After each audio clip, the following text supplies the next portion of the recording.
Hello everyone, welcome to this interesting video on AWS Full Course of 2022.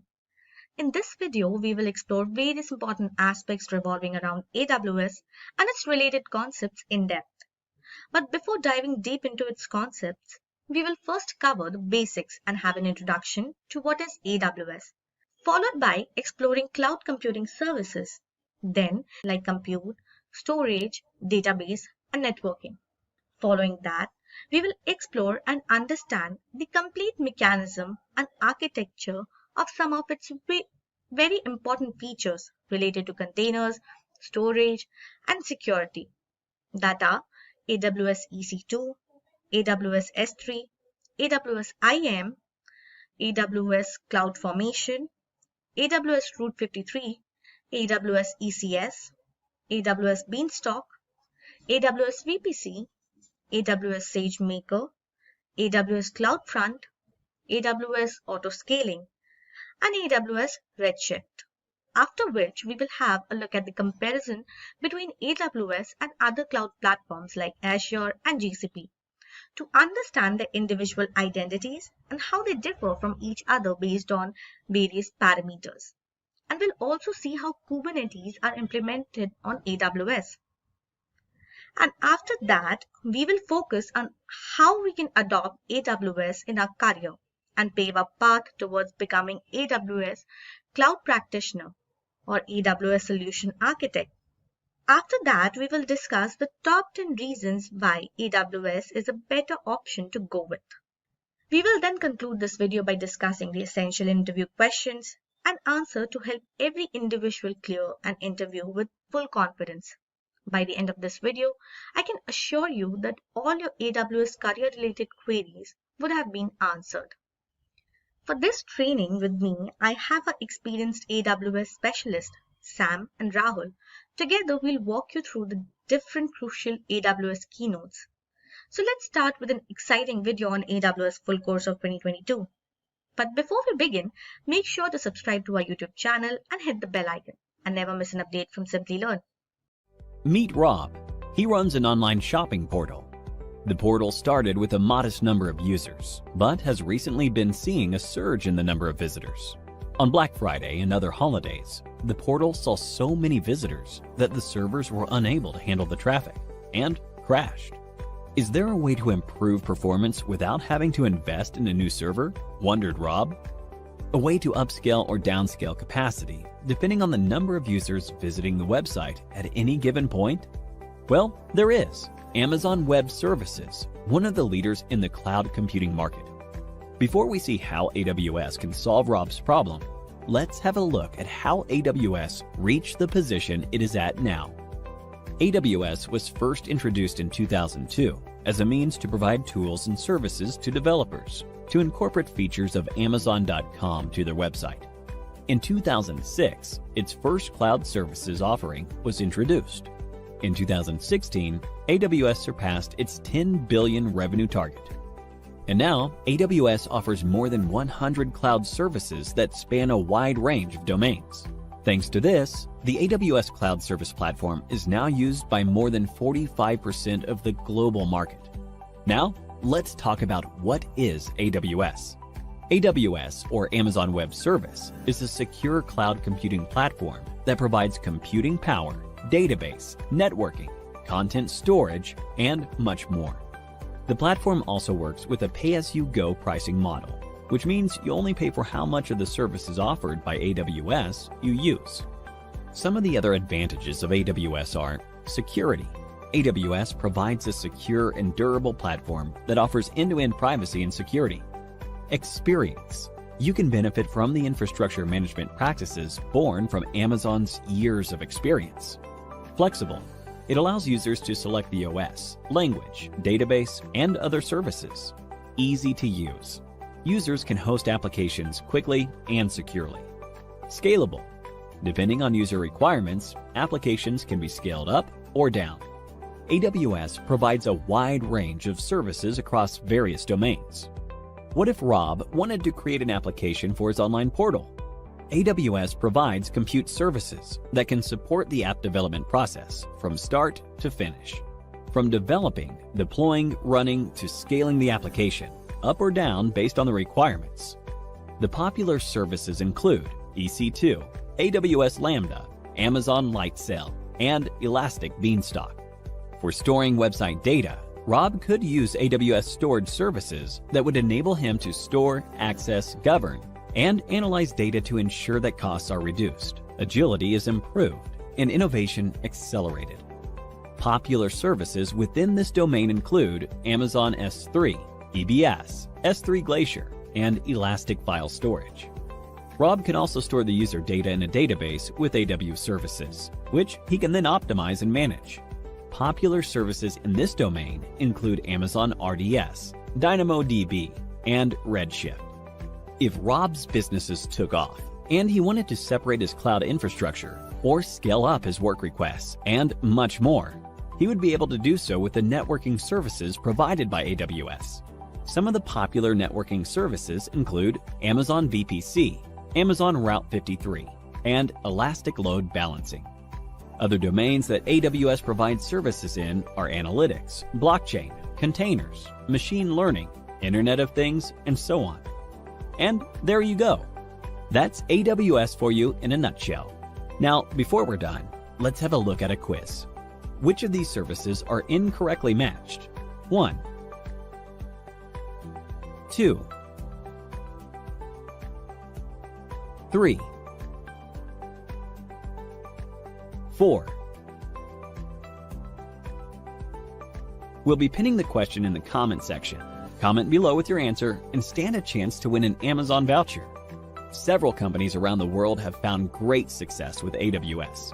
Companies like Netflix, Twitch, LinkedIn, Facebook, and BBC have taken advantage of the services offered by AWS to improve their business efficiency. And thanks to their widespread usage, AWS professionals are in high demand. They're highly paid and earn up to more than $127,000 per annum. Once you're AWS certified, you could be one of them too.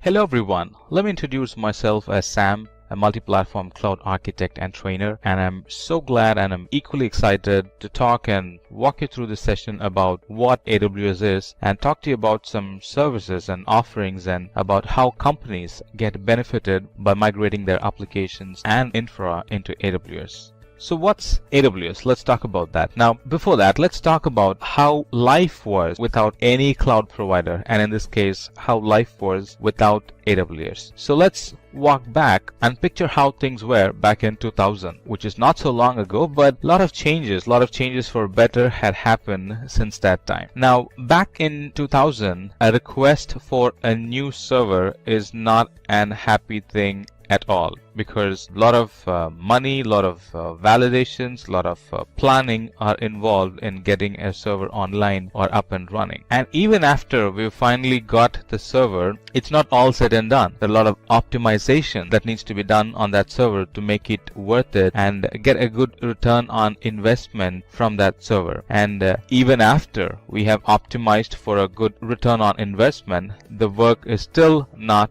done. There will often be a frequent increase and decrease in the capacity, and even news about our website getting popular and getting more hits, it's still an bittersweet experience, because now I need to add more servers to the environment, which means that it's going to cost me even more. But thanks to the present day cloud technology, if the same situation were to happen today, my new server, it's almost ready, and it's ready instantaneously. And with the swift tools and technologies that Amazon is providing in provisioning my server instantaneously and adding any type of workload on top of it and making my storage and server secure, creating a durable storage where data that I store in the cloud never gets lost. With all that features, Amazon has got our back. So let's talk about what is AWS. There are a lot of definitions for it, but I'm going to put together a simple and a precise definition as much as possible. Now, let me iron that out. Cloud still runs on an hardware, right? And there are certain features in that infrastructure, in that cloud infrastructure, that makes cloud, or that makes AWS a cloud provider. Now, we get all the services, all the technologies, all the features, and all the benefits that we get in our local data center, like, security and compute capacity and databases. And in fact, we get even more cool features like content caching in various global locations around the planet. But again, out of all the features, the best part is that we get everything on a pay-as-we-go model. The less I use, the less I pay, and the more I use, the less I pay per unit. Very attractive, isn't it? Right? And that's not all. The applications that we provision in AWS are very reliable because they run on a reliable infrastructure, and it's very scalable because it runs on an on-demand infrastructure, and it's very flexible because of the designs and because of the design options available for me in the cloud. Let's talk about how all this happened. AWS was launched in 2002 after the Amazon, we know as the online retail store, wanted to sell their remaining or unused infrastructure as a service or as an offering for customers to buy and use it from them, sell infrastructure as a service. The idea sort of clicked, and AWS launched their first product in 2006. That's like 4 years after the idea launch. And in 2012, they held a big-sized customer event to gather inputs and concerns from customers, and they were very dedicated in making those requests happen. And that habit is still being followed. It's still being followed as reInvent by AWS. And at 2015, Amazon announced its revenue to be 4.6 billion. And in 2015 through 2016, AWS launched products and services that help migrate customer services into AWS. Well, there were products even before, but this is when a lot of focus was given on developing migrating services. And in the same year, that's in 2016, Amazon's revenue was 10 billion. And not the least, as we speak, Amazon has more than 100 products and services available for customers and get benefited from. Alright, let's talk about the services that are available in Amazon. Let's start with this product called S3. Now, S3 is a great tool for internet backup, and it's the cheapest storage option in the object storage category. And not only that, the data that we put in S3 is retrievable from the internet. S3 is really cool. And we have other products like migration and data collection and data transfer products. And here we can not only collect data seamlessly, but also in a real-time way monitor the data or analyze the data that's being received. That there are cool products like AWS Data Transfers available that helps achieve that.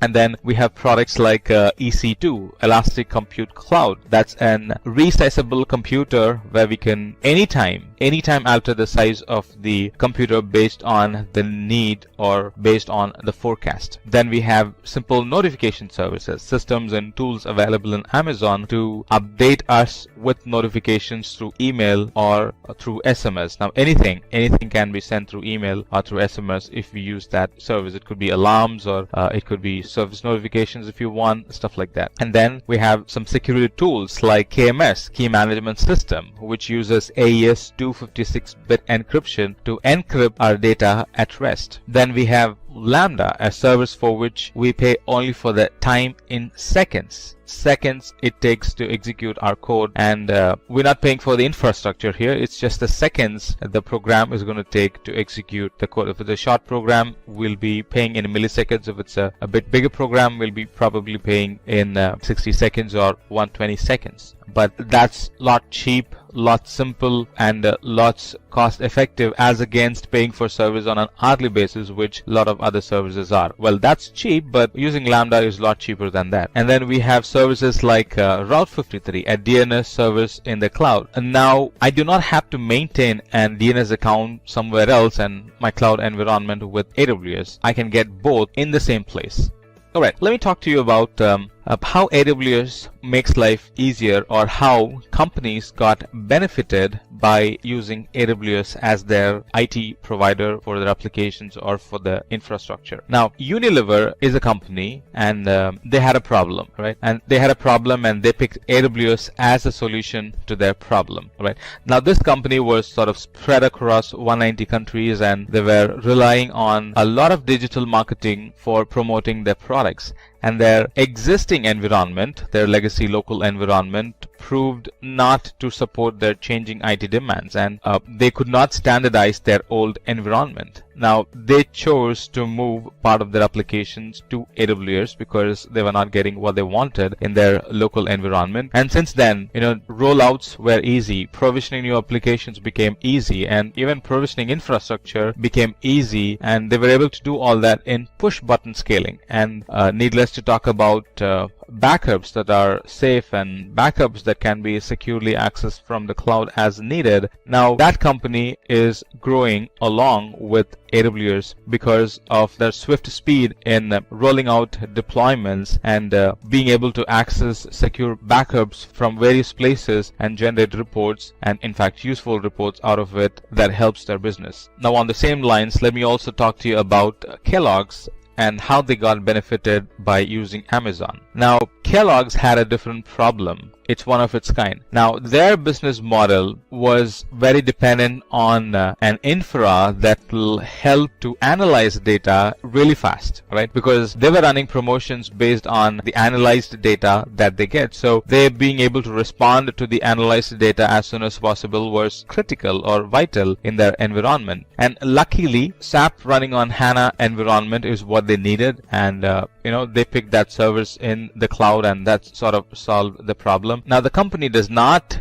have to deal with maintaining their legacy infra and maintaining their heavy compute capacity and maintaining their database locally. All that is now moved to the cloud, or they are using cloud as their IT service provider, and now they have a greater and powerful IT environment that very much complements their business. Let me start the session with this scenario. Let's imagine how life would have been without Spotify. For those who are hearing about Spotify for the first time, Spotify is an online music service offering, and it offers instant access to over 16 million licensed songs. Spotify now uses AWS Cloud to store the data and share it with their customers. But prior to AWS, they had some issues. Imagine using Spotify before AWS. Let's talk about that. Back then, users were often getting errors because Spotify could not keep up with the increased demand for storage every new day. And that led to users getting upset and users canceling the subscription.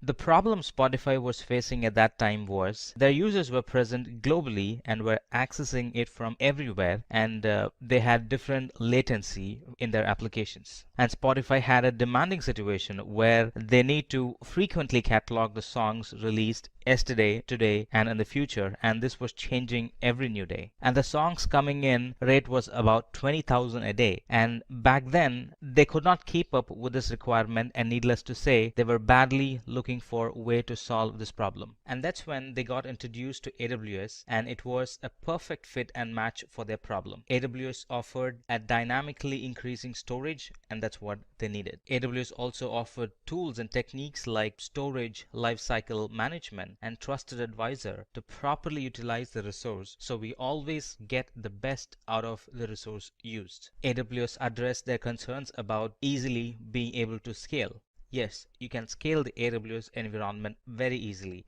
How easily, one might ask? It's just a few button clicks. And AWS solved Spotify's problem. Let's talk about how it can help you with your organization's problem. Let's talk about what is AWS first, and then let's bleed into how AWS became so successful and the different types of services that AWS provides, and what's the future of cloud and AWS in specific. Let's talk about that. And finally, we'll talk about a use case where you will see how easy it is to create a web application with AWS. Alright, let's talk about what is AWS. AWS, or Amazon Web Services, is a secure cloud service platform. It is also pay-as-you-go type billing model where there is no upfront or capital cost. We'll talk about how soon the service will be available. Well, the service will be available in a matter of seconds. With AWS, you can also do identity and access management, that is, authenticating and authorizing a user or a program on the fly. And almost all the services are available on demand, and most of them are available instantaneously. And as we speak, Amazon offers 100 plus services, and this list is growing every new week. Now that would make you wonder how AWS became so successful. Of course, it's their customers. Let's talk about the list of well-known companies that has their IT environment in AWS. Adobe uses AWS to provide multi-terabyte operating environments for its customers. By integrating its system with AWS Cloud, Adobe can focus on deploying and operating its own software instead of trying to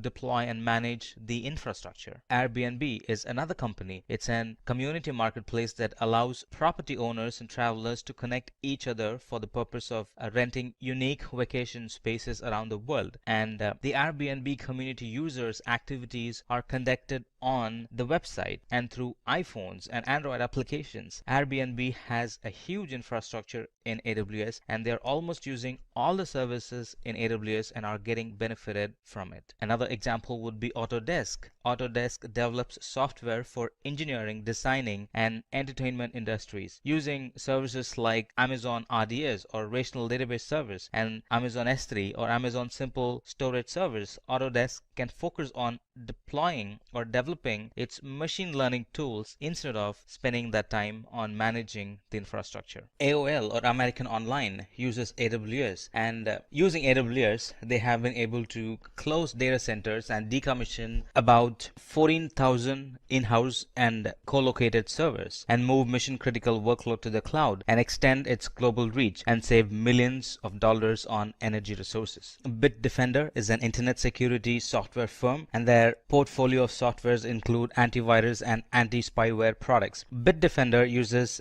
EC2, and they're currently running few hundred instances that handle about 5 terabytes of data, and they also use Elastic Load Balancer to load balance the connection coming in to those instances across availability zones, and they provide seamless global delivery of service because of that. The BMW Group, it uses AWS for its new connected car application that collects sensor data from BMW 7 series cars to give drivers dynamically updated map information. Canon's Office Imaging Products division benefits from faster deployment times, lower cost, and global reach by using AWS to deliver cloud-based services such as mobile print. The Office Imaging Products division uses AWS, such as Amazon S3 and Amazon Route 53, Amazon CloudFront, and Amazon IAM for their testing, development, and production services. Comcast, it's the world's largest cable company and the leading provider of internet service in the United States. Comcast uses AWS in a hybrid environment. Out of all the other cloud providers, Comcast chose AWS for its flexibility and scalable hybrid infrastructure. Docker is a company that's helping redefine the way developers build, ship, and run applications. This company focuses on making use of containers for this purpose. And in AWS, the service called the Amazon EC2 Container Service is helping them achieve it. The ESA, or European Space Agency, although much of ESA's work is done by satellites,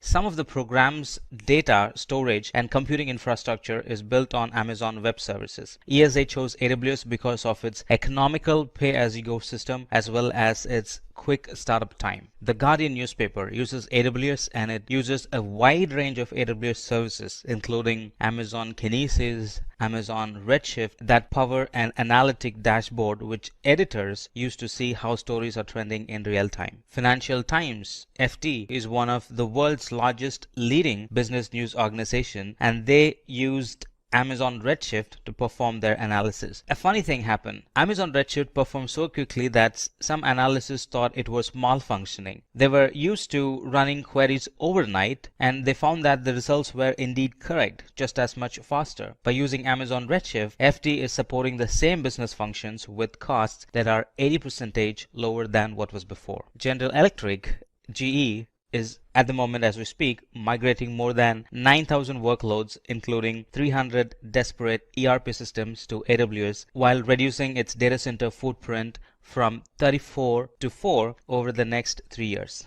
Similarly, Harvard Medical School, HTC, IMDb, McDonald's, NASA, Kellogg's, and a lot more are using the services Amazon provides and are getting benefited from it. And this huge success and customer portfolio is just the tip of the iceberg. And if we think why so many adapt AWS, and if we let AWS answer that question, this is what AWS would say. People are adapting AWS because of the security and durability of the data, and end-to-end privacy and encryption of the data and storage. Experience. We can also rely on AWS way of doing things by using the AWS tools and techniques and suggested best practices built upon the years of experience it has gained. Flexibility. There is a greater flexibility in AWS that allows us to select the OS, language, and database. Easy to use. Swiftness in deploying. We can host our applications quickly in AWS, be it a new application or migrating an existing application into AWS. Scalability. The application can be easily scaled up or scaled down depending on the user requirement. Cost saving. We only pay for the compute power, storage, and other resources you use, and that too without any long-term commitments. Now let's talk about the different types of services that AWS provides. The services that we talk about fall in any of the following categories you see, like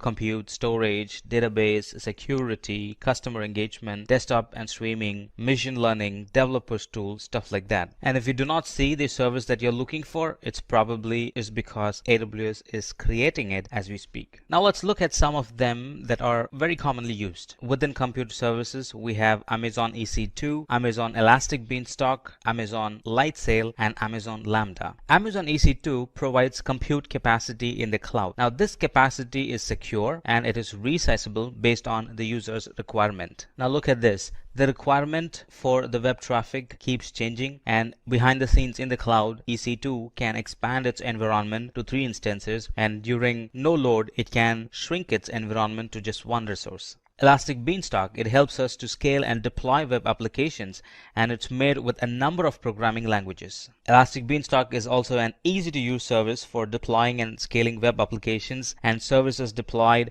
be it in Java, .NET, PHP, Node.js, Python, Ruby, Docker, and a lot other familiar services such as Apache, Passenger, and IIS. We can simply upload our code, and Elastic Beanstalk automatically handles the deployment from capacity provisioning to load balancing to auto scaling to application health monitoring. And Amazon Lightsail is a virtual private server which is easy to launch and easy to manage. Amazon Lightsail is the easiest way to get started with AWS for developers who just need a virtual private server. Lightsail includes everything you need to launch your project quickly on a virtual machine, like SSD based storage, a virtual machine, tools for data transfer, DNS management, and a static IP, and that too for a very low and predictable price. AWS Lambda has taken cloud computing services to a whole new level. It allows us to pay only for the compute time, no need for provisioning and managing servers. And AWS Lambda is a compute service that lets us run code without provisioning or managing servers. Lambda executes your code only when needed and scales automatically from few requests per day to thousands per second. You pay only for the compute time you consume. There is no charge when your code is not running. Let's look at some storage services that Amazon provides, like Amazon S3, Amazon Glacier, Amazon EBS, and Amazon Elastic File System. Amazon S3 is an object storage that can store and retrieve data from anywhere. Websites,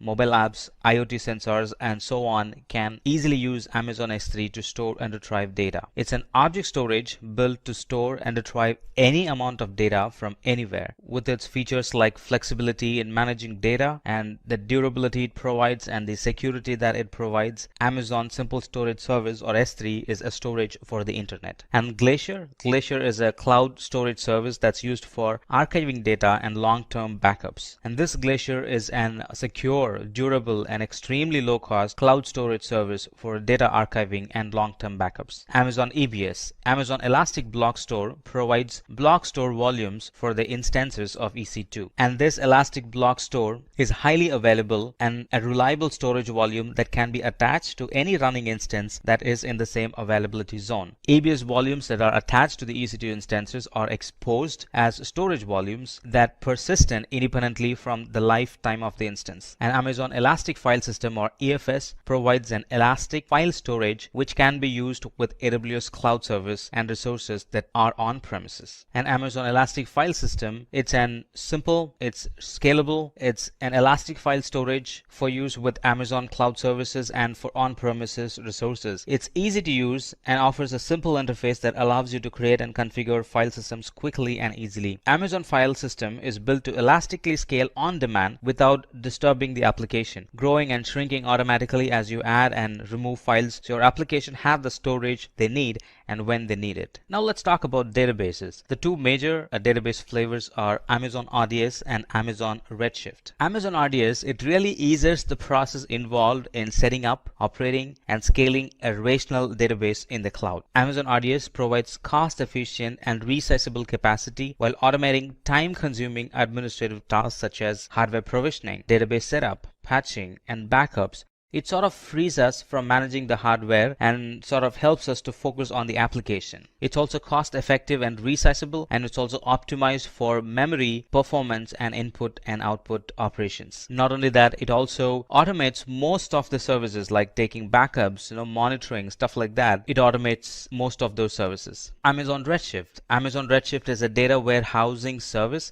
that enables users to analyze the data using SQL and other business intelligence tools. Amazon Redshift is a fast and fully managed data warehouse that makes it simple and cost-effective to analyze all your data using standard SQL and your existing business intelligence tools. It also allows you to run complex analytic queries against petabyte of structured data using sophisticated query optimizations. And most of the results, they generally come back in seconds. Alright, let's quickly talk about some more services that AWS offers. There are a lot more services that AWS provides, but we're going to look at some more services that are widely used. AWS Application Discovery Services help enterprise customers plan migration projects by gathering information about their on-premises data centers. Planning a data center migration can involve thousands of workloads. They are often deeply interdependent. Server utilization data and dependency mapping are important early first step in migration process. And this AWS Application Discovery Service collects and presents configuration, usage, and behavior data from your servers to help you better understand your workloads. Route 53, it's a network and content delivery service. It's an highly available and scalable cloud domain name system or DNS service. And Amazon Route 53 is fully compliant with IPv6 as well. Elastic Load Balancing, it's also a network and content delivery service. Elastic Load Balancing automatically distributes incoming application traffic across multiple targets such as Amazon EC2 instance, containers, and IP addresses. It can handle the varying load of your application traffic in a single availability zone and also across availability zones. AWS Auto Scaling, it monitors your application and automatically adjusts the capacity to maintain steady and predictable performance at a lowest possible cost. Using AWS Auto Scaling, it's easy to set up application scaling for multiple resources across multiple services in minutes. Auto scaling can be applied to web services and also for DB services. AWS Identity and Access Management, it enables you to manage access to AWS services and resources securely. Using IAM, you can create and manage AWS users and groups and use permissions to allow and deny their access to AWS resources. And moreover, it's a free service. Now let's talk about the future of AWS. Well, let me tell you something. Cloud is here to stay. Here's what in store for AWS in the future. As years pass by, we're going to have a variety of cloud applications born like IoT, artificial intelligence, business intelligence, serverless computing, and so on. Cloud will also expand into other markets like healthcare, banking, space, automated cars, and so on. As I was mentioning some time back, lot or greater focus will be given to artificial intelligence. And eventually, because of the flexibility and advantage that cloud provides, we're going to see a lot of companies moving into the cloud. Alright, let's now talk about how easy it is to deploy a web application in the cloud. So the scenario here is that our users like a product and we need to have a mechanism to receive input from them about their likes and dislikes and give them the appropriate product as per their need. Alright, though the setup and the environment, it sort of looks complicated, we don't have to worry because AWS has tools and technologies which can help us to achieve it. Now we're going to use services like Route 53, services like CloudWatch, EC2, S3, and a lot more, and all these put together are going to give an application that's fully functionable and an application that's going to receive the information like using the services like Route 53, CloudWatch, EC2, and S3. We're going to create an application and that's going to meet our need. So back to our original requirement, all I want is to deploy a web application for a product that keeps our users updated about the happenings and the new comings in the market. And to fulfill this requirement, here is all the services we would need. EC2 here is used for provisioning the computational power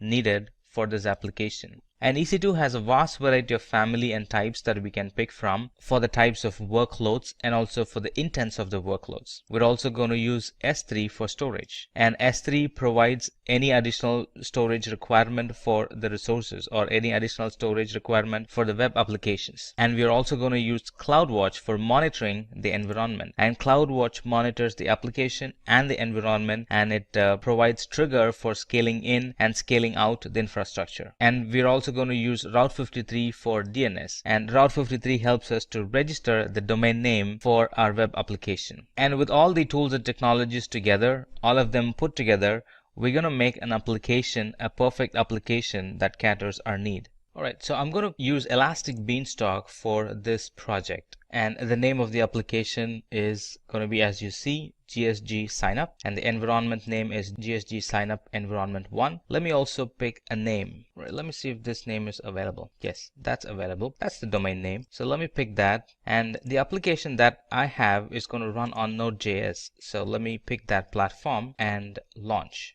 Now, as you see, Elastic Beanstalk, this is going to launch an instance. It's going to launch the monitoring setup or the monitoring environment. It's going to create a load balancer as well, and it's going to take care of all the security features needed for this application.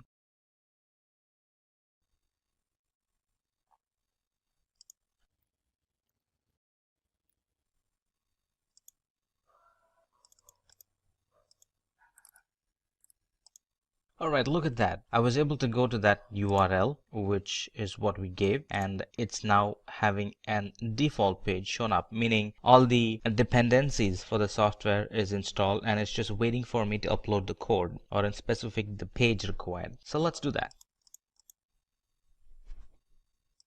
Let me upload the code. I already have the code saved here. That's my code, and that's going to take some time. Alright, it has done its thing. And now if I go to the same URL, look at that, I'm being thrown an advertisement page. Alright, so if I sign up with my name, email, and stuff like that, it's going to receive the information and it's going to send an email to the owner saying that somebody had subscribed to your service. That's the default feature of this app. Look at that. Email to the owner saying that somebody had subscribed to your app and this is their email address, stuff like that. Not only that, it's also going to create an entry in the database. And DynamoDB is the service that this application uses to store data. There's my DynamoDB. And if I go to tables, right, and go to items, I'm going to see that a user with name Samuel and email address so and so has said okay or has shown interest in the preview of my site or product. So this is where, or this is how I collect those information, right? And some more things about the infrastructure itself is it is running behind an load balancer. Look at that. It had created a load balancer. It had also created an auto scaling group. Now that's the feature of Elastic Load Balancer that we have chosen. It has created an auto scaling group. And now let's put this URL. You see this? It's not a fancy URL, right? It's an Amazon given URL, a dynamic URL. So let's put this URL behind our DNS. Let's do that. So go to services, go to Route 53, go to hosted zone, and there we can find the DNS name, right? So that's a DNS name, all right? Alright, let's create an entry and map that URL to our load balancer, right?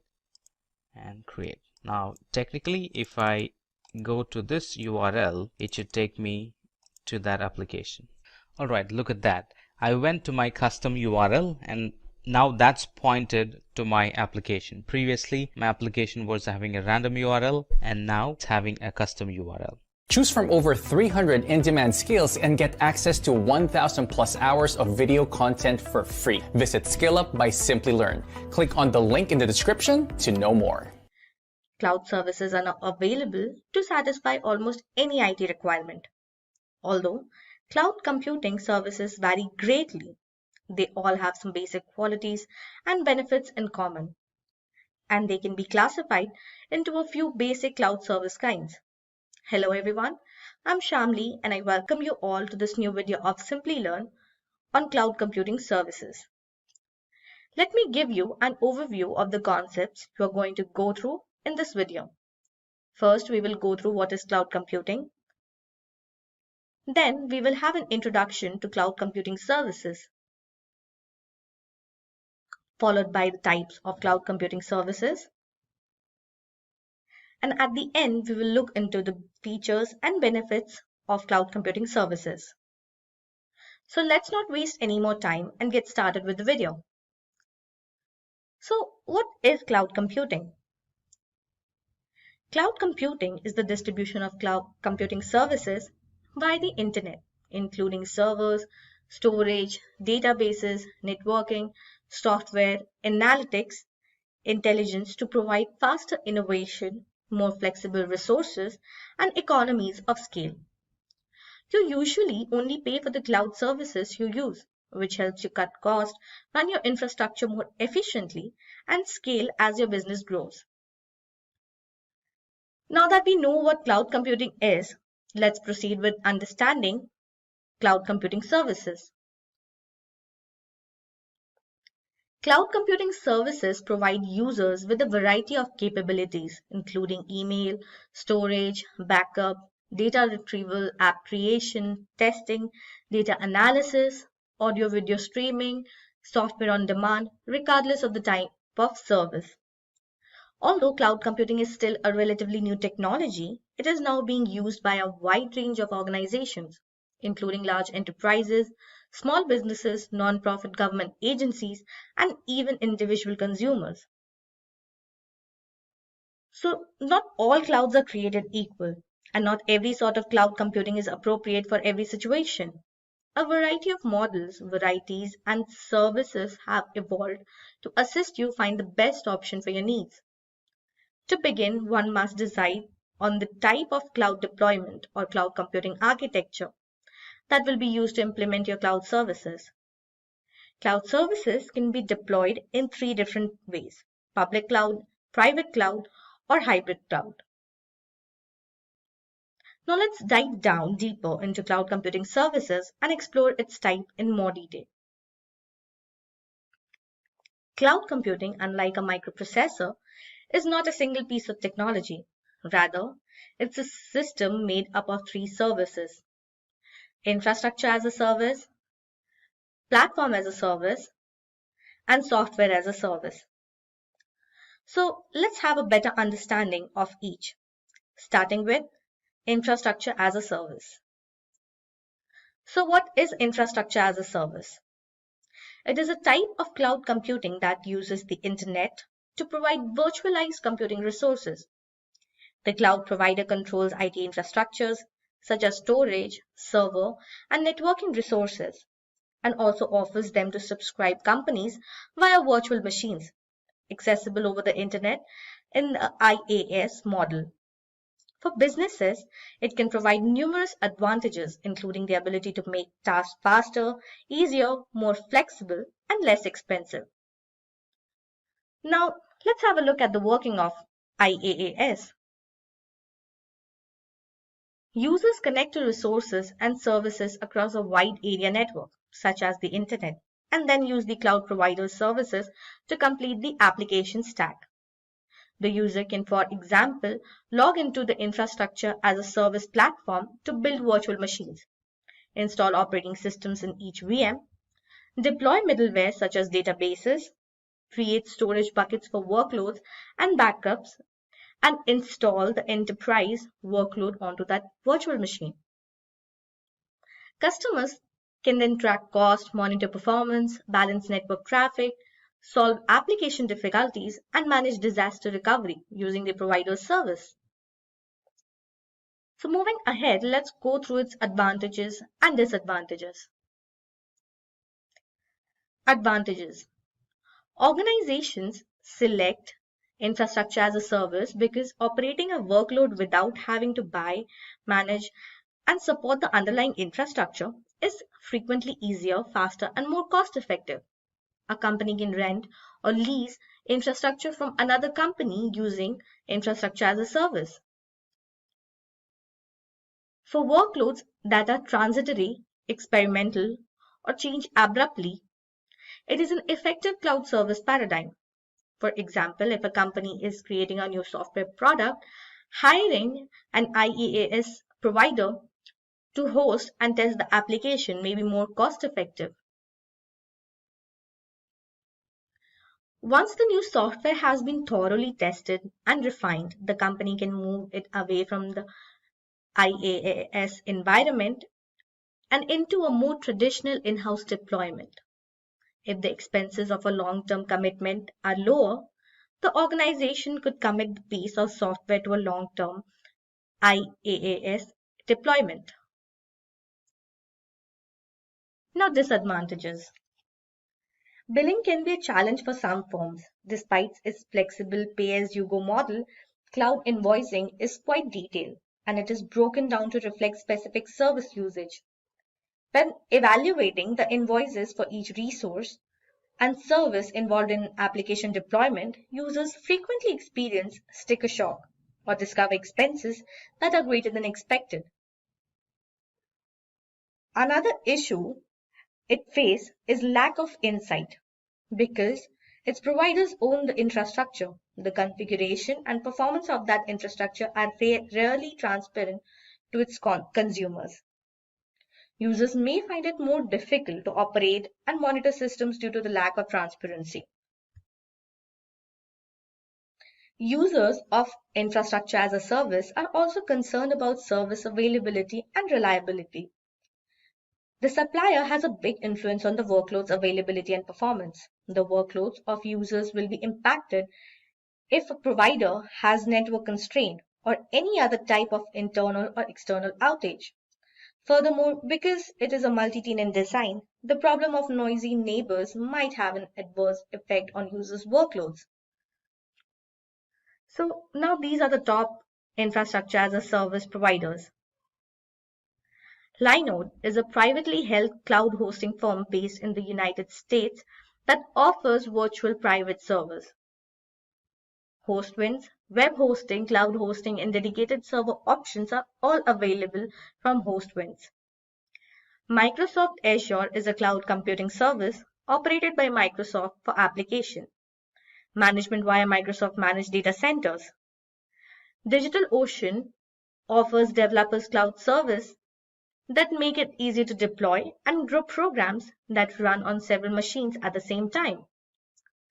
Alibaba Cloud is a cloud computing firm that serves online businesses as well as Alibaba's own e-commerce ecosystem. So the second service is platform as a service. What is platform as a service? Platform as a service products which are geared towards software development teams include computing and storage infrastructure, as well as development platform layer that includes web servers, database management systems, and software development kits for multiple programming languages. Working of platform as a service. For software development, it does not replace an organization's complete IT infrastructure. It's made possible by the hosted infrastructure of a cloud service provider. A web browser is the most common way for users to access the offerings. Platform as a service such as application hosting and Java development can be supplied via public, private, or hybrid clouds. So now let's look into the advantages and disadvantages. Advantages. The main advantage of platform as a service for users is its simplicity and convenience. Much of the infrastructure and other IT services will be provided by the platform as a service provider, which users can access from anywhere via a web browser. The flexibility to pay on a per-use basis allows businesses to forego the capital costs associated with on-premises gear and software. Many platform-as-a-service solutions are aimed towards software developers. These platform provider computation and storage infrastructures, as well as text editing, version management, compilation, and testing capabilities to assist developers in swiftly and efficiently developing new software. Coming to the disadvantages, platform as a service, on the other hand, can cause issues with service availability and resilience. Customers may suffer as a result of a service outage or other infrastructure interruption, which might result in costly productivity losses. Its suppliers, on the other hand, will typically deliver reasonably high uptimes. Another widespread problem is vendor lock-in, which occurs when users are unable to simply transition many of their services and data from one platform as a service solution to another. When choosing a provider, users must consider the business risk of service outages and vendor lock-in. Internal changes to a platform as a service product could also be a problem. The impact on users might be tough and disruptive. If a platform as a service provider ceases supporting a programming language or chooses to use a different set of development tools. So let's have a look at the top platform as a service provider. IBM Cloud Computing refers to a set of cloud computing services for businesses provided by IBM, a technology corporation. Red Hat is a collection of tightly integrated Red Hat technologies for building cloud infrastructure and developing cloud-native apps on premises. Elastic Beanstalk, AWS Elastic Beanstalk, is an Amazon Web Services application deployment orchestration solution. Salesforce offers CRM services as well as enterprise applications for customer service, marketing, automation, analytics, and application development. And Software AG Cloud is an open and independent cloud platform that serves as your one-stop shop for all software AG has to offer in the cloud. Now coming to the next service, which is software as a service. So what is software as a service? Customer relationship management, or CRM, marketing automation, and business analytics are just a few of the application level services offered by software as a service companies. So how does it work? The provider gives consumers network-based access to a single copy of an application that the provider designed expressly for software as a service distribution in the software on demand model. The source code for the program is the same for all clients, and new features or functionalities are rolled out to all the users at the same time. The data of each model's customer may be stored locally in the cloud or both locally in the cloud, depending on the service level agreement. Coming to its advantages, customers subscribe to a software as a service solution rather than buying and installing software or additional gear to support it. Many firms can now budget more effectively and predictably by converting costs to recurrent operating expenses. You can also cancel software as a service subscriptions at any time to avoid incurring recurring fees. Its systems are frequently customizable and can be connected with other corporate applications, particularly when using software for the same vendor. Vertical scalability is a feature of cloud services like software as a service, which allows clients to access more or fewer services or features on demand. Disadvantages of software as a service. When providers endure service delays, impose undesirable modifications to service offerings, or suffer a security breach, all of these things can have a significant impact on customers' ability to use the software as a service offering. Customers should be aware of their software as a service providers SLA and ensure that it is followed. If the provider adopts a new version of an application, it will roll it out to all of its clients, whether or not they want it. This may need the organization allocating additional training time and resources. Switching vendors can be tough, as it is with any cloud service provider. Customers must migrate massive volumes of data when switching vendors. Furthermore, some vendors use technologies and data types which can make transferring client data between cloud providers even more difficult. So coming to the top companies that provide software as a service, Adobe is a collection of Adobe incorporation programs and services that provide user with access to software for graphic design, video editing, web development, and photography, as well as a set of mobile apps and certain optional cloud services. SAP is a platform as a service designed by SAP SE for developing new applications and enhancing existing ones in a secure cloud computing environment managed by SAP. Google Cloud. Google Cloud Platform is a set of cloud computing services provided by Google that run on the same infrastructure as Google's internal products, such as Google Search, Gmail, Drive, and YouTube. Freshworks Cloud Platform allows users to manage their identities and access across all of their Freshworks products. And Atlassian, advanced features such as an 99.9% uptime SLA, unlimited storage, and premium support provide teams the confidence to scale reliably. Now that we have all the in-depth information about different types of cloud computing services, let's move ahead and explore its benefits and features, which makes it so popular and convenient. First, the supplier hosts and maintains the site in their own facility. The cloud hosting provider acquires, hosts, and maintains the necessary hardware and software. Users avoid the construction expenditures and maintenance problem that would be incurred if the service was established on-premise. Second, self-service using a web-based interface. Through a web interface, service users can initiate certain service functions as well as increase or reduce their service consumption level with little or no intervention from the service provider. Third is, you must pay to utilize the facility. Users of the service only pay for the services they use. When compared to the typical method of building on-site IT capacities targeted for the highest usage situations and then having that capacity to go unused for the most of the time, this can result in significant cost savings.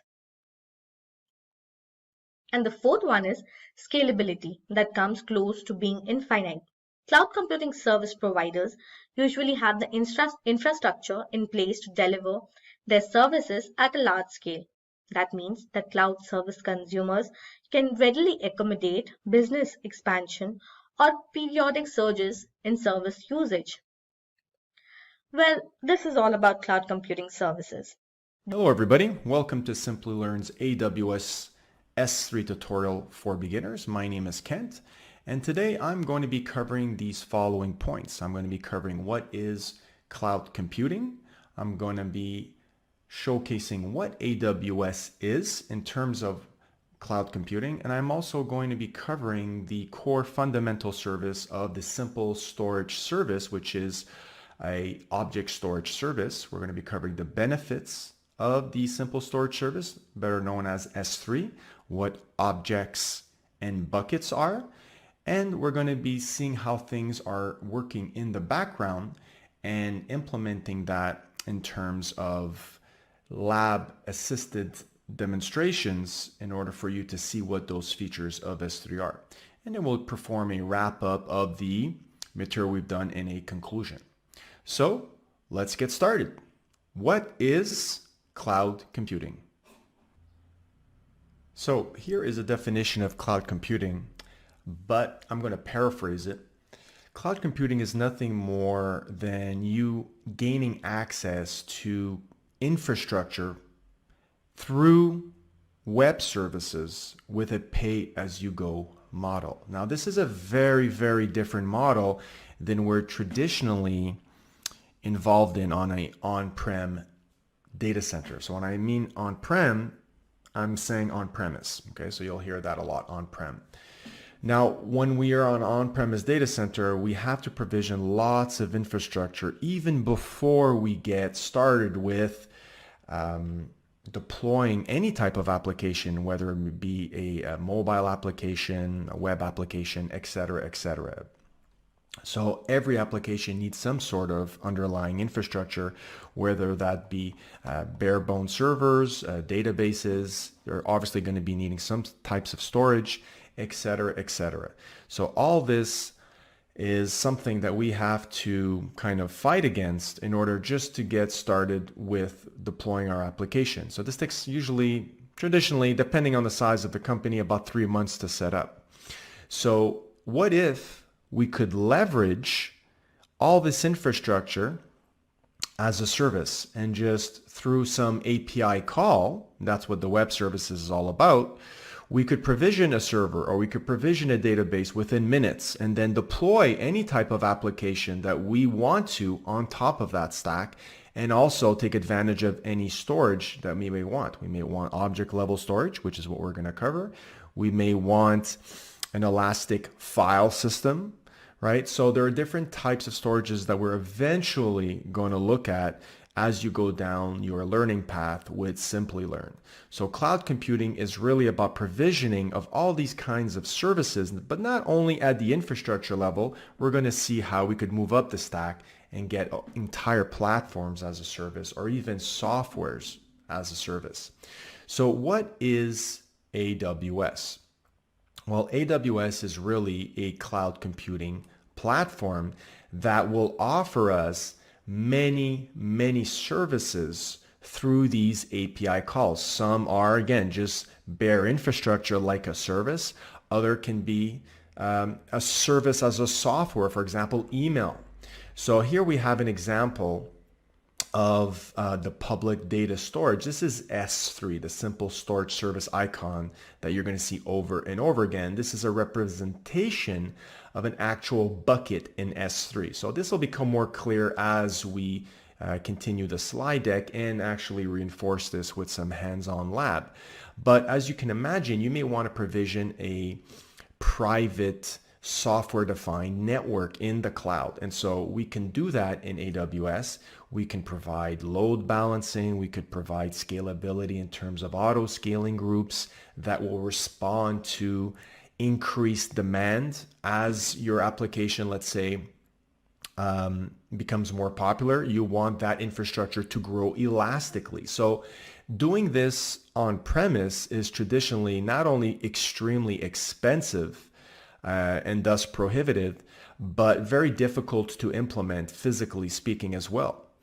So by going with a cloud provider like AWS, we can severely reduce the expense and the complexity of setting all of this up, because we're trading capital expense for variable expense. So capital expense is about you procuring all the hardware that you need beforehand and the budget being approved before even getting that hardware in through your door, right? And then you have to configure it. So there's that complexity factor. Whereas if you're doing this through AWS, you can within minutes just provision all of that very quickly. So you're also not paying for everything all up front. You're paying this with a pay-as-you-go model. So very different. We're now removing what's called undifferentiated lifting, which is everybody has to do the same thing, but it's not really bringing any value to their end product. We all have to buy servers and configure them and scale them, etc., etc. So if we remove that element and have AWS handle that, we can concentrate on our business, which is our application, and improving that application and responding more to our clients' requests. We can be more agile, more flexible. So all of this leads to these points that we see here on this slide. Much easier to use, much easier to get our application to market. we're actually going to be leveraging the physical security that AWS implements for us. They have data centers all over the world that we're going to plug into, and that physical security is already implemented for us. There are varying levels of security that we're going to get into through our AWS journey, but right off the bat, you know that you have physical security. Of course, we're going to be talking about storage in this demonstration or in this slide deck over here. But the nice thing is we only pay for what we use. So that's that variable expense that I was talking about that we've traded for capital expense. We can easily set up databases. We can easily automate our backups and have those backups stored in the cloud through that S3 storage that we're going to get into. Okay, so lots of benefits of going through AWS here. And it's also comprehensive and simple to use. Comprehensive meaning that there are hundreds and hundreds of services. It's going to be actually quite time consuming for you to just know what each service does in general, but you'll get there through your journey. It's all about sticking with it and learning something new every day, which is what Simplilearn is all about. Over here, we have infrastructure as a service, platform as a service, and software as a service. So these are three different types of distinctions we have in the cloud industry to basically cover what's going on here on the right-hand side. So on-premise, you're traditionally involved in everything from networking, which is you, for example, buying the switches, the routers, the cabling, everything all the way up the stack to deploying your application, and you see everything in between there. Okay, so this is a very time-consuming job. Not only that, but it costs a lot of money because you have to buy all these machines up front, and you have to have the individuals with the right knowledge to maintain all of this stack. All right, so different individuals in different teams maintaining this whole on-premise data center. You may also have different data centers deployed globally. So you can imagine the cost overhead of this. So everything in green is basically you're managing it. Now we can offset that and ask AWS to handle part of this stack over here. So on this second column over here, we see infrastructure as a service, which basically says, AWS, I want you to handle all the networking, my software-defined network. I want you to handle my storage, elasticity. I want you to handle my compute power, my virtual machines. I want you to handle even administrating those machines at a physical layer as well. And I want you to physically secure them. So this will allow you more time to focus on all the green up here. Of course, we can move up the stack and say, I even want AWS to take on more responsibility. And that would be more of a platform as a service where AWS would also install and maintain the operating system for you. So you can imagine things like new versions of operating systems, security patches, maintenance patches, all of the like, and any middleware or runtime that you have on top of that. Think of something like the Java virtual machine, perhaps, that needs to be updated. Now, you wouldn't be responsible for maintaining all of what's in orange over here. You would only be responsible for deploying your application and making sure that your data is saved and secured, right? So again, platform as a service is a more hands-off approach. So think of it as you wanted to set up a CI/CD deployment environment for your development team, and you want it to be very involved in just handling your application code and making sure that it was properly compiled, built, tested, and deployed, right? Well, this could be implemented as a platform as a service. Or you could take your code as a zip file and give it to AWS's service called Beanstalk, which would automatically deploy your code and make sure that it's highly available, scalable, and fault tolerant across all of the orange stack over here, right? So more of a hands-off approach. Of course, we can go all the way up the stack and tell AWS to take care of everything for us and just ask for a service, much like a utility, like electricity or water. We might want to say we just want an email software service, and we're not really concerned about how the underlying operating system or servers or network are configured for that. We just want to use the software as a service. We don't want to administrate anything else. We just want to be sort of like an end user to it. So AWS will manage everything underneath the hood. So there are varying types of services. You pick and choose whichever one makes more sense for you and your team. So what is S3? S3 stands for Simple Storage Service, and it is an object storage service in Amazon. What this means is that it doesn't matter what kind of file you upload to S3, it will be treated as an abstraction, meaning an object. So you can upload a PDF file, you can upload a JPEG file, you can upload a database backup. It doesn't really matter. All that is abstracted away by the use of storing it within an object. We're going to talk more about what composes an object, but by doing so, what happens is S3 allows us to have industry leading scalability.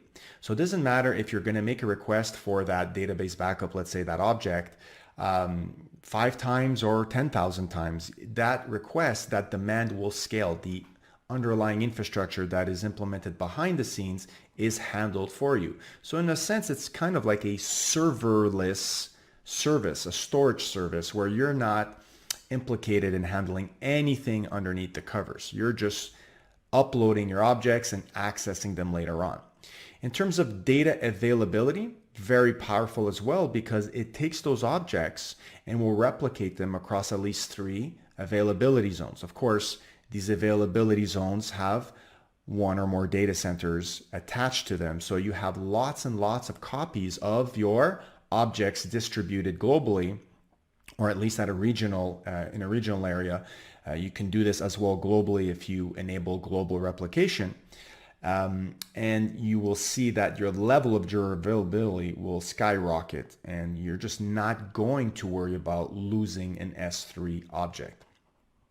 Data security, well, we can encrypt our data at rest, our objects at rest. We can encrypt it in transit. We can also come up with security policies at the bucket level, which we're going to talk about what a bucket is very, very, very soon.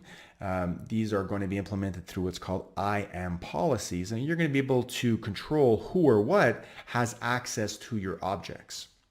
And of course, because everything is handled underneath the covers, all the servers, all the storage nodes are cloud optimized for the best possible performance. So let's continue on our journey on what is S3. We're going to take a look at what is a bucket and what is an object. As you can see here, you have inside this bucket, which is a logical container for an unlimited amount of objects. You could have objects of different shapes and sizes. Like I said, you could have pictures, database backups, etc. So this is what's being represented here by different shapes. And you can think of a bucket really as almost like a folder where objects or files are placed within them. So there are many ways for us to place objects within a bucket. We can do this through the AWS console, which I'll be showing you very shortly. We can do this via the command line interface, or we can do this through a software development kit. At the end of the day, all those 3 options go through an API, right? So it's all about picking the right method that is best suited for whatever kind of end user or application that needs access to these buckets and to these objects. Now, once you've got the data or objects within this bucket, you can control pretty much how the data is accessed, how it's stored, whether you want it to be encrypted, and how it's even managed. So you can have organizations that have specific compliance needs. For example, any objects that are placed in there, perhaps some PDFs, are not to be modified or not to be touched for 90 days. Let's say we can imply object locks if we want to. We can imply security guards. We can also, for example, record all API actions that try to access, to list, to delete any kind of API operations on those objects at the bucket level or on the object level, we can record if that is some sort of organizational compliance need for auditing or for whatever internal auditing reason that you may have. So continuing on here, you can see that there are many organizations that use S3. One in point is Amazon itself. S3 is so popular and so durable that Amazon internally uses it to store its own data. You're guaranteed, almost that you're not going to lose any object in there because it has what we call 11 nines durability. Now, 11 nines durability is really an extreme amount of durability where it's mathematically almost impossible for you to lose an object once you placed it in S3. You're in fact more liable to get hit by a meteorite than you are to lose an object in S3, statistically speaking, which is a pretty incredible statistic, but it's true. So if we continue here with the benefits of S3, some of these I've already described, but let's talk about the full picture here. We see the performance, scalability, availability, and durability of S3 are really first class in the industry. Again, durability, we were talking about that 11.9. So what that really means is 99.9999 in total. If you count all the nines, that's 11 of those nines. So most durable in the industry by far. And again, because everything is handled underneath the covers, it's a serverless service. They ensure the scalability and availability and the performance of the inner workings of that object level storage. Now, cost is of course always important, and S3 really shows up here with first class support again for cost. It's got very, very low cost. We can have object level storage for let's say a terabyte of object level storage for as little as $1 a month. So again, it will depend on the kind of storage class. We're going to have a discussion on different types of storage classes that we might want to transition or move over our objects from one storage class to the next, depending on how frequently accessed that data is. As you know, data over time seems to get less and less accessed as your needs shift from one place to another. We're going to talk about that coming up very soon. So we're going to want to really focus on that to reduce our end of the month costs for storage with S3. Of course, security is always at the forefront, and we want to make sure that we either simply secure by encrypting everything right off the bat, either at rest, in transit, or we want to put an object lock or just maintain security at the bucket level, maintaining, let's say, who or what has access to that data. Because by default, no one has access to the data unless we open up the door. And also we want to make sure that we don't give public access to our bucket for obvious reasons of giving away important information by mistake. So AWS makes it extremely difficult for you to accidentally do this. And I'm going to show this in a demonstration lab coming up very soon. And we can also query in place, which is very interesting. So you can imagine you putting, let's say, a file that's in CSV format or a JSON format or Parquet format, some sort of structured format or semi-structured format in S3, and you can actually use SQL queries on the spot to filter that data in place at the bucket level. You can also have other services that may want to extract some business intelligence from that data in your S3 bucket directly as well. So some other more advanced querying operations can take place at the S3 level. So this you will learn during your journey with Simplilearn as you're covering all the AWS technology stacks. And here, the most widely used storage cloud service in the industry. Because of all the points that we just covered, it really is the #1 storage or object level storage solution in the industry.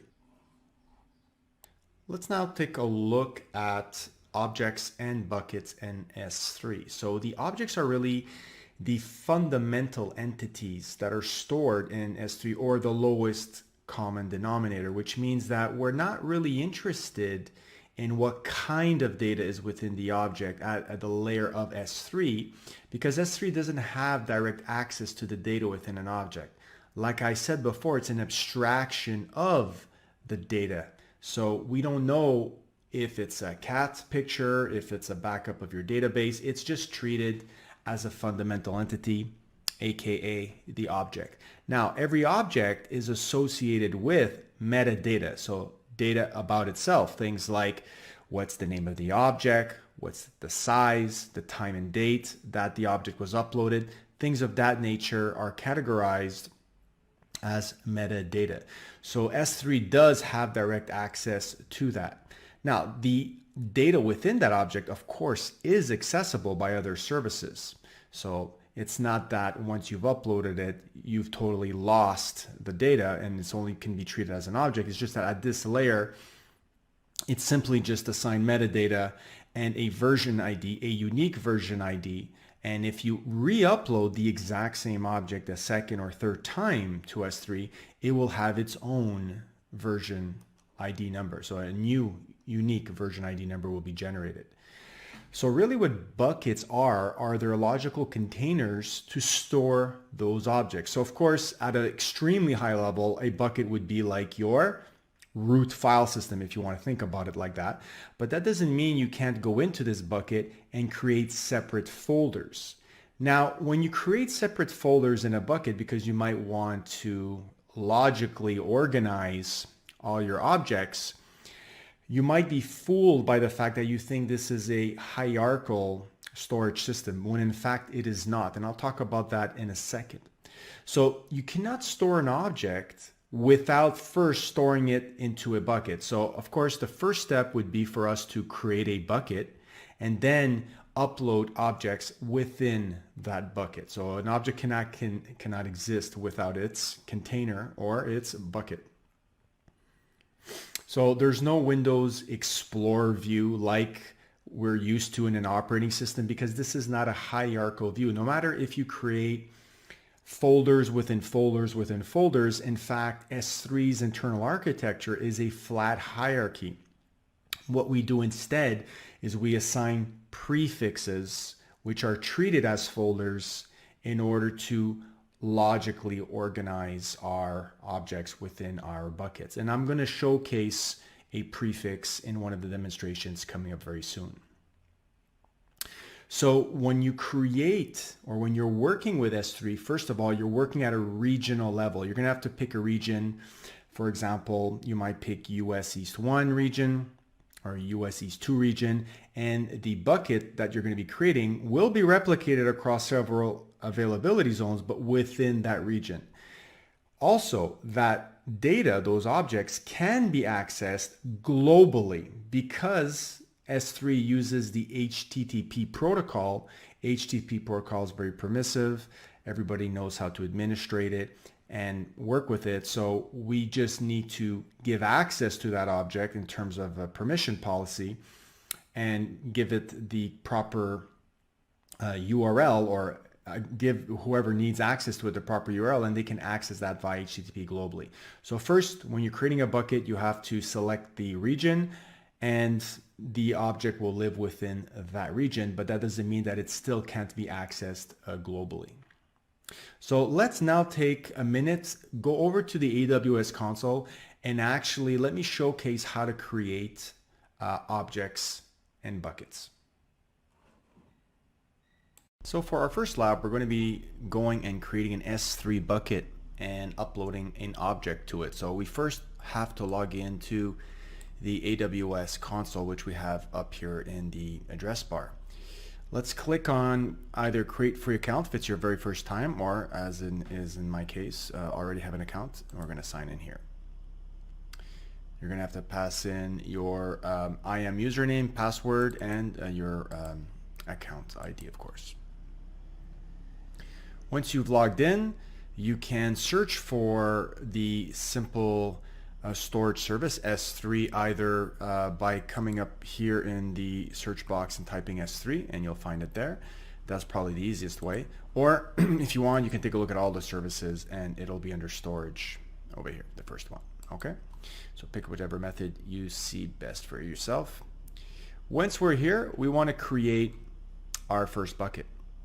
Now I've already have a couple of buckets here, so we're going to go on and create a new bucket. The very first thing is you have to specify a bucket name. Now this bucket name has to be globally unique. If you take a look here at the region that we're in, it doesn't actually select a specific region. It selects the global option, which means that this bucket will become globally accessible. So that is why it needs to have a unique name, much like a DNS name has to be unique for your website, right? So I'm going to come up here and pick a name that I think is going to be unique. So I'm going to say Simplilearn S3 demo. All right, let's take a look at if that's going to work out. Of course, we have to pick a region, but it is globally accessible. So you either pick a region that's closest to your end users, or in our case, since we're just doing a demonstration, we can do whichever is closer to us right now. Okay, and we're going to skip these options for now. We're going to come back to them later on. We're just going to create the bucket.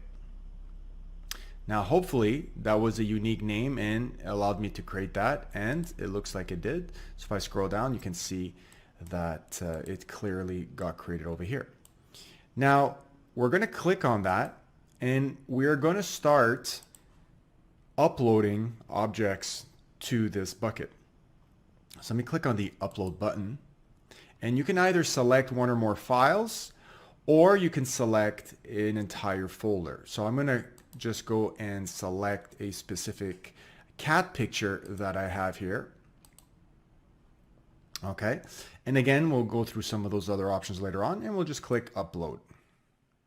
Now this should take no time at all because of the fact that it's a very small object or a file that's being uploaded. So it has succeeded. We can close this up. And we see now clearly that the object is in our bucket. If we go to properties, we can see the metadata associated with this bucket. We can see the region that it's in. We can see the ARN, which is the Amazon resource name, which uniquely identifies this resource, this bucket, across the globe. So if ever you needed to reference this, let's say in an IAM policy or whatever other service needed to communicate with S3, you would need this ARN. It's a very important piece of information. And of course, we have the creation date. Some high level metadata. So objects, as we have covered already, consist of not only the data itself, but the metadata. So there's lots of metadata, and there's a lot of other features that we can go here and enable very easily. And this will be the basis of the future demonstrations that I'm going to do. All right. So just to recap what we just did, we created a unique bucket, give it a name of Simplilearn S3 demo, and uploaded our first object to it. So let's now take a look at the inner workings of the Amazon S3. When we upload an object into a bucket, we have to select which one of these storage classes the object will reside in. So you see I have 6 storage classes here at the bottom, and each have their own characteristics that we're going to get into. By default, if you don't specify anything, it'll get placed in what's called the S3 standard storage class, which is the most expensive out of all these storage classes. Once your object gets colder, and what I mean by colder is your access patterns diminish, meaning that you're accessing that file less and less over the course of time, so it gets colder, you will transition that object from one tier to the next, all the way to, for example, S3 Deep Archive. So again, Deep Archive signifies extremely cold, so maybe you're only referencing this data once a year, once every couple of years. And so you want to have the cheapest possible storage available. So right now you can get about 1 terabyte of storage per month for about $1 a month with S3 Glacier Deep Archive. So you are going to be very interested in knowing how to transition from one or more of these storage classes over time in order to save on your storage costs. That's really why we're doing this. So let's go through some of the storage classes. By default, like I said, whenever you upload an object, you automatically get placed into the standard storage class. So any files that you're working on frequently, daily, this is the best fit for it. You've got the highest level of accessibility and durability as well. Not that the others don't have the same level of durability. However, we'll see how when you transition from one storage tier to the next, some characteristics do change in order for you to save on some costs. We're going to go through some of those. Now, this would be considered hot data, right? Data that's used all the time, maybe just by you, maybe by everybody, right? So that's the perfect place to place it in the standard storage class. Now, over time, like I said, you may find yourself working less and less, perhaps on a document that was due by the end of the month. That document was submitted, and then afterwards, you don't work on that document anymore. Perhaps you're only working on revisions based on feedback from your colleagues that are asking you to make some corrections or some amendments. And so only those corrections or amendments come in perhaps once a month. And so in that case, you might find yourself finding a justification for moving that document from the standard tier to the standard IA or infrequently accessed tier. Maybe any objects not modified for more than 30 days are a good fit for that. And that's really the criteria for IA, inactive access, is that S3 or AWS itself recommends to only put objects in there if they haven't been accessed for at least 30 days. So you get a price reduction, a rebate for putting objects that are not accessed frequently in here. Of course, if you remove objects, let's say before the 30-day limit, then you are charged a surcharge for retrieving an object that you said was infrequently accessed, but it really was not. So bear that in mind. If you're going to place objects in infrequent access, be somewhat reasonably assured that you're not going to be going there and accessing them. You can still access those files, no problem, just as quickly. They have the same level of accessibility and durability. However, like I said, anything less than 30 days, you'll get a price ding on that. If you want to have long-term storage, we're talking about Amazon Glacier. So this is more anything over 90 days that hasn't been modified, or 180 days. There's two subcategories of Amazon Glacier that we're going to get into. And this is the cheapest storage by far. And Amazon Glacier doesn't really operate through the AWS console as the same as the standard and the infrequent access. You can't really upload objects to Glacier via the console in the browser. You can only do so, let's say, through the command line interface or through an SDK. The only thing you can do on the web console with Glacier is actually create what's called a vault, which is a logical container for your archives. But then after that, you have to go through the CLI or the SDK to do the rest of the work there. If we continue on, there's some gray areas between the S3 standard and the Glacier. One is the one zone infrequently accessed storage class. So if we go back to the regular standard and IA storage class, all of these objects are stored across a minimum of 3 availability zones. If you want a further price reduction, you can store your objects in a one zone IA storage class, which means that instead of taking that object and replicating it across 3 or more availability zones, it will only store it in a single availability zone, therefore reducing the level of availability that you have to that object. So in this case here, if that single availability zone would go down, for example, you would not have access to that object. Once it would come back up, of course, you would. The other thing is if there was an immense catastrophe where the actual availability zone was destroyed, well, of course, then your object is also gone. So if that's something that doesn't worry you because you have already many copies of this object maybe lying around on premise, then this is a good option for you because it's data that you're willing to lose access to for short periods of time if ever that single availability zone goes down. So it's about an extra 20% off the price from already the normal IA standard price. There is another one called the standard reduced redundancy storage. This one is kind of getting phased out as we speak because the same price for this storage class is about the same amount you're going to pay for the normal IA standard class. What this does is, again, is a good fit for your objects that you're not really worried about losing if there is some sort of catastrophe that happens in an availability zone. There's less copies of it that are stored.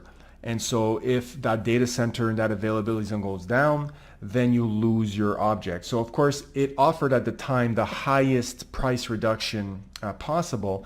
But now the difference between this one and the normal IA standard storage class is so small in terms of price that you're probably not going to migrate to or navigate to this storage class. But it is still there in the documentation, and it may very well come up still in the certification exam. So at least be aware of that. Let's now take a look at some individual features of S3, starting off with lifecycle management.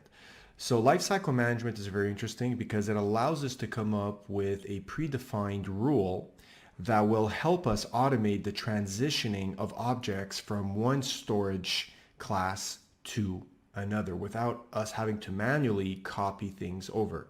Of course, you could imagine how time-consuming that would be if we had to do this manually. So we're going to see this very soon in a lab. However, let me discuss how this works. So once it's basically a graphical user interface. It's very, very simple to use once you come up with these lifecycle management rules. But you're going to define two things. You're going to define the transition action and the expiration action. So the transition action is going to be something like, well, I want to transition an object from, maybe it's all objects, or maybe it's just a specific type of object in a folder, example, that has a specific prefix, from one storage class, let's say standard, to standard inactive or infrequent access. Maybe only after 45 days, after at least a minimum of 30 days, like we spoke of before. And then maybe after 90 days, you want to transition the objects in IA to right away Glacier Deep Archive, or 180 days. You come up with whatever combination you see fit. Okay, it doesn't have to be sequential from S3 to IA to one zone, etc., because like we discussed before, it depends what kind of objects that you're interested in putting in one zone, objects that you don't really mind losing if that one availability zone goes down. So you're going to be deciding those rules. It ends up that this even is not a simple task because you have to monitor your usage patterns to see which data is hot, which data is cold, and what's the best kind of lifecycle management to implement to reap the benefits of the lowest cost. So you have to put somebody on this job and make the best informed decisions based on your access patterns, and that is something that you need to consistently monitor. So what we can do is we can instead opt for something called S3 Intelligent Tiering, which basically analyzes your workload using machine learning algorithms. And after about a good 30 days of analyzing your access patterns, we'll automatically be able to transition your objects from S3 standard to S3 standard infrequent access. Okay, it doesn't go past the IA one, it doesn't go after the Glacier and whatnot. Okay, so it can then offer you that at a reduced price overhead. So there is a monitoring fee that is introduced in order to implement this feature. It's a very nominal, very, very low monitoring fee.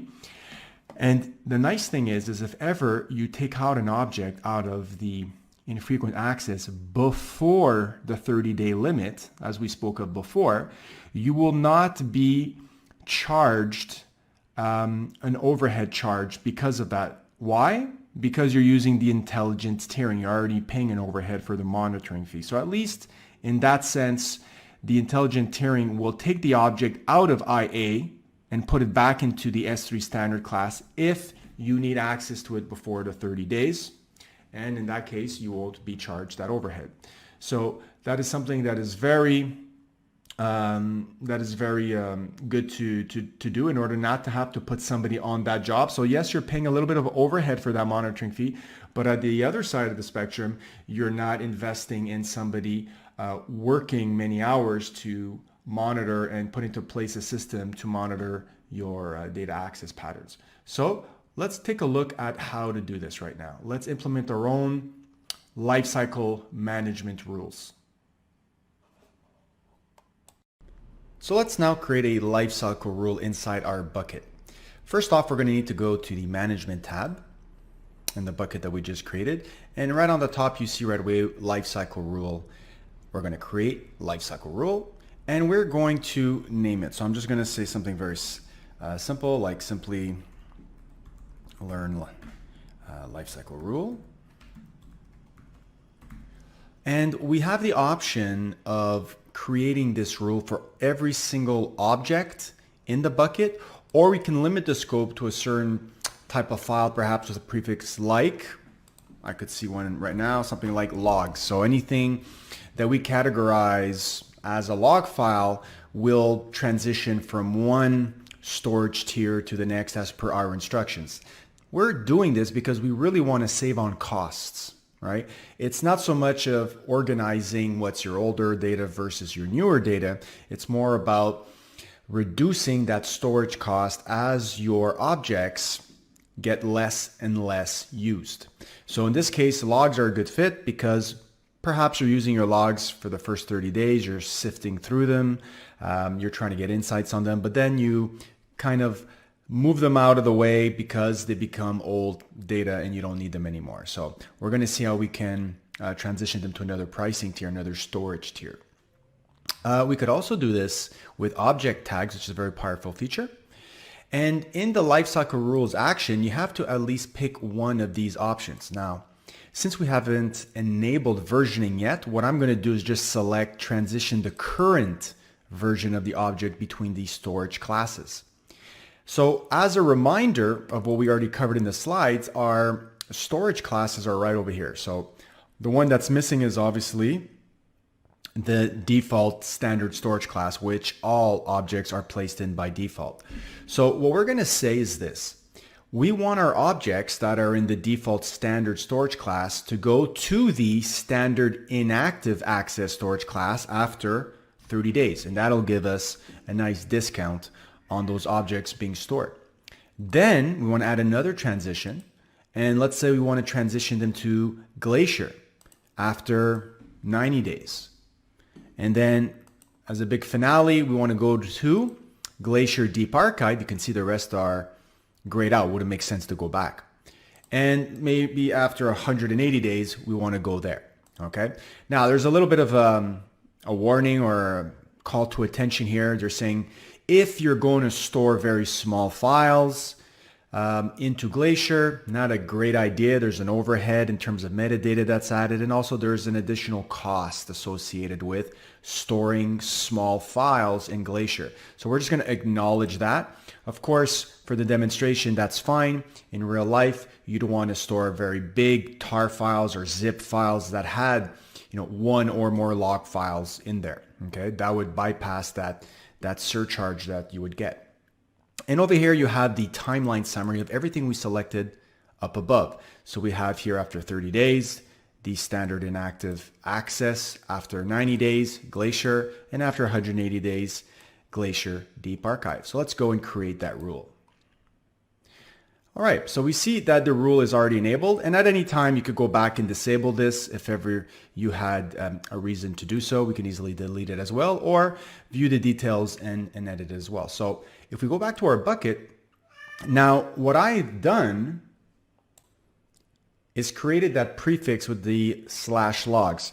Since we're not doing this from the command line, we're going to create a logs folder over here that will fit that prefix. So create logs, create a folder. And now we're going to upload our, let's say, our Apache log files in here. So we're going to upload one demonstration Apache log file that I've created with just one line in there, of course, just for demonstration purposes. We're going to upload that.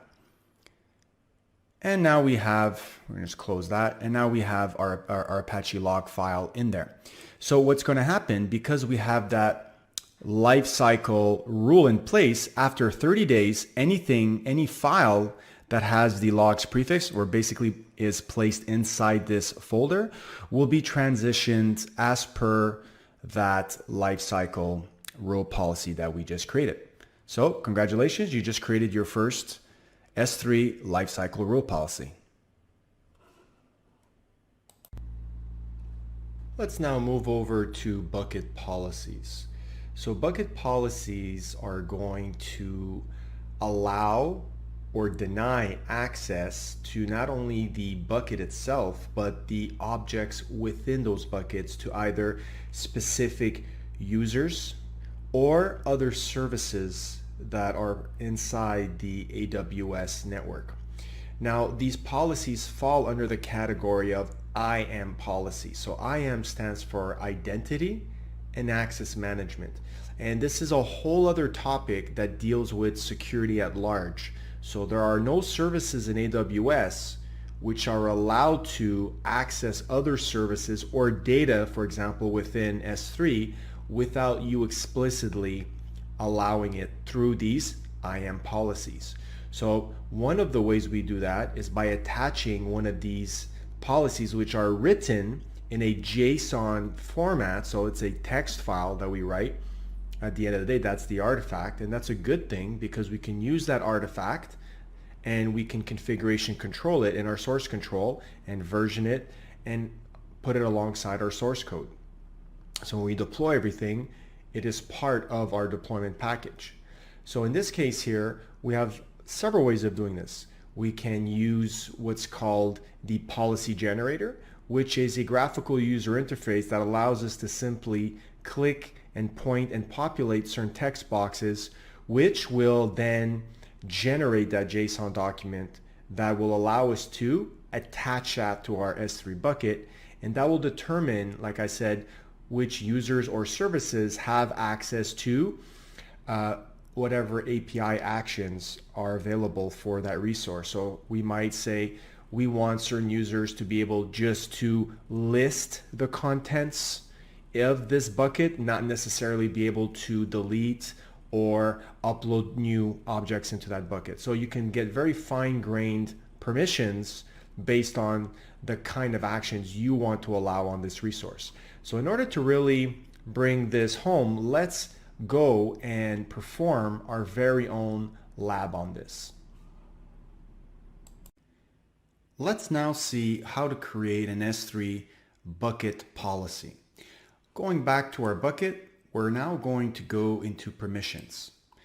So the whole point of coming up with a bucket policy is that we want to control who or what, the what being other services, have access to our bucket and our objects within our bucket. So there are several ways we can go about doing this. Let's edit a bucket policy. One, we can go and look at a whole bunch of pre-canned examples, which is a good thing to do. Two, we could actually go in here and code the JSON document ourselves, which is much more difficult, of course. So what we're going to do is we're going to look at a policy generator, which is really a form-based graphical user interface that allows us to generate, through the answers that we're going to give here, the JSON document for us. First question is, we got to select the policy type. Of course, we're dealing with S3, so it makes sense for us to create an S3 bucket policy. The two options available to us are allowing or denying access to our S3 bucket. Now, in this case here, we could get really fine-grained and specify certain kinds of services or certain kinds of users. But for the demonstration, we're just going to select star, which means anything or anybody can access this S3 bucket. All right. Now, depending on also the actions that we're going to allow. So in this case here, we can get very fine-grained, and we have all these checkboxes that we can check off to give access to certain kind of API action. So we can say we want to give access to, just deleting the bucket, which obviously is something very powerful, but you can get more fine-grained. As you can see, you have more of the getters over here, and you have more of the listing and the putting new objects in there as well. So you can get very fine-grained. Now, for demonstration purposes, we're going to say all actions. So this is a very broad and wide-ranging permission, something that you really should think twice about before doing. We're basically saying we want to allow everybody and anything, any service, all API actions on this S3 bucket. So that's no small thing. We need to specify the Amazon resource name, the ARN of that bucket specifically. So what we're going to do is go back to our bucket, and you can see here the bucket ARN. Okay, so we're just going to copy this, paste it in this policy generator, and just say add statement. You can see here kind of a resume of what we just did, and we're going to say generate policy. And this is where it creates for us, and make this a little bit bigger for us, it creates that JSON document. So we're going to take this, we're going to copy it, and we're going to paste it into the generator. Okay. Now, of course, we could flip this and change this to a deny, right? Which would basically say we don't want anybody to have access, or anything, any other service to have access to this S3 bucket. We could even say /* to also encapsulate all the objects within that bucket. So if I save this right now, you have a very ironclad S3 bucket policy, which basically denies all access to this bucket and the objects within. Of course, this is on the other side of the spectrum, very, very secure. So we might want to, for example, host a static website through our S3 bucket. So in this case here, allowing access would make more sense, right? So if I save changes, you see that we get an error here saying that we don't have permissions to do this. And the reason for that is because it realizes that this is extremely permissive. So in order to give access to every single object within this bucket, as in the case that I was stating of a static website being hosted on your S3 bucket, it would be much better to also at first enable that option. So I'm just going to duplicate the tab here. And once you go back to the permissions tab, one of the first things that shows up is this block public access setting, right? Right now it's completely blocked, and that's what's stopping us from saving our policy. We would have to go in here, unblock it, and save it, right? And it's also kind of like a double clutch feature. You have to confirm that just so you don't do that by accident, right? So now what you've effectively done is you've really opened up the floodgates to have public access to this bucket. It's something that can't be accidentally done. It's kind of like having to perform these two actions before the public access can be granted. Now, historically, this was something that AWS was guilty of, was making it too easy to have public access. So now we have this double clutch. Now that this is enabled or turned off, we can now save our changes here successfully. And you could see here that now it's publicly accessible, which is a big red flag that perhaps this is not something that you're interested in doing. Now, if you're hosting a public website and you want everybody just to have read access to every single object in your bucket, yes, this is fine. However, please make sure that you pay very close attention to this type of access flagged over here on the console. So congratulations, you just got introduced to your first bucket policy, a permissive one, but at least now you know how to go through that graphical user interface through the policy generator and create them and paste them inside your S3 bucket policy pane.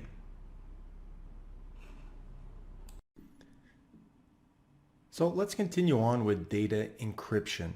So any data that you place in S3 bucket can be encrypted at rest very easily using an AES 256 encryption key. So we can have server-side encryption. We could have AWS handle all the encryption for us. And the decryption will also be handled by AWS when we request our objects later on.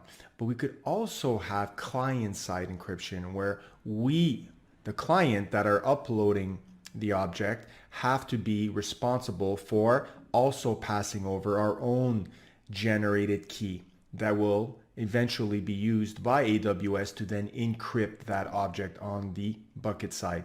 Of course, once that happens, then the key is discarded, the client key is discarded, and you have to be very mindful that since you've decided to handle your own encryption, client-side encryption, that if ever you lose those keys, well, that data is not going to be recoverable in that bucket on the AWS network. So be very careful on that point. We can also have a very useful feature called versioning, which will allow you to have a history of all the changes of an object over time. So versioning sounds exactly how it's named. Every time you make a modification to a file and upload that new version to S3, it will have a brand new version ID associated with that. So over time, you get a sort of stack of a history of all the file changes over time. So you can see here at the bottom, you have an ID with all these ones, and then an ID with 121212. So eventually, if ever you wanted to revert back to a previous version, you could do so by accessing one of those previous versions. Of course, versioning is not an option that's enabled by default. You have to go ahead and enable that yourself. It is an extremely simple thing to do. And so there may be a situation where you already have objects within your buckets and you only then enable versioning. Well, versioning would only apply to the new objects that would get uploaded from the point that you enabled versioning. The objects that were there before that point will not get a specific version number attached. In fact, they will have a sort of null marker version number that will get attached to them. It's only after that you modify those objects later on and upload a new version that they will get their own version numbers. So right now, what we're going to be doing is a lab on actual versioning. So let's go ahead and do that right now. In this lab, we're going to see how to enable versioning in our buckets. Enable versioning is very easy. We're simply going to click on our bucket, go into properties, and there is going to be a bucket versioning section. We're going to click on edit and enable it. Once that's done, any new objects that are uploaded to that S3 bucket will now benefit from being tracked by a version number. So if you upload objects with the same file name after that, they'll each have a different version number. So you'll have version tracking, a history of the changes for that object. Let's actually go there and upload a new file. I'll upload one called index.html. So we're going to simulate a situation where we've decided we're going to use an S3 bucket as the source of our static website to deploy one. And in this index.html file, if you take a look right now, let's take a look at what's in there. You can see that we have welcome to my website and we're at version 2. Okay, so if I click on this file right now and I go to versions, I can clearly see that there's some version activity that's happening here. Okay, we have here at 1456, which is the latest one is on the top, the current version, we have a specific version ID. And then we have a sort of history of what's going on here. Now, I purposely enabled versioning before and then try to delete versioning or disable versioning. But here's the thing with versioning. You cannot disable it fully once it's enabled. You can only suspend it. Right?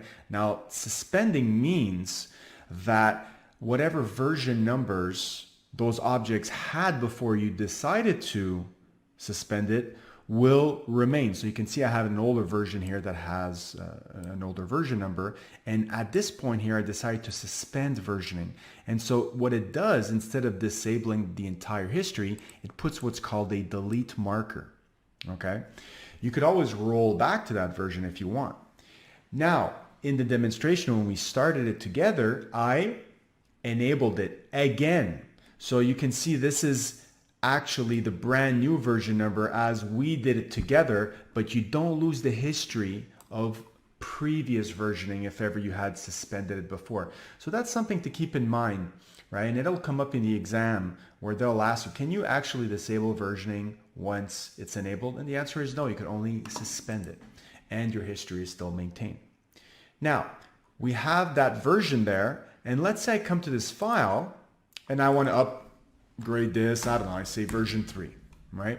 And now what's going to happen is if I click on this version, just as the current one with version 2, and I open this, we should see version 2, which is fine. That's expected.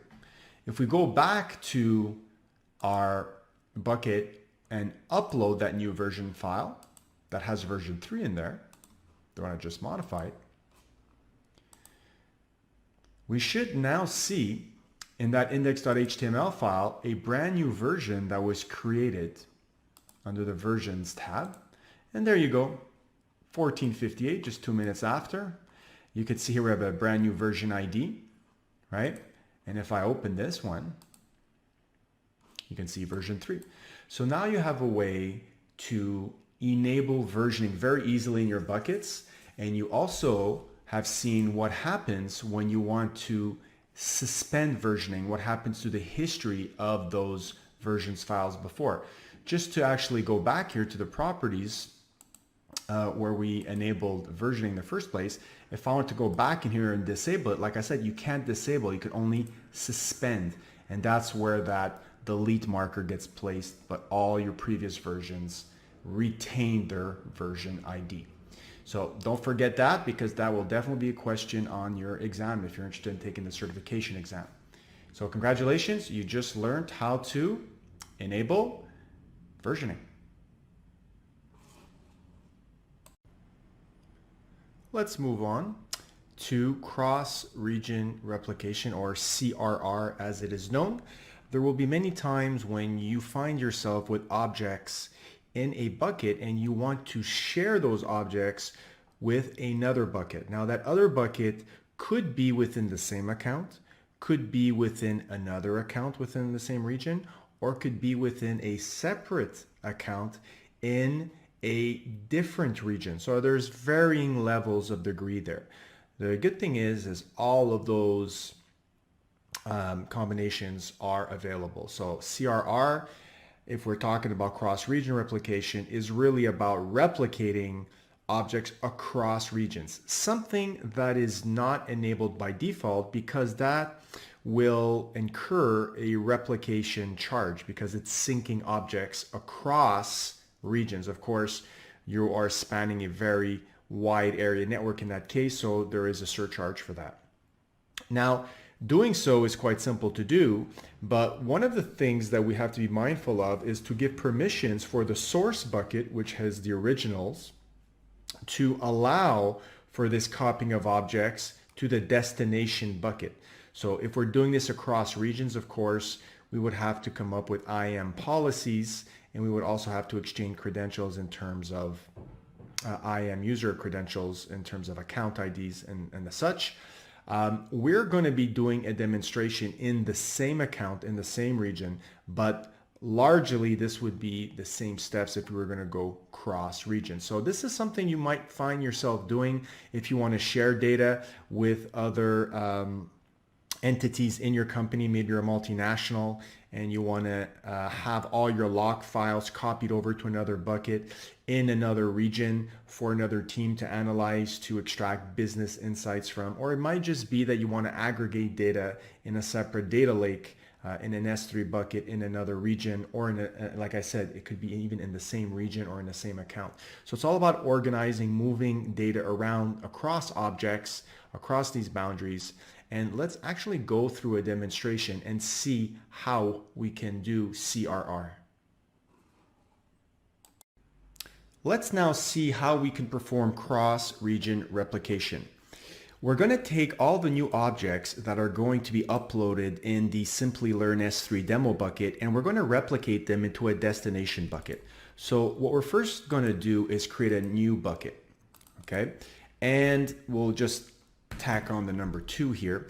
And this will be our destination bucket where all those objects will be replicated to. We're going to demonstrate this within the same account, but it's the exact same steps when doing this across regions. One of the requirements when performing cross-region replication is to enable versioning. So if you don't do this, you can do it at a later time, but it is necessary to enable it at some point in time before coming up with a cross-region replication rule. All right, so let me create that bucket.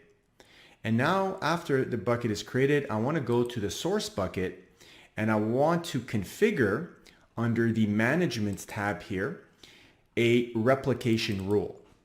So I'm going to create a replication rule, call it Simplilearn rep rule.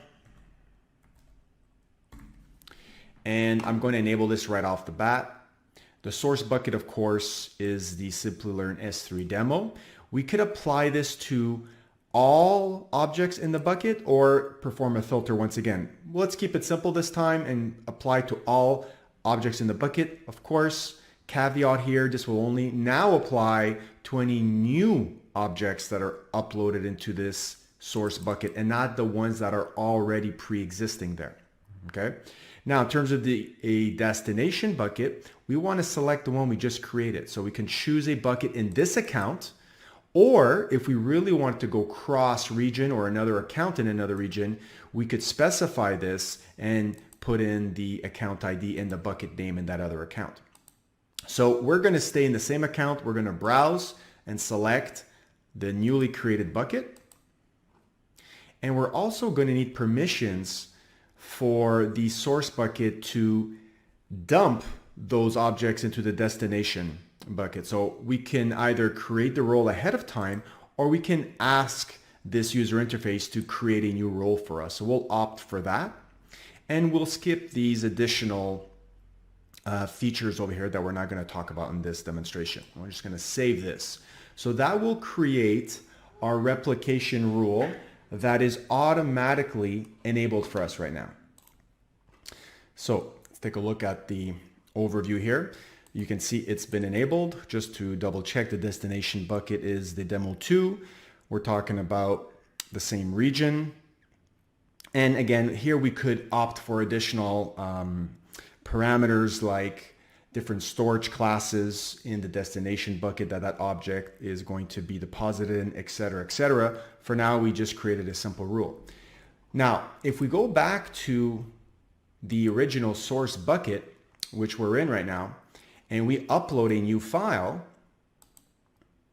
which will be a transactions file in a CSV format, once this is uploaded, that cross-region replication rule will kick in and will eventually, right, it's not immediate, but will eventually copy the file inside the demo 2 bucket. Now I know it's not there already, so what I'm going to do is pause the video and come back in 2 minutes, and when I click on this, the file should be in there. Okay, so let's now double check and make sure that object has been replicated. And there it is, been replicated as per our rule. So congratulations, you just learned how to perform your first same account S3 bucket region replication rule. Let's now take a look at transfer acceleration. So transfer acceleration is all about giving your end users the best possible experience when they're accessing information in your bucket. So you want to give them the lowest latency possible. You can imagine if you were serving a website and you wanted people to have the lowest latency possible, of course, that's something that's very desirable. So in terms of traversing long distances, if you have your bucket that is in, for example, the US East 1 region in the United States, in the Virginia region, and you had users, let's say in London, that want to access those objects, of course, they would have to traverse a longer distance than users that were based in the United States.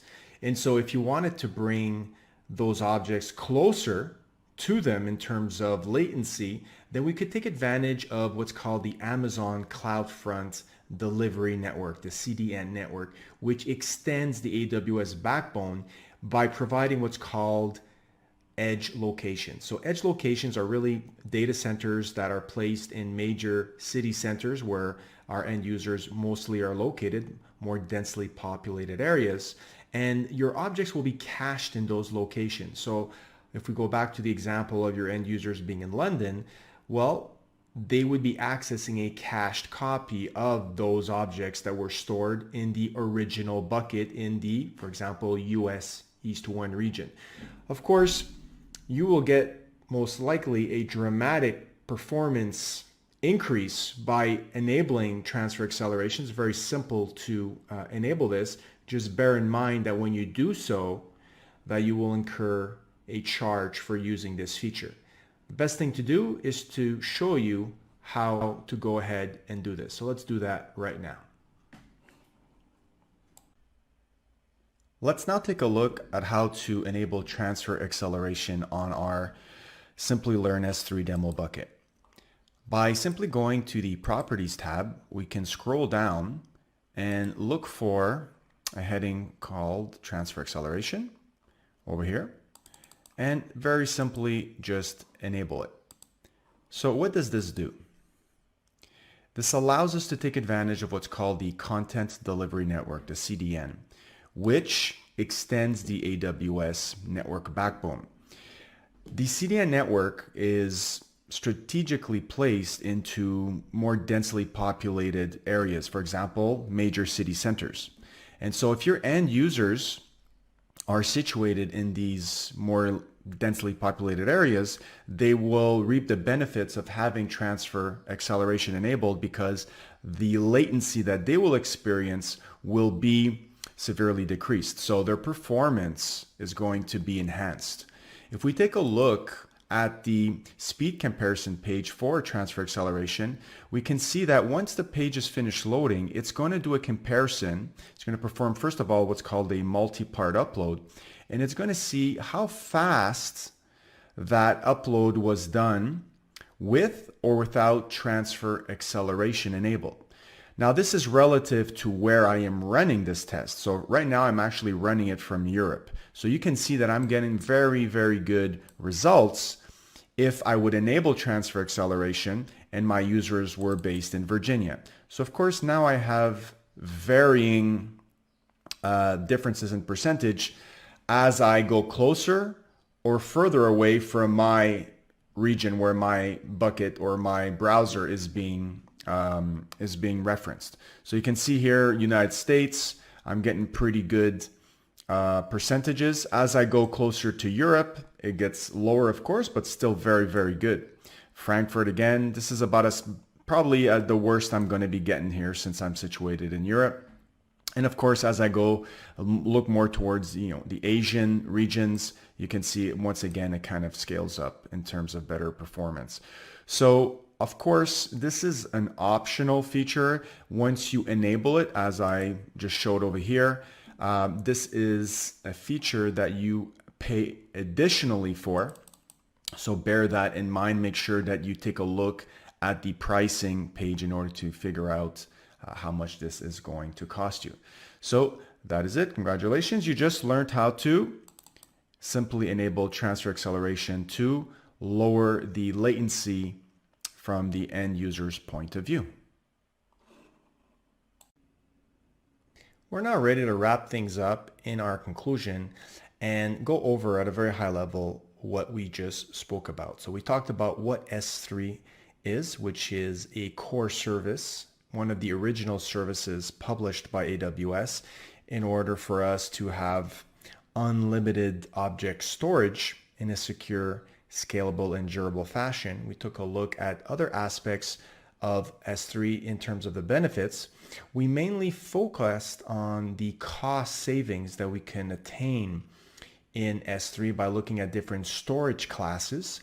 Now, of course, S3 is industry recognized as one of the cheapest object storage services out there that has the most features available. We saw what goes into the object storage in terms of creating first our buckets, which are our containers, high-level containers in order for us to store our objects in. Again, objects are really an abstraction of the type of data that are in there, as well as the metadata associated with those objects. We took a look at the different storage tiers, the default being the standard, all the way till the cheapest one, which is the Glacier, which are meant for long-term archived objects. For example, log files that you may hold on to for a couple of years, may not need to access routinely, and will have the cheapest pricing option by far. So we have many pricing tiers, and if you want to transition from one tier to the next, you would implement a lifecycle policy or use the intelligent tiering option that can do much of this for you.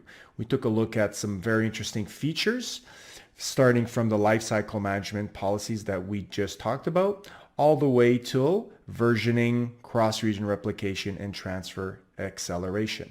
So with this conclusion, you are now ready to at least start working with S3. Hello everybody, my name is Kent, and today we're going to be covering AWS Identity and Access Management, also known as IAM, tutorial by Simplilearn. So these are the topics which we'll be covering today. We'll be defining what AWS security is, the different types of security in AWS, what exactly is identity and access management, the benefits of identity and access management, how IAM works, its components, its features, and at the end, we're going to do a great demo on IAM with multi-factor authentication and users and groups. So without any further ado, let's get started. So let's get started with what is AWS security. Your organization may span many regions or many accounts, and you may encompass hundreds if not thousands of different types of resources that need to be secured. And therefore, you're going to need a way to secure all that sensitive data in a consistent way across all those accounts in your organization while meeting any compliancy and confidentiality standards that have to be met. So for example, if you're dealing with healthcare data or credit card information or personal identification information like addresses, this is something that needs to be thought out across your organization. So of course we have individual services in AWS, which we will explore in this video. However, in order to govern the whole process at an organizational level, we have AWS Security Hub. Now, AWS Security Hub is known as a CSPM, which stands for a Cloud Security Posture Management Tool. So what does that really mean? Well, it's going to encompass, like I said, all these tools underneath the hood in order to bring a streamlined way for you to organize and adhere to these standards across your organization. It'll identify any misconfiguration issues and compliance risks by continuously monitoring your cloud infrastructure for the gaps in your security policy enforcements. Now, why is that important? Well, these misconfigurations can lead to unwanted data breaches and also data leakages. So in order to govern this at a very high level, like I said, we need to incorporate AWS Security Hub that will automate and manage all these underlying services for us in order to perhaps take automated action. We call that remediary actions. And you can approve these actions manually, or you can automate those actions as you see fit across your organization. So let's delve a little bit deeper into what is AWS security, and then we'll start looking individually at some of these services. And so our organization has special needs across different projects and environments. So of course, the production, development, test environments all are going to have their own unique needs. However, it doesn't matter which project or which business unit we're talking about and what are their storage backups needs. They should all be implemented in a concise, standardized way across your organization to meet that compliancy we were just talking about. So we want to automate all these tedious manual tasks that we've been doing, like ensuring that perhaps our buckets in S3 are all encrypted or all our EBS volumes are encrypted. And we want to have an automated process in place in order to give us time on other aspects of our business, perhaps our application development, to bring better business value. And that allows us to grow and innovate the company in a way that's best suited for it. So let's take a look at the different types of AWS security. Now, there are many different types of security services out there. However, we're going to concentrate primarily on IAM in this video tutorial. So I like to think of IAM as the glue between all AWS services, because by default, we don't have permission for any one service to communicate with another. So let's just take, for example, an EC2 instance that wants to retrieve an object from S3. Well, those two services could not interact unless we interacted with IAM. So something that's extremely important to learn. And by the end of this video tutorial, you'll be able to understand what IAM is. We have Amazon Guard Duty here, which is all about logs. Basically aggregates all logs from, example, CloudTrail, which we still haven't talked about. It's at the end of this list over here. But instead of looking at CloudTrail individually, Guard Duty will actually take a look at CloudTrail will take a look at your VPC flow logs, and we'll take a look at your DNS logs and monitor that account and your network and your data access via machine learning algorithms. And it'll ID any threat where you can automatically remediate the workflow that you've approved. So for example, if you know of a malicious IP address that's making API calls, well, those API calls are registered in CloudTrail, right? So this machine learning algorithm will be able to detect that and take action. So this is really governed at a higher level than you having to individually inspect all your DNS logs, flow logs, and CloudTrails individually and take action through some scripting fashion that you've come up with. So Guard Duty manages all that. We have Amazon Macie, which once again uses machine learning, but also uses pattern matching. Pattern matching can be used with matching kind of libraries that are already in place, or you can come up with your own pattern matching, and that's used to discover and protect your sensitive data. So for example, if you had healthcare data, also known as HIPAA compliancy, or credit card data that's lying around, well, Macie will discover it and will protect it. So as your data grows across your organization, that might be harder and harder to do in your own way. So Macie really facilitates discovering and protecting that, so you can concentrate on other things. AWS Config is something that kind of works in tandem with all the other services. It's able to continuously monitor your resources configurations and ensure that they match your desired configuration. So for example, maybe you state that your S3 buckets should be encrypted by default, all of them. Or you want to make sure that your IAM user access keys are rotated.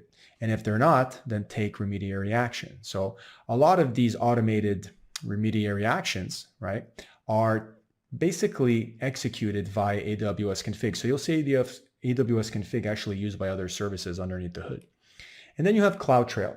CloudTrail is all about logging every single type of API call that's made. So it'll always record the API call, who made it, from what source IP, the parameters that were sent with the API, the response, all that data, which is really a gold mine for you to investigate if there's any security threat. And again, this trail over here, and there can be many, and there's lots and lots of data generated by these trails, can be analyzed by these other services, specifically Guard Duty here, that automates that process so you don't have to. So let's get to the next one, which is, what is identity and access management? So what is IAM? Like I said, IAM is the glue between all AWS services. It will allow those services to communicate with each other once you put IAM into place.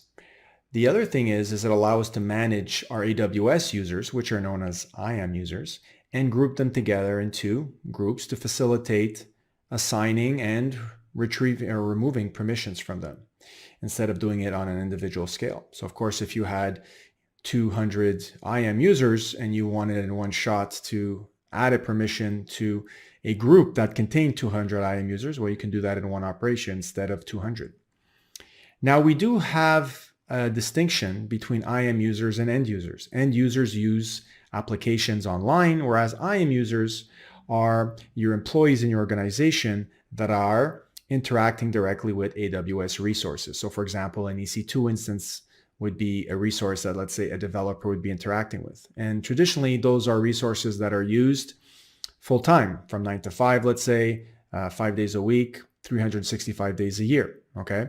Now, sometimes those users have to have elevated permissions for a temporary amount of time, and that is more suited for a role. And that will eliminate the need to create separate accounts just for, type of actions that are needed for, let's say, an hour a month or 2 hours a week or something like that. Something like backing up an EC2 instance, removing some files, doing some cleanups. Traditionally, you don't have those permissions as a developer, but you can be given temporary permissions to assume this role. So it's kind of like putting a hat on your head and pretending you're somebody that you're usually not for a temporary amount of time. Once you take off the hat, you go back to being your old, boring IAM user self, which doesn't have access to performing backups or cleanups and stuff like that. So the roles interact with a service called a secure token service, which gives us specific keys, specifically an access key, a secret key, much like a username and password. And then we have a token key, which only gives you access to this role, this elevated permission, for 1 to 12 hours. So we'll talk more about roles as we go on through this video tutorial, but it's important that you at least remember at this point, even if you don't know all the details, that roles have to do with temporary permissions, elevated permissions. So what are the benefits of IAM? Well, across our organization, we're going to have many accounts, and like I said, hundreds if not thousands of resources. So scalability is going to be an issue if we don't have a very high level visibility and control over the entire security process. And once we have a tool like, for example, Security Hub, which we saw on the first slide, we can continuously monitor and maintain a standard across our organization. So very, very important to have that visibility. And we do when we integrate with AWS Security.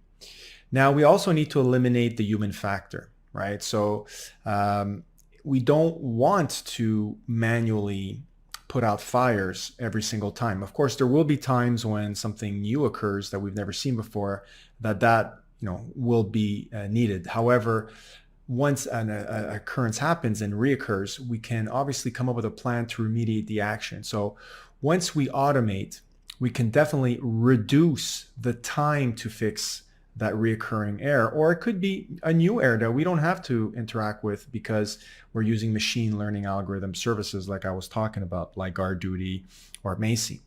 And we can really reduce the risk of security intrusions and data leakage and such by using IAM to facilitate this.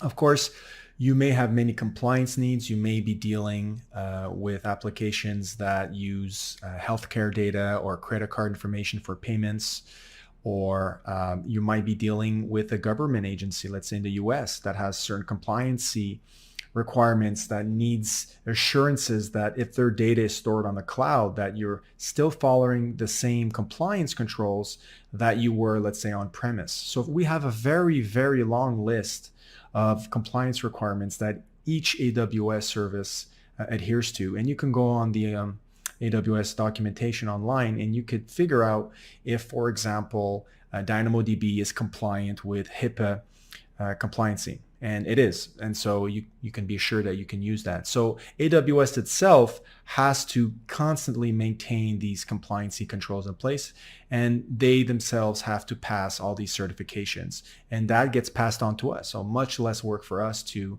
implement these compliance controls. We can just inherit them by using AWS's security model by IAM. And last but not least, we can build the highest standards for privacy and data security. Now, having all this on our own on-premise data center poses security challenges, especially physical security challenges. You have to physically secure the data center. You might have security personnel that you need to hire, 24/7 camera surveillance, et cetera, et cetera. So just by migrating to the cloud, we can take advantage of AWS's global infrastructure. They're very, very good at building data centers. That's part of their business, and securing them. So of course we have a shared security model in place. However, you can rest assured that at least as the lowest common denominator, physical security has been put into place for us. Again, as other services are used, more managed services or more higher end services used in AWS, more and more of that security model will be AWS's responsibility and less yours. We will always have a certain type of responsibility for our applications, but we can again use these high-level services to ensure that our ability to encrypt the data at rest and in transit are always maintained by coming up with specific rules that need to be adhered to. And if those rules are not adhered to, then we have remediary actions that take place in order to maintain, again, that cross-account or organizational-wide security control. Okay, so lots of benefits of using IAM. And let's now take a look at exactly how IAM works and delve deeper into authentication and authorization.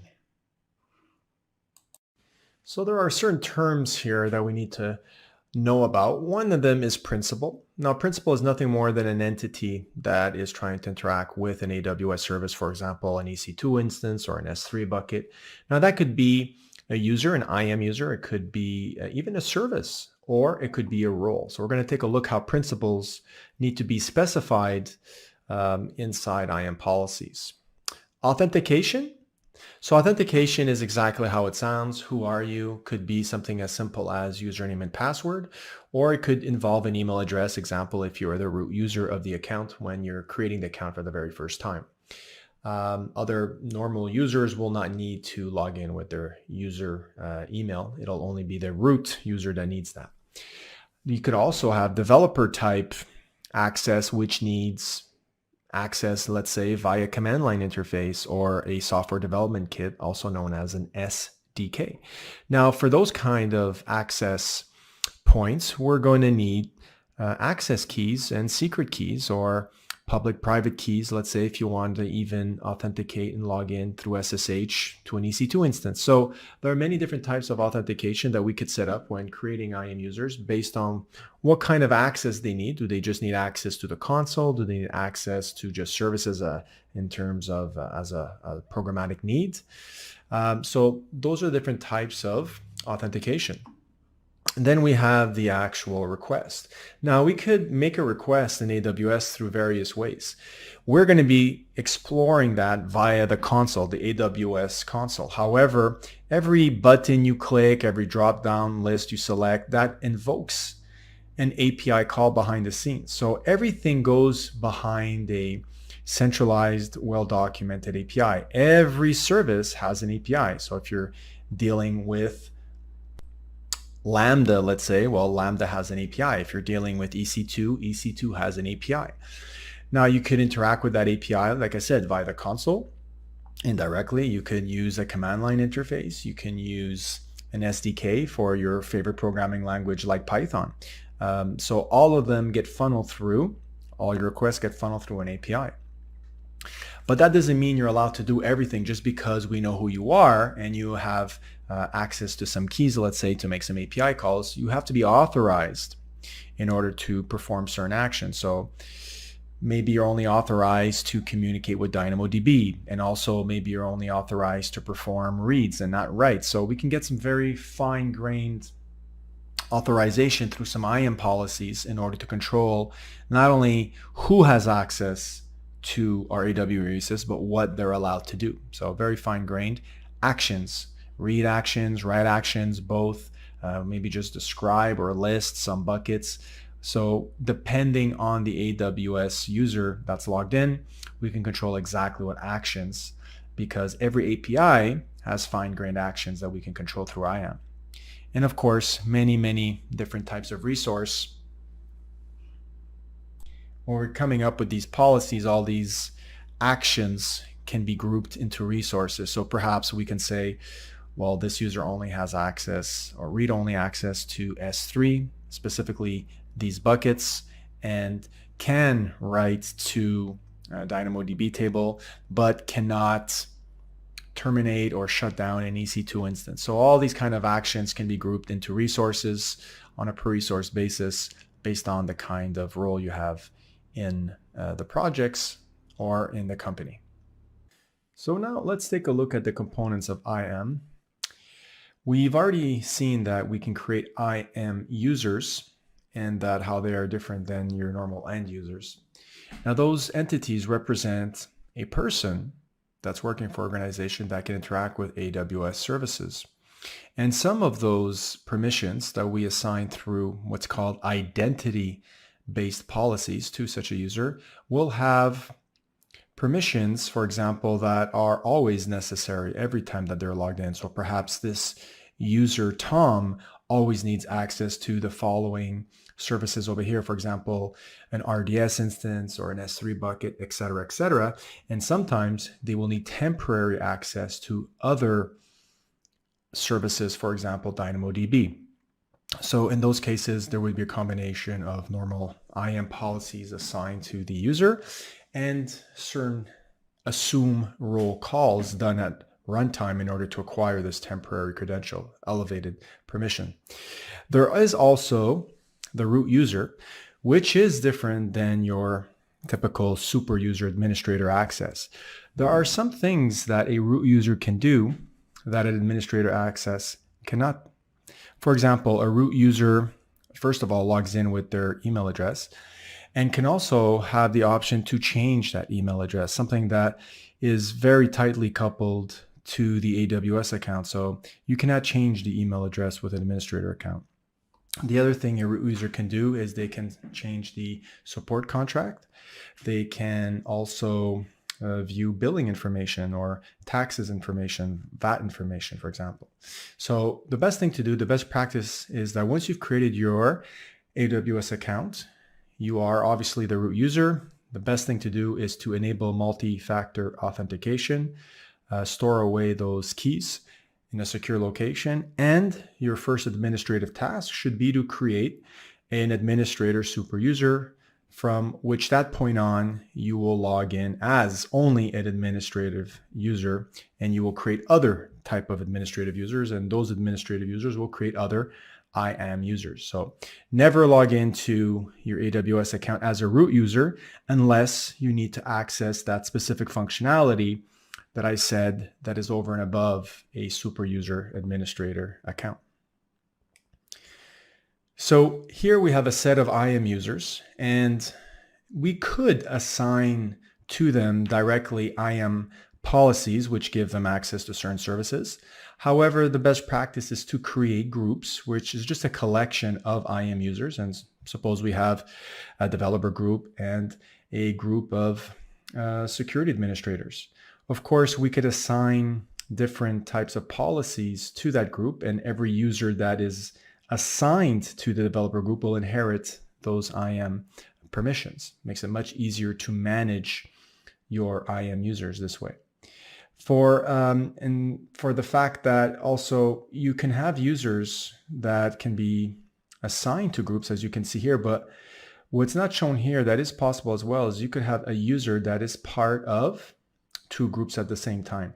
The thing that you cannot have, though, is the notion of subgroup. So I can't extend this group and create a smaller group of developers out of this big group here. So we don't have hierarchical groups, but we do allow users to partake in different groups at the same time. So they will inherit those permissions, those IAM policy permissions from, for example, if user A was part of developers and user A was part of security, they would inherit these two policy statements over here.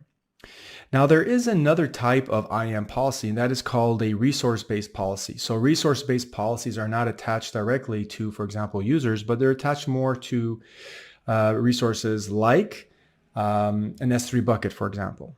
And so when you have such a case, a user group can't be designated as a principal to a group. That's just one of the restrictions. However, there are other ways to get around that. As I said, when you think of an IAM role, I want you to think that these are temporary credentials that are acquired at runtime and are only good for a specific amount of time. Now, an IAM role is really made up of two components. We have what's called a trust policy. So who do you trust to assume this role? Who do you trust to even make an API call to assume the role? After that, we have an IAM policy. Once you've been trusted to assume the role and you get those temporary tokens, what are you allowed to do? Maybe you're allowed to have read-write access to the DynamoDB.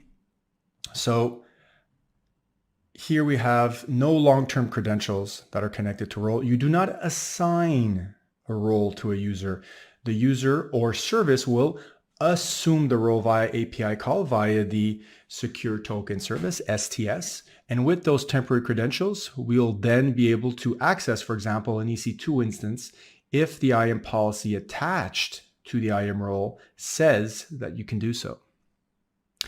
So your users and your applications perhaps running on an EC2 instance and the AWS services themselves don't normally have access to the AWS resources, but through assuming a role, they can dynamically attain those permissions at runtime.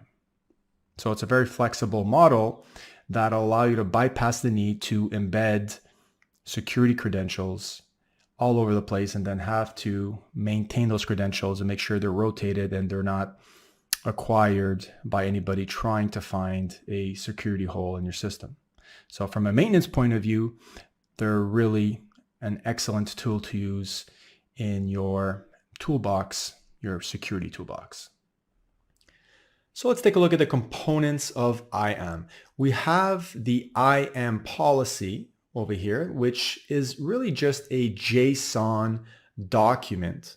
And that JSON document will describe what this user can do if it's attached directly to it, or if the IAM policy is attached to the group, whatever user is attached to that group will also have the same policy inherited. So these are more long-term credentials in terms of, or permissions rather, that are attached to your login for the duration of your login, whereas roles are, as we've already stated, temporary. And again, once you've established a trust relationship, then we can assign a policy, for example, a policy that gives you only read-only access to a CloudTrail to a role. Now, it's up to the user to assume that role either through the console or through some programmatic means. Whichever way is performed, the user will have to make a direct or indirect call to STS for the assume role call.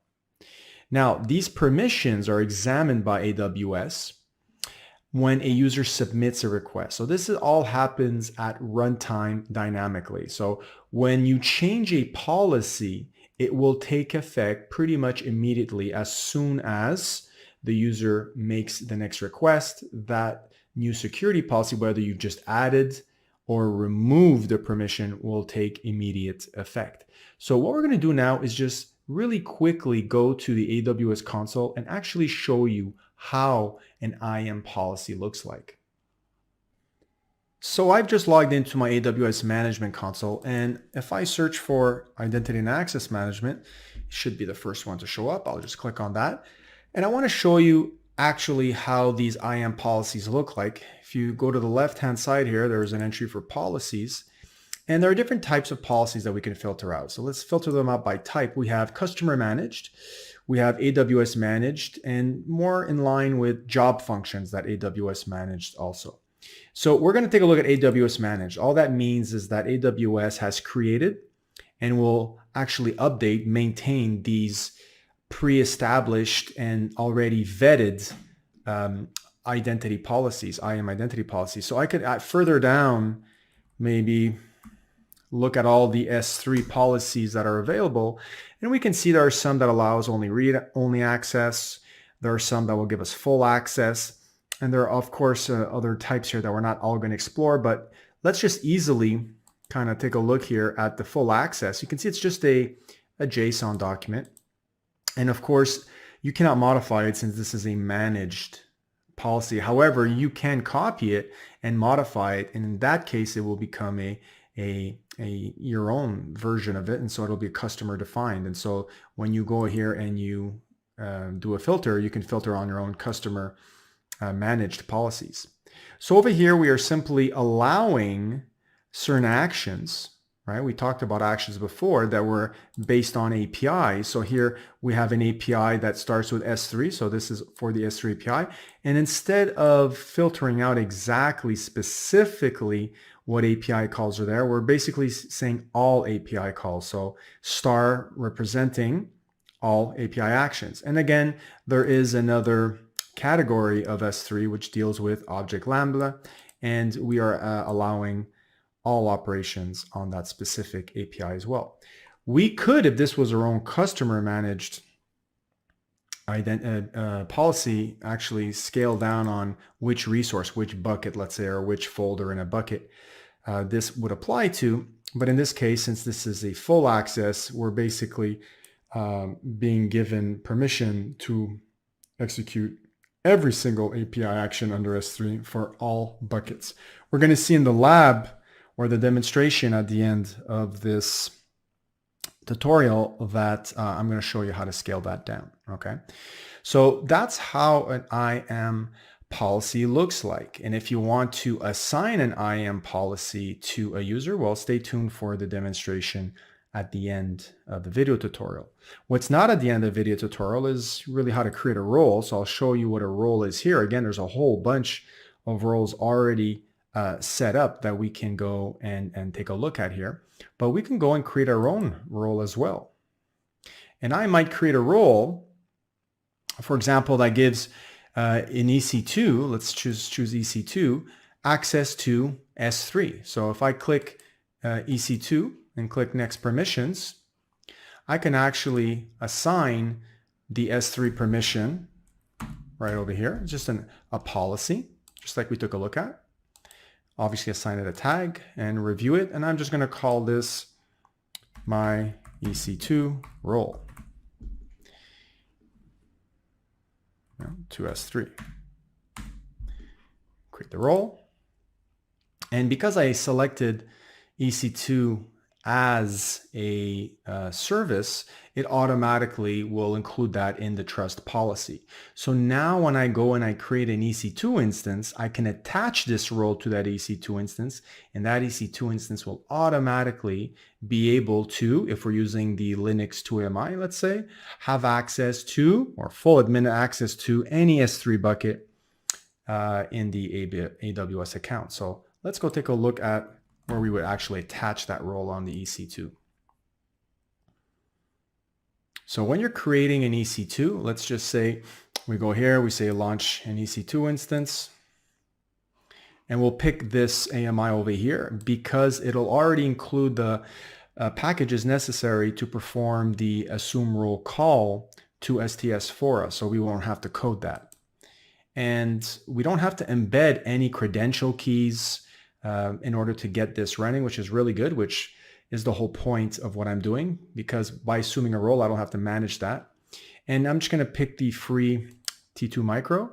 And it is here, once you pick whatever you need, whatever VPC and whatnot, that you come to the IAM role and you select the role to be assumed dynamically. Now I have a whole bunch of them here, but this is the one that I had created here, my EC2 role to S3.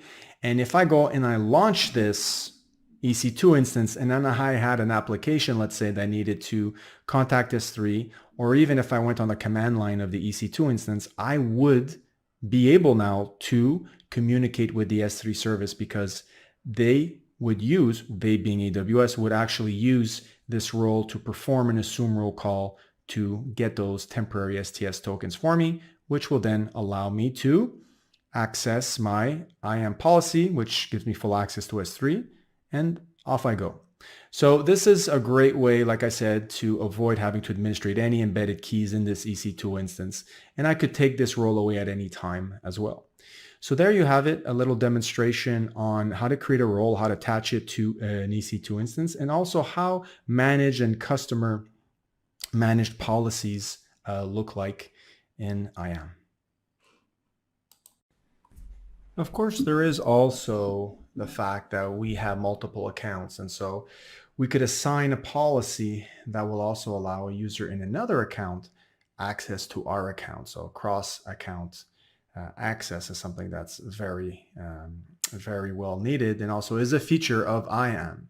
So when you need to share access to resources from one account to another in your organization, we are in need of an IAM policy to facilitate that. So also roles can come into play here for that. By also assigning granular permissions, we can make sure that we implement the concept or the best practice of the least privilege access. And also we have secure access to AWS resources, because by default, again, we have the principle of least privilege, and no service can communicate with another until we enable it via IAM. So very, very secure out of the box. Of course, if you want to add an additional layer of authentication, of security, we have multi-factor authentication rather, and that'll allow you to ensure through a hardware device, perhaps let's say a hardware token device, or your cell phone that has some software that generates a code that will allow it to identify you are actually the person that is typing the username and password, and not somebody who's actually stolen your username and password. So at the end of this video tutorial, we will show you, or I will show you how to enable that. And of course, identity federation is a big thing, where your users may have been defined outside of AWS. You may have thousands of users that you've already defined, let's say in an Active Directory or in an LDAP environment on-prem, and you don't want to recreate all those users again in AWS as IAM users. So we can tie in, we can link the users, your user database that's on-prem, or even users that have been, your user account that's been defined, let's say on a social site like Facebook or Twitter or Google, and tie that into your AWS account. And though there is an exchange of information, there is a setup to do, but at the end of the day, it is either a role in combination with an IAM policy that will allow to map what you're allowed to do once you've been authenticated by an external system. So this has to do with perhaps like I said, LDAP or Active Directory, and you can tie that in with AWS SSO. There are many different services here that can be leveraged to facilitate what we call identity federation. And of course, IAM itself is free. So it's not a service per API request. AWS is very concerned to put security first, and so IAM is free. It's just the services that you use. For example, if you're securing an EC2, of course, that EC2 instance falls under the current pricing plan. So of course, compliance, like I mentioned, is extremely important, making sure that it's business as usual in the cloud. And so, for example, if you were using the payment card industry data security standard to make sure that you're storing and processing and transmitting credit card information appropriately, in order to do your business, well, you can be assured that the services you use in AWS are PCI DSS compliance. And there's many, many other types of compliance that AWS adheres to as well. So password policies, of course, are important. By default, we do have a password policy in place, but when you go to the IAM console, you're free to update that password policy, make it more restrictive based on whatever policy you have at your company. So many features, and so I think we're ready now to go into a full demonstration, and I will show you how to incorporate IAM users, groups, and also multi-factor authentication. So get ready, let's do it. I'm going to demonstrate now how to attach an S3 bucket policy via IAM. I've already created a bucket called Simplilearn S3 IAM demo. And what we're going to do is we're going to attach a bucket policy right over here. We're going to have to edit it, of course. And the basis of the demonstration will be to allow a user that has MFA, so multi-factor authentication, set up to have access to the contents of a folder within this bucket. So of course, now I have to create a folder. Just simply call it folder 1. Create that folder. And now I'm going to go into that folder and upload a file so that we can actually see this in action. So I'm going to select a demo file that I prepared in advance called demo file user2 MFA. I'm going to upload that. All right, and now what's going to happen is eventually when I create our two IAM users, one will have access to view the contents of this file, which should look like something very simple. If I open this up within the console, you'll be able to see, well, it's pretty small right now. I'll make this a little bit bigger, of course. It says this is a demo file which user2-MFA should only be able to have access to. So what's left to do now is to create two users, one called user1 and one called user2-MFA, and that's what we're going to do right now. Let's head over to IAM, Identity and Access Management. And on the left-hand side here, we're going to click on Users. You can see here I don't have much going on. I just got an administrator user, so I want to create two new users. We'll start with one at a time, so one called user1. Now, by default, we have the principle of least privilege, which means this user is not allowed to do anything unless we give them access to either the console right over here, which I will do right now, and also if they were a kind of programmatic user that needed access to specific keys in order to interact with the APIs via the command line interface or the software development kit, for example, if you were a Java developer. So in this case, that is not what I want. So I'm just going to assign console access, and I'm also going to create a default password for this user, but I will not allow them to reset it on the first login, just for demonstration purposes. Now over here, we have the chance to add the user straight to a group, but I'll only do that later on at the end of the demonstration.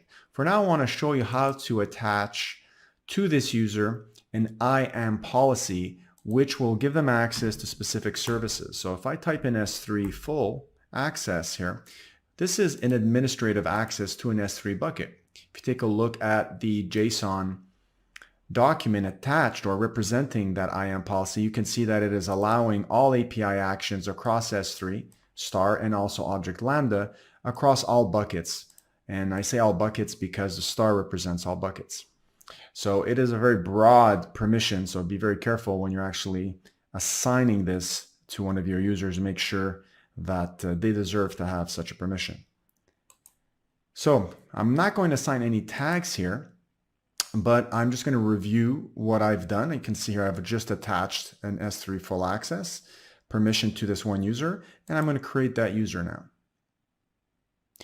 Of course, now's the time for me to download the CSV file, which will contain those credentials. If I don't do it now, I will not have a second chance to do this.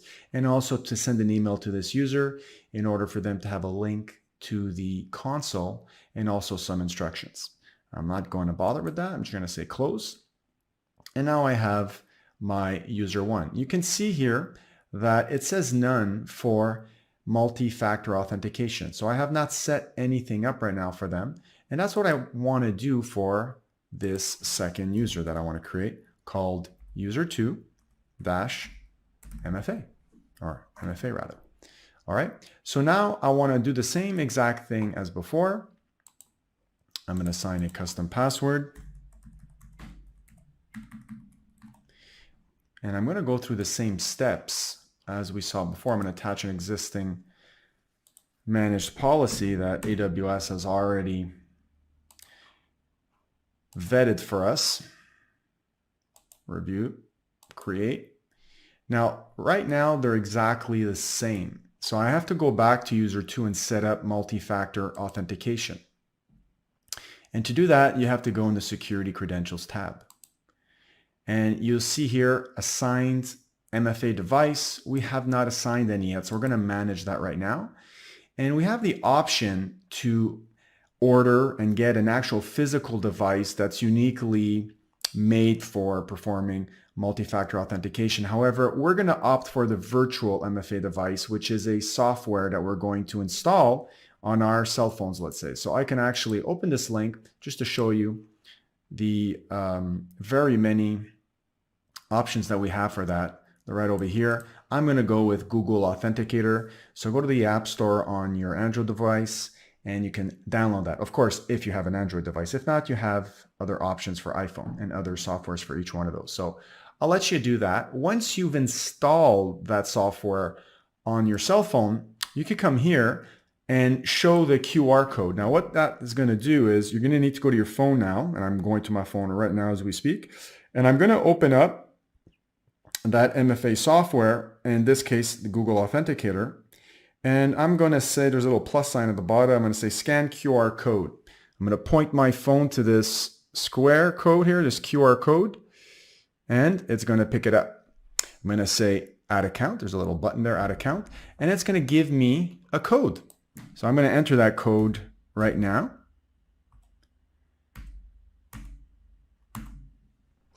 So once I've entered the code, I have to wait for a second code, and that's because this code on the screen of my cell phone is going to expire. It's only there for about 20 to 30 seconds. Once that token expires, it refreshes the display with another token. So I have another token now. That's only good for a couple of seconds again. And now I'm going to say assign MFA. What this does is it completes the link between my personal cell phone and this user right now.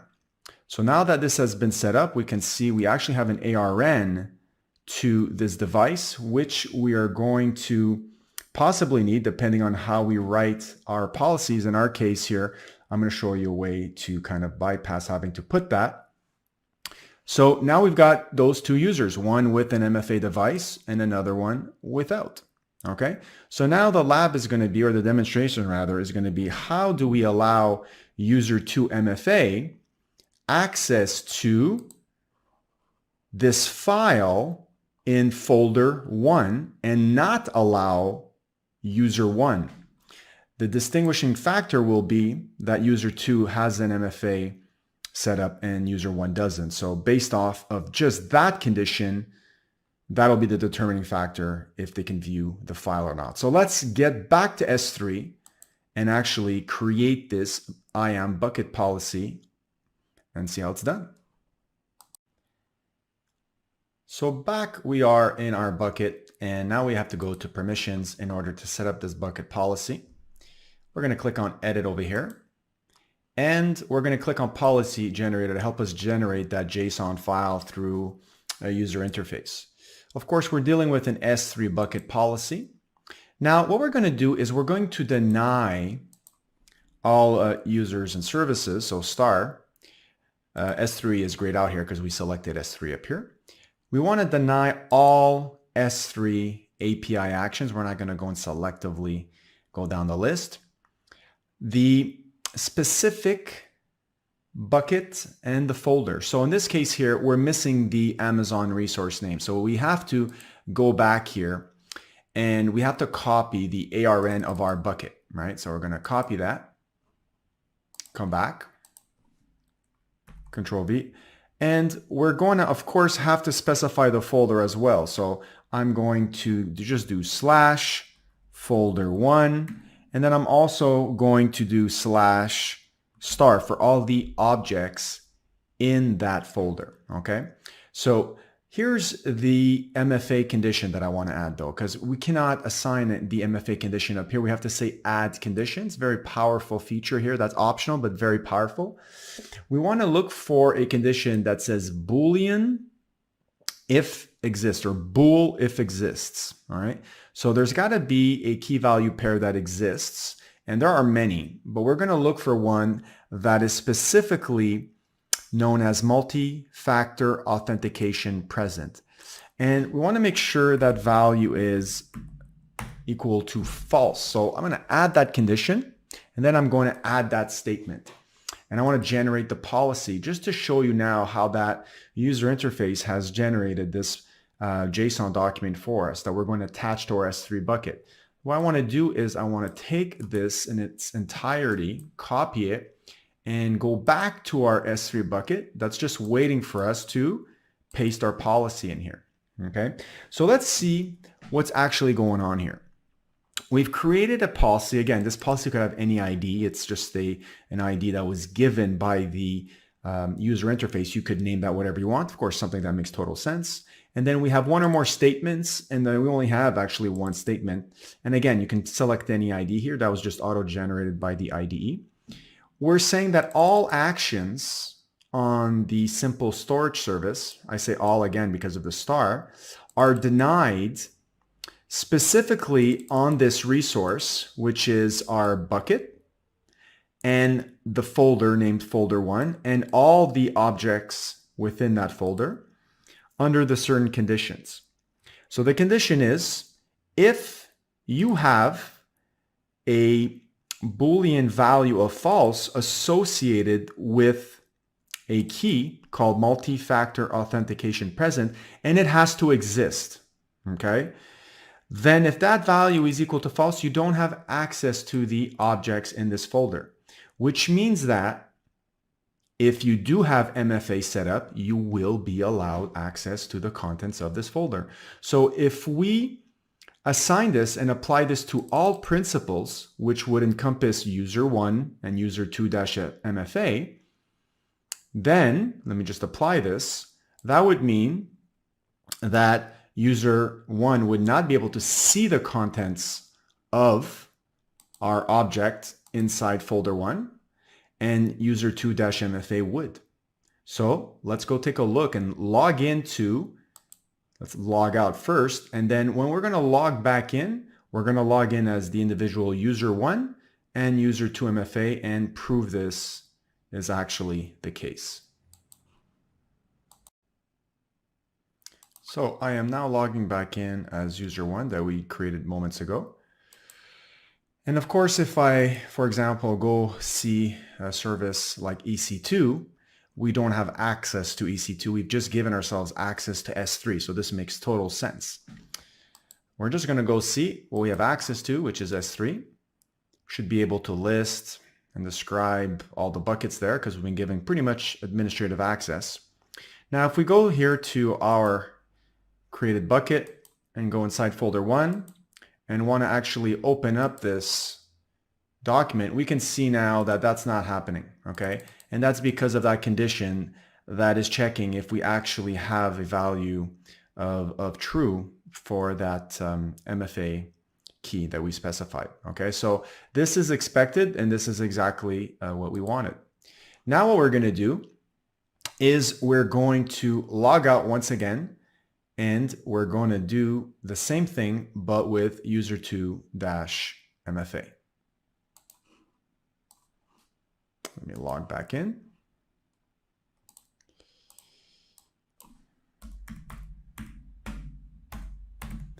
And then specify the new password we created. Now, of course, now I have an MFA code, right? Because I've set that up for user 2. So back on my cell phone I go. I am opening up the Google Authenticator application, and I have in front of me a new Amazon Web Services code that is only good for, like I said, maybe 20 seconds. So it's a little nerve-wracking. If you're not good under pressure, you're going to choke. So I just entered the code, and I have to wait for that to actually work. Now, it looks like I actually didn't check off not to recreate the password. So unfortunately, I must have missed that check mark. So I wanted to kind of avoid this here. So I'm going to start over and create a brand new password. A little painful for demonstrations, but it's good for you guys to see how that actually looks like. So because I've set up my MFA device properly, I am able to log in after I enter that MFA code. And once again, if I go to EC2 Now, I haven't been given the permissions for EC2. I've only been given the permissions for S3. So nothing changes here. I'm going to go to S3. And I'm going to go into folder 1 of our bucket in question. And I'm going to see if I have access now to opening up and seeing the contents. And here I have the contents. This is a demo file which user 2MFA should only be able to have access to. So that worked. So now you guys know how to create a bucket permission policy that is also known as a resource policy because it's assigned to the resource, it's assigned to the bucket. And let me actually show it to you one last time. Here it is. And that'll only allow us to have access to the contents of folder 1 if we have multi-factor authentication set up in our account. So that's really good. The last thing I want to show you now is how to maybe create IAM users in a better way in terms of not having to assign over and over again the same permissions like you saw me do for user 1 and user 2. Of course, now I cannot do anything IAM. Why? Because I'm user 2. I don't have access to IAM. So once again, I'm logging out and we're going to actually see the best practice in terms of how do I assign IAM policies to a group and then assign users to that group in order to inherit those permission policies. So let's get to it. Let's sign out first. So let us go back to IAM and we're going to be creating our first group. We're going to simply create the button or click on the button create group and we'll come up with a group called testers. We have the ability to add existing users to this group. So we will add, for example, user 1 only to the testers group. And we can also add permissions to this group. So we're going to go here and add, for example, the EC2 full permissions, create group. And what's going to happen now, if we go take a look at testers, we can see we have that one user that we added, and we also have the permissions associated with that group. So this means now that any new users we create will automatically inherit whatever permissions the group has, which is really good for maintainability. So for example, let's say we were to create many new testers. So let's say user 3 over here. Now, of course, I'm going to have to go in this case through the same steps as I did before. I'm just going to remember this time not to forget to uncheck that. And instead of attaching policies directly, I'm going to say, well, I want to inherit the policy permissions that were assigned to the group. So I'm going to say this user is going to be part of the testers group. And of course, I'm just going to skip through the remaining repetitive tasks that I've already described. And this user 3 now is already going to have the permissions to access EC2 that they've gained through the group testers. Whereas if we go back to user 1, this user also has the permissions from the group, but has a unique permission added to itself. So in this case, you do have the option of doing that. You have the option of adding a permission over and above that is assigned to the group to yourself directly. So this is really good, adding permissions to groups when you have, of course, lots of users in your company, in your organization. And instead of going to them and adding permissions after permission, you can centrally access this in one or manage this in one place. So for example, if I go back to my roles, groups rather, in my testers, and let's say I forgot to add a permission to all the users in this group. So let's say there was 20 users attached to this group. Okay, I'm not going to bore you with creating 20 users. we have 2 now. That's good enough to show the demonstration. And let's say now I need to add another permission, right? So in this case here, I'm going to add a permission, for example, let's say based on DynamoDB, right? So I'm going to get full access to DynamoDB. I'm going to add that permission. And what's going to happen now is if I go back to my users, for example, user 3, I'm going to see that user 3 automatically has inherited that permission, and so has user 1. All right, show 2 more, and there they are. So in this case, it really allows for you to easily manage a lot of users in that group, because you can simply go to one place, which is the group, and add and remove policies as you see fit, and the whole team will inherit that. So it saves you lots of work, and that is the best practice. So there you have it, guys. You have learned in this demonstration how to create users, how to create groups, how to add users to groups and manage their policies in terms of best practice. And you've also learned how to attach to an S3 bucket a policy that allows you to permit access based off of if a user has multi-factor authentication set up. And we showed you how to actually set that up when creating an IAM user. So again, permissions tab is where this all happens. Hope you enjoyed that, put that to good use, and I'll see you in the next demonstration. So I hope you enjoyed that demonstration. We're just going to wrap things up in a summary and kind of see what was looked at throughout the tutorial. We first started with what is AWS security. We took a look at how important it was across our organization to maintain best practice and also standardize that practice across the accounts organization. We took a look at the topmost services, in which we concentrated then after on IAM. And we took a look at what IAM was in terms of IAM users, groups, long-term credentials that are applied as IAM policies, and then the concept of a role. We took a look at the benefits of IAM and the actual terminology used with working with IAM. Of course, principal being an entity that is either a user or a service itself that can gain access to an AWS resources. And we actually saw the different types of authentication and what we can do to implement authorization via IAM policies and also through the use of roles. So we took a look how to organize our users into groups and what actually goes into acquiring a role through a demonstration. We took a look at how to actually create a role and attach that role to an EC2 instance. And then we took a look at the high-level features of IAM, which allowed us to either grant access to another IAM user from another group, implement multi-factor authentication like we just did in the demonstration, or ensure ourselves that we are following all the compliancy standards that have been adhered to by whatever project we're working on, and that AWS is there to support us.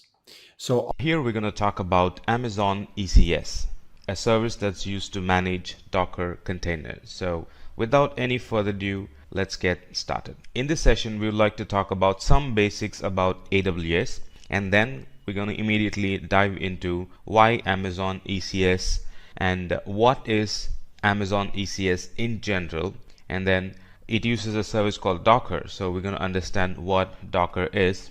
And there are competitive services available for ECS. I mean, ECS is not the on and only service to manage Docker containers. But why ECS? Advantage of ECS. We will talk about that. And the architecture of ECS. So how it functions, what are the components present in it, and what are the functions that it does. I mean, each and every component, what are all the functions that it does. All those things will be discussed in the architecture of Amazon ECS. And how it works, how it all connects together. That's something we will discuss. And what are the companies that are using ECS? What were the challenge and how ECS helped to fix the challenge? That's something we will discuss. And finally, we have a wonderful lab that talks about how to deploy Docker containers on an Amazon ECS. So let's talk about what is AWS.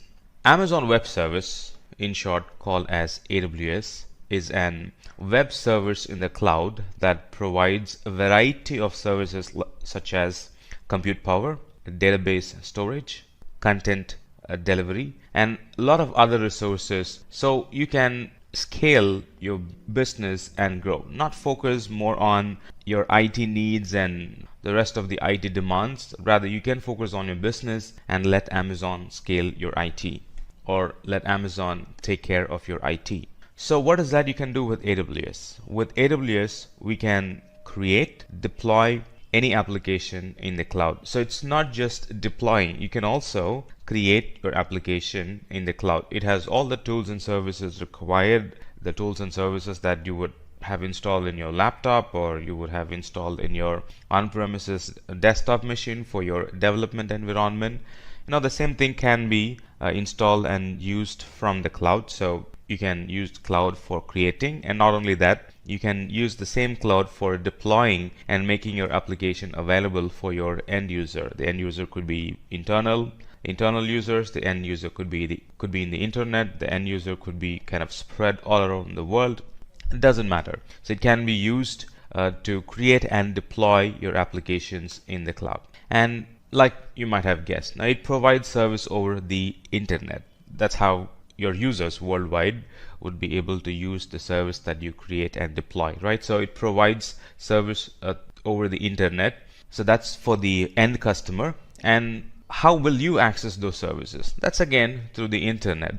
It's like the extension of your data center in the internet. So it provides all the services in the internet. It provides compute service through the internet. So in other words, you access them through the internet. It provides database service through the internet, over the internet. In other words, you can securely access your database through the internet, and a lot more.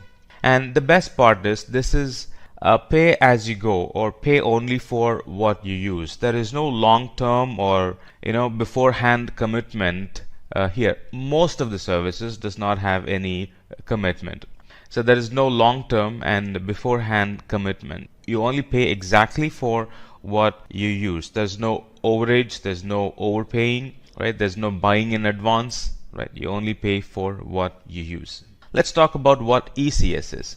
So before ECS, before containers, right? ECS is a service that manages Docker containers, right? It's not a product or it's not a feature all by itself. It's a service that's dependent on Docker container. So before Docker containers, all the applications were running on VM or on a host or on a physical machine, right? And that's memory bound, that's latency bound. The server might have issues, on and on, right? So let's say this is Alice and she's trying to access her application, which is running somewhere in her on-premises, and the application isn't working. What could be the reason? Some of the reasons could be memory full, the server is currently down at the moment, we don't have another physical server to launch the application, a lot of other reasons. So a lot of reasons why the application wouldn't be working in on-premises. Some of them are memory full issue and server down issue, very less high availability, or in fact single point of failure and no high availability, if I need to tell it correctly. With ECS, the services can kind of breathe free, right? The services can run seamlessly. Now how is that possible? Now, those things we will discuss in the upcoming sessions. So because of containers and ECS managing containers, the applications can run in a high available mode. They can run in a high available mode, meaning if something goes wrong, right, there's another container that gets spun up and your application runs in that particular container. Very less chances of your application going down. That's what I mean. This is not possible with a physical host. This is very less possible with a VM, or at least it's going to take some time for another VM to get spun up. So why ECS, or what is ECS? Amazon ECS maintains the availability of the application and allows every user to scale containers when necessary. So it not only meets the availability of the application, meaning one container running your application or one container hosting your application should be running all the time. So to meet that high availability, availability is making sure your service is running 24/7. So container makes sure that your services run 24/7. Not only that. Suddenly if there is an increase in demand, how do you meet that demand? Right? Let's say you have like 1,000 users. Suddenly the next week there are like 2,000 users. Right. So how do you meet that demand? Container makes it very easy for you to meet that demand. In case of VM or in case of physical host, you literally will have to go buy another physical host, or add more RAM, add more memory, add more CPU power to it, right? Or kind of club 2-3 hosts together, clustering. You would be doing a lot of other things to meet that high availability and also to meet that demand. But in case of ECS, it automatically scales the number of containers. It automatically scales the number of containers needed, and it meets your demand for that particular hour. So what is Amazon ECS? The full form of ECS is Elastic Container Service, right? So it's basically a container management service which can quickly launch and exit and manage Docker containers on a cluster. So what's the function of ECS? It helps us to quickly launch and quickly exit and manage Docker containers. So it's kind of a management service for the Docker containers you will be running in Amazon or running in the AWS environment. So in addition to that, it helps to schedule the placement of container across your cluster. So it's like this. You have two physical hosts, joined together as a cluster. And ECS helps us to place your containers. Now, where should your container be placed? Should it be placed in host 1? Should it be placed in host 2? So that logic is defined in ECS. We can define it. You can also let ECS take control and define that logic. Most cases you will be defining it.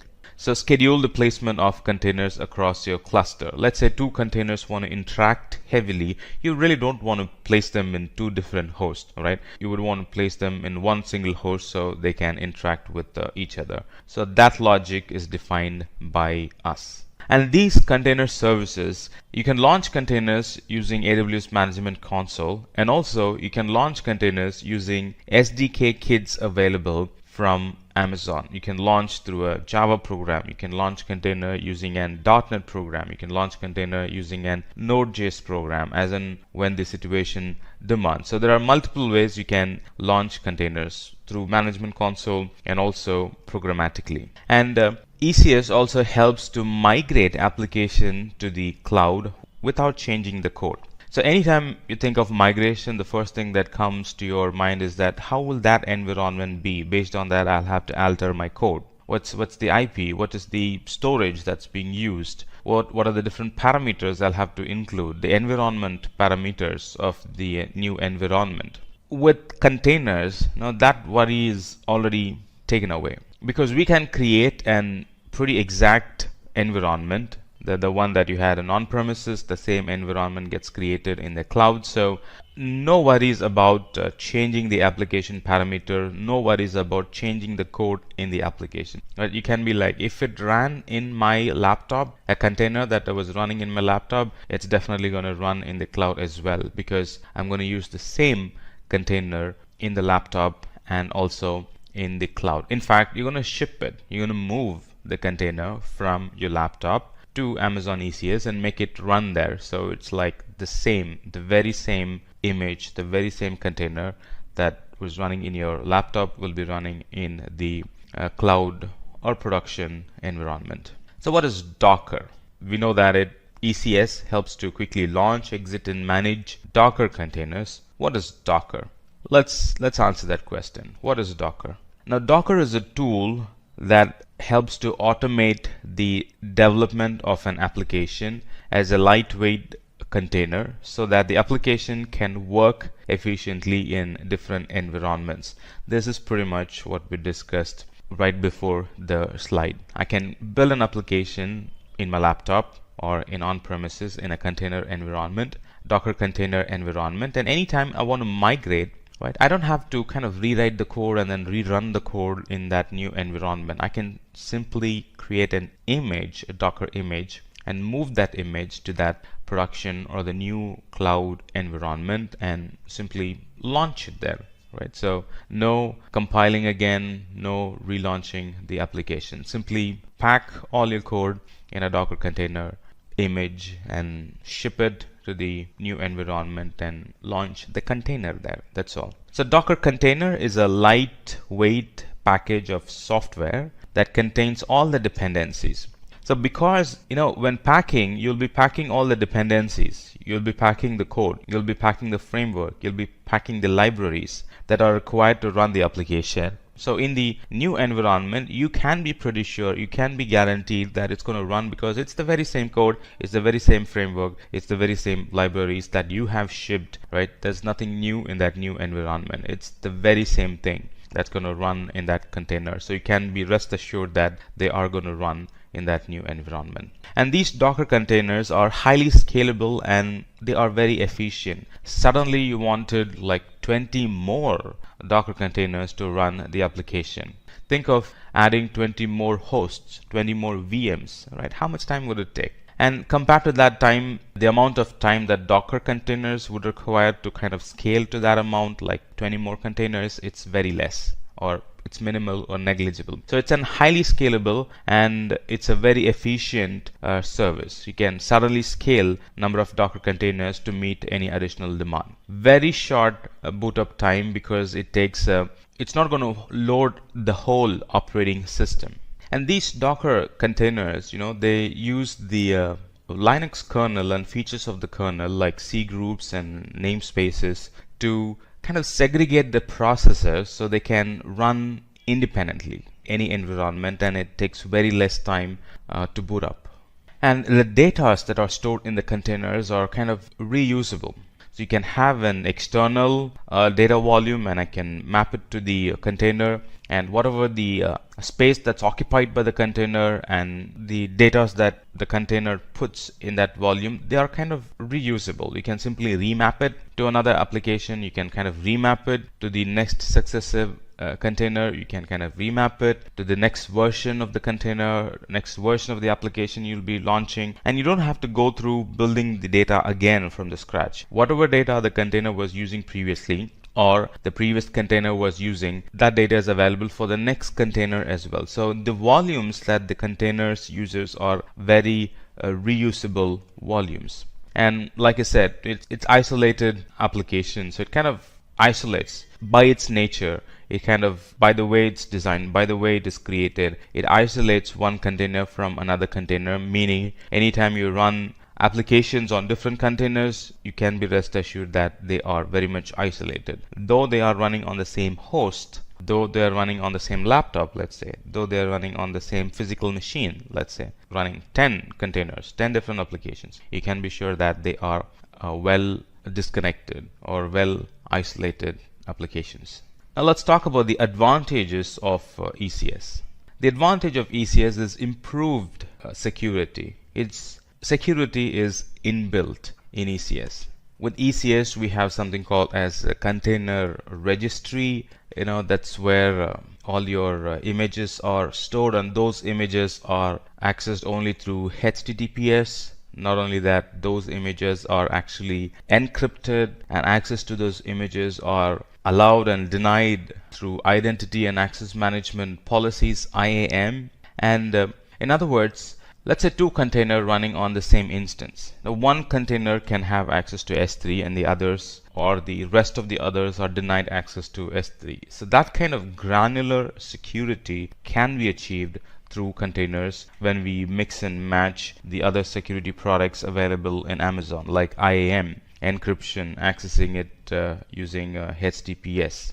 These containers are very cost efficient. Like I've already said, these are lightweight processes, right? We can schedule multiple containers on the same node, and this actually allows us to achieve high density on an EC2 instance. Imagine an EC2 instance that's very less utilized.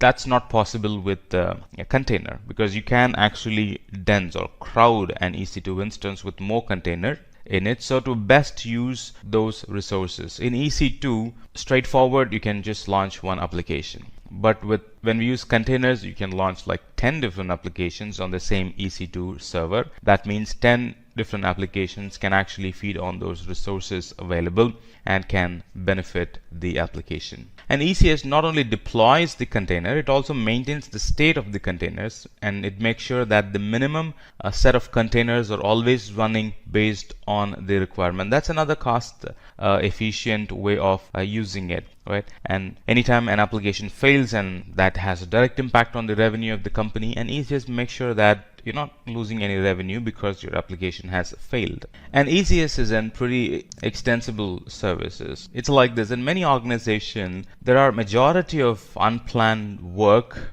because of environment variation. A lot of firefighting happens when we kind of deploy the code from one, or kind of move the code or redeploy the code in a new environment. A lot of firefighting happens there. Right. This Docker containers are pretty extensible. Like we discussed already, environment is not a concern for containers because it's going to kind of shut itself inside a Docker container, and anywhere the Docker container can run, the application will run exactly the way it performed in the past. So environment is not a concern for the Docker containers. In addition to that, ECS is easily scalable. We have discussed this already. And it has improved compatibility. We have discussed this already. Let's talk about the architecture of ECS.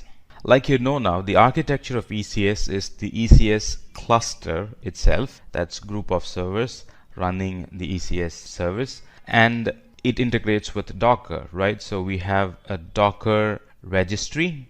Docker registry is a repository where we store all the Docker images or the container images. So it's like three components. ECS is of three components. One is the ECS cluster itself. Right? When I say ECS itself, I'm referring to ECS cluster of servers that will run the containers. And then the repository where the images will be stored, right? The repository where the images will be stored, and the image itself. So container image is the template of instructions which is used to create a container, right? So it's like, what's the OS? What is the version of node that should be running? And any additional software do we need? So those questions gets answered here. So it's the template of instructions which is used to create the containers. And then the registry is the service where the Docker images are stored and shared. So many people can store there and many people can access, or if there's another group that wants to access, they can access the image from there, or one person can store the image and rest of the team can access, and the rest of the team can store image, and this one person can pick the image from there and kind of ship it to the customer or ship it to the production environment. All that's possible in this container registry. And Amazon's version of the container registry is ECR. And there's a third party. Docker itself has a container registry, that's Docker Hub. ECS itself, which is the group of servers that runs those containers.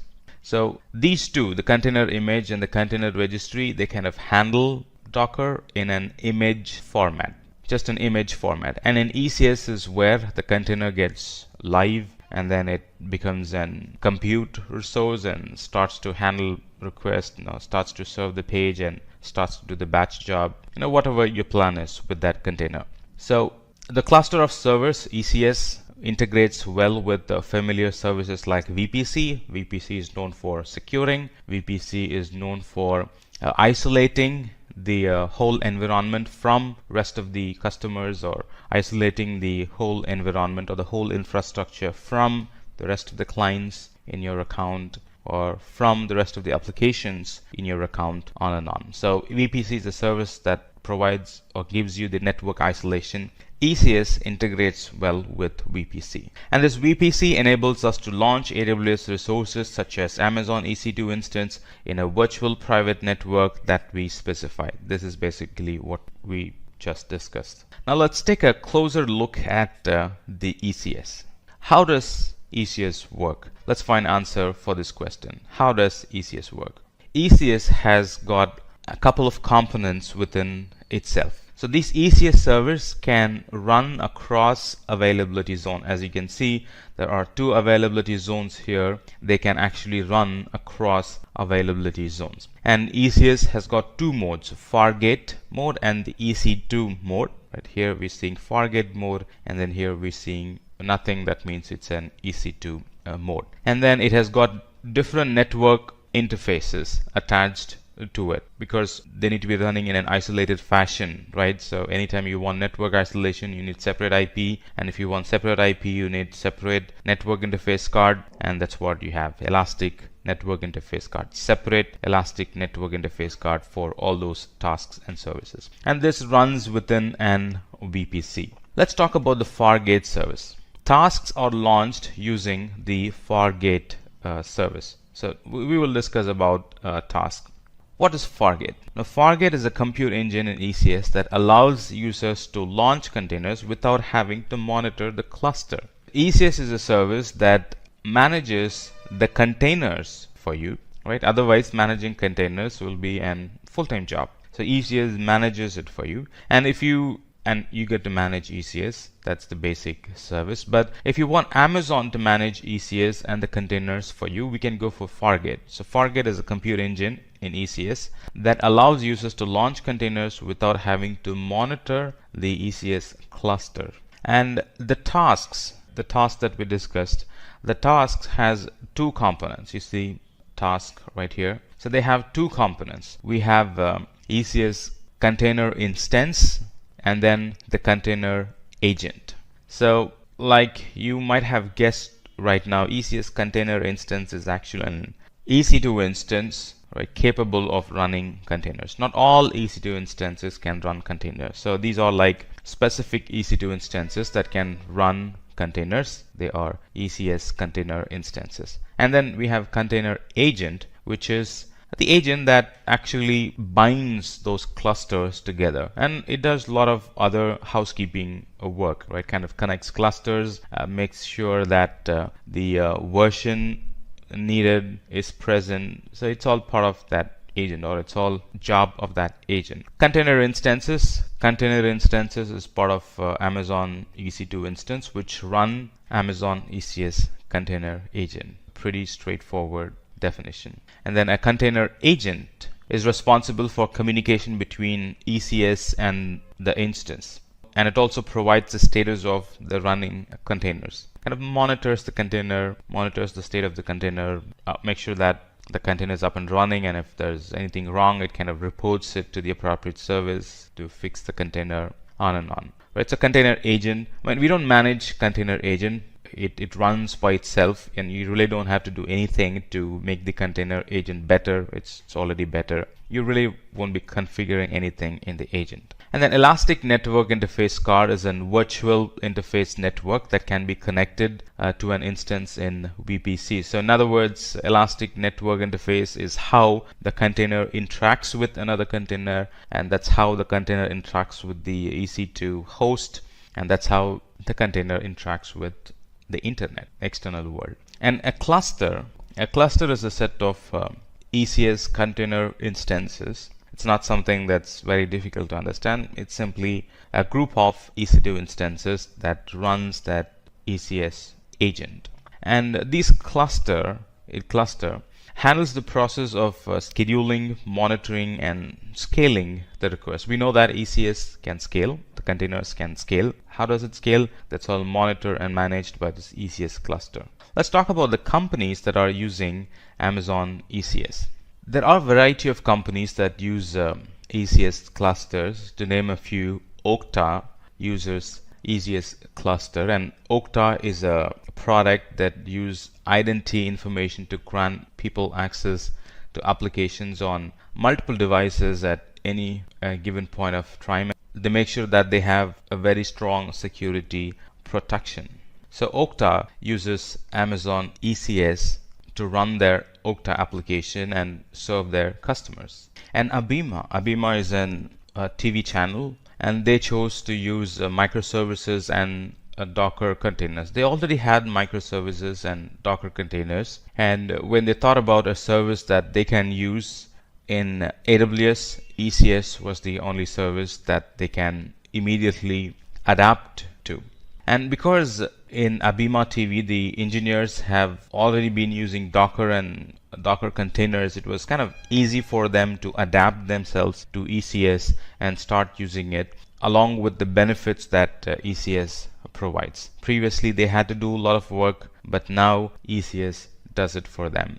Right? Similarly, Remain and Ubisoft, GoPro are some of the famous companies that use Amazon ECS and get benefited from its scalability, get benefited from its cost, gets benefited from its Amazon managed services, get benefited from the portability that ECS and the migration option that ECS provides. Let's talk about how to deploy a Docker container on Amazon ECS. The way to deploy a Docker container on ECS is first we need to have an AWS account and then set up and run our first ECS cluster. So in our lab, we're going to use the launch wizard to run an ECS cluster and run containers in them. And then task definition. Task definition tells the size of the container, the number of the container. And when we talk about size, it tells how much of CPU do you need, how much of memory do you need. And talking about numbers, it requires how many numbers of container you're going to launch. Is it 5, is it 10, or is it just 1 running all the time? Now those kind of information goes in the task definition file. And then we can do some advanced configuration on ECS, like load balancers and what port number you want to allow and you don't want to allow, who gets access, who shouldn't get access, and what's the IP that you want to allow and deny requests from, on and on. And this is where we would also mention the name of the container, so to differentiate one container from the other, and the name of the service. Is it a backup job? Is it a web application? Is it a data container? Is it going to take care of your data backend? And the desired number of tasks that you want to be running all the time. Those details go in when we try to configure the ECS service, right? And then you configure a cluster. You put in all the security in the configure your cluster step or configure cluster stage. And finally, we will have an instance and bunch of containers running in that instance. All right, let's do a demo. So here I have logged in to my Amazon portal, and let me switch to the appropriate region. I'm going to pick North Virginia. North Virginia, look for ECS. And it tells ECS is a service that helps to run and manage Docker containers. Well and good. Click on it. I'm in North Virginia. Just want to make sure that I'm in the right region. And go to clusters. And here we can create cluster. This is our Fargate. And this is our EC2 type launching for Linux and Windows environment. But I'm going to launch through this walkthrough portal. Right? This gives a lot of information here. So the different steps involved here is creating a container definition, which is what we're going to do right now, and then a task definition, and then service, and finally the cluster. It's a 4-step process. So in container definition, we define the image, the base image we are going to use. Now here I'm going to launch an HTTPD or a simple HTTP web page, right? So a simple HTTPD 2.4 image is fair enough for me. And it's not a heavy application, so 0.5 gigabit of memory is enough. And again, it's not a heavy application, so 0.25 virtual CPU is enough in our case, right? You can edit it based on the requirement. You can always edit it. And because I'm using HTTPD, the port mapping is already port 80. That's how the container is going to receive the request. And there's no health check as of now. When we want to design critical and complicated environments, we can include health check, right? And this is the CPU that we have chosen. We can edit it. And I'm going to use some bash commands to create an HTML page, right? This page says that, Amazon ECS sample app, right? And then it says Amazon ECS sample app. Your application is running on a container in Amazon ECS. So that's the page, the HTML page that I'm going to create, right? Index.html. So I'm going to create and put it in an appropriate location so those pages can be served from the container, right? If you replace this with any of your own content, then it's going to be your own content. ECS comes with some basic logs, and these are the places where they get stored. That's not the focus as of now. Right, so I was just saying that you can edit it and customize it to your needs. We're not going to do any customization now. We're just getting familiar with ECS now. And the task definition, name of the task definition is first run task definition, and then we are running it in a VPC. And then this is an Fargate mode, meaning the servers are completely handled by Amazon, and the task memory is 0.5 gigabit and the task CPU is 0.25 virtual CPU. Name of the service: is it a batch job? Is it an a front end? Is it a back end? Or is it a simple copy job? What's the service? Name of the service goes here. Again, this you can edit it. And here's our security group. As of now, I'm allowing port 80 to the whole world. If I want to restrict to a certain IP, I can do that. The default option for load balancing is no load balancer, but I can also choose to have a load balancer and use port 80 to map that port 80 to the container port 80, right? I can do that. The default is no load balancer. All right, let's do one thing. Let's use load balancer. Let's use load balancer and port 80 that receives information on port 80, HTTP. What's going to be the cluster name? We're in the last step. What is the cluster name? Cluster name can be Simplilearn ECS demo. Next, we're done and we can create. So it's launching a cluster, as you can see, and it's picking the task definition file that we've created, and it's using that to launch an service. And then these are the log groups that we discussed, and it's creating a VPC. Remember, ECS clubs well with the VPC. It's creating a VPC and it's creating two subnets here for high availability. It's creating that security group, port 80, allowed to the whole world, and then it's putting it behind an load balancer. It generally would take like 5 to 10 minutes, so we just need to be patient and let it complete its creation.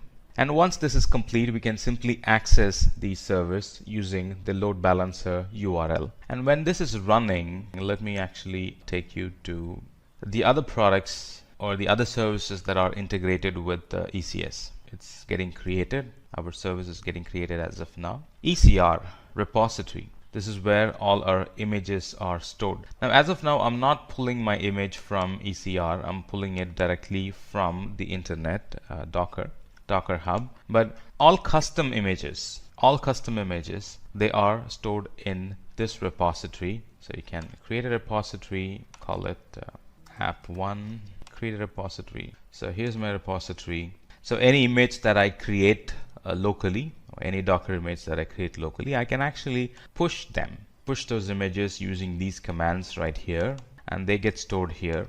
And I can make my ECS connect with ECR and pull images from here. So they would be my custom images. And as of now, because I'm using a default image, it's directly pulling it from the internet. Let's go to EC2 and look for a load balancer, because we wanted to access the application from behind a load balancer, right? So here is a load balancer created for us, and anytime I put the URL, so a cluster is now created.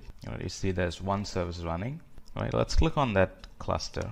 Here is the name of our application, and here is the tasks, the different containers that we are running. And if you click on it, we have an IP, right? IP of that container, right? And it says it's running, it was created at such and such time and started at such and such time. And this is the task definition file that this container uses, meaning the template, the details, all the version details, they all come from here, and it belongs to the cluster called Simplilearn ECS demo, right? And you can also get some logs, container logs from here. So let's go back. And there are no ECS instances here, because remember, this is Fargate. You're not managing any ECS instance, right? So that's why you're not seeing any ECS instance here. So let's go back to tasks and go back to the same page where we found the IP. Pick that IP, put it in the browser, and you have this sample HTML page running from an container. So let me go back to load balancer, EC2, and then under EC2 I'll be able to find a load balancer, find that load balancer, pick that DNS name, put it in the browser, and now it's accessible through the load balancer URL. Right now this URL can be mapped to other services like DNS. This URL can be embedded in any of your application if you want to make that application connect with this container. Now, using IP is not all that advisable because these containers can die and then a new container gets created, and when a new container gets created, it gets a new IP, right? So hardcoding IP is not, hardcoding dynamic IPs are not advisable. So you would be using load balancer and putting that URL in that application that you want to make it interact with this container instance. It was a wonderful experience in walking you through this ECS topic, and in here we learned about what AWS is and why we're using ECS and what is ECS in general, what is Docker in specific, and we also learned about the advantages of ECS, the architecture, the different components of ECS, and how ECS works when they're all connected together. And we also looked at the companies that use ECS and their use cases, and finally a lab, how we can launch ECS Fargate through the portal. I'm very glad to walk you through this lesson about Route 53. So in this section, we are going to talk about basics of AWS, and then we're going to immediately dive into why we need Amazon Route 53. And then we're going to expand and talk about the details of Amazon Route 53, the benefits it provides over its competitors, and the different types of routing policy it has, and some of Amazon Route 53's key features. And we're going to talk about how to access Route 53, the different ways, the different methods you can access Route 53. And finally, we're going to end with a wonderful demo in Route 53. So let's talk about what is AWS. Amazon Web Services, or AWS in short, is a cloud provider that offers a variety of services, such as a variety of IT services or infrastructure services, such as compute power, database, content delivery, and other resources that helps us to scale and grow our business. And AWS is hot, AWS is picking up, AWS is being adapted by a lot of customers. That's because AWS is easy to use even for a beginner. And talking about safety, the AWS infrastructure is designed to keep the data safe irrespective of the size of the data. Be it small data, be it very minimal data, be it all the data that you have in terabytes and in petabytes, Amazon can keep it safe in their environment. And the wonderful thing and the most important reason why a lot of customers move into the cloud is that the pay-as-you-go pricing. There is no long-term commitment and it's very cost effective. What this means is that you're not paying for a resource that you're not using. In on-premises, you do pay for resources you're not using a lot, meaning you go and buy a server, you do the estimate for the next 5 years, and only after like 3 or 4 years you'll be hitting the peak capacity, but still you would be buying that capacity before 4 years. Right, and then you will gradually be, utilizing it from, 40%, 60%, 70, 80, and then 100. So what you have done is that even though you're not using the full capacity, you still have bought it and are paying for it from day one. But in the cloud, it's not like that. You only pay for the resources that you use. Anytime you want more, you scale up the resource and you pay for the scaled up resource. And anytime you want less, you scale down the resource and you pay less for that scaled down resource. Let's talk about why Amazon Route 53. Let's take this scenario where Rachel is trying to open her web browser and the URL that she hit isn't working. A lot of reasons behind why the URL isn't working. It could be the server utilization that went high. It could be the memory usage that went high. A lot of reasons. And she starts to think, is there an efficient way to scale resources according to the user requirements? Or is there an efficient way to kind of mask all those failures and kind of divert the traffic to the appropriate active resource or active service that's running our application? You always want to hide the failures, right? In IT, kind of mask the failure and direct the customer to another healthy service that's running, right? None of your customers would want to see a server not available, or none of your customers would want to see your service not working. Not impressive to them.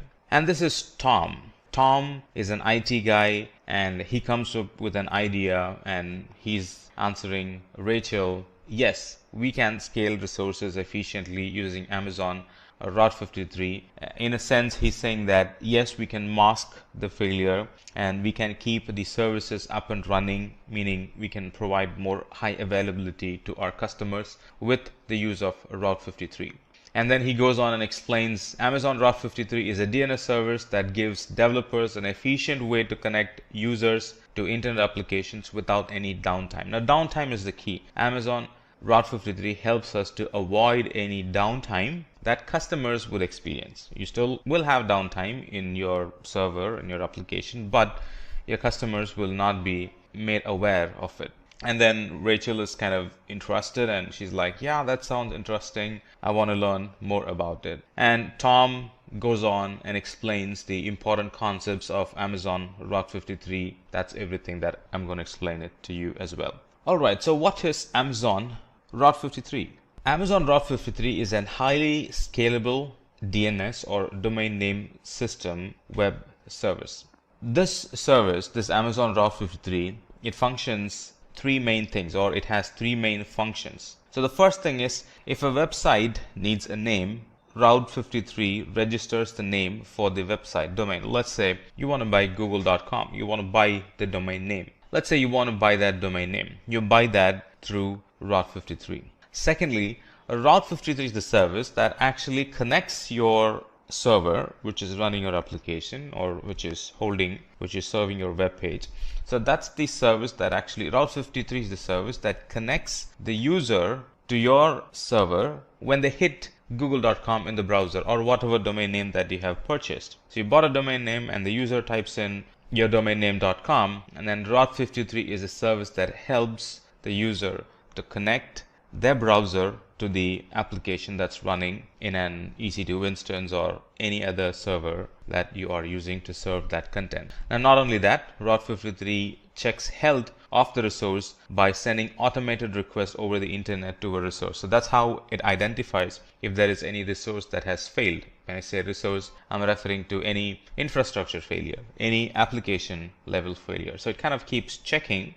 So it understands it first before the customer notices it, and then it does the magic, kind of shifts the connection from one server to the other server. We call it routing. We will talk about that as we progress. So the benefits of using Route 53.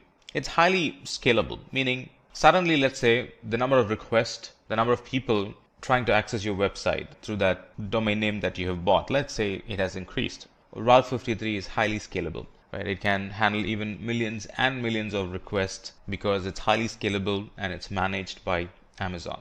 The same thing, it's reliable, it's highly scalable, it can handle large queries without the users, without you interacting, without the user who bought it interact with it. You don't have to scale up. When you're expecting more requests, it automatically scales. And it is very reliable in a sense that it's very consistent. It has the ability to route the users to the appropriate application through the logic that it has. It's very easy to use. When we do the lab, you're going to see that. It's very easy to use. You buy the domain name and then you simply map it to the application. You simply map it to the server by putting in the IP, or if you can simply map it to another load balancer by putting in the load balancer URL. You can simply map it to another S3 bucket by simply putting the S3 bucket name or the S3 bucket URL. It's pretty straightforward, easy to set up. And it's very cost effective in a way that we only pay for the service that we have used. So no wastage of money here. So the billing is set up in such a way that you are paying only for the amount of requests that you have received, right? The amount of traffic, the amount of requests that you have received, and a couple of other things. The number of hosted zones that you have created, right? And a couple of other things. It's very cost effective in such a way that you only pay for the service that you are using. And it's secure in a way that access to Route 53 is integrated with the Identity and Access Management, IAM. So you only have authorized users gain access to Route 53. The trainee who just joined yesterday won't get access. And the contractor or the consultant, the third-party consultant you have given access or who is using your environment, you can block access to that a particular person because he's not the admin or he's not a privileged user in your account. So only privileged users and admin gain access to Route 53 through IAM. Now let's talk about the routing policies. So when you create a record in Route 53, record is nothing but an entry. So when you do that, you choose a routing policy. Right? Routing policy is nothing but it determines how Route 53 responds to your queries, how the DNS queries are being responded. Right? That's a record, or that's a routing policy. So the first one is a simple routing policy. So we use simple routing policy for a single resource. In other words, simple routing allows to configure DNS with no special Route 53 routing. It's kind of one-to-one. You use a single resource that performs a given function to your domain. For example, if you want to simply map an URL to a web server, that's pretty straightforward, simple routing. So it routes traffic to a single resource, example web server, to a website. And with simple routing, multiple records with the same name cannot be created, but multiple values can be created in the same record.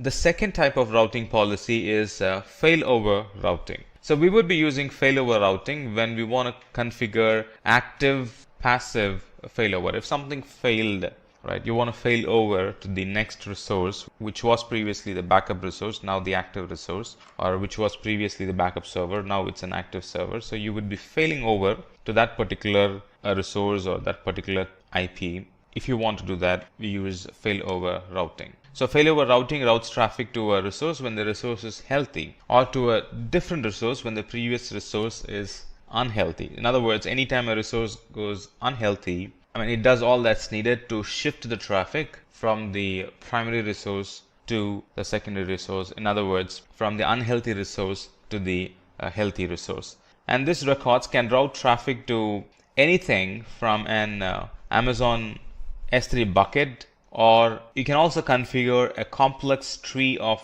records. Now, when we configure the records, it will be more clear to you. So as of now, just understand that Route 53 can route, or this routing policy, the failover routing policy, can route traffic to Amazon S3 bucket or to a website that has complex tree of records. Geolocation routing policy. Now, geolocation routing, just like the name says, it takes that routing decision based on the geographic location of the user. In other words, when you want to route traffic based on the location of the user, that's your primary criteria for sending that request to the appropriate server, we would be using geolocation routing. So it localizes the content and presents a part or the entire website in the language of the user. For example, a user from US, you would want to direct them to an English website, and a user from German, if you want to send them to the German website, and a user from France, you want to send those requests, or you want to show content specific to a customer who lives in France, a French website. So this is, if that's your condition, this is the routing policy we would be using. And the geographic locations are specified by either continent or by country or by state in the United States. So only in the United States you can actually split it to state level, and for the rest of the countries you can do it on a country level. On a high level, you can also do it on a continent level. The next type of routing policy would be geo-proximity routing. Geo-proximity routing policy, when we want to route traffic based on the location of our resource and optimally shift traffic from resources in one location to resource in another location, we would be using geo-proximity routing. So geo-proximity routing routes traffic to the resources based on the geographic location of the user and the resources they want to access. And it also has an option to route more traffic or less to a given resource by specifying a value known as a bias. Kind of weight, but we also have weighted routing that's different. So we've chosen different name, bias. You can send more traffic to a particular resource by having a bias on that particular routing condition. And a bias expands or shrinks the size of the geographic region from which traffic is routed to a resource. And then we have latency-based routing. Just like the name says, we use latency-based routing if we have resources in multiple AWS regions, and if we want to route traffic to the region that provides the best latency at any given point of time. So let's say if one single website needs to be installed and hosted on multiple AWS regions, then latency routing policy is what is being used. It improves the performance of the users by serving the request from the AWS region that provides the lowest latency. So at any given point, if performance is your criteria, and at any given point of time, irrespective of what happens in Amazon infrastructure, irrespective of what happens in the internet, if you want to route your users to the best performing website, best performing region, then we would be using latency based routing. And for using latency based routing, we should create latency records for the resources in multiple AWS regions. And then the other type of a routing policy is multi-value routing policy, where we can make Route 53 to respond to DNS queries with up to 8 healthy records selected at random. So you're not kind of loading one particular server. We can define 8 records, and on a random basis, Route 53 will respond to queries from these 8 records. So it's not one server that gets all the requests, but 8 servers gets the request in a random fashion. So it's multi-value routing policy, and what we get by this is that we are distributing the traffic to many servers instead of just one server. So multi-value routing configures Route 53 to return multiple values in response to a single or multiple DNS queries. It also checks the health of odd resources and returns the multiple values only for the healthy resources. Let's say out of the 8 servers we have defined, one server is not doing healthy. It will not respond to the query with the details of the unhealthy server, right? So now it's going to treat it as only 7 servers in the list because one server is unhealthy. And it has the ability to return multiple health checkable IP addresses to improve availability and load balancing. The other type of routing policy is weighted routing policy, and in here we use to route traffic, or this is used to route traffic to multiple resources in a proportion that we specify. So this is an weighted routing, and weighted routing routes multiple resources to a single domain name or a subdomain and control the traffic that's routed to each resources. So this is very useful when you're doing load balancing and testing new versions of the software. So when you have a new version of the software, you really don't want to send 100% of the traffic to it.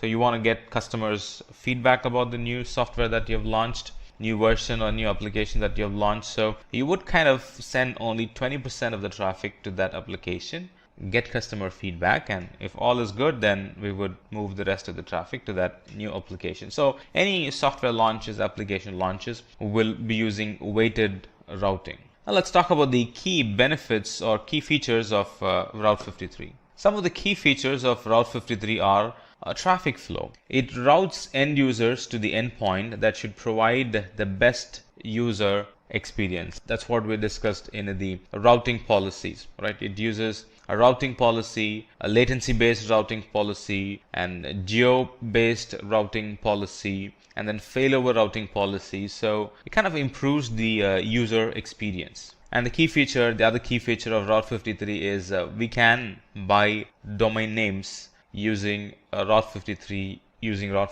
console. We can buy it from here and use it in Route 53. Previously it was not the case, but now we can buy it directly from Amazon through Route 53, and we can assign it to any resources that we want. So anybody browsing that URL, the connection will be directed to the server in AWS that runs our website. Health checks. It monitors health and performance of the application. So it comes with an health check attached to it. Health check are useful to make sure that the unhealthy resources are retired, right? The unhealthy resources are taken away, or your customers are not kind of hitting the unhealthy resources and they see an service down page or something like that. We can have weighted round robin load balancing. That's helpful in spreading traffic between several services or servers via a round robin algorithm. So no one server is fully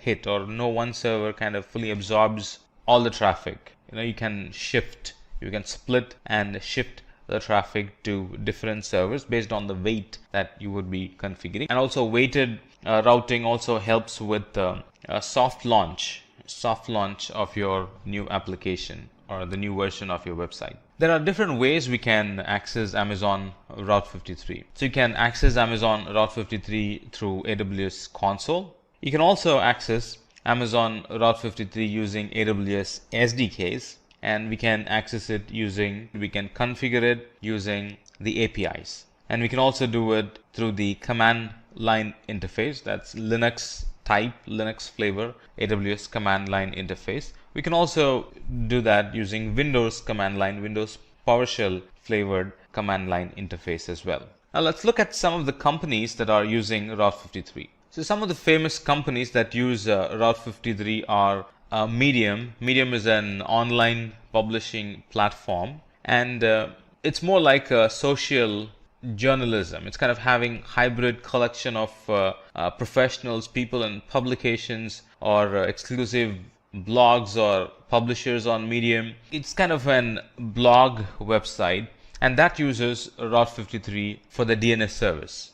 Reddit is an social news aggregation or web content rating and discussion website that uses Route 53. So these are some websites that are accessed throughout the world, and they are using Route 53, and it's highly scalable. Suddenly if there is a new news, right, their website will be accessed a lot, and they need to keep their service up and running all the time, more availability, otherwise customers will end up in a broken page, and the number of customers who will be using the website will come down. So it's very critical. Now these sites, these companies are very critical, they're being highly available, their site being highly available, and the internet is very critical and crucial for them, and they rely and use Route 53 to meet that particular demand.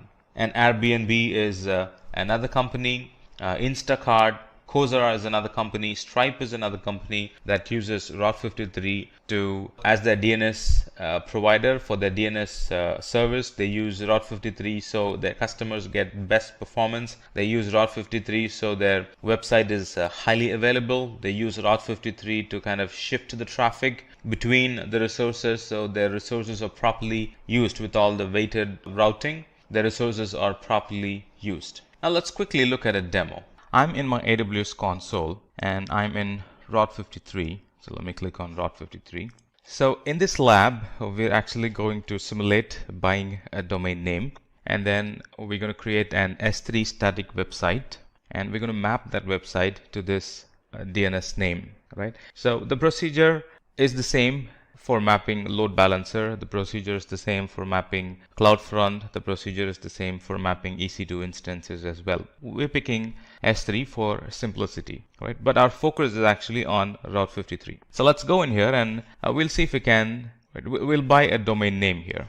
So let's first check the availability of a domain name called Simplilearn-demo-Route 53. Let's check its availability. It is available for $12. So let me add it to cart and then come back here. And then once you continue, it'll ask for personal information. Once you give the personal information, you finally check out, and then it gets added to your shopping list. Once you pay for it, Amazon takes like 24 to 48 hours to make that DNS name available. So the next stage would be contact details, and then the third stage would be verify and purchase.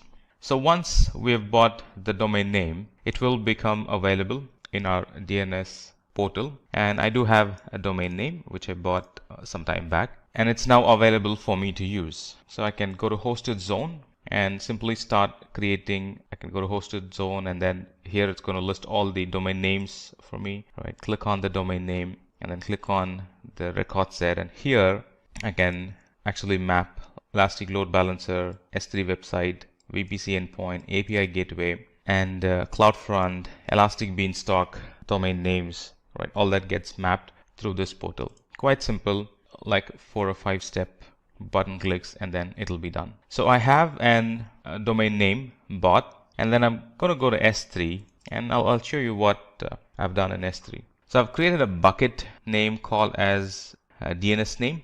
Let me clear the content in them. So I've created a bucket, and then permissions, I've turned off public access blocking, and then I've created a bucket policy. So this bucket is now publicly accessible. And then I went on to properties and created the static website hosting, right? And I've pointed that this is the file, that's my index file that I'm going to put, or name of the file that's going to be my index file that I'm going to put in this S3 bucket. So I've put the index file.html, saved it, and we're going to create a file now. We're going to create an index file. So this is a sample code.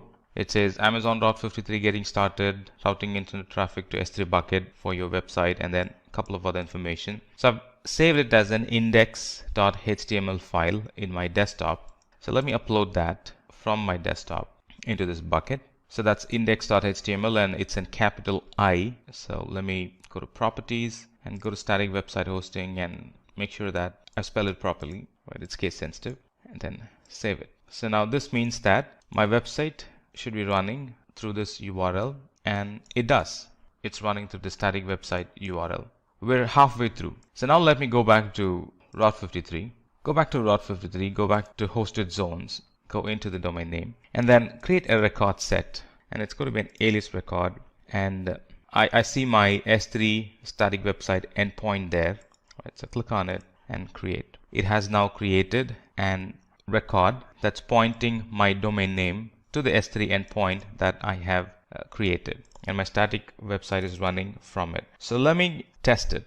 Right, so let me go to the browser, put the domain name in there, and sure enough, the domain name, when my browser queried for the domain name, Route 53 returned a response saying this domain name is actually mapped to the S3 bucket. Static website hosting enabled S3 bucket, and this is the URL for that static website hosting. And then my browser was able to connect to that S3 bucket and download the details and show it in my browser. Right, so it's that simple and pretty straightforward. Today's session is on AWS Elastic Beanstalk. So what's in it for you today? We'll be discussing about what is AWS, why we require AWS Elastic Beanstalk, what is AWS Elastic Beanstalk, the advantages, disadvantages, the components of Beanstalk, along with that, the architecture and the companies that are primarily using the AWS Beanstalk. So let's get started and first understand what is AWS. AWS stands for Amazon Web Services.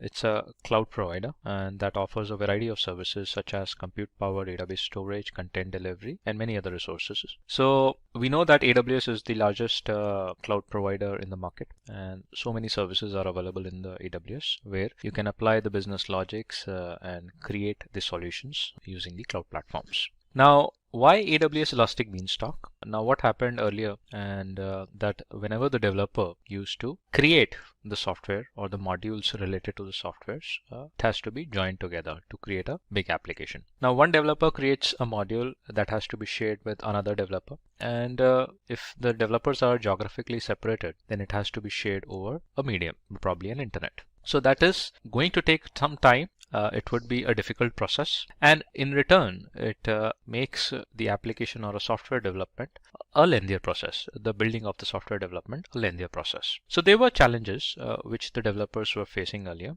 and to overcome that we have the Beanstalk as a service available in the AWS. So why AWS Elastic Beanstalk is required? AWS Elastic Beanstalk has made the life of the developers quite easy in terms of that they can share the applications across different devices at a shorter time duration. Now let's understand what is AWS Elastic Beanstalk. AWS Elastic Beanstalk is a service which is used to deploy and scale web applications by developers. Not only web application, any application that is being developed by the developers. This is a symbol representation of the AWS Elastic Beanstalk. Now, along with that, the AWS Elastic Beanstalk supports the programming language, the runtime environments that are Java, .NET, PHP, Node.js, Python, RubyGo, and Docker. And in case if you're looking for any other programming language or a runtime environment, then you can make a request with AWS to arrange that for you. Now, what are the advantages associated with the Elastic Beanstalk? First advantage is that it's a highly scalable service. Now, when we talk about the scalability, it means that whenever we require the resources in demand, we can scale up the resources or we can scale down the resources. So that is kind of a flexibility we get in terms of changing the type of resources whenever we need it. And in that case, the Elastic Beanstalk is a highly scalable service. Now that is something which is very difficult to achieve in case of an on-prem environments, because you have to plan for the infrastructure, and in case if you're short of the resources within that infrastructure, then you have to procure it again. The second advantage associated with the Beanstalk is that it's a fast and simple to begin. Now when we say it's fast and simple, that means that you just have to focus on the development of an application, building an application, and then you can just deploy the application directly using the Beanstalk. What the Beanstalk is going to do, that every networking aspect is being taken care by the Beanstalk. It deploys your application in the backend on the servers, and then you can directly access your application using the URL or through the IP address.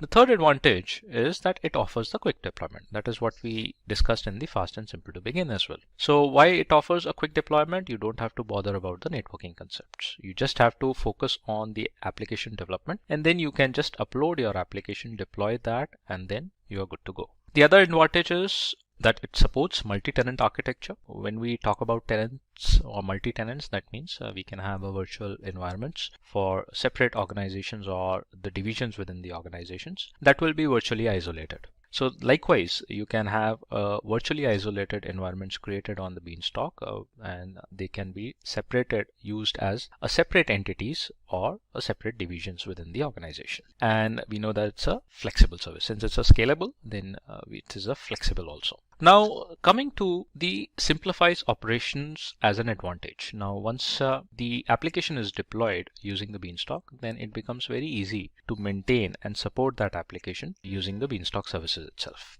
And the last advantage that we can have from the Beanstalk is that it's a cost efficient service. The cost efficient, as we know that many of the AWS services are cost effective. The cost optimization can be better managed using the AWS Beanstalk as compared to if you are developing or if you are deploying any kind of an application or a solution on the on-prem servers. Now there are some components that are associated with the AWS Beanstalk, and it has to be created in the form of a sequence manner. So AWS Elastic Beanstalk consists of few important components which are required while developing an application. Now what are these components? These are 4 components. One is application, the second is application version, the third is environment, and the fourth one is the environment tier. And we have to progress while deploying our applications or the softwares using the same sequence. Now let's understand what are the different components of the Beanstalk are. The application. It refers to a unique label which is used as a deployable code for a web application. So generally you deploy your web application or you create your application, and that is something which is basically used as a unique label. Then the second component is application versions. So it resembles a folder which stores a collection of components such as environments, versions, and environment configurations. So all these components are being stored using the application version. The third most important component is the environment. In the environment, only the current versions of the applications runs. Now remember that Elastic Beanstalk supports multiple versions as well.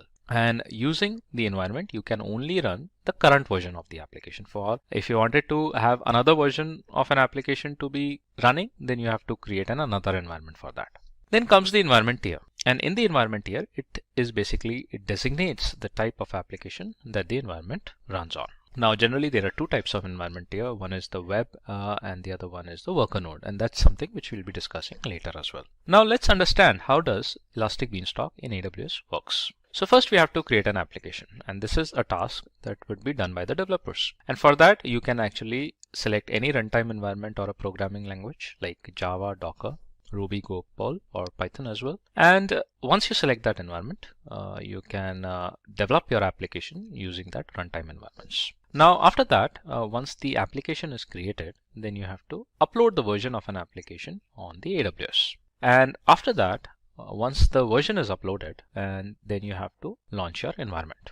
So just have to click on the buttons, that's it. Nothing more you have to do. Once the environment is launched, then you can actually view that environment using a web URL or using the IP address. Now what happens in that case is when you launch an environment, in the backend, the Elastic Beanstalk automatically runs an EC2 instance. And using a metadata, the Beanstalk deploys your application within that EC2 instance, that is something which you can look into the EC2 dashboard as well. So you don't have to take care of the security groups, you don't have to take care of the IP addressing, and even you don't have to log in into the instance and deploy your application. It would be done automatically by the Beanstalk. It's just that you just have to monitor the environment, and the statistics will be available there itself in the Beanstalk dashboard. Otherwise, you can view those statistics in the CloudWatch logs as well. Now, in case if you wanted to update any kind of a version, then you just upload a new version and then just deploy that and then monitor your environment. So these are the essentials to create a local applications for any platform, whether it's a Node.js, Python, etc. These are the things that you have to actually take care, and this is the sequence you have to follow while creating an environment. So you can say that it's a 4 steps creation of or deployment of your application. That's it. Now, after users upload their versions, the configuration is automatically deployed with a load balancer. Yes, and with the load balancer, that means you can access the applications using the load balancer DNS also. And apart from load balancer, if you wanted to put any other feature that includes the auto scaling, for example, if you wanted to create your EC2 instances where the application will be deployed within the virtual private cloud or in a particular subnet within the VPC, all those features that are available, and you can select them using the Beanstalk itself. You don't have to move out to the VPC. You don't have to actually go to the EC2 dashboard and select all those separately. Everything would be available within the Beanstalk dashboard. So that's what it says in the presentation, that after creating an application, the deploy service can be specifically accessed using the URL. So once the environment is created, there will be a URL defined. Now you can put a URL name also. That is something which you wanted to put for your application. You can define that. You can check for the availability of that URL, and then you have to use that URL to access your application over the browser. Now, once it is done, then in the monitor environment, it says the environment is monitored, provided capacity provisioning, load balancing, auto scaling, and monitor features. All those features are available there itself in the Beanstalk. Now let's understand the architecture of AWS Elastic Beanstalk. Now there are 2 types of environments that you have to select. You can select. One is the web server environment and the other one is the worker environment. So based on the client requirement, Beanstalk gives you 2 different types of environment that you have to select. Generally, the web server environment is the front end facing. That means the client should be accessing this environment directly using a URL. So mostly web applications are deployed using that environment. The worker environment is the backend applications or the micro apps, which are basically required to support the running of the web applications. Now it depends on the client requirement what kind of an environment you wanted to select. Now in the web server environment, it only handles the HTTP request from the clients. So that's why we use the web server environment mostly for the web applications or any application which works on the HTTP, HTTPS requests. So it's not only the HTTP, you can use the HTTPS as well. The worker environment, it processes background tasks and minimizes the consumption of resources. So again, it is just like a kind of a microservice or an application services that are running in the backend to support the web server environment. Now coming to the understanding of the AWS Beanstalk. So this is how the architecture of the AWS Beanstalk is designed, and you can refer to that image also. Now in the web server environment, let's say if we select a web server environment, and it says that if the application receives client requests, the Amazon Route 53 sends these requests to the Elastic Load Balancer. Now obviously we discussed here that the web server environment is primarily an environment which receives the HTTP requests. It's a kind of a client facing environment. Now if the application receives a client request from the Amazon Route 53, this Route 53 is a service which is primarily used for DNS mapping. It's a global service and it may route, you can route the traffic from the Route 53, matching your domains towards the load balancer. And from the load balancer, you can point that traffic to the web server environment. Obviously, the web server environment is nothing. It's just the EC2 instances that would be running in the backend. Now here in the diagram you can see that there are 2 web server environments and they are created in the auto scaling group. That means there is some kind of scaling options that are defined as well, and these instances are created in an availability zone, or they can be created in a different availability zone also for the redundancy as well. And these web application servers are further connected to your databases, which primarily will be in a different security groups. Probably it can be an RDS database also. So all these functionalities, all these features are basically available on the Elastic Beanstalk dashboard itself. Now what happens in that case is if the application receives client requests, Amazon Route 53 send these requests to the load balancer. Later, the load balancer shares those requests among the EC2 instances. How does that happen? It happens using a predefined algorithm. The equal distribution of a load is distributed to both the EC2 instances or n number of EC2 instances running in the availability zone. Now, in the availability zones, every EC2 instance would have its own security group. They can have a common security group also. They can have their own security group as well. Now, after the security group, the load balancer is then connected to the Amazon EC2 instance, which are part of the auto scaling group. So that's something which we have discussed already. Now, this auto scaling group would be defined from the Beanstalk itself, and there will be some scaling options that will be created. It could be a possibility that it might be the minimum number of instances that would be running as of now, and based on the threshold defined, it may increase the number of EC2 instances, and the load balancer will keep on distributing the load to as many instances that will be created inside the availability zones. Obviously, there will be an internal health check that the load balancer will be first doing before distributing the real-time traffic to these instances created by the Beanstalk. Now, what does auto scaling group does? It automatically starts the additional EC2 instance to accommodate increasing load on your application. That's something which we know that. And also it monitors and scales instances based on the workload as well. So depends on what kind of a scaling threshold you have defined in the auto scaling groups. And when the load of an application decreases, the EC2 instance will also be decreased. So whenever we talk about the auto scaling, generally it comes in our mind is that we scale up the resources. That means it increases the EC2 instances. In the auto scaling, you might have the scale down option also, scale down policy also created, in which if the load minimizes, it can terminate the additional EC2 instances as well. So that is something which will be automatically managed. All these features can be achievable using the Elastic Beanstalk. And with this feature accommodated, it gives you the better cost optimization in terms of managing your resources. Now it says that Elastic Beanstalk has a default security group, and the security group acts as a firewall for the instances. Now here in this diagram, it says about the security group auto scaling also. You might create it in a default VPC also. You might create it in your custom VPC also, where you can have the additional level of security is also created. You can have the NACLs, NACLs also defined here before the security groups. So that would give you the additional filtering option or the firewall option. Now it says that with these groups, with these security groups, it allows establishing security groups to the database server as well. So every database would also have its own security group, and the connection can be created between the web servers environment that is created by the Beanstalk to the database security groups as well. Now let's discuss about the worker environment. Now, understanding the worker environment, what happens is that the client, the web server environment is the client facing. The client sends a request for an access to the web server. And in this diagram, the web server further sends it to the SQS, which is a simple queue service. And the queue service sends it to the worker environment. And then whatever the worker environment is created for doing some kind of a processing or some kind of an application that is running in the backend, that environment initiates and then send back the results to this SQS and vice versa. So let's understand the architecture of a AWS Elastic Beanstalk with the worker environment. So when a worker environment here is launched, AWS Elastic Beanstalk installs a server on every EC2 instance. So that is in the case of a web server environment also. And later the server passes the request to the simple queue service. Now this service is an asynchronous service. Instead of a simple queue service, you can have other services also. It is not necessary that you need to have the SQS also. This is an example that we are discussing about. And the SQS shares those messages via a post request to the HTTP path over the worker environment. And there are many case studies also with respect to this kind of an environment that is being created, that is being done on many customers. And you can search for these kind of case studies available on the internet. Now the worker environment executes the task given by the SQS with the HTTP response after the operation is completed.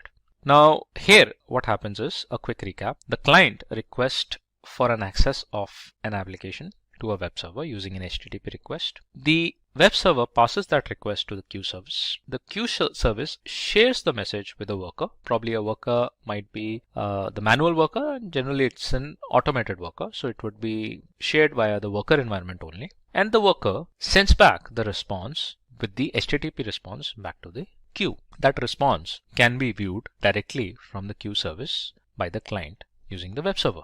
So this is one of the examples. Likewise, as I said, that there can be many other examples also where you can have the worker environments defined. Now, what are the companies that are using the Elastic Beanstalk? These are few of the companies that are primarily using. One is Zillow, Jelly Button Games, then you have League of Women Voters, eBury. These are some of the few listed companies, and obviously you search on the AWS site and you'll find many more organizations that are using the Elastic Beanstalk primarily for deploying their applications. Now, the next thing is to go with the practicals, that how actually we use the Elastic Beanstalk. So let's look into the demo using the AWS Elastic Beanstalk. Now, first you have to log in into the AWS console, and I'm sure that you might be having the accounts created, or you can use the IAM credentials as well. And then you have to select the region also. Now, I am in the North Virginia region. Likewise, you can select any of the regions that are listed here. Now, click on the services and you have to search for the Elastic Beanstalk. You can find the Elastic Beanstalk under the compute section. So here itself, you'll find the Elastic Beanstalk as a service. Now, open this service and there it will give you an option to create an environment. You have to specifically select an environment, probably a worker environment or a web service environment. So let's wait for the service to open. So we have the dashboard now available with us. This is how the Elastic Beanstalk looks, and this is the symbol representation of a beanstalk. Now, what we have to do is we have to click on Get Started, and that will load, and you have to create a web app. So instead of creating a web app, what we'll do, we'll create a new application. So just click on Create a new application. Put an application name. Let's say we put something like XYZ. You can put any description to your application. Let's say it's a demo app, and click on Create. Now it says you have to select an environment. Now the environment, the application name XYZ is created. You just have to select an environment. So click on Create One now, and it is going to ask you that what kind of an environment tier you wanted to select. So as we discussed that there are two types of environments. One is the web server and the other one is the worker environment. Let's look into it, what is defined by the AWS. AWS says that it has two types of environment tiers to support different types of web applications. Web servers are standard applications that listen for and then process HTTP requests, typically over port number 80. Workers are specialized applications that have a background processing task that listens for message on an Amazon SQS queue.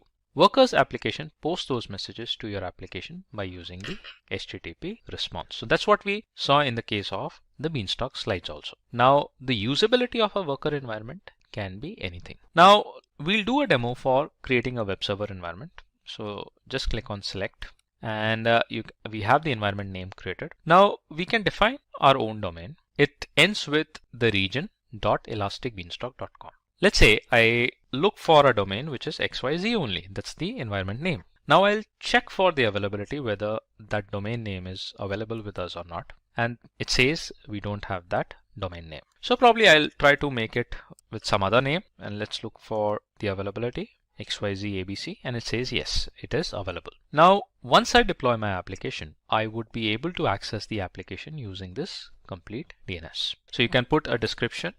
It's a demo app that we are creating, and then you have to define a platform as well.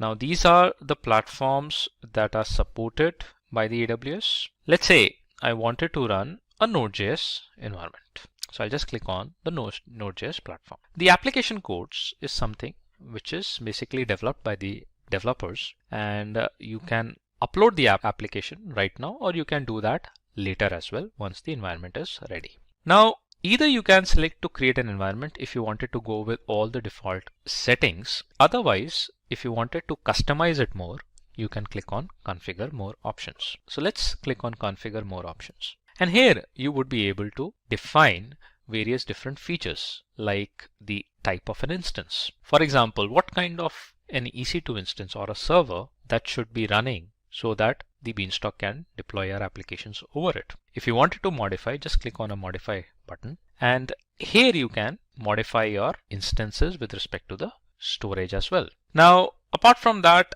if you wanted to do some modification in the case of monitoring, in the case of databases, in the case of security, or in the case of a capacity, let's look into the capacity. So here you can actually do the modification. So in the capacity, you can select the instance type also. By default, it is t2.micro, but in case if your application requires a larger type of an instance, then you can actually go for the instance type as well. Similarly, you can define your AMI IDs also, because obviously for the application to run, you would require the operating system also. So you can select that particular AMI ID for your operating system as well. Let's cancel that.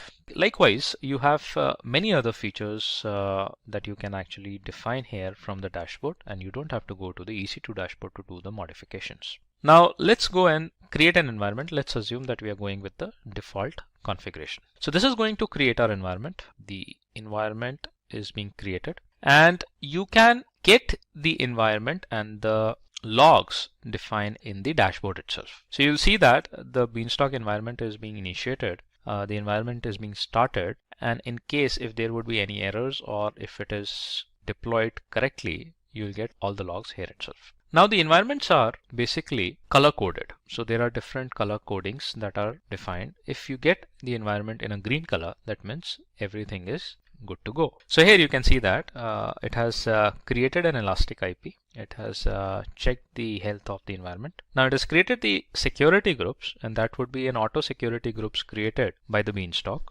And the environment creation has been started. You can see that Elastic Beanstalk as Amazon S3 storage bucket for your environment data as well. This is the URL through which you will be accessing the environment, but right now we cannot do that since the environment is being created. Let's click on the application name, and here you can see that it is in a gray color. That means right now the build is being done. It is being created. Once it will be successfully created, it should change to the green color, and then we will be able to access our environment using the URL.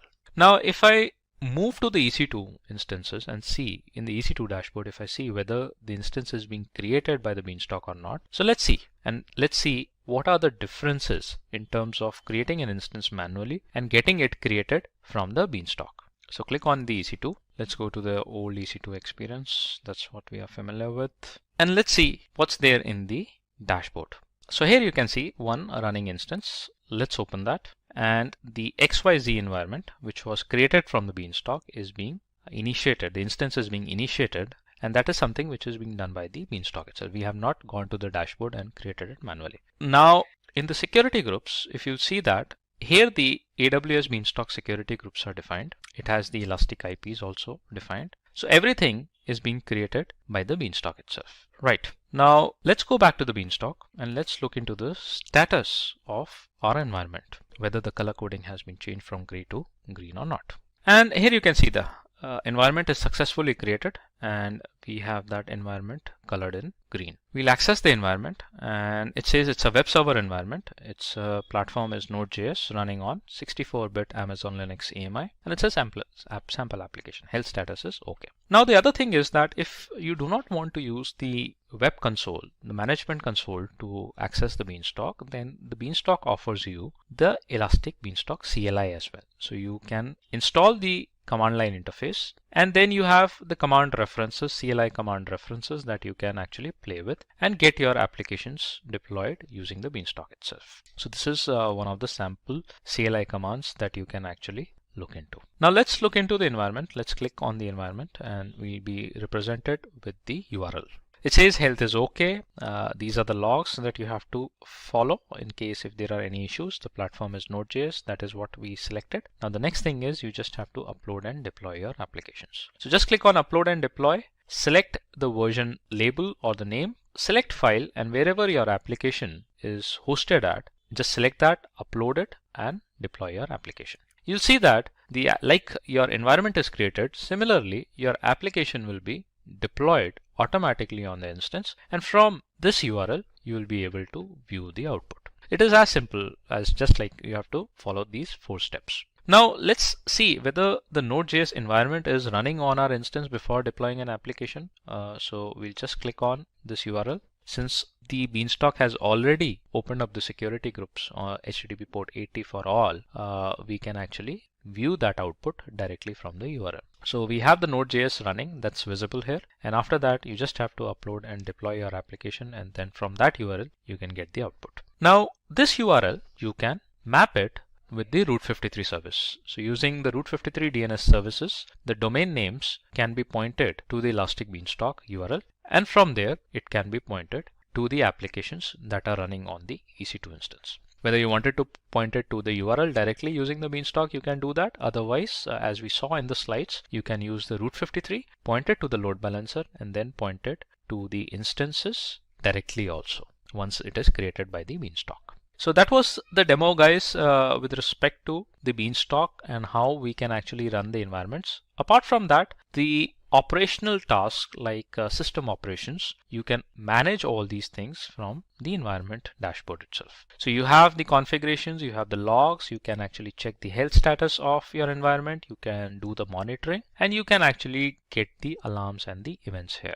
So let's say if I wanted to see the logs, I can request for the logs here itself, and I'll be represented with the full log report, and I can now download that log file and I can view the logs. So it's in the, so we have this bundle logs in the zip file. All right, so if you want to see some kind of logs with respect to Elastic Beanstalk activity, it's in the form of a notepad, and here you can see what all configurations the Beanstalk has done on your environment, on your instance. Similarly, you can go for the health, monitoring, alarms, events, and all those things. If getting your learning started is half the battle, what if you could do that for free? Visit SkillUp by Simplilearn. Click on the link in the description to know more. Hi, this is the 4th lesson of the AWS Solutions Architect course. Migrating to the cloud doesn't mean that resources become completely separated from the local infrastructure. In fact, running applications in the cloud will be completely transparent to your end users. AWS offers a number of services to fully and seamlessly integrate your local resources with the cloud. One such service is the Amazon Virtual Private Cloud. This lesson talks about creating virtual networks that closely resemble the ones that operate in your own data centers, but with the added benefit of being able to take full advantage of AWS. So let's get started.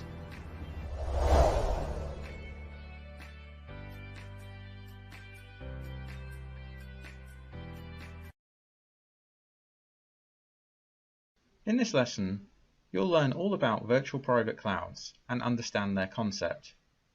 You'll know the difference between public, private, and elastic IP addresses. You'll learn about what a public and private subnet is. And you'll understand what an internet gateway is and how it's used. You'll learn what route tables are and when they are used. You'll understand what a NAT gateway is.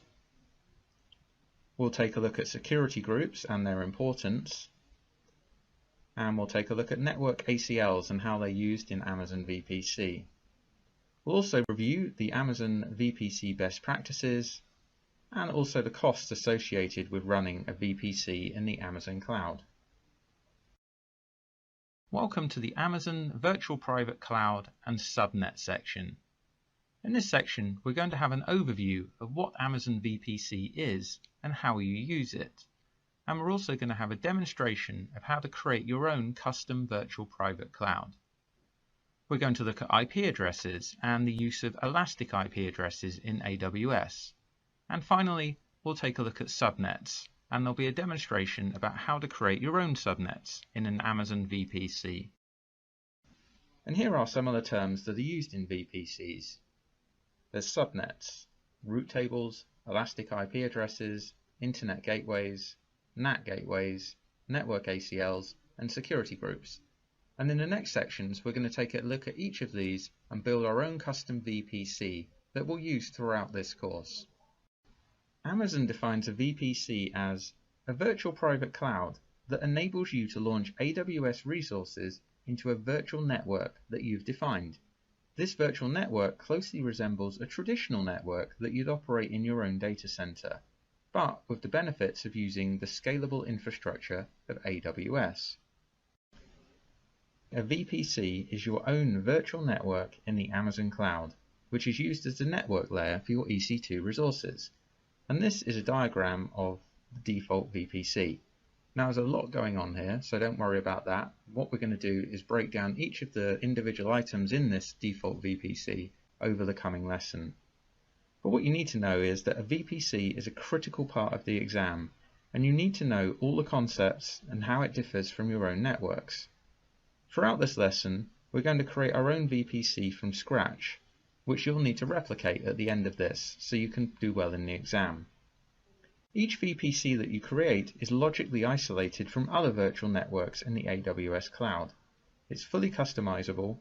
You can select the IP address range, create subnets, configure route tables, set up network gateways, define security settings using security groups, and network access control lists. So each Amazon account comes with a default VPC that's pre-configured for you to start using straight away, so you can launch your EC2 instances without having to think about anything we mentioned in the opening section. A VPC can span multiple availability zones in a region, and here's a very basic diagram of a VPC. It isn't this simple in reality.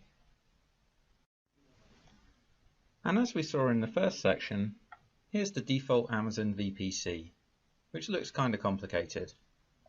But what we need to know at this stage is that the CIDR block for the default VPC is always a 16 subnet mask. So in this example, it's 172.31.0.0/16.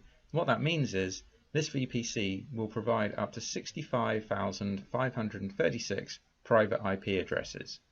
So in the coming sections, we'll take a look at all of these different items that you can see on this default VPC. But why wouldn't you just use the default VPC? Well, the default VPC is great for launching new instances when you're testing AWS.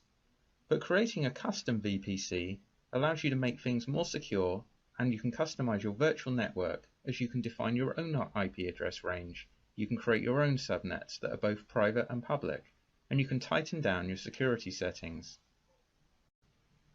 By default, instances that you launch into a VPC can't communicate with your own network. So you can connect your VPCs to your existing data center using something called hardware VPN access, so that you can effectively extend your data center into the cloud and create a hybrid environment. Now to do this, you need a virtual private gateway, and this is the VPN concentrator on the Amazon side of the VPN connection. Then on your side, in your data center, you need a customer gateway, which is either a physical device or a software application that sits on your side of the VPN connection. So when you create a VPN connection, a VPN tunnel comes up when traffic is generated from your side of the connection. VPC peering is an important concept to understand. A peering connection can be made between your own VPCs or with a VPC in another AWS account, as long as it's in the same region. So what that means is, if you have instances in VPC A, they wouldn't be able to communicate with instances in VPC B or C unless you set up a peering connection. Peering is a one-to-one relationship. A VPC can have multiple peering connections to other VPCs, but, and this is important, transitive peering is not supported. In other words, VPC A can connect to B and C in this diagram, but C wouldn't be able to communicate with B unless they were directly peered. Also, VPCs with overlapping CIDRs cannot be peered. So in this diagram you can see they all have different IP ranges, which is fine, but if they had the same IP ranges, they wouldn't be able to be peered. And finally for this section, if you delete the default VPC, you have to contact AWS support to get it back again. So be careful with it and only delete it if you have good reason to do so and know what you're doing. This is a demonstration of how to create a custom VPC.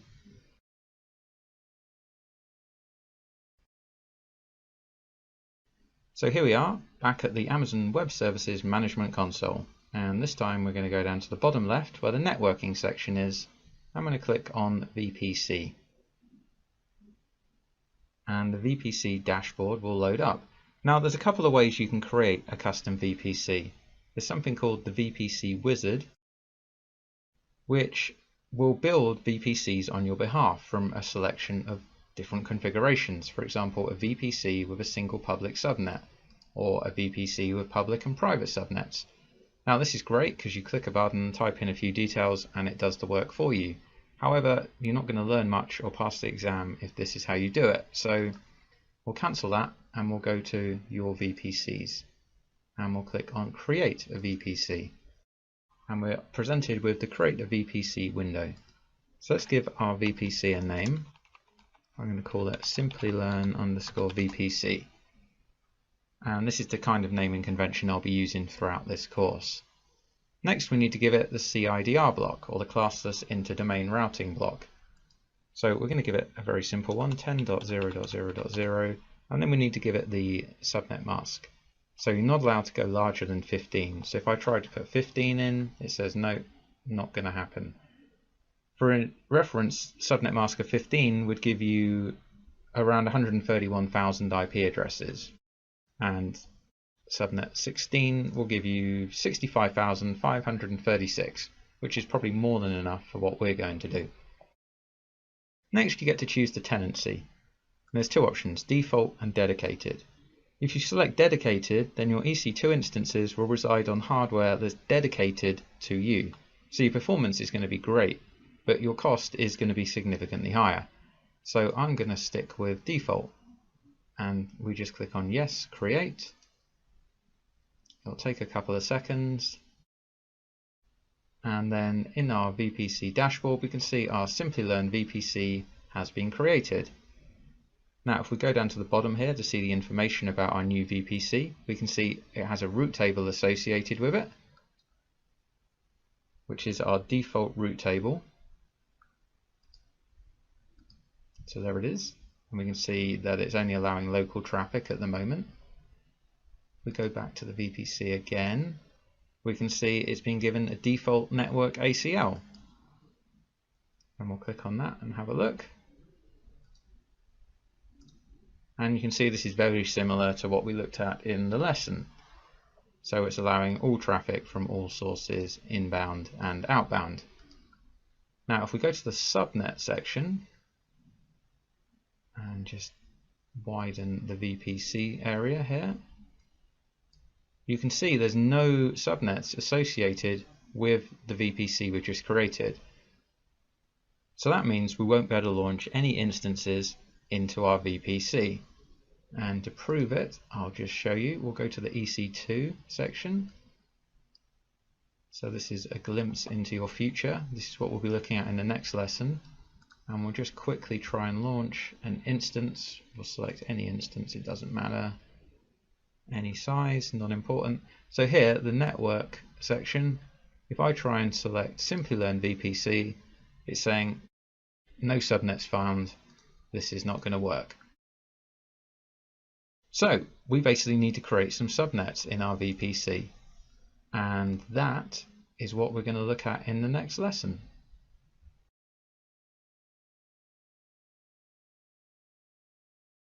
Now, private IP addresses are IP addresses that are not reachable over the internet, and they're used for communication between instances in the same network.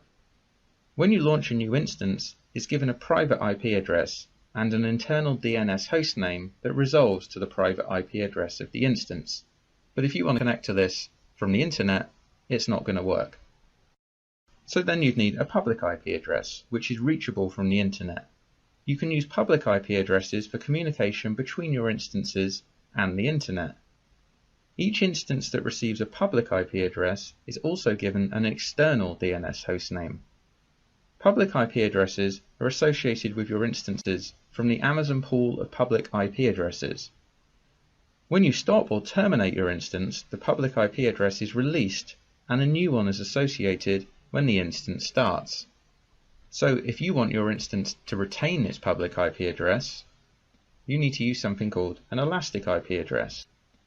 An elastic IP address is a static or persistent public IP address that's allocated to your account and can be associated to and from your instances as required. An elastic IP address remains in your account until you choose to release it. There is a charge associated with an elastic IP address if it's in your account but not actually allocated to an instance. This is a demonstration of how to create an elastic IP address.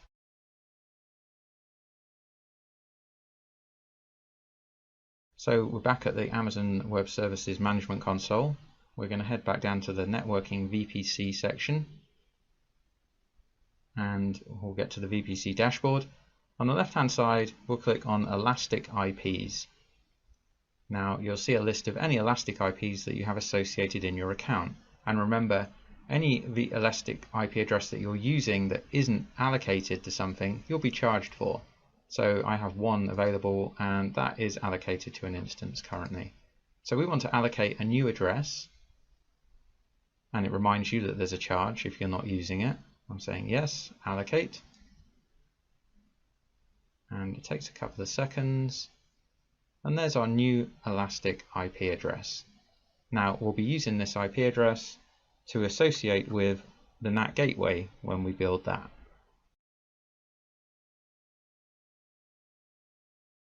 AWS defines a subnet as a range of IP addresses in your VPC. You can launch AWS resources into a subnet that you select. You can use a public subnet for resources that must be connected to the internet, and a private subnet for resources that won't be connected to the internet.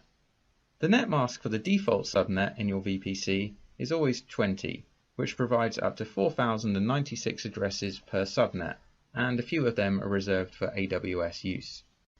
A VPC can span multiple availability zones, but a subnet is always mapped to a single availability zone.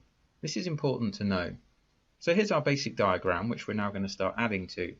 So we can see the virtual private cloud, and you can see the availability zones, and now inside each availability zone we've created a subnet. Now you won't be able to launch any instances unless there are subnets in your VPC. So it's good to spread them across availability zones for redundancy and failover purposes. There's two different types of subnet, public and private. You use a public subnet for resources that must be connected to the internet, for example web servers. A public subnet is made public because the main route table sends the subnet's traffic that is destined for the internet to the internet gateway, and we'll touch on internet gateways next. Private subnets are for resources that don't need an internet connection or that you want to protect from the internet, for example database instances. So in this demonstration we're going to create some subnets, a public and a private subnet, and we're going to put them in our custom VPC in different availability zones.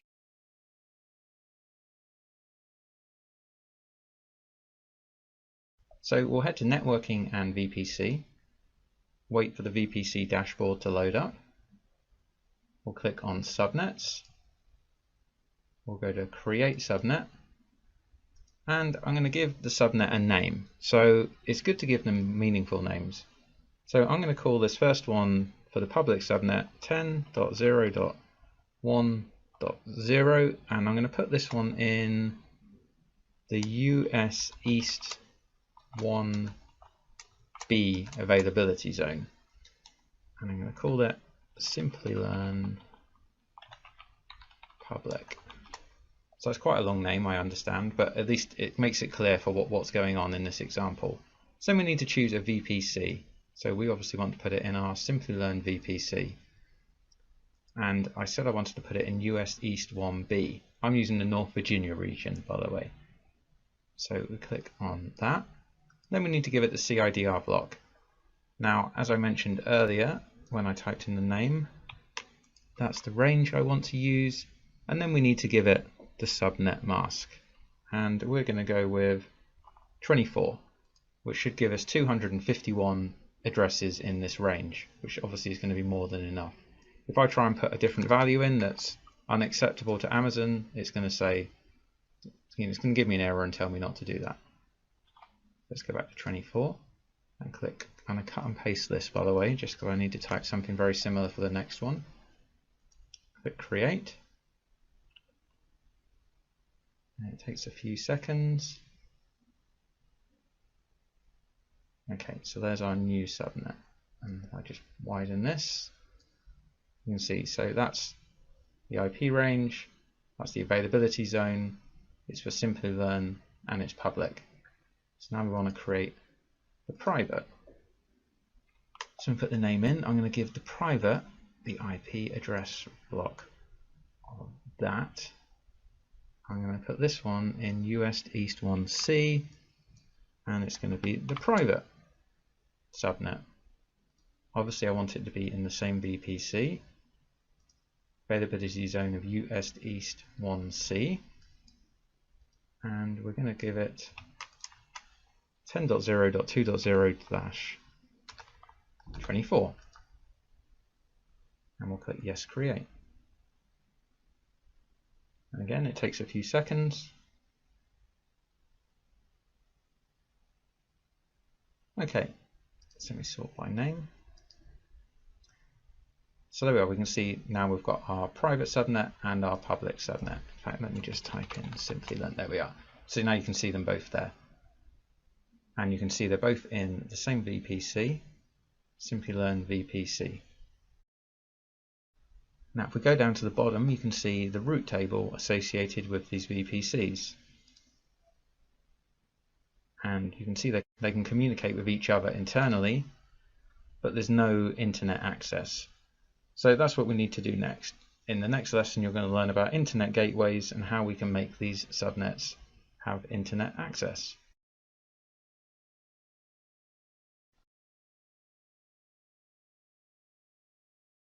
Welcome to the networking section.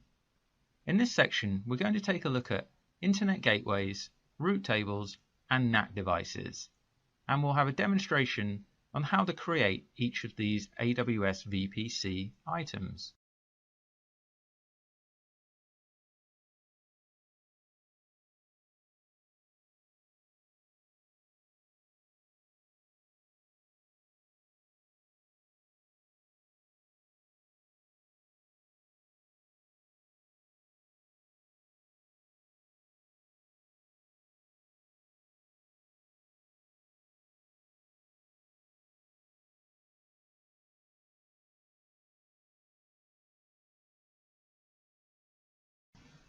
So to allow your VPC the ability to connect to the internet, you need to attach an internet gateway. And you can only attach one internet gateway per VPC. So attaching an internet gateway is the first stage in permitting internet access to instances in your VPC. Now here's our diagram again, and now we've added the internet gateway, which is providing the connection to the internet to your VPC. But before you can configure internet correctly, there's a couple more steps. For an EC2 instance to be internet connected, you have to adhere to the following rules. Firstly, you have to attach an internet gateway to your VPC, which we just discussed. Then you need to ensure that your instances have public IP addresses or elastic IP addresses, so they're able to connect to the internet. Then you need to ensure that your subnet's route table points to the internet gateway, and you need to ensure that your network access control and security group rules allow relevant traffic to flow to and from your instance. So you need to allow the rules to let in the traffic you want, for example HTTP traffic. After the demonstration for this section, we're going to look at how route tables, access control lists, and security groups are used. In this demonstration, we're going to create an internet gateway and attach it to our custom VPC.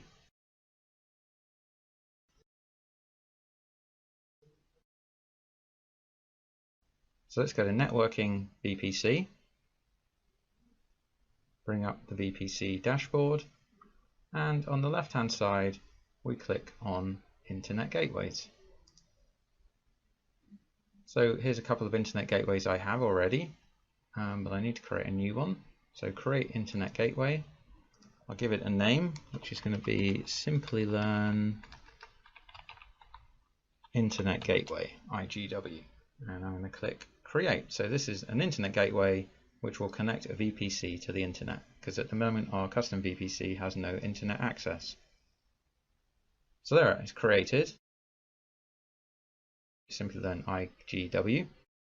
But its state is detached because it's not attached to anything. So let me try and attach it to a VPC. And it gives me an option of all the VPCs that have no internet gateway attached to them currently. So I only have one, which is Simplilearn VPC. Yes, attach. Now you can see our VPC has internet attached, and you can see that down here. So let's click on that, and it will take us to our VPC.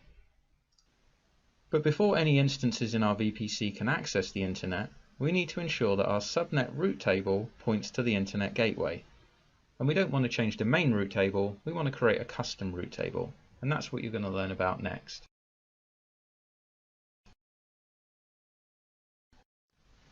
A route table determines where network traffic is directed. It does this by defining a set of rules. Every subnet has to be associated with a route table, and a subnet can only be associated with one route table. However, multiple subnets can be associated with the same route table. Every VPC has a default route table, and it's good practice to leave this in its original state and create a new route table to customize the network traffic routes associated with your VPC. So here's our example, and we've added two route tables, the main route table and the custom route table. The new route table, or the custom route table, will tell the Internet Gateway to direct Internet traffic to the public subnet. But the private subnet is still associated to the default route table, the main route table, which does not allow Internet traffic to it. All traffic inside the private subnet is just remaining local. In this demonstration, we're going to create a custom route table, associate it with our Internet Gateway, and associate our public subnet with it.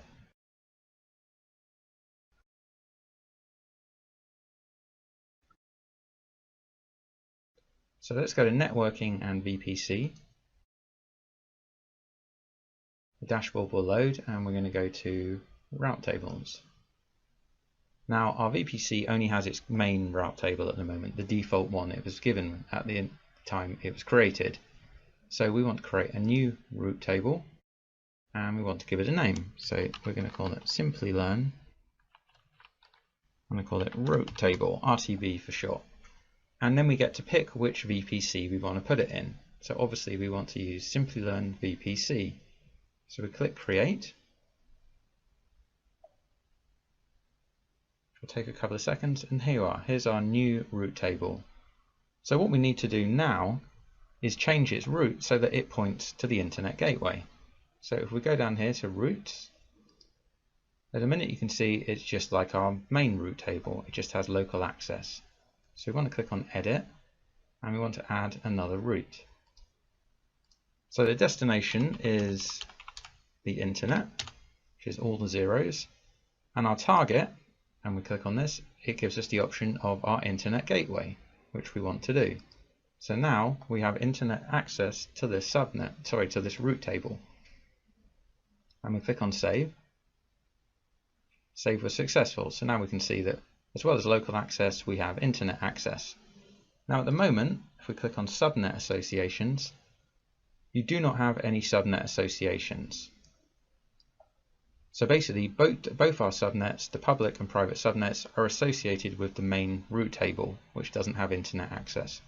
So we want to change this. So we'll click on Edit, and we want our public subnet to be associated with this route table. So click on Save. So it's just saving that. So now we can see that our public subnet is associated with this route table, and this route table is associated with the Internet Gateway. So now anything we launch into the public subnet will have Internet access. But what if we wanted our instances in the private subnet to have Internet access? Well, there's a way of doing that with a NAT device, and that's what we're going to look at in the next lecture.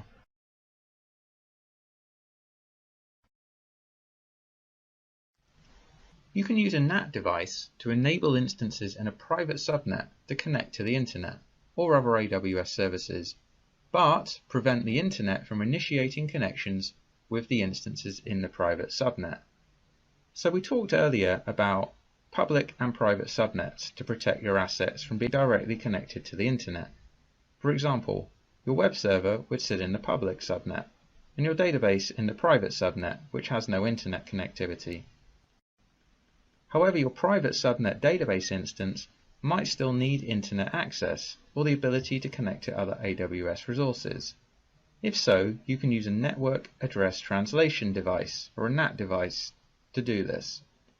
A NAT device forwards traffic from your private subnet to the Internet or other AWS services, and then sends the response back to the instances. When traffic goes to the internet, the source IP address of your instance is replaced with the NAT device address, and when the internet traffic comes back again, the NAT device translates the address to your instance's private IP address. So here's our diagram, which is getting ever more complicated, and if you look in the public subnet, you can see we've now added a NAT device, and you have to put NAT devices in the public subnet so that they get internet connectivity. AWS provides two kinds of NAT devices, a NAT gateway and a NAT instance. AWS recommends a NAT gateway as it's a managed service that provides better availability and bandwidth than NAT instances. Each NAT gateway is created in a specific availability zone and is implemented with redundancy in that zone. A NAT instance is launched from a NAT AMI, an Amazon Machine Image, and runs as an instance in your VPC, so it's something else you have to look after, whereas a NAT gateway, being a fully managed service, means once it's installed, you can pretty much forget about it. A NAT gateway must be launched into a public subnet because it needs internet connectivity. It also needs an elastic IP address, which you can select at the time of launch. Once created, you need to update the route table associated with your private subnet to point internet-bound traffic to the NAT gateway. This way, the instances in your private subnets can communicate with the internet. So if you remember back to the diagram when we had the custom route table, which was pointed to the internet gateway, now we're pointing our main route table to the NAT gateway, so that the private subnet also gets internet access, but in a more secure manner. Welcome to the Create a NAT Gateway demonstration, where we're going to create a NAT gateway so that the instances in our private subnet can get internet access.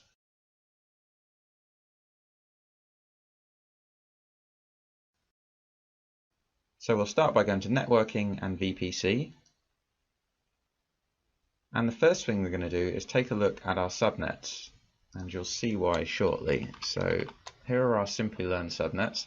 So this is the private subnet that we want to give internet access, but if you remember from the section, NAT gateways need to be placed in public subnets. So I'm just going to copy the name of this subnet ID for the public subnet, and you'll see why in a moment.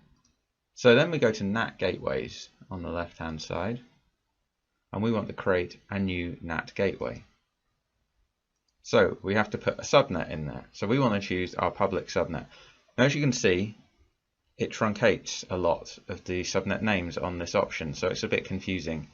So we know that we want to put it in our Simplilearn VPC in the public subnet, but you can see it's truncated. So it's actually this one at the bottom, but what I'm going to do is just paste in the subnet ID, which I copied earlier, so there's no confusion. Then we need to give it an elastic IP address. Now, if you remember from the earlier demonstration, we created one, so let's select that. But if you hadn't allocated one, you could click on the Create New EIP button. So we'll do that. Okay, so it's telling me my NAT gateway has been created. And in order to use your NAT gateway, ensure that you edit your route table to include a route with a target of, and then our NAT gateway ID. So it's given us the option to click on our edit route tables. So we'll go straight there. Now here's our route tables. Now, here's the custom route table that we created earlier, and this is the default, the main route table, which was created when we created our VPC. So we should probably give this a name so that we know what it is. So let me just call this Simplilearn RTB main. So now we know that's our main route table. So if you take a look at the main route table and the subnet associations, you can see that our private subnet is associated with this table. So what we need to do is put a route in here that points to the NAT gateway. So if we click on routes and edit, and we want to add another route, and we want to say that all traffic can either go to the Simplilearn internet gateway, which we don't want to do. We want to point it to our NAT instance, which is this NAT ID here, and we click save. So now any instances launched in our private subnet will be able to get internet access via our NAT gateway.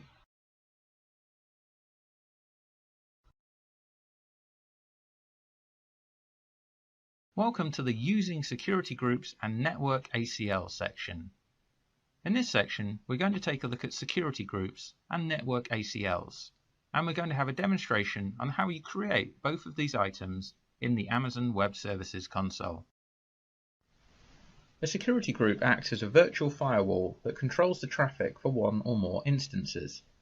You add rules to each security group that allow traffic to or from its associated instances. Basically, a security group controls the inbound and outbound traffic for one or more EC2 instances. Security groups can be found on both the EC2 and VPC dashboards in the AWS Web Management Console. We're going to cover them here in this section, and you'll see them crop up again in the EC2 lesson. And here is our diagram, and you can see we've now added security groups to it. And you can see that EC2 instances are sitting inside the security groups, and the security groups will control what traffic flows in and out. So let's take a look at some examples, and we'll start with a security group for a web server. Now obviously a web server needs HTTP and HTTPS traffic as a minimum to be able to access it. So here is an example of the security group table, and you can see we're allowing HTTP and HTTPS, the ports that are associated with those two, and the sources, and we're allowing it from the internet. We're basically allowing all traffic to those ports. And that means any other traffic that comes in on different ports would be unable to reach the security group and the instances inside it. Let's take a look at an example for a database server security group. Now imagine you have a SQL Server database, then you would need to open up the SQL Server port so that people can access it, which is port 1433 by default. So we've added that to the table and we've allowed the source to come from the internet. Now because it's a Windows machine, you might want RDP access so you can log on and do some administration. So we've also added RDP access to the security group. Now you could leave it open to the internet, but that would mean anyone could try and hack their way into your box.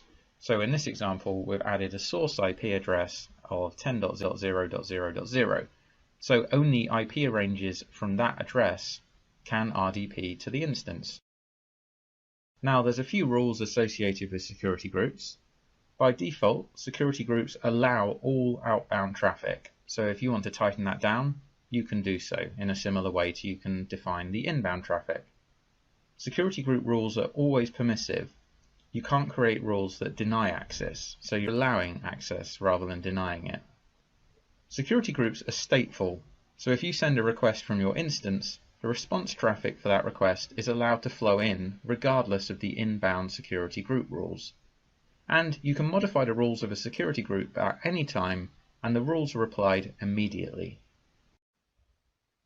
Welcome to the Create Security Group demonstration, where we're going to create two security groups, one to host DB servers and one to host web servers.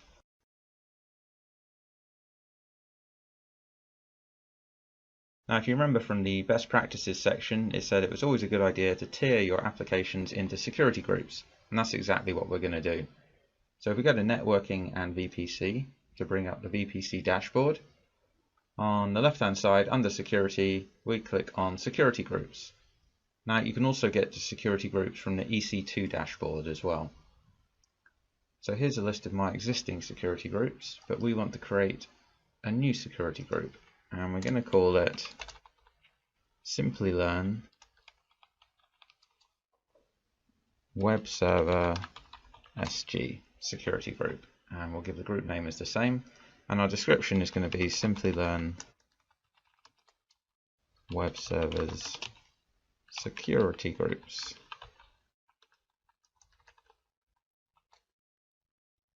Okay, and then we need to select our VPC. Now it defaults to the default VPC, but obviously we want to put it in our Simplilearn VPC.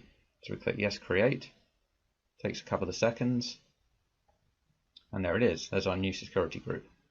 Now if we go down to the rules, the inbound rules, you can see there are none. So by default, a new security group has no inbound rules. But what about outbound rules? If you remember from the lesson, a new security group by default allows all traffic to be outbound. And there you are, all traffic as destination of everywhere. So all traffic is allowed. But we want to add some rules. So let's click on inbound rules, click on edit. Now this is going to be a web server. So if we click on the drop down, we need to give it HTTP.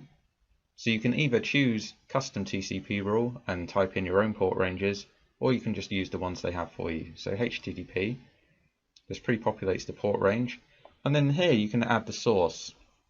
Now if I click on it, it's giving me the option of saying allow access from different security groups. So you could create a security group and say I only accept traffic from a different security group, which is a nice way of securing things down. You could also put in here just your IP address so that only you could do HTTP requests to the instance. But because it's a web server, we want people to be able to see our website, otherwise it's not going to be much use. So we're going to say all traffic, so all source traffic can access our instance on port HTTP 80. I want to add another rule because we also want to do HTTPS, which is hiding from me. There we are. And again, we want to do the same. And also, because this is going to be a Linux instance, we want to be able to connect to the Linux instance to do some work and configuration. So we need to give it SSH access. And again, it would be good practice to tie it down to your specific IP or an IP range, but we're just going to do all for now. And then we click on save, and there we are, there we have our ranges. So now we want to create our security group for our DB servers. So let's click create security group, and then we'll go through it and give it a similar name, Simplilearn DB servers SG. And the description is going to be Simplilearn DB servers security group. And our VPC is obviously going to be Simplilearn VPC. So let's click yes, create. We'll wait a few seconds. And here's our new security group. As you can see, it has no inbound rules by default, and outbound rules allow all traffic. So this is going to be a SQL Server database server. And so we need to allow SQL Server traffic into the instance. So we need to give it Microsoft SQL port access. Now the default port for Microsoft SQL Server is 1433. Now in reality, I'd probably change the port the SQL Server was running on to make it more secure, but we'll go with this for now. And then the source. So we could choose the IP ranges again, but what we want to do is place the DB server in the private subnet and allow the traffic to come from the web server. So the web server will accept traffic, and the web server will then go to the database to get the information it needs to display on its on the website. Or if people are entering information into the website, we want the information to be stored in our DB server. So basically, we want to say that the DB servers can only accept SQL Server traffic from the web server security group. So we can select the Simplilearn Web Server Security Group as the source traffic for Microsoft SQL Server data. So we'll select that. Now our SQL Server is obviously going to be a Windows instance, so from time to time we might need to log in and configure it. So we want to give RDP access. Now again, you would probably put a specific IP range in there. We're just going to do all traffic for now. Then we click save. And there we are. So now we have two security groups, DB servers and web servers.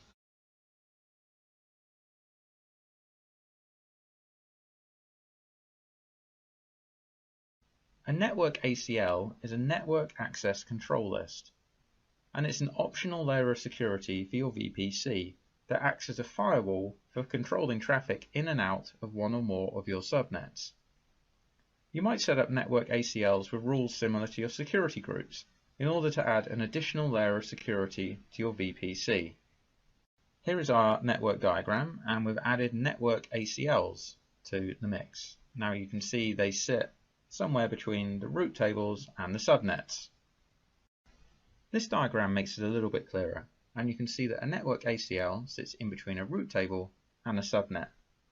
And also you can see an example of the default network ACL, which is configured to allow all traffic to flow in and out of the subnets to which it's associated. Each network ACL includes a rule, whose rule number is an asterisk. This rule ensures that if a packet doesn't match any of the other numbered rules, it's denied. You can't modify or remove this rule. So if you take a look at this table, you can see on the inbound, some traffic would come in and it would look for the first rule, which is 100. And that's saying I'm allowing all traffic from all sources. So that's fine, the traffic comes in. If that rule 100 wasn't there, it would go to the asterisk rule. And the asterisk rule is saying traffic from all sources is denied. Let's take a look at the network ACL rules. Each subnet in your VPC must be associated with an ACL. If you don't assign it to a custom ACL, it will automatically be associated to your default ACL. A subnet can only be associated with one ACL. However, an ACL can be associated with multiple subnets. An ACL contains a list of numbered rules which are evaluated in order, starting with the lowest. As soon as a rule matches traffic, it's applied regardless of any higher numbered rules that may contradict it. AWS recommends incrementing your rules by a factor of 100, so there's plenty of room to implement new rules at a later date. Unlike security groups, ACLs are stateless. Responses to allowed inbound traffic are subject to the rules for outbound traffic. Welcome to the network ACL demonstration, where we're just going to have an overview of ACLs where they are in the dashboard.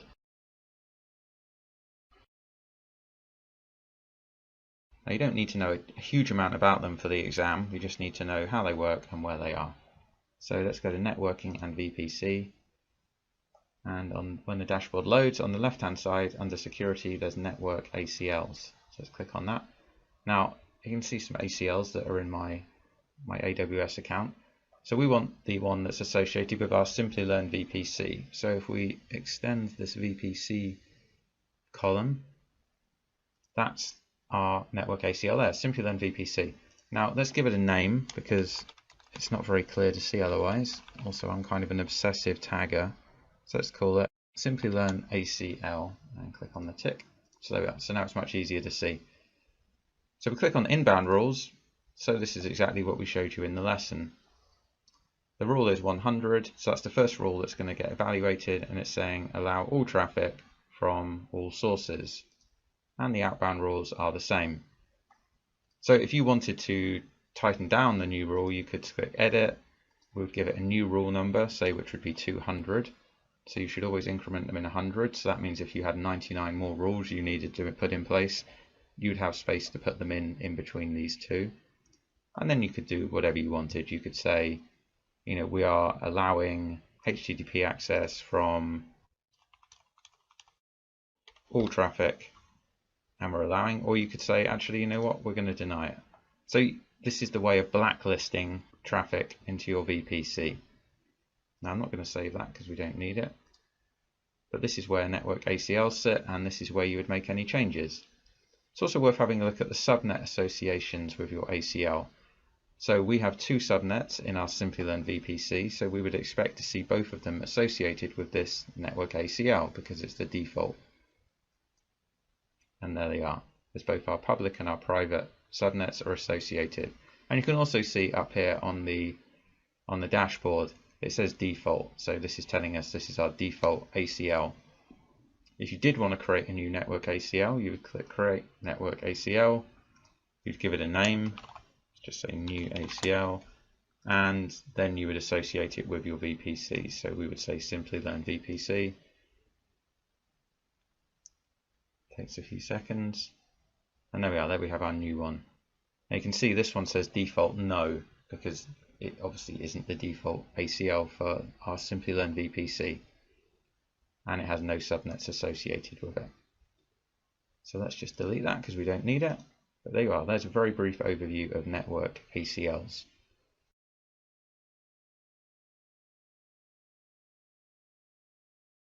Welcome to the Amazon VPC Best Practices and Costs, where we're going to take a look at the best practices and the costs associated with the Amazon Virtual Private Cloud. Always use public and private subnets. You should use private subnets to secure resources that don't need to be available to the internet, such as database services. To provide secure internet access, to the instances that reside in your private subnets, you should provide a NAT device. When using NAT devices, you should use a NAT gateway over NAT instances because they're a managed service and require less administration effort. You should choose your CIDR blocks carefully. Amazon VPC can contain from 16 to 65,536 IP addresses, so you should choose your CIDR block according to how many instances you think you'll need. You should also create separate Amazon VPCs for development, staging, test and production, or create one Amazon VPC with separate subnets, with a subnet each for production, development, staging and test. You should understand the Amazon VPC limits. There are various limitations on the VPC components. For example, you're allowed 5 VPCs per region, 200 subnets per VPC, 200 route tables per VPC, 500 security groups per VPC, 50 in- and outbound rules per VPC. However, some of these rules can be increased by raising a ticket with AWS support. You should use security groups and network ACLs to secure the traffic coming in and out of your VPC. Amazon advises to use security groups for whitelisting traffic and network ACLs for blacklisting traffic. Amazon recommends tiering your security groups. You should create different security groups for different tiers of your infrastructure architecture inside VPC. If you have web tiers and DB tiers, you should create different security groups for each of them. Creating tier-wise security groups will increase the infrastructure security inside the Amazon VPC. So if you launch all your web servers in the web server security group, that means they'll automatically all have HTTP and HTTPS open. Conversely, the database security group will have SQL Server ports already open. You should also standardize your security group naming conventions. Following a security group naming convention allows Amazon VPC operation and management for large-scale deployments to become much easier. Always span your Amazon VPC across multiple subnets in multiple availability zones inside a region. This helps in architecting high availability inside your VPC. If you choose to create a hardware VPN connection to your VPC using Virtual Private Gateway, you are charged for each VPN connection hour that your VPN connection is provisioned and available. Each partial VPN connection hour consumed is billed as a full hour. You'll also incur standard AWS data transfer charges for all data transferred via the VPN connection. If you choose to create a NAT gateway in your VPC, you are charged for each NAT gateway hour that your NAT gateway is provisioned and available. Data processing charges apply for each gigabyte processed through the NAT gateway. Each partial NAT gateway hour consumed is billed as a full hour. This is the practice assignment for designing a custom VPC, where you'll create a custom VPC using the concepts learnt in this lesson. Using the concepts learnt in this lesson, recreate the custom VPC as shown in the demonstrations. The VPC name should be Simplilearn VPC. The CIDR block should be 10.0.0.0/16. There should be 2 subnets, one public with a range of 10.0.1.0 and one private with a range of 10.0.2.0, and they should be placed in separate availability zones. There should be one internet gateway and one NAT gateway, and also one custom route table for the public subnet. Also create 2 security groups, Simplilearn Web Server Security Group and Simplilearn DB Server Security Group. So let's review the key takeaways from this lesson. Amazon Virtual Private Cloud, or VPC, enables you to launch AWS resources into a virtual network that you've defined. This virtual network closely resembles a traditional network that you'd operate in your own data center, but with the benefits of using scalable infrastructure of AWS. There are 3 types of IP address in AWS. A private IP address. This is an IP address that's not reachable over the internet, and it's used for communication between instances in the same network. A public IP address is reachable from the internet, which you can use for communication between your instances and the internet. And there's an Elastic IP address. This is a static, public, persistent IP address that persists after an instance restarts, whereas a public IP address is reassociated after each restart. Amazon defines a subnet as a range of IP addresses in your VPC. You can launch AWS resources into a subnet that you select, and a subnet is always mapped to a single availability zone. Use a public subnet for resources that must be connected to the internet, and a private subnet for resources that won't be connected to the internet. To allow your VPC the ability to connect to the internet, you need to attach an internet gateway to it, and you can only attach one internet gateway per VPC. A route table determines where network traffic is directed. It does this by defining a set of rules. Every subnet has to be associated with a route table, and a subnet can only have an association with one route table. However, multiple subnets can be associated to the same route table. And you can use a NAT device to enable instances in a private subnet to connect to the internet or other AWS services. But a NAT device will prevent the internet from initiating connections with instances inside your private subnet. A security group acts as a virtual firewall that controls the traffic for one or more instances. You add rules to each security group that allow traffic to or from its associated instances. A Network Access Control List, or Network ACL, is an optional layer of security for your VPC that acts as a firewall for controlling traffic in and out of one or more of your subnets. Today's session is on AWS SageMaker. Let's look into what we have in our today's session.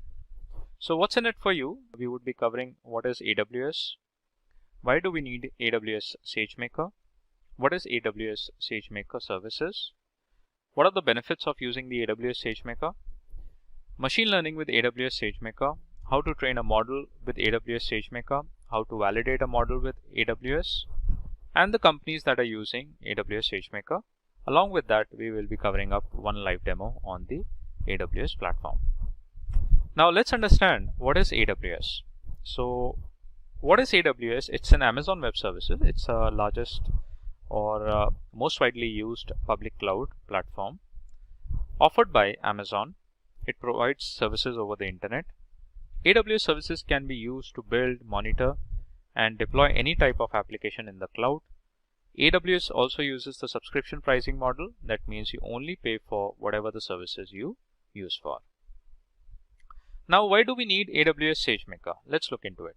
So let's consider an example of one of the company, that is ProQuest. Now, before AWS SageMaker, the ProQuest is a global information content and technology company that provides valuable content such as ebooks, newspapers, etc. to the users.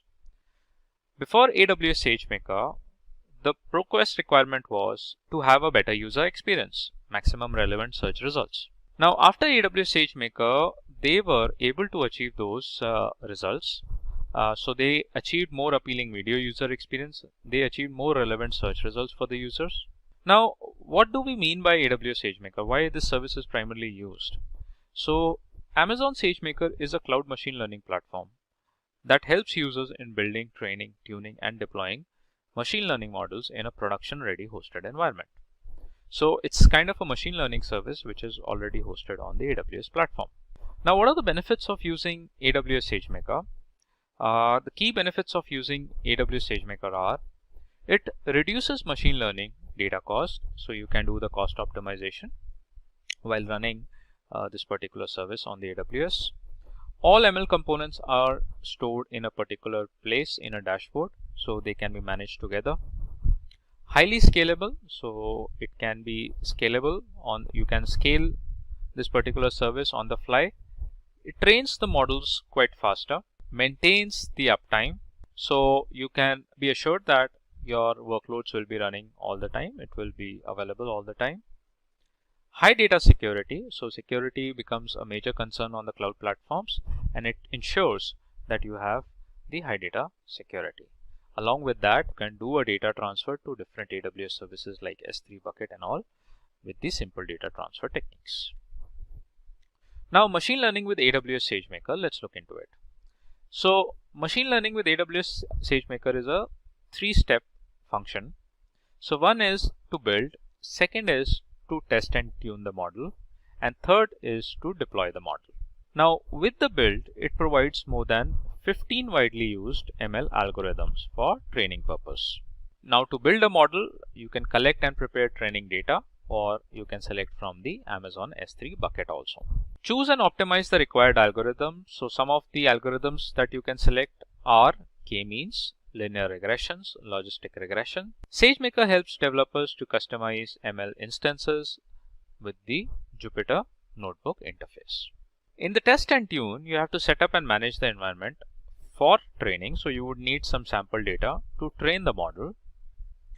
So train and tune a model with the Amazon SageMaker. SageMaker implements hyperparameter tuning by adding a suitable combination of algorithm parameters. Also, it divides the training data and stores that in the Amazon S3. S3 is a simple storage service which is primarily used for storing the objects and the data. Hence, it is used for storing and recovering data over the internet. And below you can see that AWS SageMaker uses Amazon S3 to store data as it's safe and secure. Also, it divides the training data and stores in Amazon S3, where the training algorithm code is stored in the ECR. ECR stands for Elastic Container Registry, which is primarily used for containers and Dockers. ECR helps users to save, monitor, and deploy Docker and the containers. Later, SageMaker sets up a cluster for the input data, trains it, and stores it in the Amazon S3 itself. So this is done by the SageMaker itself. After that, you need to deploy it. So suppose you want to predict limited data at a time, you use Amazon SageMaker hosting services for that. Okay. But if you want to get prediction for an entire data set, prefer using Amazon SageMaker batch transform. Now the last step, that is to deploy the model. So once tuning is done, models can be deployed to SageMaker endpoints.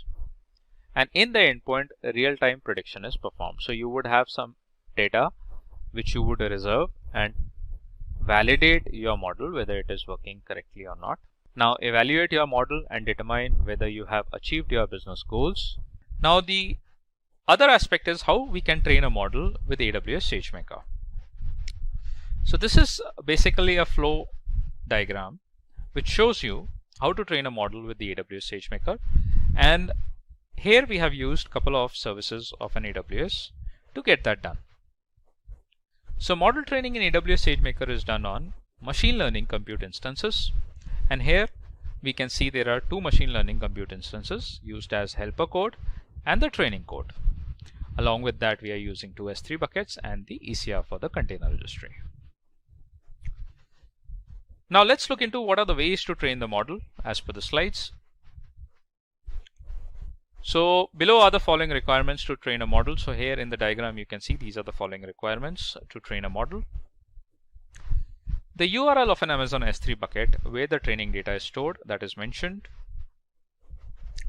The compute resources on machine learning compute instances. So these are all your machine learning compute instances.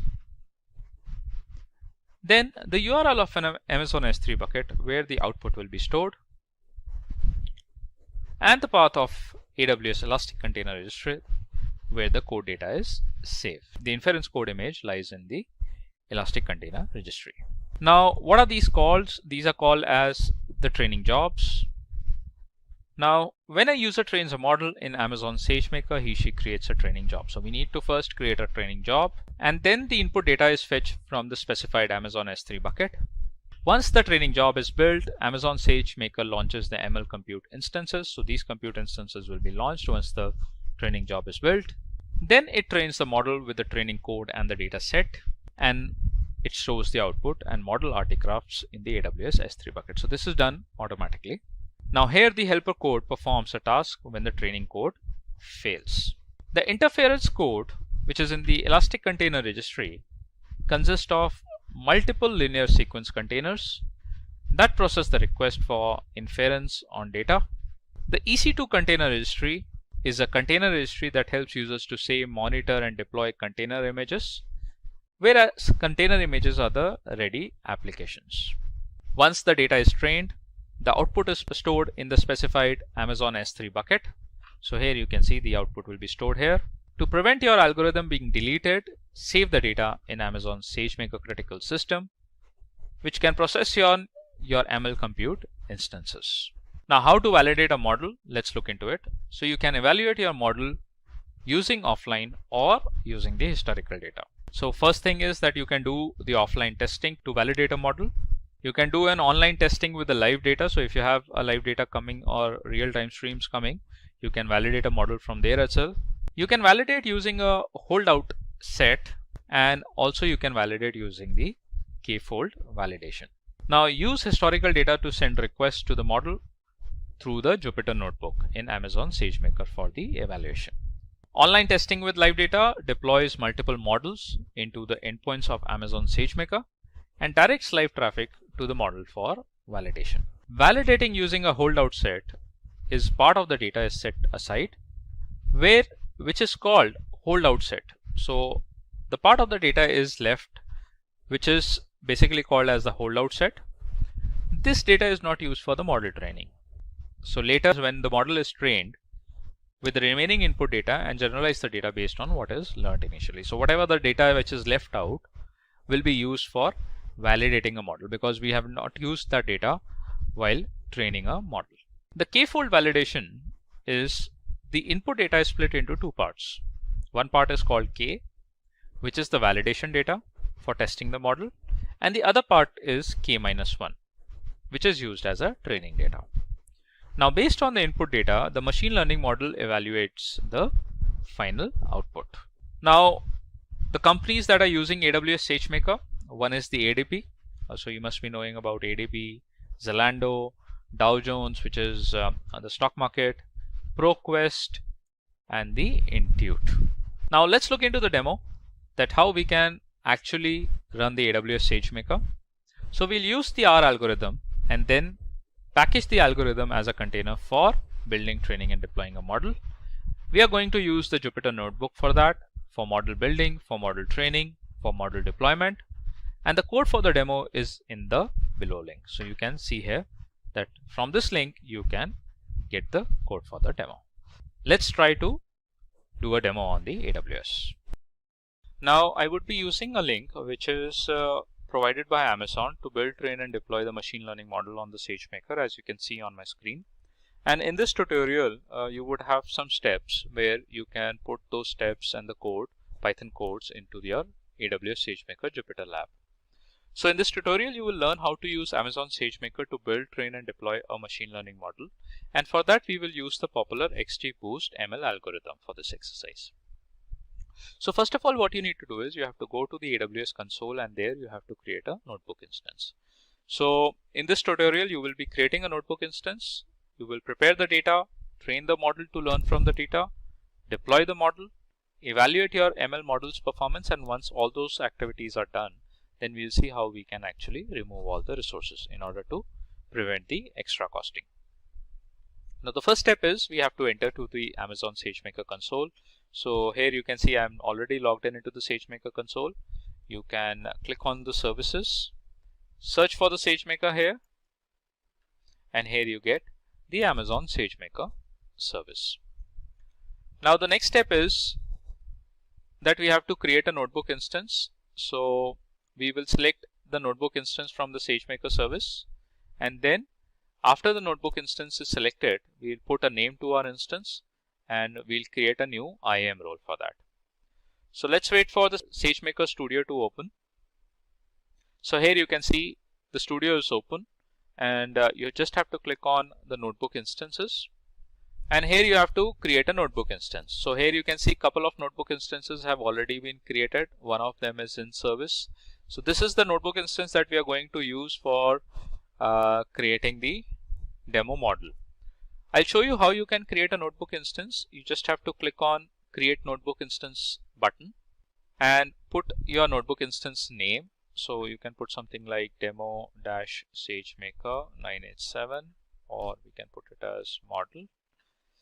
We'll go with notebook instance type as default, which is mlt2.media.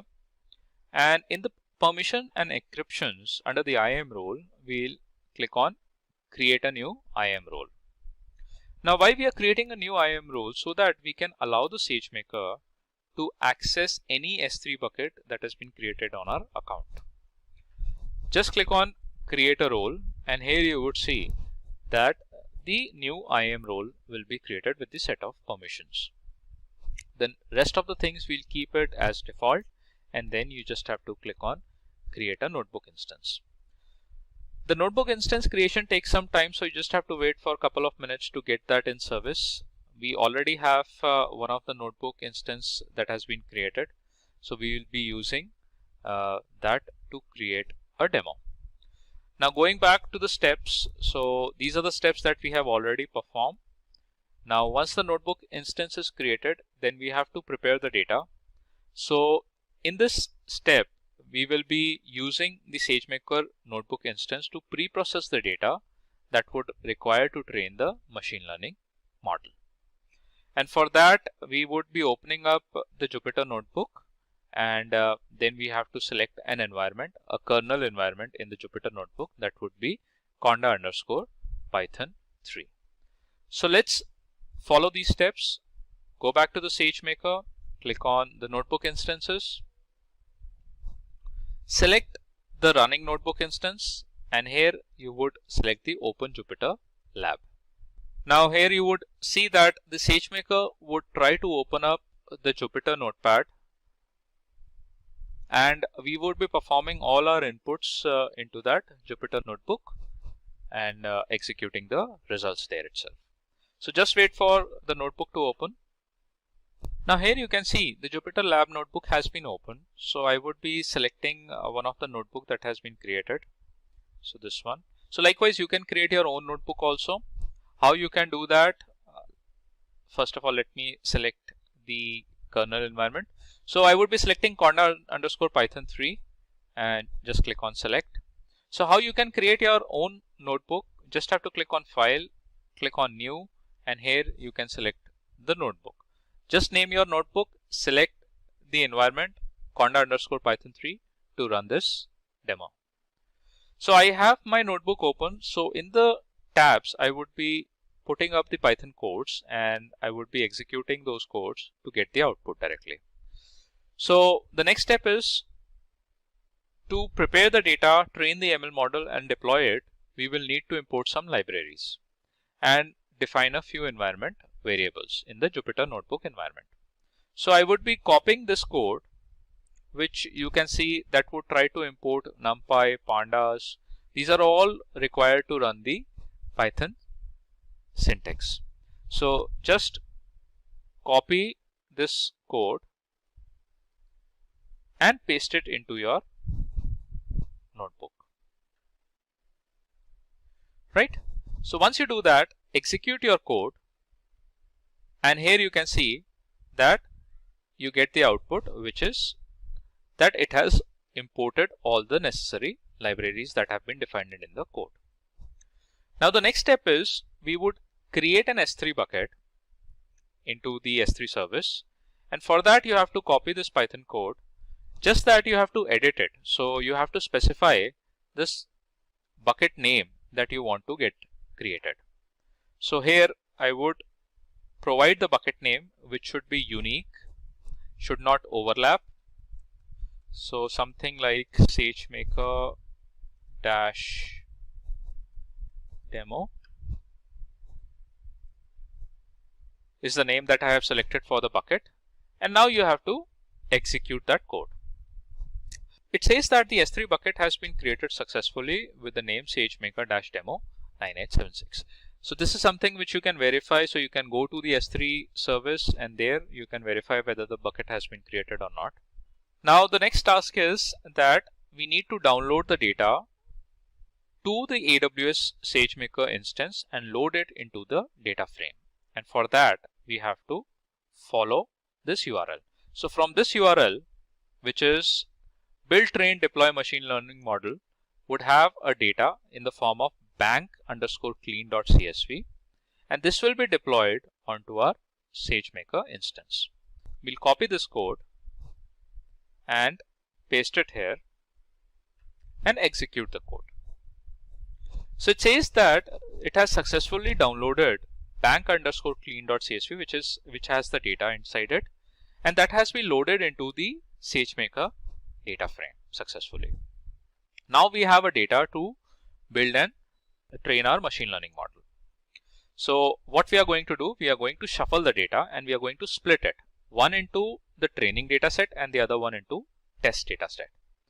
So for the training data set, we are going to use 70% of the customers that are listed in the CSV file, and 30% of the customers in the CSV file data, we will be using it as a test data to train the model.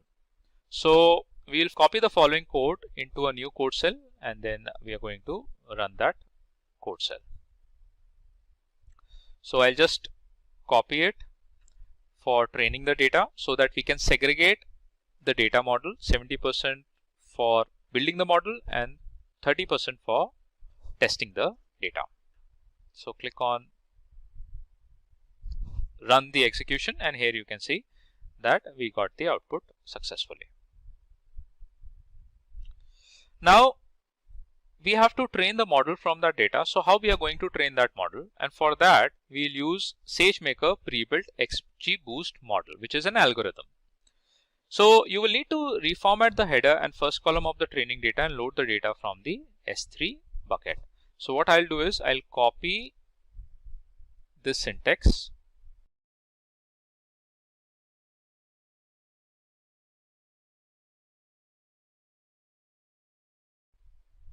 and paste it in the node cell. So it has the train data, it would train the model. Click on run execution.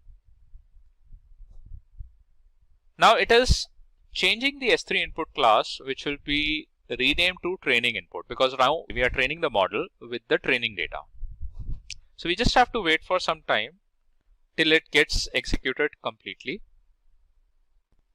Now the next thing is that we need to set up the Amazon SageMaker session to create an instance of the XGBoost model.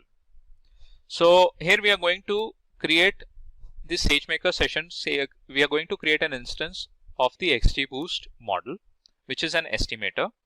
So just copy that code and paste it here. Execute it. And here you can see that it will start. It has basically changed the parameter image name to the image_URI in the SageMaker Python SDK v2. Now we'll follow the next step, that is with the data loaded in the XGBoost estimator, we'll set up train the model using gradient optimization. And we'll copy the following code, and that would actually start the training of the model. So copy this code, and this would actually start training the model using our input data that we have reserved, 70% of that data that we have reserved for training the model. So just copy that, again initiate the execution, and it will start the training job. Now we'll deploy the model, and for that I would copy the deploy code, put that in the cell,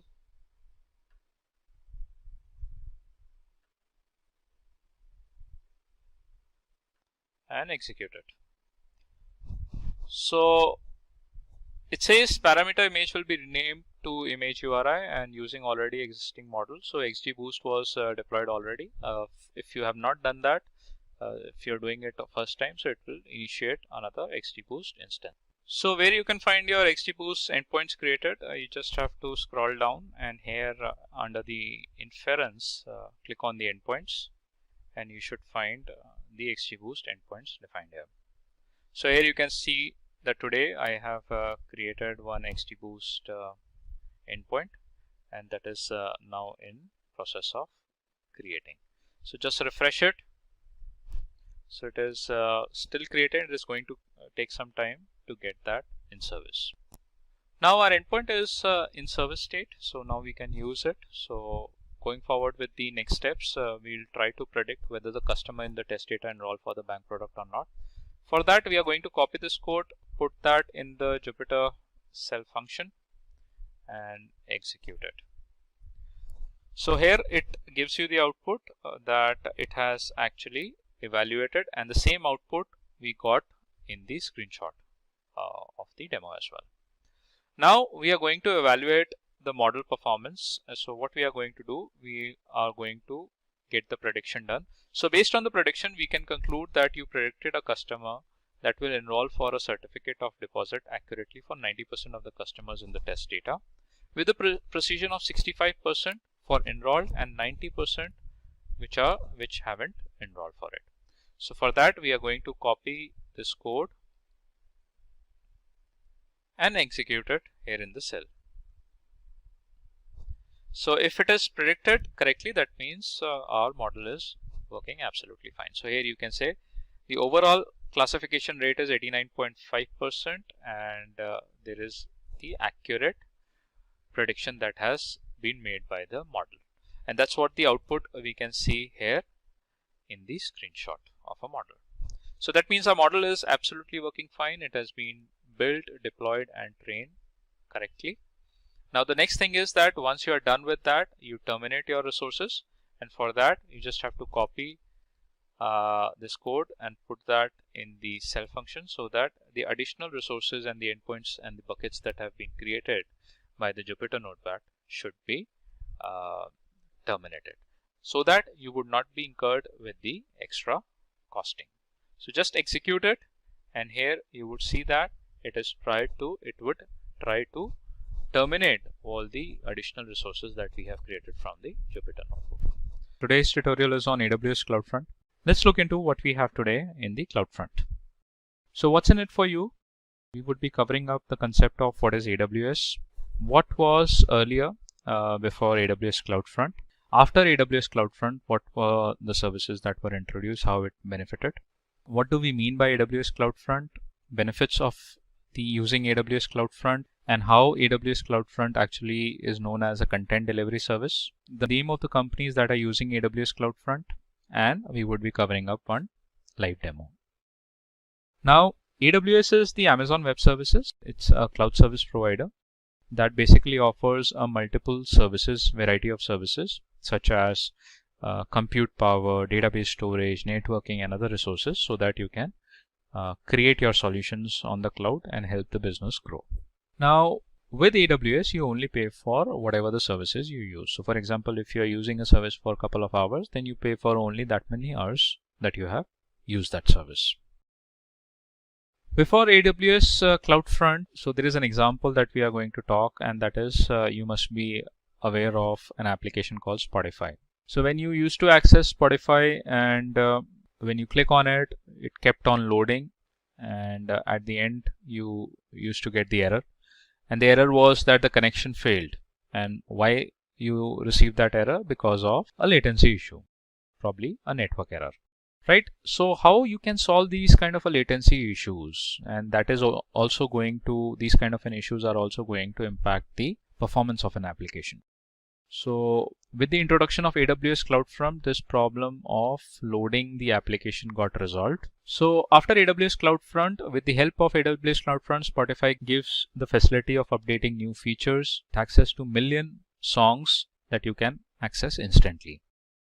So with the use of AWS CloudFront, the latency issues were solved, and successfully you can basically access your application. Now, what we mean by AWS CloudFront? So AWS CloudFront is a globally distributed network that is offered by AWS, Amazon Web Services, which securely delivers content to the end users across any geography with a higher transfer speed and an improved or a low latency. Now, what are the benefits of AWS CloudFront? There are multiple benefits. One is the cost effective. So it helps you to do the cost optimization when you use the CloudFront. It is time saving, so it is implemented easily, and also a lot of issues with respect to accessing the application with respect to latency and all can be resolved. Content privacy, so the content is placed to the end users and also to the CloudFront servers in a secured manner, in a secured way. It is highly programmable, and you can make the changes, amend the changes on the fly. and you can target any location, any geography across the globe. Along with that, it helps you to get the content deliver quickly. Now, how AWS CloudFront delivers the content, let's look into the architecture. So this is a flow, and the flow is with respect to how the user is going to get a content from the CloudFront. Now, the client first access a website by typing a URL on the browser, and in the step 1, it tries to access the application. Then the client requests, when the website is open, the client requests for an object to download, such as, for example, a particular file.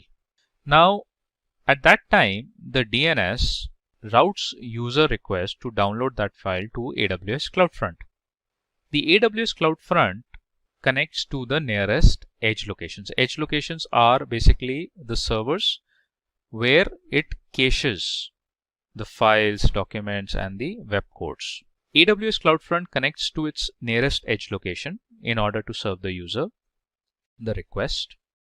At edge location, AWS CloudFront looks for its requested cache file. Once the file is found, let's say if the file is available in the cache of an edge location, AWS CloudFront then sends the file to the user. Otherwise, if the file is not found in the cache memory of an edge location, AWS CloudFront compares the requirement with the specification and share it with a respected server. That means a web server or a server where the file is actually available. The web server responds to the edge location by sending the file back to the CloudFront edge location. And then as soon as the AWS CloudFront receives the file, it shares with the client, also adds the file to the cache of an edge location for a future reference. This is how the flow of a CloudFront is. Now, the name of the companies that are using the AWS CloudFront. So one of them is Geo7 app, which is a very popular app. So it uses Amazon CloudFront to deliver 15 petabytes of audio and video to its subscribers globally, which is a huge data. Sky News, it uses the service in order to unify the content for faster distribution to subscribers. The Discovery Communications also uses the CloudFront. It uses the service for delivering API, static asset, and also the dynamic content. And then the TV1 EU, Streaming Europe, is basically also uses the CloudFront service that helps in improving latency and performance that results in fastest delivery of content. Now let's look into the demo how to use CloudFront to serve private S3 bucket as a website. Now I'm going to run a CloudFront distribution demo on the AWS console, and we'll basically try to deliver the content from a private S3 bucket and then map that with the domain name using the Route 53 service. So what we need for this demo, we would need a domain URL, we would need a Route 53 service, we would need CloudFront, we have to create a CloudFront distribution, and that will be linked with our S3 bucket, the private S3 bucket, right? And in the S3 bucket, we would have one HTML file, the index.html file. So let's move into AWS console. So right now I have opened up the CloudFront distribution, and here you can see that couple of distributions have already been created. So what I'm going to do, I'm going to create a distribution. Now there are two types of delivery method for your content. One is the web distribution and the other one is RTMP. RTMP stands for real-time audio or video distribution. It's basically used for distribution of a media content or a media file which are available in the S3 bucket. Here we are going to select a web distribution because primarily we will be using files which uses protocols HTTP or the HTTPS. So you have to click on Get Started, and in the origin domain name you have to specify the bucket where your code is available. So I have a bucket already created, here you can see, and what you need to do is you have to create a bucket with the URL name or the domain name which you would be mapping with the Route 53 service. So this is a bucket that has already been created. Let me show you in a new tab. So here you have to go to the storage. Under the storage you have to select the S3 bucket. Let's open the link in the new tab and let's look into how we can create the S3 buckets.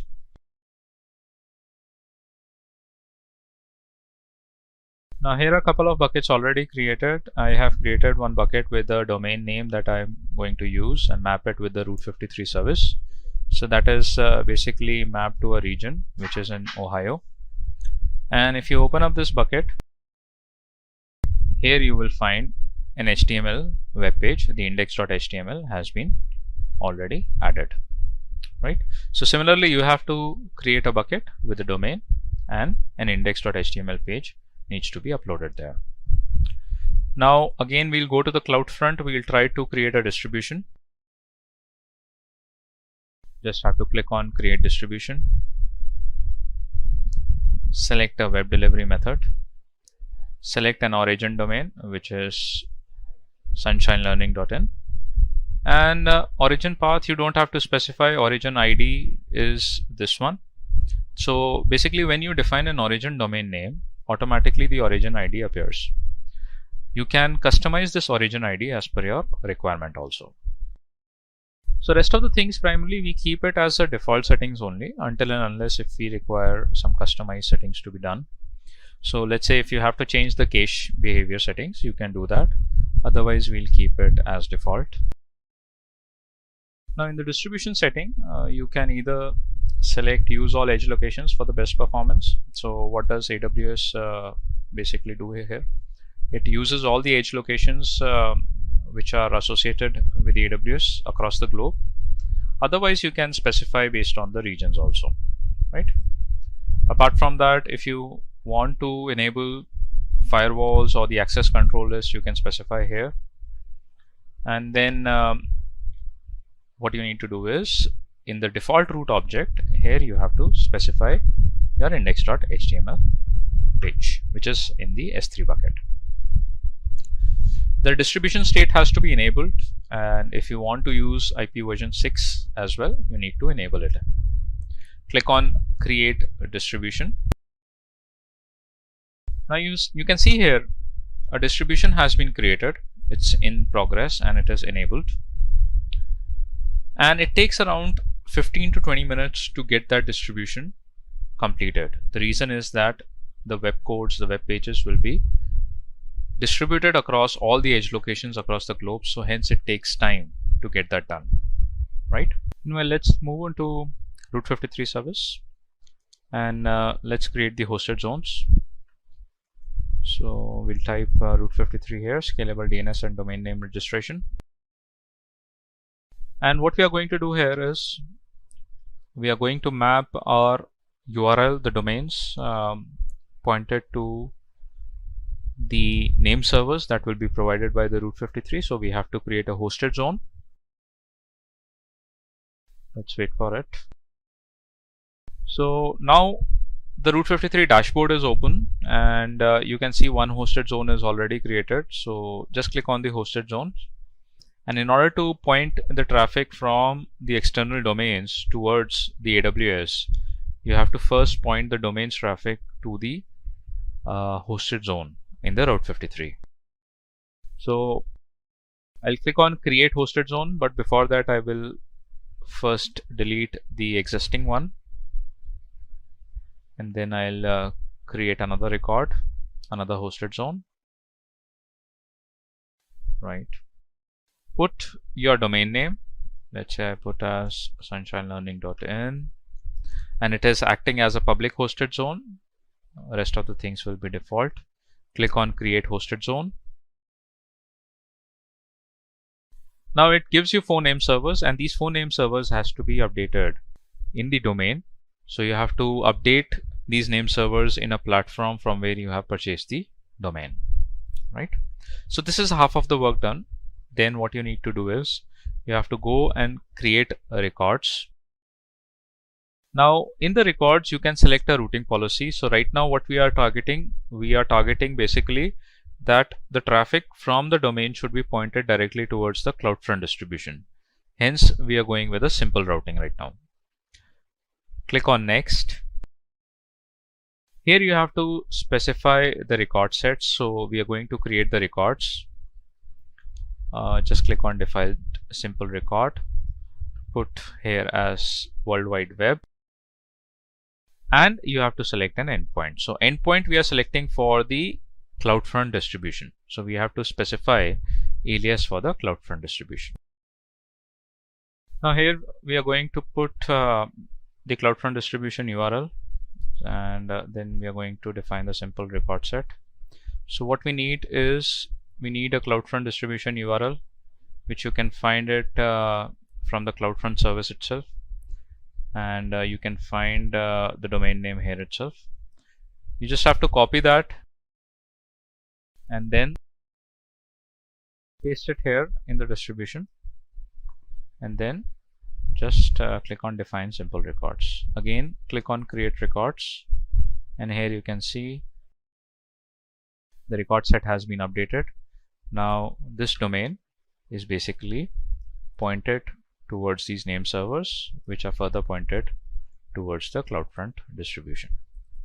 Right now, the only thing which is left is that within the domain, from wherever you have purchased the domain, you should update these 4 name servers, and then you can see the live traffic coming on this domain will have an output from the CloudFront distribution. Today's topic is on AWS Auto Scaling. So this is Akhil. I would be taking up a tutorial on the auto scaling. Let's begin with our tutorial, and let's look into what we have in today's session. So I would be covering up why we require AWS Auto Scaling. What is AWS Auto Scaling? What are the benefits of using the scaling service? How this auto scaling works? The different scaling plans we have.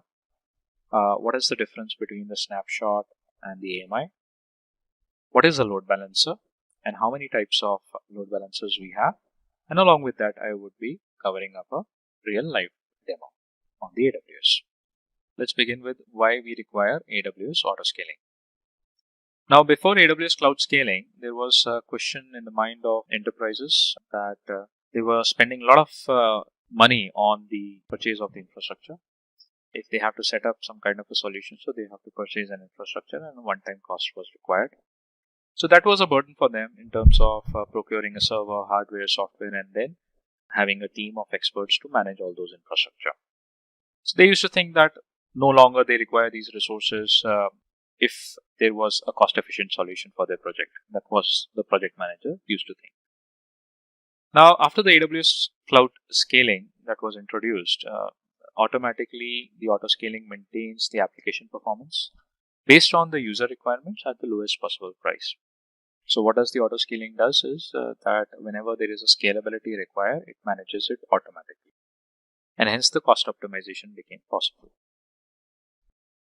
Now, what is AWS Auto Scaling? Let's look into deep. So AWS Auto Scaling is a service that helps users to monitor their applications and the servers and automatically adjust the capacity of their infrastructure to maintain the steadiness. So they can increase the capacity, they can even decrease the capacity also for the cost optimization. And also predictable performance at the lowest possible cost. Now, what are the benefits of auto scaling? It gave the better fault tolerance applications. You can get the servers created and you can have a clone copy of the servers so that you don't have to deploy the applications again and again. Better cost management because the scalability is decided by the AWS automatically based on some threshold parameters. It was a reliable service, and whenever the scaling is created or initiated, you can get the notifications onto your mail IDs or to your cell phones. Scalability, as I mentioned, is always there in the auto scaling. It can scale up, it can scale down as well.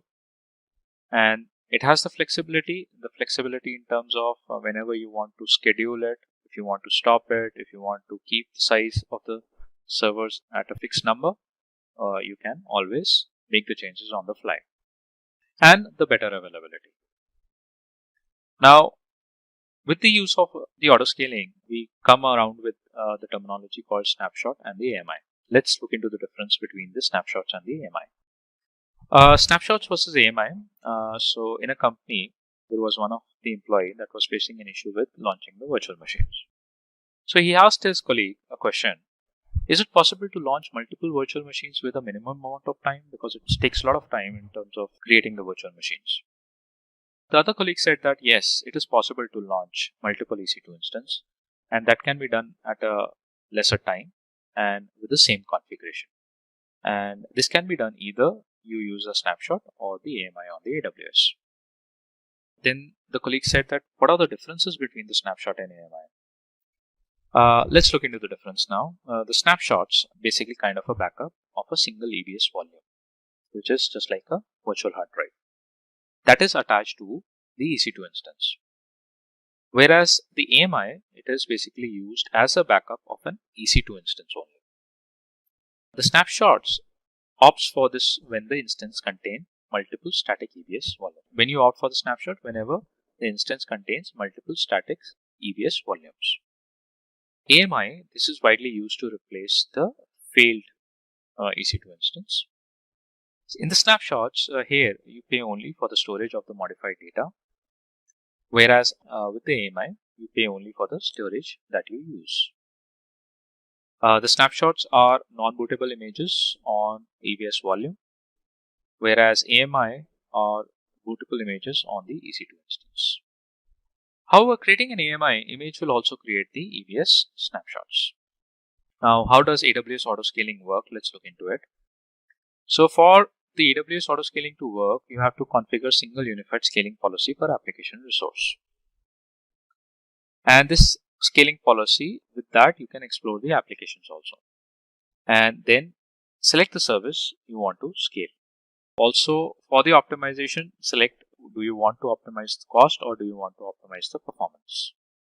And then keep track of scaling by monitoring or getting the notifications. Now, what are the different scaling plans we have?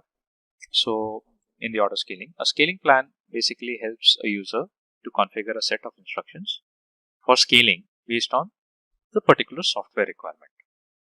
The scaling strategy basically guides the service of AWS Auto Scaling on how to optimize resources in a particular application. So it's basically kind of the parameters that you set it up so that how the resource optimization can be achieved in the auto scaling. With the scaling strategies, users can create their own strategy based on their required metrics and thresholds, and this can be changed on the fly as well. What are the two types of scaling policies we have? So there are basically dynamic scaling and the predictive scaling. Now, what is dynamic scaling? It basically guides the service of AWS Auto Scaling on how to optimize the resources. And it is helpful in optimizing resources for availability and particular price. Now, with scaling strategies, users can create their plan based on the required metrics and thresholds. So a metric can be like, let's say, a network in, network out, or it can be a CPU utilization, memory utilization likewise. Now, in the predictive scaling, its objective is to predict future workload based on daily and weekly trends and regular forecast future network traffic. So it is kind of a forecast that happens based on the previous past experiences. It uses a machine learning technique for analyzing that network traffic, and this scaling is like how weather forecast works, right? It provides schedule scaling actions to ensure the resource capacity is available for application requirement. Now, with the auto scaling, you would need the load balancers also, because if there are multiple instances that are created, then you would need a load balancer to distribute the load to those instances. So let's understand what do we mean by a load balancer. A load balancer basically acts as a reverse proxy, and it is responsible for distributing the network or the application traffic across multiple servers. With the help of a load balancer, you can achieve a reliability, you can achieve a fault tolerance of an application. That is basically, it increases the fault tolerance and the reliability. So for example, when there is a high network traffic that is coming to your application, and if that much traffic comes to your application, to the instances, your instances may crash. So how you can avoid that situation? So you need to manage the network traffic that is coming to your instances, and that can be done with the load balancer. So thanks to the AWS load balancers, which helps in distributing network traffic across backend servers in a way that it increases performance of an application. Here in the image, you can see the traffic coming from a different resources landing onto the EC2 instance. And the load balancer is actually distributing that traffic to all the three instances, hence managing the network traffic quite properly. Now, what are the types of load balancers we have? There are three types of load balancers on the AWS. One is the classic load balancer, second is the application load balancer, and the third one is the network load balancer. Let's look into what we have in the classic load balancer. So the classic load balancer is the most basic form of load balancing, and we call it as a primitive load balancer also. And it is widely used for the EC2 instances. It is based on the IP address and the TCP port, and it routes network traffic between end users as well as in between the backend servers. And it does not support host-based routing, and it results in low efficiency of resources. Let's look into what we have in the application load balancer. This is one of the advanced forms of load balancing. It performs the task on the application level in the OSI model. It is used when there are HTTP and HTTPS traffic routing is required, and also it supports the host-based and path-based routing and performs well with the microservices or the backend applications. The network load balancer performs the task at layer 4 of the connection level in the OSI model. The prime role of the network load balancer is to route the TCP traffic, and it can manage a massive amount of traffic and is also suitable to manage the low latencies. Let's look into the demo and see how practically we can create the auto scaling. Hi guys, let's look into the demo for how we can create an auto scaling on the AWS console. So right now I'm logged into the AWS console and I am in the Mumbai region. What you need to do is you have to go to the compute section, and under that click on the EC2 service. Let's wait for the EC2 service to come. Now just scroll down, and under the load balancing there is an option called auto scaling. So there first you have to create a launch configuration, and then after that you have to create the auto scaling groups. So click on launch configuration, and then you have to click on create launch configurations. So click on create launch configuration. Now this launch configuration is basically this set of parameters that you define while launching an auto scaling, so that this uniformity is maintained with all the instances. So that includes, let's say if you select a Windows OS or a Linux OS, that particular type of an operating system will be implemented in all the instances that will be part of an auto scaling. So there are certain set of parameters that we have to specify during the launch configuration so that we can have a uniformity in terms of launching the servers.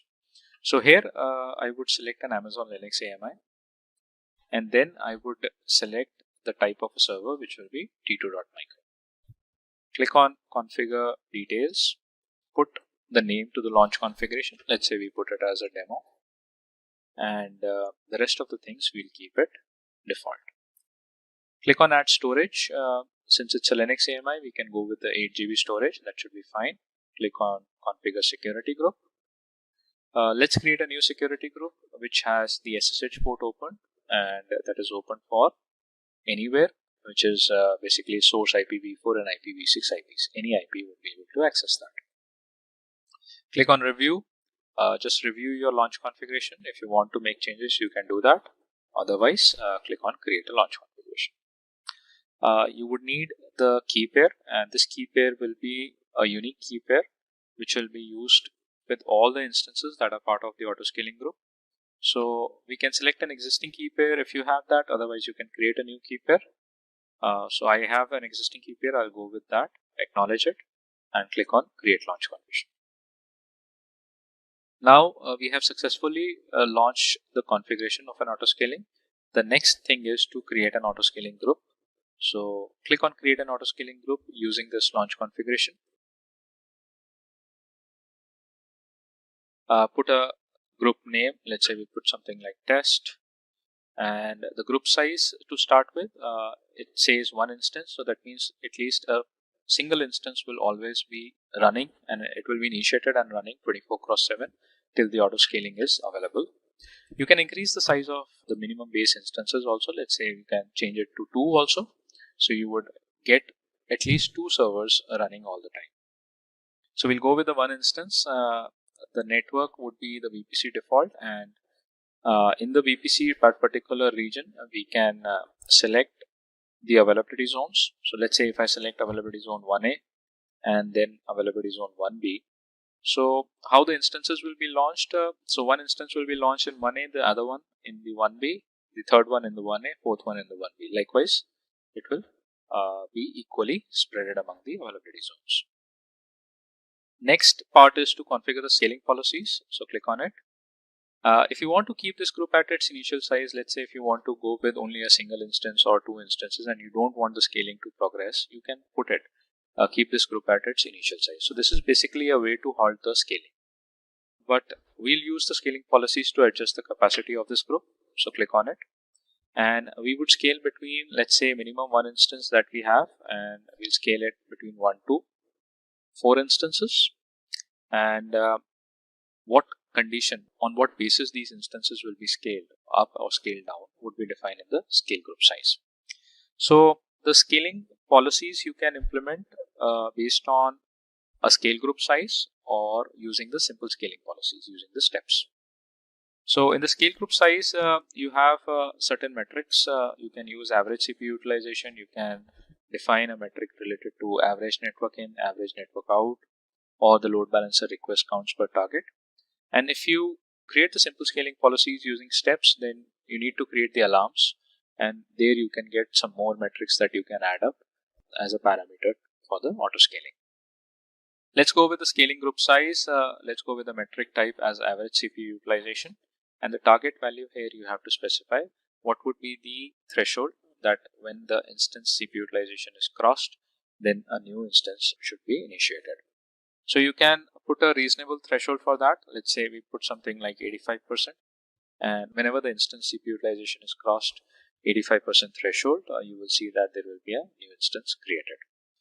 Let's go to the next configure notifications, and here you can add notifications. So let's say if there is a new instance that is initiated and you want to basically be notified, so you can get notifications over your email IDs or you can get it on the cell phones. So for that, for adding the notification, you would need the SNS service that is called as a simple notification service, and you have to create a topic there. You have to subscribe for the topic using your email ID, and then you should get the notifications. Click on configure tags. The tags are not mandatory. You can basically put a tag. Let's say if you want to identify the instance for the purpose it was created. Otherwise, you can leave it blank also. Click on review and review your scaling policies, notification, tags, as well as the scaling group details. Click on create auto scaling group, and here you go. Your scaling has been launched. Click on close, and you should get at least a single instance initiated automatically by the auto scaling. So let's wait for the details to appear. So here you can see our launch configuration name, demo, auto scaling group name, test, minimum instance we want 1, the maximum instances we want 4. We have selected 2 availability zones, AP South 1A, AP South 1B, and the instance 1 has been initiated. And if you want to verify where exactly this instance has been initiated, just click on the instances here, and here you will see that a single instance has been initiated, that is in service, and that has been initiated in AP South 1B. Now once the threshold of this instance crosses 85%, that is what we have defined in the scaling policies, then you should see that another instance will be initiated. So likewise, this is basically I have created steps to initiate a scaling policy, that means to increase the number of servers whenever the threshold crosses. Likewise, here itself you can add another policy to scale down the resources in case if the CPU utilization goes to a normal value. Today we are going to discuss about Amazon Redshift, which is one of the data warehouse service on the AWS. So let's begin with Amazon Redshift, and let's see what we have for today's session. So what's in it for you today? We'll see what is AWS, why we require Amazon Redshift, what do we mean by Amazon Redshift, the advantages of Amazon Redshift, the architecture of Amazon Redshift, some of the additional concepts associated with the Redshift, and the companies that are using the Amazon Redshift. And finally, we'll cover up one demo which will show you the practical example that how you can actually use the Redshift service. Now, what is AWS? As we know that AWS stands for Amazon Web Service. It's one of the largest cloud providers in the market, and it's basically a secure cloud service platform provided from the Amazon. Also, on the AWS, you can create and deploy the applications using the AWS service.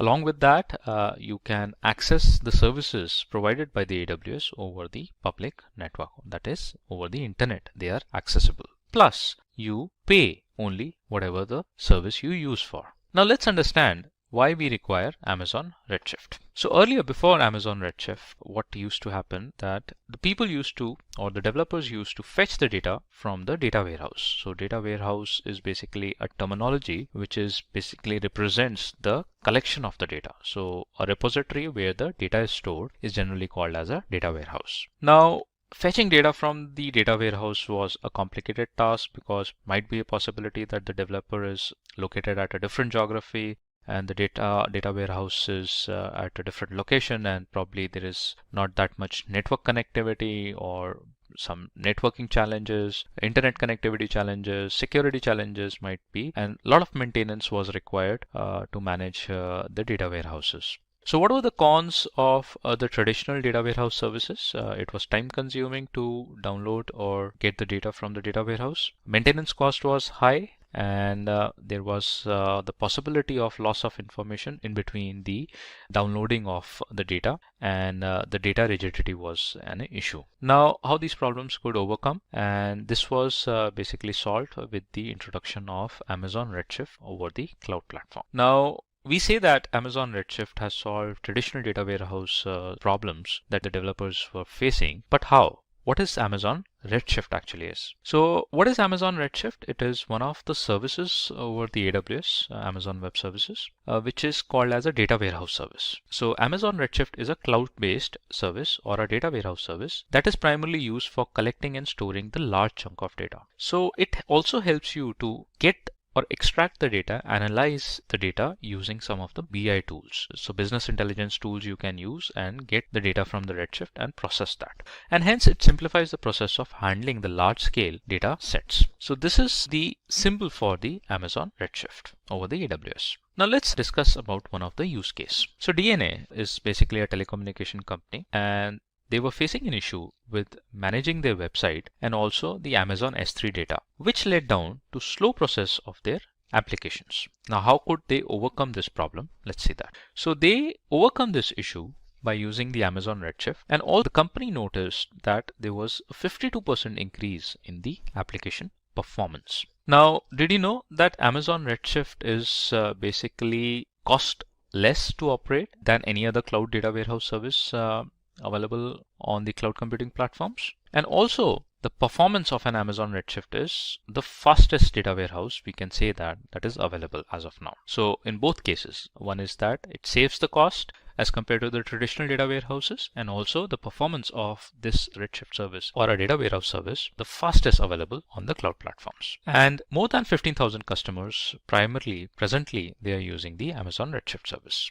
Now let's understand some of the advantages of Amazon Redshift. First of all, as we saw that it is one of the fastest available data warehouse service, so it has the high performance. Second is, it is a low cost service. So you can have a large scale of data warehouse or the databases combined in a data warehouse at a very low cost. So whatever you use, you pay for that only. Scalability. Now, in case if you wanted to increase the nodes of the databases in your Redshift, you can actually increase that based on your requirement, and that is on the fly. So you don't have to wait for the procurement of any kind of a hardware or the infrastructure. It is whenever you require, you can scale up or scale down the resources. So the scalability is again one of the advantage of the Amazon Redshift. Availability, since it's available across multiple availability zones, so it makes this service as a highly available service. Security. So whenever you access Redshift, you create a clusters in the Redshift, and the clusters are created in you can define a specific virtual private cloud for your cluster. and you can create your own security groups and attach it to your cluster. So you can design the security parameters based on your requirement, and you can get your data warehouse or the data items in a secured place. Flexibility, and you can remove the clusters, you can create another clusters. If you are deleting a cluster, you can take a snapshot of it and you can move those snapshots to different regions. So that much flexibility is available on the AWS for the service. And the other advantage is that it is basically a very simple way to do a database migration. So if you're planning that you wanted to migrate your databases from the traditional data center over the cloud on the Redshift, it is basically very simple to do a database migration. You can have some of the inbuilt tools available on the AWS, you can connect them with your traditional data center and get that data migrated directly to the Redshift. Now let's understand the architecture of the Amazon Redshift. So architecture of an Amazon Redshift is basically it combines of a cluster, and that we call it as a data warehouse cluster. In this picture, you can see that this is a data warehouse cluster and this is a representation of a Amazon Redshift. So it has some of the compute nodes which does the data processing, and a leader node which gives the instructions to these compute nodes. And also the leader node basically manages the client applications that require the data from the Redshift. So let's understand about the components of the Redshift. The client application of Amazon Redshift basically interact with the leader node using JDBC or the ODBC. Now what is JDBC? It's a Java database connectivity, and the ODBC stands for Open Database Connectivity. The Amazon Redshift service using a JDBC connector can monitor the connections from the other client applications. So the leader node can actually have a check on the client applications using the JDBC connections. Whereas the ODBC allows a leader node to have a direct interaction or to have a live interaction with the Amazon Redshift. So ODBC allows a user to interact with live data of Amazon Redshift. So it has a direct connectivity, direct access of the applications, as well as the leader node can get the information from the compute nodes. Now, what are these compute nodes? These are basically kind of a databases which does the processing. So Amazon Redshift has a set of computing resources which we call it as a nodes, and the nodes, when they are combined together, they are called it as a clusters. Now a cluster, a set of computing resources which are called as nodes, and this gathers into a group which we call it as a data warehouse cluster. So you can have a compute node starting from 1 to n number of nodes, and that's why we call that the Redshift is a scalable service, because we can scale up the compute nodes whenever we require. Now the data warehouse cluster, or each cluster, has one or more databases in the form of a nodes. Now what is a leader node? This node basically manages the interaction between the client application and the compute node. So it acts as a bridge between the client application and the compute nodes. Also, it analyzes and develops designs in order to carry out any kind of a database operations. So leader node basically sends out the instructions to the compute nodes, basically perform or execute that instruction and give that output to the leader node.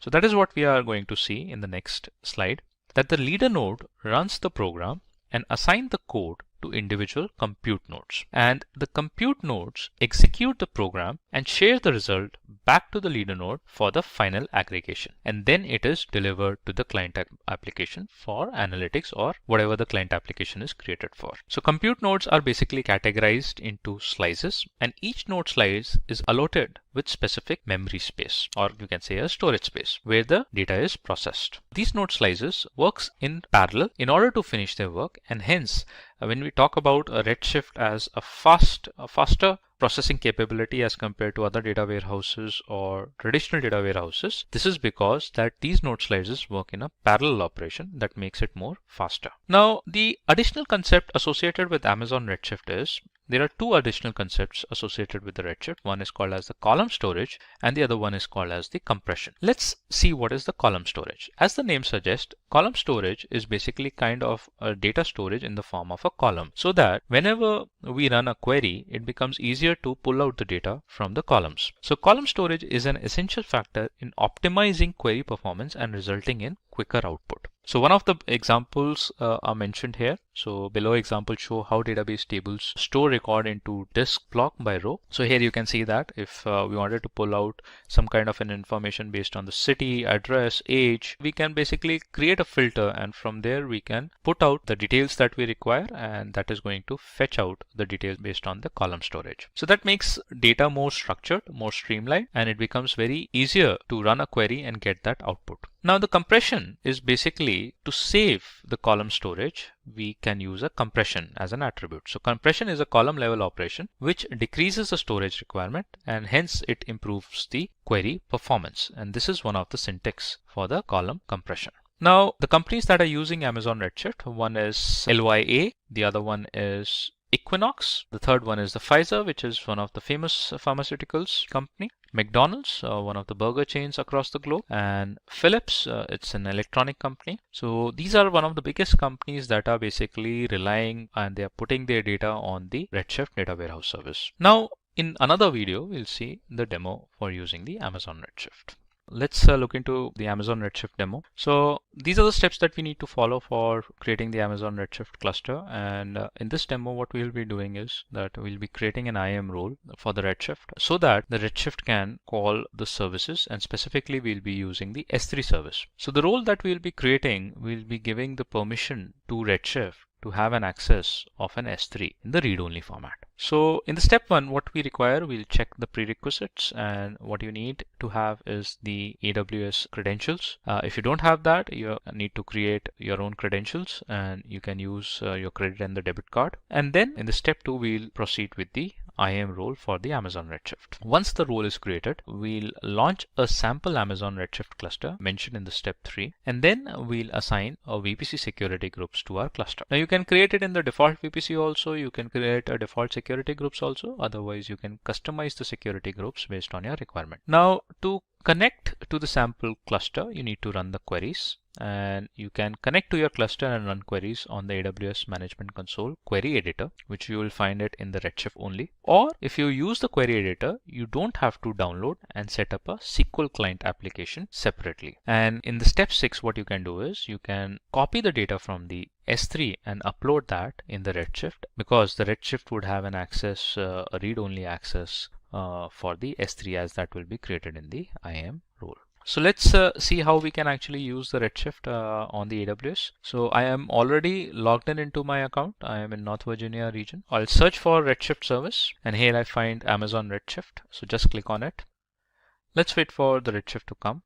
Now this is a Redshift dashboard, and from here itself you have to run the cluster. So to launch a cluster, you just have to click on this launch cluster, and once the cluster is created, and if you wanted to run queries, you can open query editor, or you can basically create queries and access the data from the Redshift. So that's what it was mentioned in the steps also, that you don't require a separate SQL client application to get the queries run on the data warehouse. Now, before creating a cluster, we need to create the role. So what we'll do is we'll click on the services and we'll move to IAM role section. So IAM role I can find here under the security, identity and compliance. So just click on the identity access management and then click on create roles. So let's wait for IAM page to open. So here in the IAM dashboard, you just have to click on the roles. I already have the role created. So what I'll do is I'll delete this role and I'll create it separately. So just click on a create role, and under the AWS services, you have to select for the Redshift, because now the Redshift will be calling the other services, and that's why we are creating the role. Now, which other services that the Redshift will be having an access of?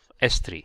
Why? Because we'll be putting up the data on the S3, and that is something which needs to be uploaded on the Redshift. So we'll just search for the Redshift service, and we can find it here. So just click on it and then click on Redshift customizable in the use case. Now click on next permissions, and here in the permissions, give the access to this role, assign the permissions to this role in the form of an S3 read-only access. So you can search here for the S3 also. Let's wait for the policies to come in.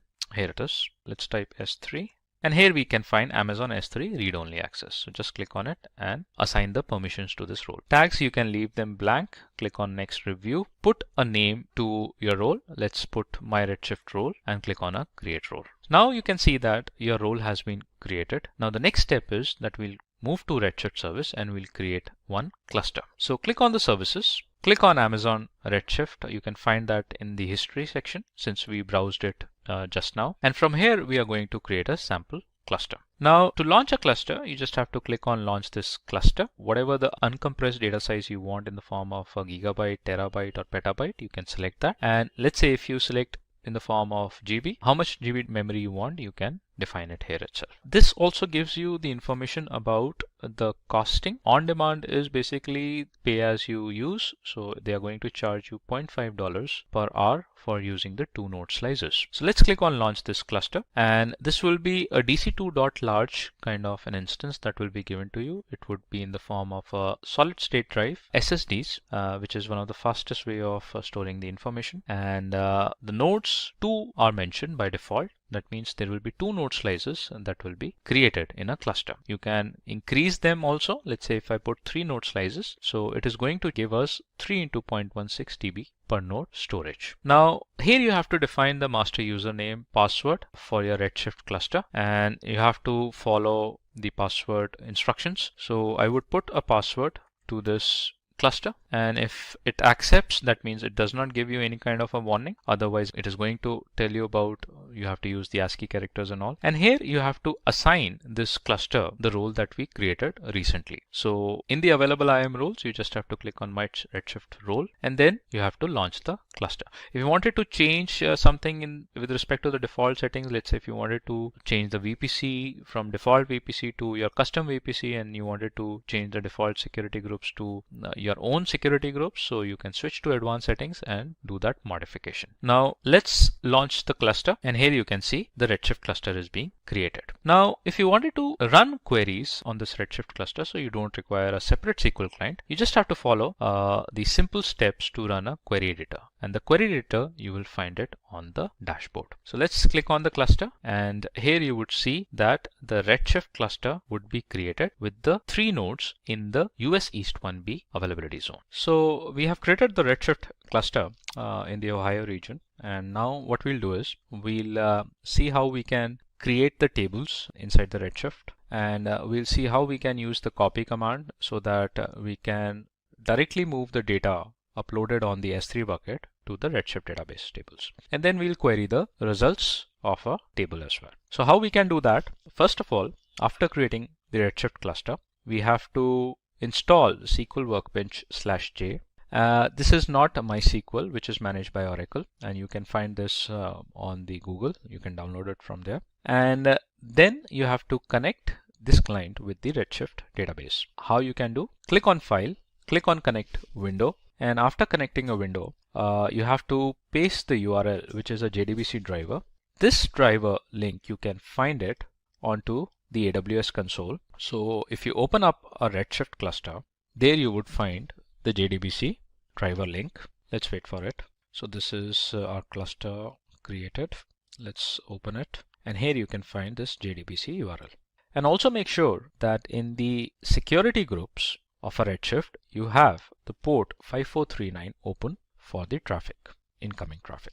You also need to have the Amazon Redshift driver, and this is the link where you can download the driver and specify the path. Once you are done with that, you provide the username and the password that you created while creating the Redshift cluster. Click on OK. So this connects with the database, and now the database connection is almost completed. Now what we will be doing in the SQL Workbench, we'll be first creating the sales table, and then in the sales table, we'll be adding up the entries copied from the S3 bucket, and then move it to the Redshift database. And after that, we'll query the results in the sales table.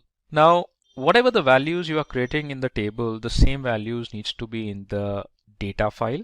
And I have taken up this sample data file from this link, which is docs.aws.amazon.com, Redshift, sample database creation. And here you can find a download file, ticketdb.zip file. This folder has basically multiple data files, sample data files, which you can actually use it to practice uploading the data on the Redshift cluster. So I have extracted one of the files from this folder, and then I have uploaded that file in the S3 bucket. Now we'll move into the S3 bucket. Let's look for the file that has been uploaded on the S3 bucket. So this is the bucket sample, and sales_tab.txt is the file that I have uploaded. This has the entries, data entries that will be uploaded using a copy command onto the Redshift cluster. Now, after putting up the command for creating up the table, then we'll use a copy command. And copy command, we have to define the table name. The table name is sales, and we have to define the path from where the data would be copied over to the sales table in the Redshift. Now, path is the S3 bucket, and this is the Redshift bucket sample, and it has to look for the data inside the sales_tab.txt file. Also, we have to define the role ARN that was created previously. And once it is done, then the third step is to query the results inside the sales table to check whether our data has been uploaded correctly on the table or not. Now what we'll do is we'll execute all these three syntax. It gives us the error because we have to connect it again to the database. Let's wait for it. Execute it. It again gives us the error. Let's look into the name of the bucket. It's Redshift bucket sample. So we have 2 T's mentioned here. Right. Let's connect with the database again and now execute it. So table sales created, and we got the error. The specified bucket does not exist. Redshift bucket sample. Let's view the bucket name, Redshift bucket sample. Let's copy that, put it here, connect to the window, connect back to the database. Right, and now execute it. So table sales created. The data in the table has been copied from the S3 bucket to sales_tab.txt to the Redshift, and then the query of the results. The results from the table has been queried. Hi guys, I'm Rahul from Simplilearn, and today I'd like to welcome you all to the greatest debate of the century. Today, I'm joined by 2 giants of the cloud computing industry. They'll be going head to head with each other to decide who amongst them is better. It's going to be one hell of a fight. Now, let's meet our candidates. On my left, we have AWS, who's voiced by Apeksha. Hi guys. And on my right, we have Microsoft Azure, who's voiced by Anjali. Hey there. So today, we'll be deciding who's better on the basis of their origin and the features they provide, their performance in the present day, and comparing them on the basis of pricing, market share and options, free tier, and instance configuration. Now, let's listen to their opening statements. Let's start with AWS. Launched in 2006, AWS is one of the most commonly used cloud computing platforms across the world. Companies like Adobe, Netflix, Airbnb, HTC, Pinterest, and Spotify have put their faith in AWS for their proper functioning. It also dominates the cloud computing domain with almost 40% of the entire market share. So far, nobody's even gotten close to beating that number. AWS also provides a wide range of services that covers a great number of domains. Domains like compute, networking, storage, migration, and so much more. Now, let's see what Azure has to say about that. Azure was launched in 2010 and is trusted by almost 80% of all Fortune 500 companies. The best of the best companies in the world choose to work only with Azure. Azure also provides its services to more regions than any other cloud service provider in the world. Azure covers 42 regions already, and 12 more are being planned to be made. Azure also provides more than 100 services spanning a variety of domains. Now that the opening statements are done, let's have a look at the current market status of each of our competitors. This is the performance round. Here we have the stats for the market share of AWS, Azure, and other cloud service providers. This is for the early 2018 period. Amazon Web Services takes up a whopping 40% of the market share, closely followed by Azure at 30% and other cloud services adding 30%. This 40% indicates most organizations' clear interest in using AWS. We are number 1 because of our years of experience and trust we've created among our users. Sure, you're the market leader, but we are not very far behind. Let me remind you, more than 80% of the Fortune 500 companies trust Azure with their cloud computing needs. So it's only a matter of time before Azure takes the lead. The rest of the 30% that is in AWS or Azure accounts to the other cloud service providers like Google Cloud Platform, Rackspace, IBM SoftLayer, and so on. Now for our next round, the comparison round. First, we'll be comparing pricing. We'll be looking at the cost of a very basic instance, which is a virtual machine of 2 virtual CPUs and 8 GBs of RAM. For AWS, this will cost you approximately $0.0928 per hour. And for the same instance in Azure, it will cost you approximately $0.096 per hour. Next up, let's compare market share and options. As I mentioned before, AWS is the undisputed market leader when it comes to the cloud computing domain, taking up 40% of the market share. By 2020, AWS is also expected to produce twice its current revenue, which comes close to $44 billion. Not to mention, AWS is constantly expanding its already strong roster of more than 100 services to fulfill the shifting business requirements of organizations. All that is great, really, good for you. But the research company Gartner has released a magic quadrant that you have to see. You see, the competition is now neck to neck between Azure and AWS. It's only a matter of time before Azure can increase from its 30% market share and surpass AWS. This becomes more likely considering how all companies are migrating from AWS to Azure to help satisfy their business needs. Azure is not far behind AWS when this comes to services as well. Azure's service offerings are constantly updated and improved on to help users satisfy their cloud computing requirements.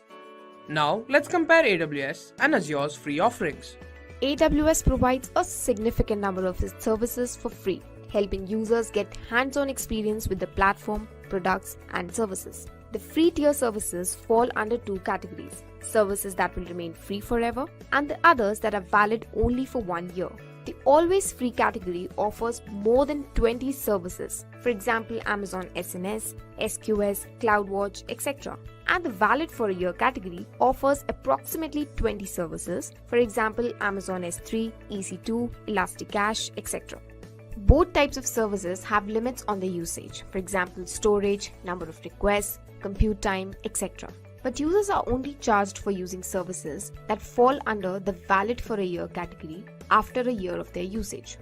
Azure provides a free tier as well. It also provides services that belong to the categories of free for a year and always free. There are about 25 plus always free services provided by Azure. These include App Service, Functions, Container Service, Active Directory, and lots more. And as of the valid for a year, there are 8 services offered. There's Linux or Windows virtual machines, blob storage, SQL database, and few more. Azure also provides the users with credits of $200 to access all their services for 30 days. Now this is a unique feature that Azure provides, where its users can use their credits to utilize any service of a choice for the entire month. Now let's compare instance configuration. The largest instance that AWS offers is that of a whopping 256 GB of RAM and 16 virtual CPUs. The largest that Azure offers isn't very far behind either, 224 GB of RAM and 16 virtual CPUs. And now for the final round. Now each of our contestants will be shown facts and they have to give explanations for these facts. We call it the rapid fire round. First, we have features in which AWS is good and Azure is better. AWS does not cut down on the features it offers its users. However, it requires slightly more management on the user's part. Azure goes slightly deeper with the services that fall under certain categories like Platform as a Service and Infrastructure as a Service. Next, we have hybrid cloud, where AWS is good and Azure is better. Okay, although AWS did not emphasize on hybrid cloud earlier, they are focusing more on technology now. Azure has always emphasized on hybrid cloud and has features supporting it since the days of its inception. For developers, AWS is better and Azure is good. Of course it's better, because AWS supports integration with third-party applications. Well, Azure provides access to data centers that provide a scalable architecture. For pricing, both AWS and Azure are at the same level. It's good for AWS because it provides a competitive and constantly decreasing pricing model. And in the case of Azure, it provides offers that are constantly experimented upon to provide its users with the best experience. And that's it. Our contestants have finished giving their statements. Now, let's see who won. Surprisingly, nobody. Each cloud computing platform has its own pros and cons. Choosing the right one is based entirely on your organization's requirements. Hi guys, today we've got something very special in store for you. We're going to talk about the best cloud computing platform available, Amazon Web Services.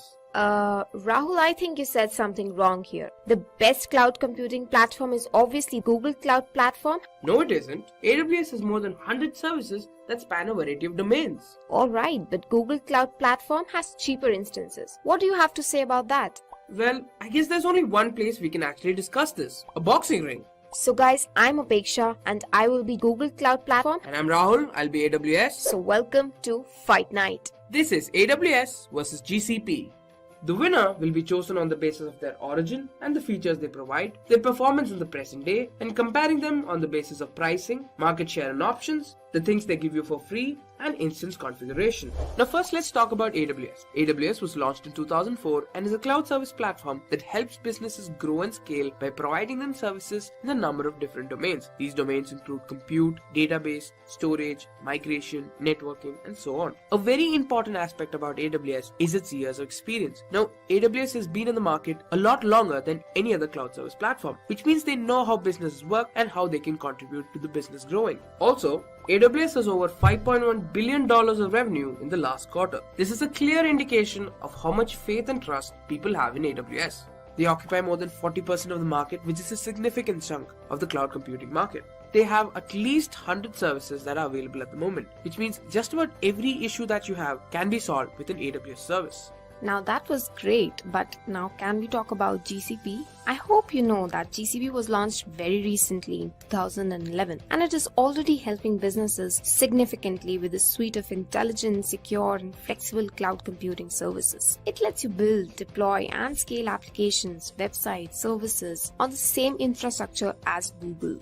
The intuitive user experience that GCP provides with dashboards, wizards is way better in all the aspects. GCP has just stepped in the market and it is already offering a modest number of services. And the number is rapidly increasing. And the cost for a CPU instance or regional storage that GCP provides is a whole lot cheaper. And you also get a multi-regional cloud storage. Now what do you have to say on that? I'm so glad you asked. Let's look at present day. In fact, let's look at the cloud market share of the fourth quarter of 2017. This will tell you once and for all that AWS is the leader when it comes to cloud computing.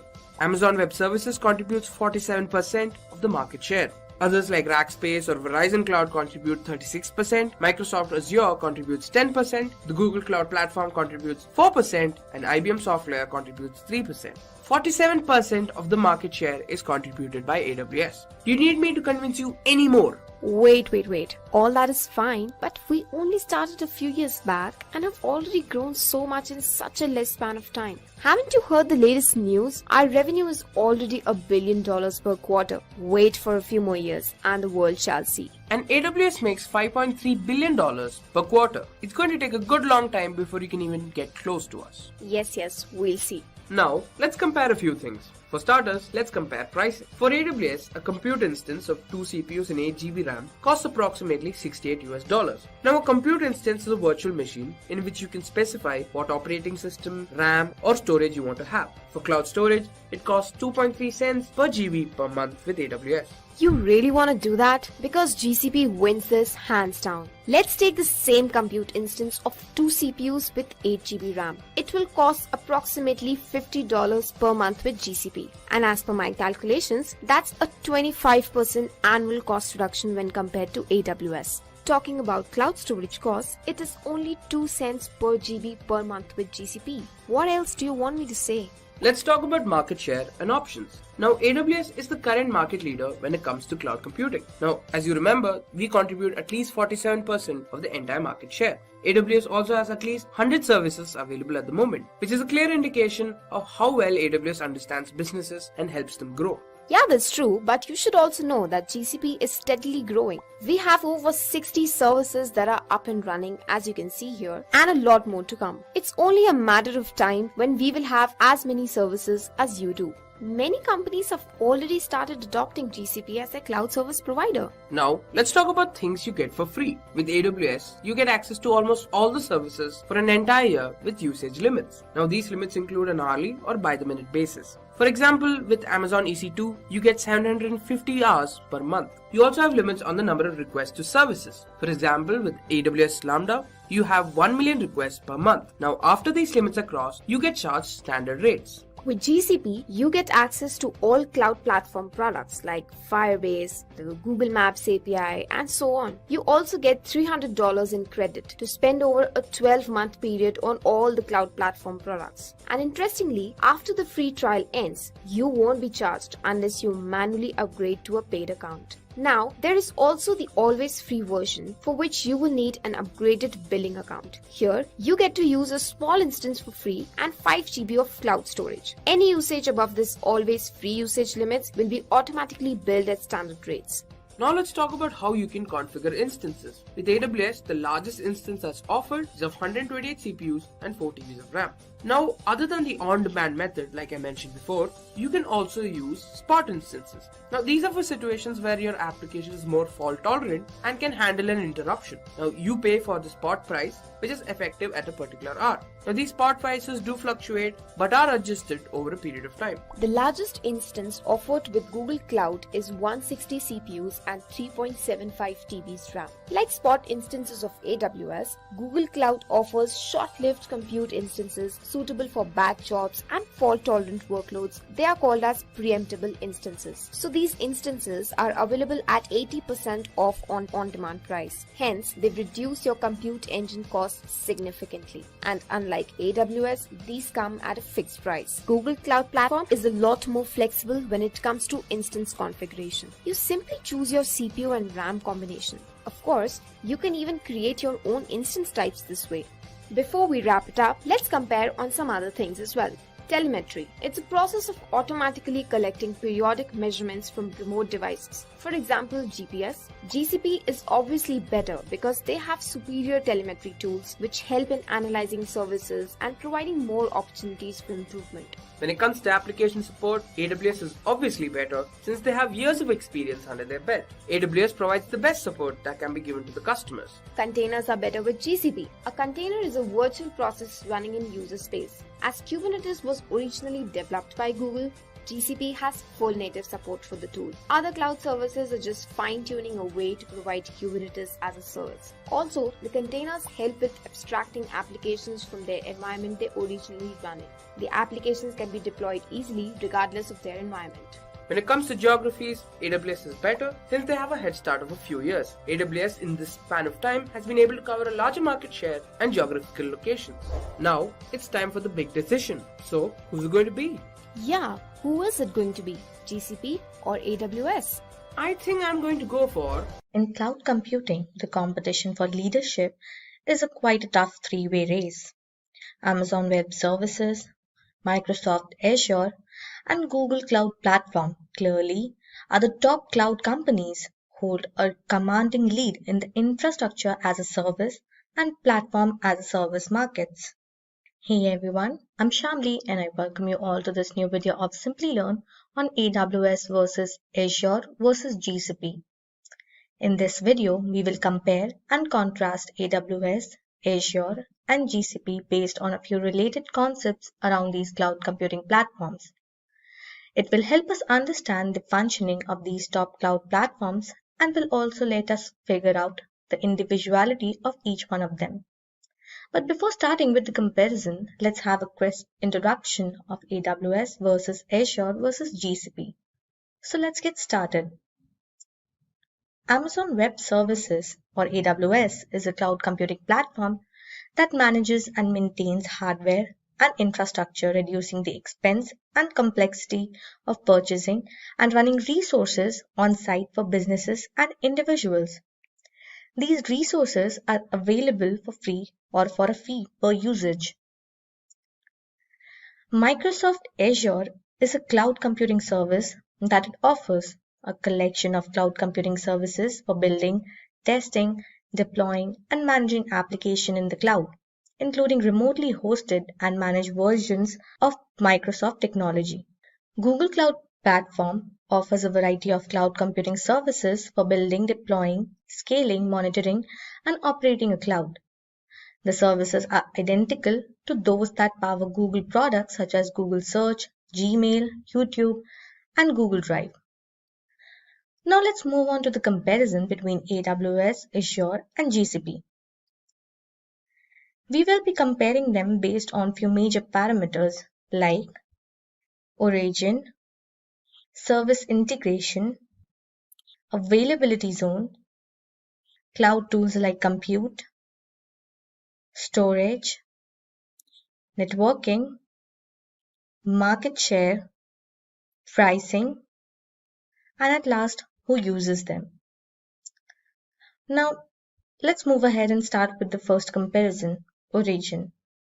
In the year 2006, Amazon Web Services, AWS, was introduced to the market, and in the year 2010, Azure launched its services. Whereas on the other hand, GCP was established in the year 2008. From the start, AWS has been supportive of the open source concept, but the open source community has a tense relationship with Azure. On the other hand, GCP, similar to AWS, provides Google Cloud with managed open source services that are tightly linked. AWS offers services on a large and complex scale that can be manipulated, but Azure support is comparatively low quality, whereas GCP's monthly support price is almost $150 for the Silver class, which is the most basic of services and is quite expensive. Now let's move on to the service integration of these cloud platforms. Service integration is a set of tools and technology that connects different applications, systems, repositories, and data and process interchange in real time. AWS makes it simple for users to combine services such as Amazon EC2, Amazon S3, Beanstalk, and others. On the other hand, Azure allows customers to effortlessly combine Azure VMs, Azure App Service, SQL databases, and other services. Whereas users can utilize GCP to combine services such as Compute Engine, Cloud Storage, and Cloud SQL. Now that we know briefly about all these cloud platforms, let's have a look at the availability zones of these platforms. Because AWS was the first in the cloud domain, they have had more time to build and extend their network. But Azure and GCP both have various locations around the world. But the distinction is in the amount of availability zones they have. AWS now offers 66 availability zones with an additional 12 on the pipeline. Close to it, Azure is available in 140 countries and is available in 54 regions throughout the world. But Google Cloud Platform is now available in 20 global areas, with 3 more on the way. Now let's move on to the next important factor, which is tools. Now let's move ahead and have a look at the first feature, which is compute. Elastic Compute Cloud, or EC2, is AWS compute service which offers a wide range of features including a large number of instances, support for both Windows and Linux, high performance computing, and more. Azure, on the other hand, virtual machines, is Microsoft Azure's core cloud-based compute solution. It includes Linux, Windows Server, and other operating systems as well as better security and Microsoft program integration. In comparison to its competitors, Google's computing services catalog is somewhat smaller. Compute Engine, that company's principal service, offers custom and predefined machine types, per second invoicing, Linux and Windows support, and carbon neutral infrastructure that uses half the energy of traditional data centers. Within the compute category, Amazon's different containers services are gaining prominence. It has Docker Kubernetes, and it's also Fargate service, which automates server and cluster management when using containers as well as other alternatives. Azure, unlike AWS, uses virtual machine scale sets of 2 container services. Azure Container Service is based on Kubernetes, and Container Service uses Docker Hub and Azure Container Registry for management. For enterprises interested in deploying containers, Google offers the Kubernetes engine. It's also worth noting that Google was significantly involved in the Kubernetes project, providing it extensive knowledge in this field. Now let's move on to the next parameter of comparison, which is storage. Simple Storage Service For object storage, Elastic Block Storage. For persistent block storage, and Elastic File System for file storage are among AWS storage offerings. Blob storage for REST-based object storage of unstructured data, queue storage for a large volume workloads, file storage and disk storage are among Microsoft Azure's core storage services. GCP offers an increasing number of storage options. Its unified object storage service, cloud storage, also has a persistent disk option. Relational Database Service or RDS, DynamoDB, NoSQL Database, Elasticache in-memory data store, Redshift data warehouse, Neptune graph database, and database migration service are all SQL-compatible databases offered by Amazon. The database choices in Azure are especially wide. SQL database, MySQL database, and PostgreSQL database are the three SQL-based choices. When it comes to databases, GCP offers the SQL-based Cloud SQL and Cloud Spanner, a relational database built for mission-critical workloads. Now the next parameter is networking. AWS uses Amazon Virtual Private Cloud or VPC. On the other hand, Azure uses Azure Virtual Network, VNet, and GCP uses Cloud Virtual Network. Now let's move on to another factor, which is market share and pricing. All these cloud services are based on comparative pricing strategy, which means you need to pay on the basis of its usage. According to Canalys, the worldwide cloud market rose 35% to $41.8 billion in the first quarter of 2021. AWS accounts for 32% of the market, with Azure accounting for 19% and Google accounting for 7%. On one hand, Amazon charges on a yearly basis, and on the other hand, Microsoft Azure and Google services charge on a minute basis, and also of them provide you a standard price for you to access these services. AWS charges roughly $69 per month for a very basic instance with 2 virtual CPUs and 8 GB of RAM. And AWS largest instance with 3.84 TB of RAM and 128 vCPUs will set you back roughly $3.97 per hour. But in Azure, the same type of instance, one with 2 vCPUs and 8 GB of RAM, cost roughly $70 US per month. And Azure's largest instance has 3.89 TB of RAM and 128 virtual CPUs. It costs about $6.79 per hour. Compared to AWS, GCP will supply you with the most basic instance, which includes 2 virtual CPUs and 8 GB of RAM for 25% less. As a result, it will set you back roughly to $52 every month, and the largest instance that includes is 3.75 TB of RAM and 160 vCPUs. It will cost you around $5.32 per hour. Amazon, other than this, also provides spot instances, reserved instances, and dedicated host where you can look for multiple offers and discounts. But for Azure, it provides special prices to developers based on situations, or even Azure Hybrid Benefit, which benefits your organization up to 40% if it uses Microsoft software in their data centers. Whereas Google offers quite assorted pricing to its customer compared to other two. It gives you sustained use discounts, which activate if you use the same instance for a month. The printable instance, which is very similar to Amazon spot instances. But one thing is common in all the 3 cloud services, which is they all offer long-term discount. Now let's have a look at the last comparison, which is companies using them. Because AWS is the oldest player in the cloud business, it has the largest user base and community support. As a result, AWS has the largest number of high-profile and well-known clients including Netflix, Airbnb, Unilever, BMW, Samsung, MI, Senga, and others. With time, Azure is getting a large number of high-profile customers. Azure currently boasts around 80% of Fortune 500 firms as customers. Johnson Controls, Polycom, Fujifilm, HP, Honeywell, Apple, and others are among its key clients.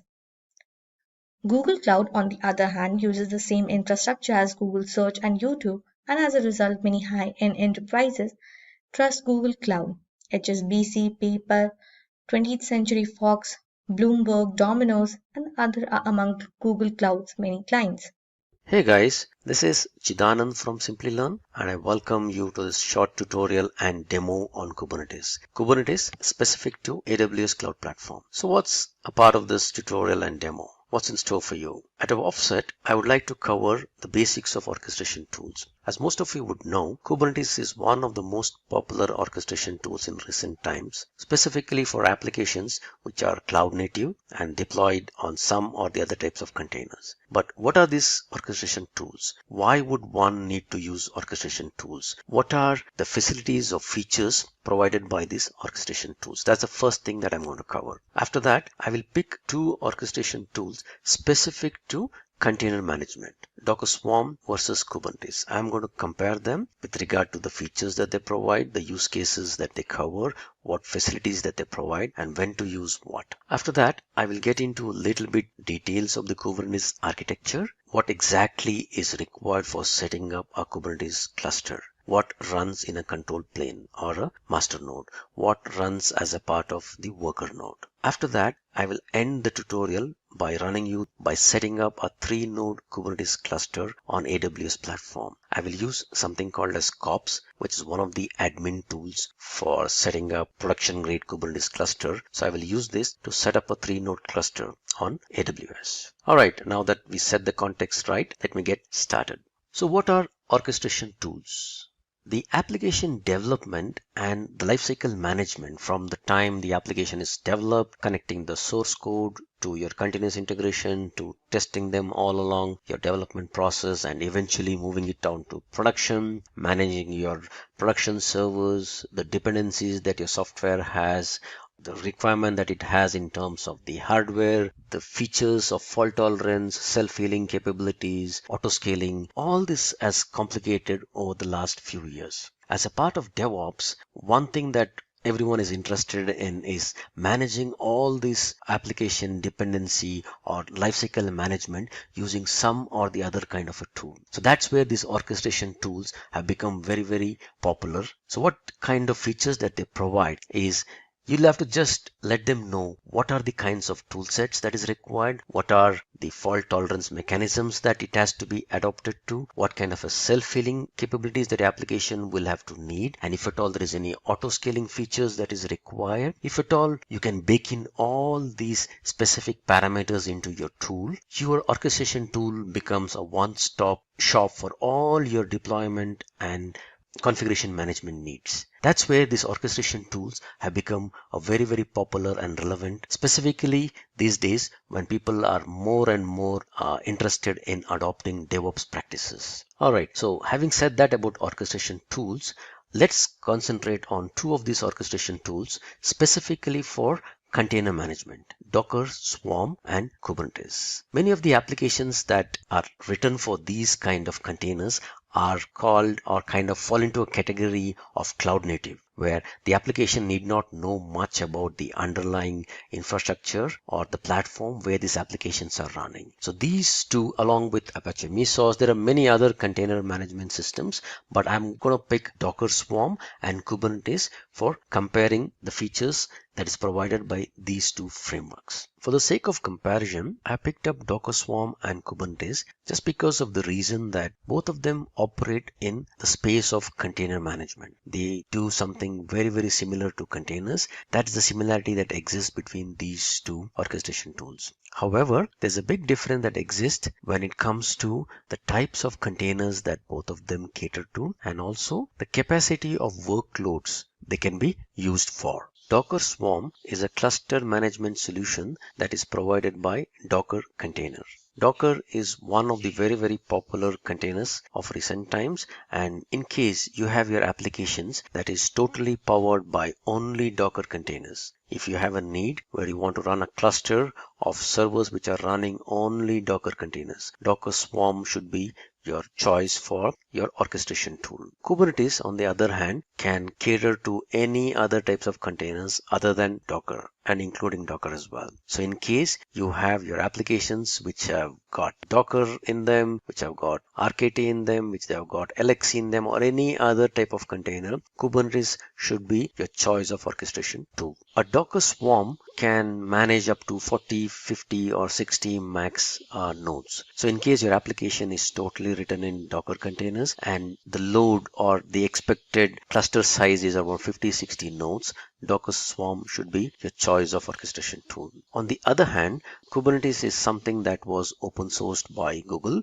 and the scale of operations that Kubernetes can cater to is Google scale. So if in case your applications are more than 1,000 nodes, that is where Kubernetes comes into play. That's the big difference that exists between Docker Swarm and Kubernetes. Putting those differences aside, let me compare Docker Swarm and Kubernetes based upon other features which are similar in nature. The first and important feature that Kubernetes provides is something called as auto scaling. If at all the load on your cluster is too high and your application is experiencing more load, so Kubernetes can add new nodes to your cluster. Of course, you'll have to configure Kubernetes in order to have those capabilities where it can spin up new VMs or new nodes. If at all you do that configuration correctly, Kubernetes has got the capacity, or it has got the feature where it can bring up a new node and add it to the cluster on the fly based upon the load that exists at that moment. On similar lines,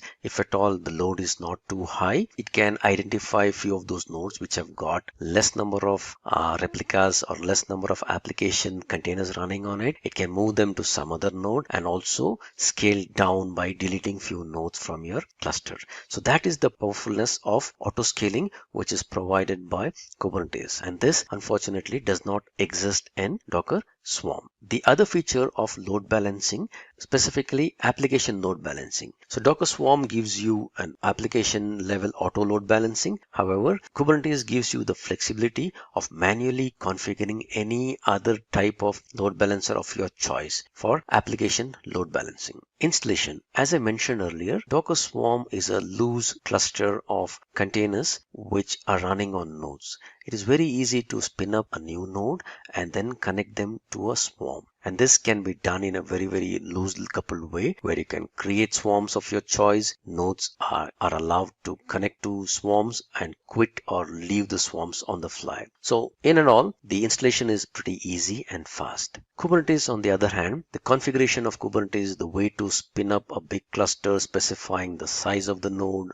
how many master nodes, how many config planes that you want, how many nodes that you want. It's a pretty tough thing to bring up a Kubernetes. Scalability. Kubernetes strength is very, very strong. They are very tightly coupled, and even they have the capability where on the cluster size, things or the nodes can be increased on the fly based upon the requirement. On a Docker Swarm, the cluster strength is weak as compared to Kubernetes. Worker nodes can be added to a swarm. Worker nodes can be asked to leave a swarm or can be taken out of a swarm based upon the requirement. So this is kind of a loosely coupled architecture for Docker Swarm, while Kubernetes, the cluster is very tightly coupled. Since Docker Swarm runs only Docker containers, containers find it very easy to share data and a lot of other things with each other because they all have the same signature. They are all from the same family. So it's very easy for them to share not just volumes, but a lot of other things. However, for Kubernetes, since it manages containers of different types, if your application has to share some data across different containers, there's a little bit of a complexity in how you would want your containers to share data. Also, when it comes to Kubernetes groups containers in something called as pods, while a pod can have either one container, that's the preferred choice, or multiple containers. And the idea of pod is like each pod can run in any other node. It's not guaranteed that you would want to have 2 or 3 pods to be running on the same node. That makes data sharing a little bit of a different thing compared to Docker Swarm. GUI. So there's not a good enough UI tool in Docker's form, at least the CE edition of it, which will allow you to get to know what is running on your containers, what is the size of the containers, what is the volume of the containers, and all that stuff. There are some free and open source tools like Portainer, which gives you a good visibility into your running Docker containers. However, there's nothing at a swarm level that is provided by Docker. Kubernetes gives you an out-of-the-box dashboard, which is easy to configure and set up. You can also club it with some metrics services, and you can also get information about the size of the cluster that is running, what is the load on the nodes, and stuff like that. All this across your cluster in a very beautiful dashboard perspective. So that way, there's a little bit of a good UI for Kubernetes, while for Docker Swarm, there isn't anything that is provided out of the box. Let me spend some time in explaining a little bit about the Kubernetes architecture, what comprises of the Kubernetes cluster, what resides in a master or a control plane, and what resides in a worker node. This is a very high level depiction of a Kubernetes cluster. So this is the master node, which has got something called as a cluster store, a controller, a scheduler component, and an API server. And these are the bunch of nodes that are connected or administered by the master node. The master node can be 1, 3, 5, typically an odd number. This is as per the typical cluster management thing, where you would need the master nodes to be in odd numbers, so that whenever there's any contention in terms of what needs to be deployed where, or where to give the job to whom and stuff like that, all the masters would cast their vote and they would decide on the outcome. So that's the master node, and there are a bunch of nodes which can be connected and administered by the master node. kubectl, or the command from using which anybody can assign some workloads to the cluster, can also be run either on the same node or on a separate node. So kubectl is the command line tool that we will be installing and using in order to fire up our commands to our cluster. So if at all I have to put up a job on our cluster, if I have to give out any specific commands to my cluster, all this is done using kubectl. There's a bunch of REST APIs which is used by kubectl, and kubectl will talk to the API server and fire up the commands specific to my cluster. What runs in the master node? Master node, without saying, it's the most important component of any of the cluster. If at all you're running cluster with only one master node, if your master node goes down, there's no other way that you can, or any user can talk to the different nodes in the cluster. So master node is the most vital component responsible for the complete Kubernetes cluster. There's always one node that should be running as a master node. That's the bare minimal requirement for your cluster. So what are the other components in the master node? The most important one is called etcd. So this is nothing but a data store, a value of key value pair, which is stored, which contains all information about your cluster. So all the configuration details, which node is up, which worker node is down, all this information is stored in the cluster store. So all the managers would access this cluster store before they go ahead and decide any other work item or anything else that has to be done specific to your cluster. What's in the controller? As the name says, controller is something, it's like a daemon server that is running in a continuous loop. All the time it is responsible for controlling the set of replicas, the kind of workloads that is running based upon the configuration that the user has set in. So if at all, if you are aware of something called as replication controllers, endpoint controllers, namespace controllers, all these controllers are managed by the controller component. If any user asked for some 3 replicas of a particular pod or a service to be running, and if at all any of the nodes goes down or the pod goes down for whatever reason, the controller is the one who wakes up and assigns this particular job or the pod to some other available node by looking up for the details using in the cluster store. That's the importance of the control manager or the controller. The scheduler assigns the tasks based upon whoever has asked for any job to be scheduled, based upon a time frame or based upon some criteria. It also tracks the working load as to what exactly is the load, who is running what in the cluster, and places the workload on whoever is the available resource at that time. Alright, API server. This is one other important component in our Kubernetes cluster, where how would the end user deploy or give out any sort of a workload onto your cluster? All the requests come to the API server. So this is an entry point for all your requests that come into your cluster. Anybody wants to deploy something, anybody wants to scale up a controller, anybody wants to bring down few services, anybody wants to put in a service, all this will have to come in as a part of a REST API endpoint. And API server is the entry point in case you don't want somebody to access your cluster, in case you want only specific people or a specific users to be running some specific workloads. You can set all those role-based access control for this API server. So this is the entry point for anyone who wants to submit any job to your cluster. So that's a quick overview about the master node. What are the important components of a master node? Now let's go over to what runs in a worker or a slave node. As I mentioned earlier, slave nodes are something where the job that is submitted to your cluster is eventually run as a pod, as a service, as a container. So in Kubernetes world, there is something called as a pod. A pod is nothing but a combination of a container. It is a wrapper around your running containers. So slave nodes or the worker nodes typically run these pods. So that is where the whole workload typically gets run. But there are a bunch of other components in the node which also manages what runs in the pod, who has to have access to the pod, what is the state of the pod, is it in a running state, is it going down for some reason, and all that stuff. So let's quickly go over those components that is there in the slave node. The most important component, in my opinion,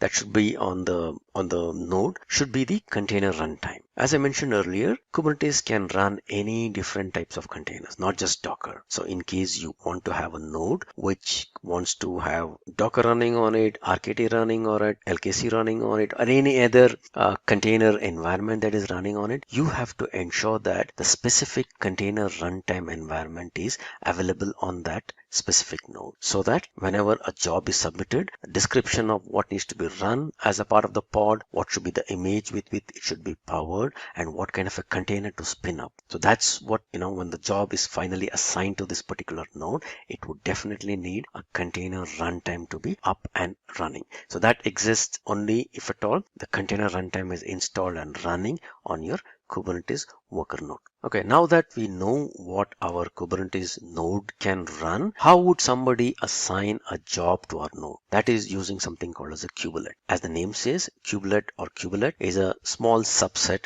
which talks to the kube API server. So any node which has to run any kind of a pod, all these instructions are passed around by the kube API server to the kubelet. And kubelet is capable of processing whatever job that is assigned to it and ensuring that so many pods and so many services are spun up based upon the requirement. The last component that exists in the worker node is the kube proxy or Kubernetes proxy. This plays a very, very important role, acting as a load balancer and a network proxy. So what typically happens is whenever the pods are running in nodes, the pods can be typically running in any node. There is no affinity towards any node on which these pods are running, because pods or containers are something called as ephemeral. They can run anywhere. So how would somebody reach out to these applications that is running in some pod which is running in one container now and running in probably another container, another node altogether tomorrow? So that is where your Kubernetes proxy comes into picture, and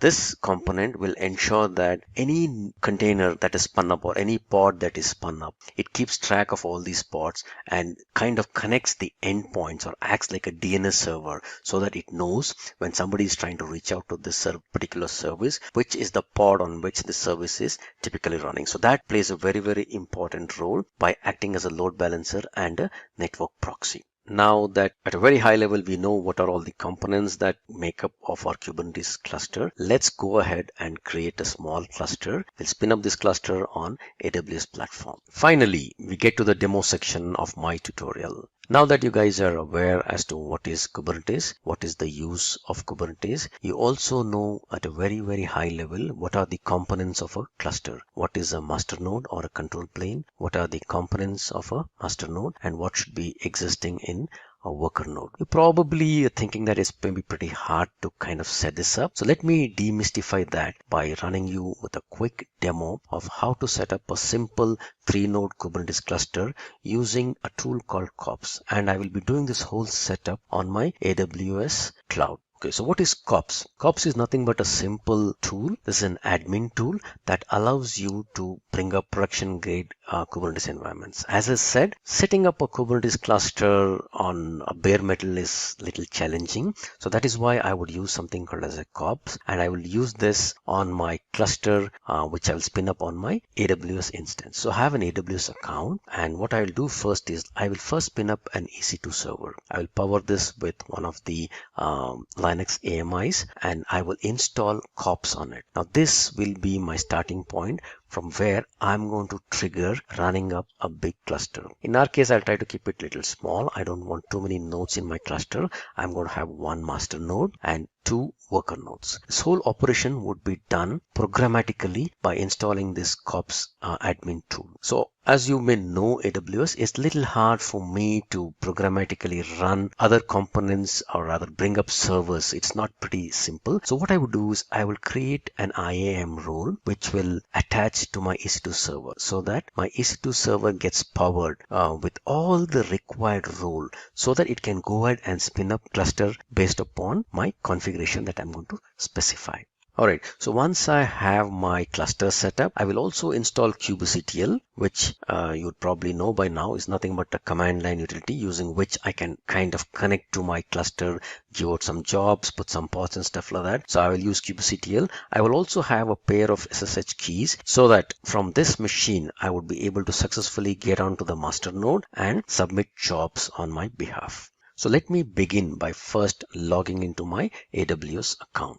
All the steps that I will be following to bring up my AWS cluster, Kubernetes cluster, will be documented, and I'll be sharing you this document in a GitHub repository so that in case anybody wants to try, you'll be more than happy to find all the required instructions in one place. Okay, now the first thing that I would need is to launch an AWS EC2 instance. Now this is an instance where I'm going to install kops and I will use it as a base server from where I'm going to fire some commands which will bring up my Kubernetes cluster. So let me log into my AWS account and let me stick to one particular region and let me bring up one EC2 instance. Alright, so let me launch my instance. Let me choose, doesn't matter either ways, but in case you want to try it on your free tier, I would recommend choose free tier only and choose an AMI of your choice. Let me choose this instance. I will make it T2 micro. That is good for me. Configuration, instance details.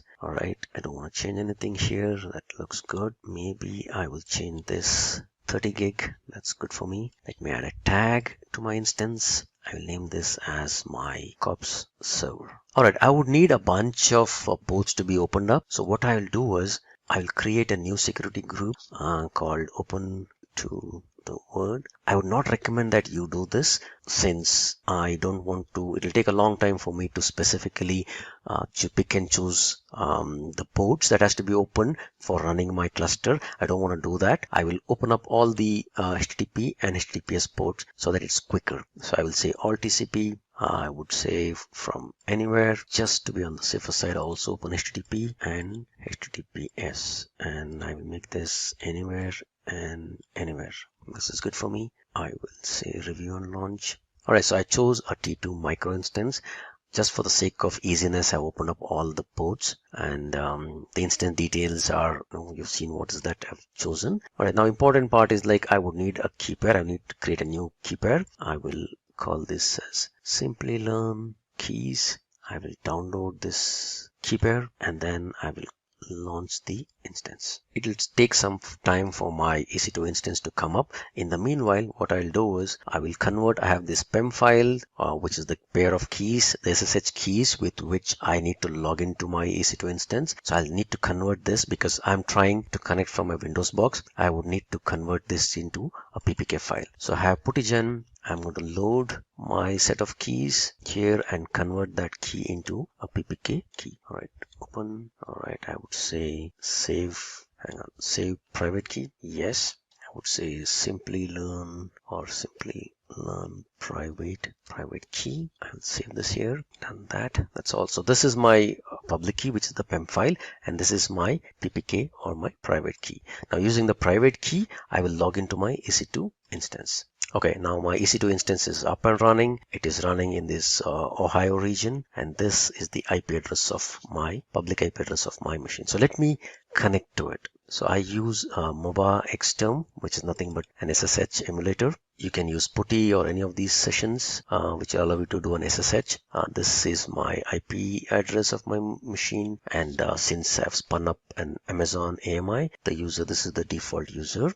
I would need to specify the private keys for my session, and this is the private key for my session. Say okay. I am in my Amazon EC2 instance. So let me look at what are the other things that I need to do. Alright, so as I said, I just brought up my EC2 instance, but I would need my EC2 instance to run few things on my behalf so that it can spin up other EC2 instances. It can also talk to an S3 bucket where I'm going to store the instance state of my Kubernetes cluster. Also some sort of an auto scaling group because I want to spin up more and more instances. I also want to have a private hosted zone using my Route 53. So I would need my EC2 instance to have all these sort of permissions for my server. So what I would do is I will go and create a permission, a role in the EC2, rather in the AWS IAM role, and I will attach this IAM role to my EC2 instance. Alright, so let me go to my IAM, which is nothing but the identity and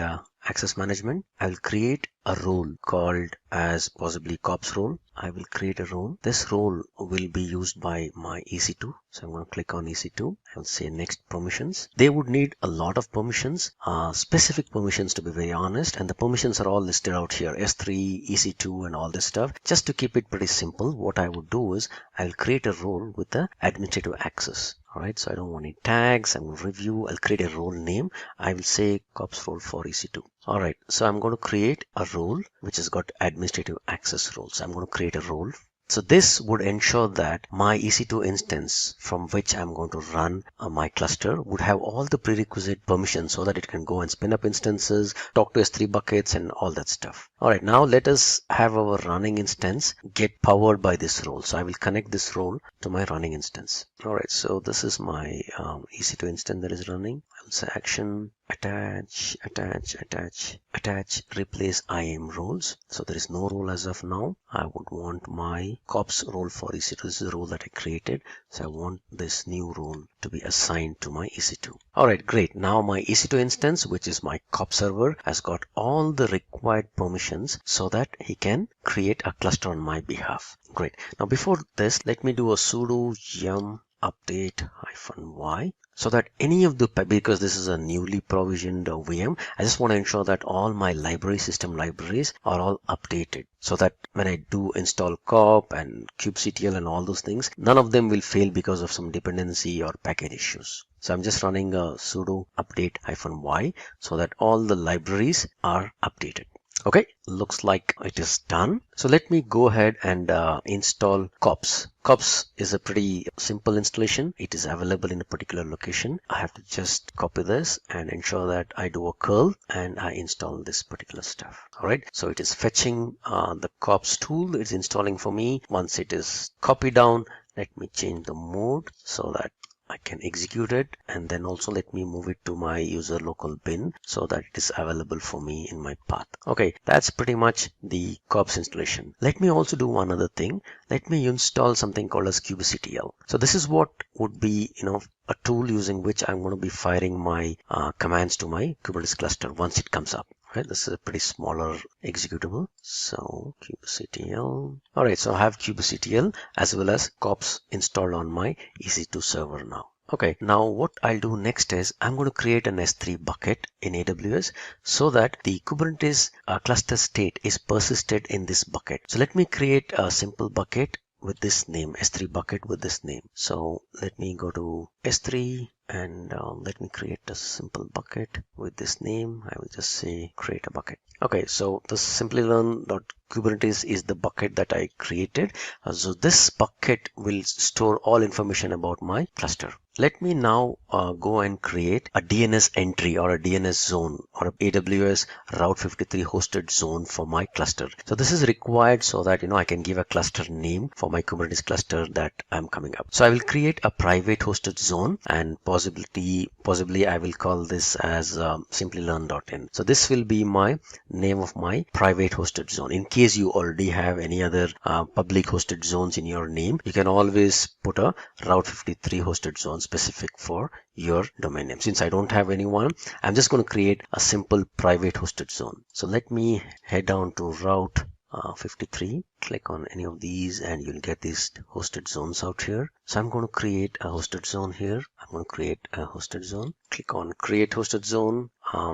This would be Simplilearn.in. I want to create a public. No, I don't want a public. I want a private hosted zone, and I'm going to associate my VPC ID for this hosted zone. Since I'm going to try out all my exercises in the Ohio region, I will associate the VPC of the Ohio region for this. Alright, so this is the one that is specific to the Ohio region. So I will say this one, I'll say create a hosted zone. Great. Now let me come back to my EC2 box. My EC2 is all powered with whatever it needs in order to go ahead with the installation of my cluster. Only few things that I need to take care of is that, now that I put a name for my cluster, I also have an S3 bucket that I've configured for my cluster. I will have to ensure that I need to put in these two configurations as a part of my cluster building activity. So I will open my bash rc file, and I'm going to export these two variables. If at all you remember well, these two variables are nothing but the cluster name, which is nothing but the the private hosted zone that I created, and the S3 bucket where I'm going to create, or rather I'm going to store my cluster state. So let me copy these two and open up my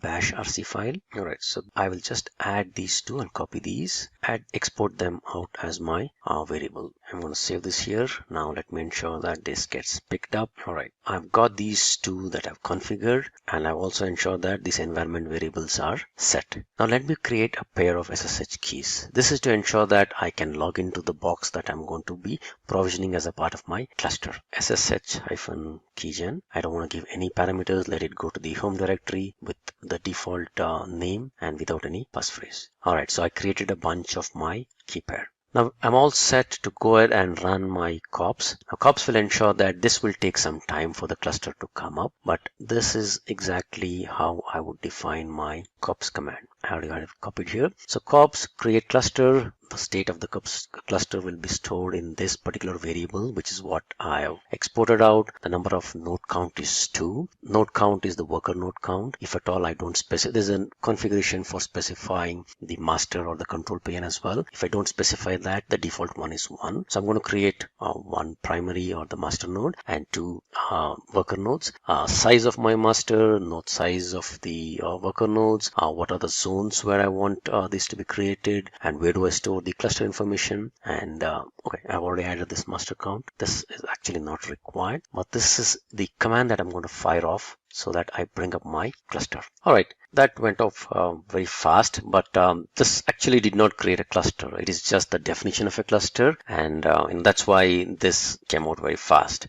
Now that everything looks good with whatever configuration that I specified, now let me go ahead and create the cluster by saying kops update cluster -a. Yes. Now this will take some time, a good 5 to 10 minutes for it to, because this will actually start provisioning the servers. And as I mentioned earlier, based upon my configuration, I'm going to come up with one master server and two nodes, or the worker nodes. Alright, so this is the command for me to validate the cluster. And I'm going to try it out first. I'm pretty sure that it will fail because all my servers are not up yet. It is taking some time. The validation, everything failed. But let me try to look at my EC2 instances and see how many servers do I have running as of now. If you see, I had only one server that I had started, which was my COP server, and automatically the other three instances, one is called nodes.simply.in, these two are the nodes, and this is the master node. So these three got automatically provisioned by the kops command that I ran. Alright, so this may take a while for it to get validated, a good 5 to 10 minutes. So what I'll do is I'll pause the video now and I'll come back once the cluster is up and running. It's been a good 8 to 9 minutes since I started my cluster. So let me validate now. Okay, seems good. So there's a master node, minimum 1, max 1, some nodes which are nothing but the slave nodes or the worker nodes. There are 2 of them, T2 micro, subnet. So my clusters seem to be up and running, and my cluster name is Simplilearn.in. So what I would want to do is now, let me just log into the master and see if I can run some pods. So let me get back to my installation steps here. The validation cluster is done. So let me log into since my cluster name is Simplilearn.in, this is the way to log into my box. So let me get into my box. So if you see here, this is the host name of the machine that I'm currently in. If you see this is nothing but this COP server. This is a server. Now from here, I'm trying to get into the master box. Alright, so if you see, the IP address has changed. I was in a different box. I'm in a different box now. If I see host name, you'll find a different host name. So this is 153, which is nothing but the master node. Yep, it's 153. This is the particular host. So I'm getting into this machine now. So I started the cluster from my COP server here. It ran and brought up 3 nodes. So I'm actually getting into my master node and see if I can run some pods on it. Alright, so let me try kubectl get cluster info. Try kubectl get nodes. Alright, so there are 3 nodes here, master node and 1 master node and 2 worker nodes.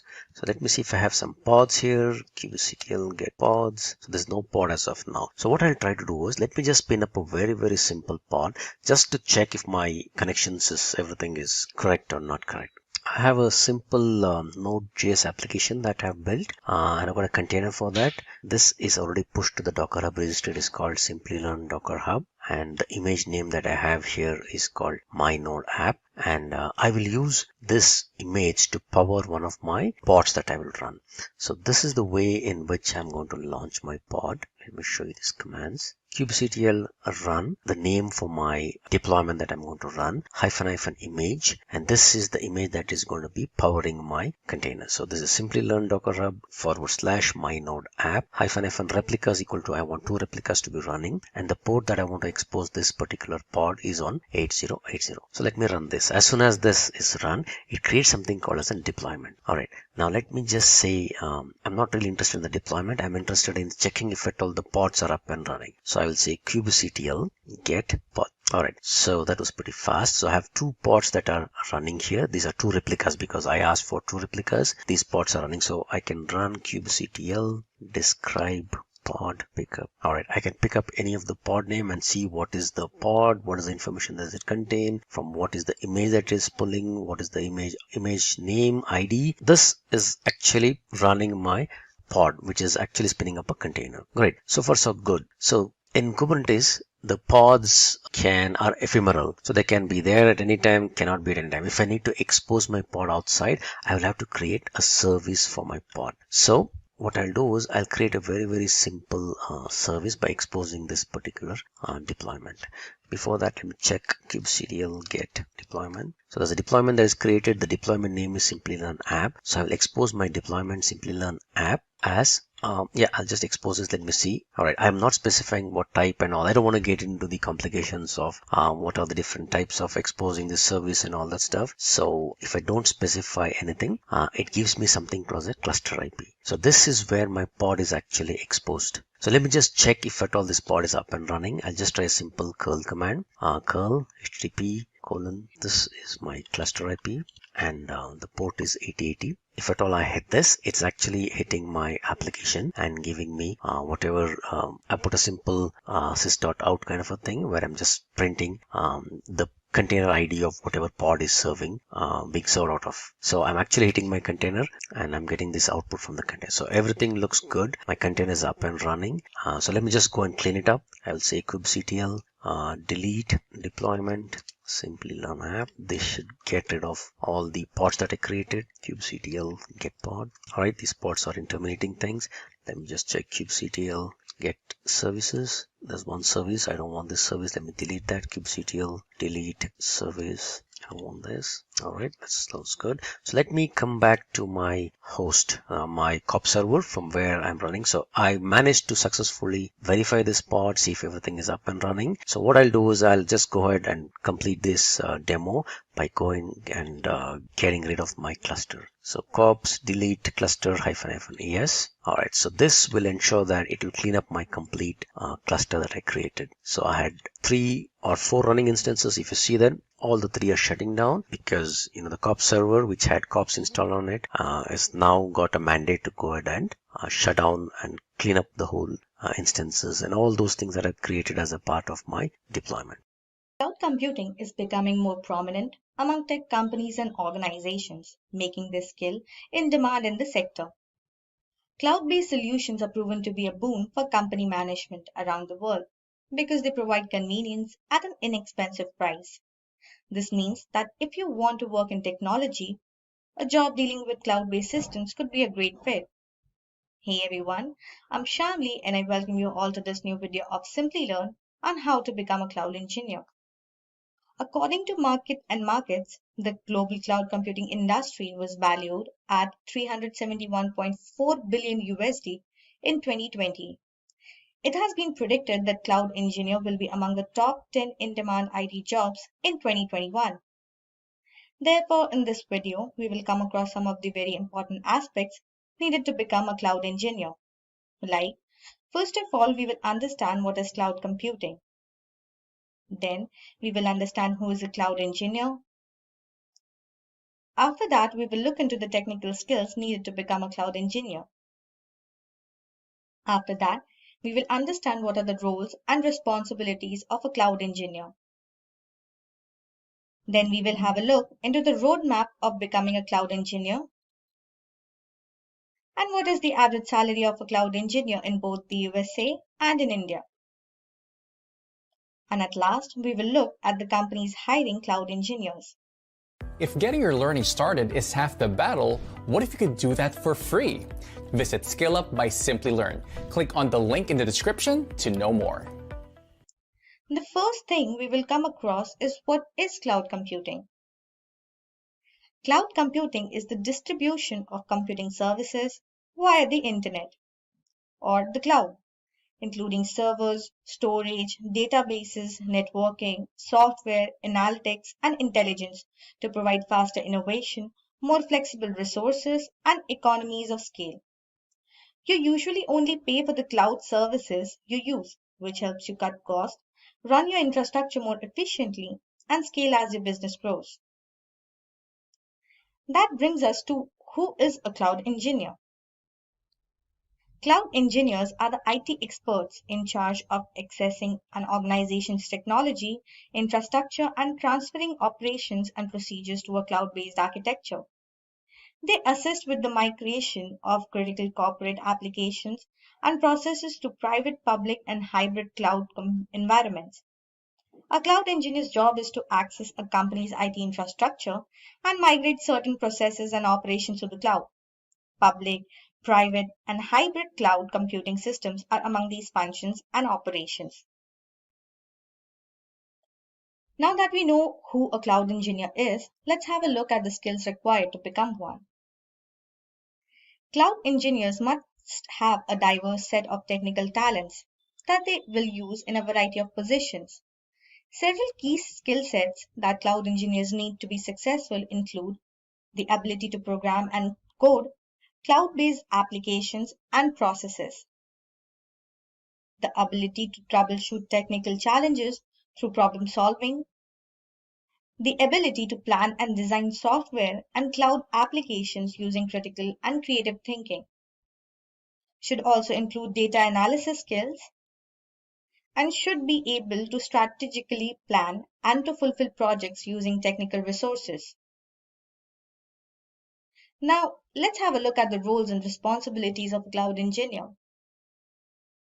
There are 3 types of cloud engineers in particular. In a small business, one individual may be in charge of all 3 roles: cloud architect, cloud software engineer, and cloud security engineer.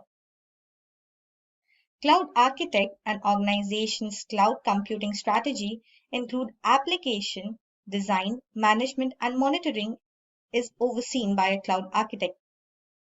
Cloud architects connect various aspects of cloud computing, including data and networks with tools and services. Cloud software engineer. A cloud software engineer creates software for cloud computing systems and is in charge of managing their development and maintenance. Cloud security engineer control-based technologies and procedures that enable regulatory compliance. Regulations are included in security. When dealing with the cloud, the major purpose is to protect information, data applications, and the infrastructure. Now let's focus on the roadmap to become a cloud engineer. Cloud engineers generally begin their careers with a 4-year degree in computer technology, and the steps below define the fundamental path to becoming a cloud engineer. Obtain a bachelor's degree in software and systems infrastructure computing or other technical areas. Your bachelor's degree program should emphasize software and system infrastructure computing and other technical courses. A bachelor's degree in a computer or technology related field will also qualify you for advanced degrees if you choose to pursue them. Learn programming languages. Python, C++, Java, and Ruby, for example, are great options to start with. Aside from programming languages, you'll want to brush up on your knowledge and skills with some of the most popular cloud services, including AWS, Hadoop, and Azure. It's important that you gain experience in cloud computing via internships and open source projects. This will help you build a portfolio of work that you can use to demonstrate your competence in future job interviews. And it will also teach you vital skills that you'll need on the job. Consider a master's degree. To enhance your cloud computing abilities while also advancing your career, because of their higher level of education, cloud engineers with a master's degree in a tech subject may have additional career prospects. A master's degree in software engineering or system engineering, for example, will help you develop more of these technical abilities and expertise, advancing your career. Get cloud computing certification.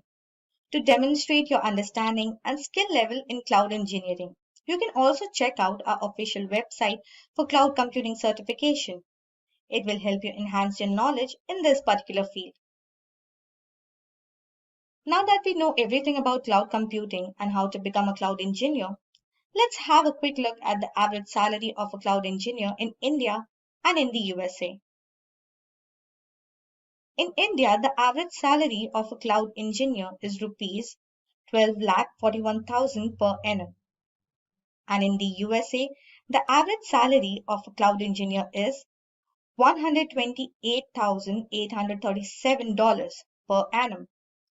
Now, cloud engineers may earn a substantial income with a national average salary, but it can vary, though, depending on your location and how many years you have been in the field. For example, a cloud engineer with a master's degree and several years of experience may make more than a new graduate with a 4-year degree who is just starting out in their career. Now, let's dive down and explore the companies hiring cloud engineers. Cloud computing is gradually establishing itself as the industry standard for data storage and administration. By 2022, according to IDC, over 1 million cloud computing jobs would be generated in India. Amazon, IBM, Wipro, Infosys, Oracle, Cisco, these are the few top companies who are some of the top recruiters in this field. Every journey begins with a solitary foundational level certification. And for AWS, that starting point is the AWS Certified Cloud Practitioner. Hello everyone, I'm Shamli and I welcome you all to this new video of Simplilearn on how to become an AWS Certified Cloud Practitioner. The AWS Certified Cloud Practitioner certification gives you a high-level overview of AWS. It doesn't go into a great detail about any one service. Instead, focuses on the overall structure of AWS and a basic understanding of what the various services accomplish.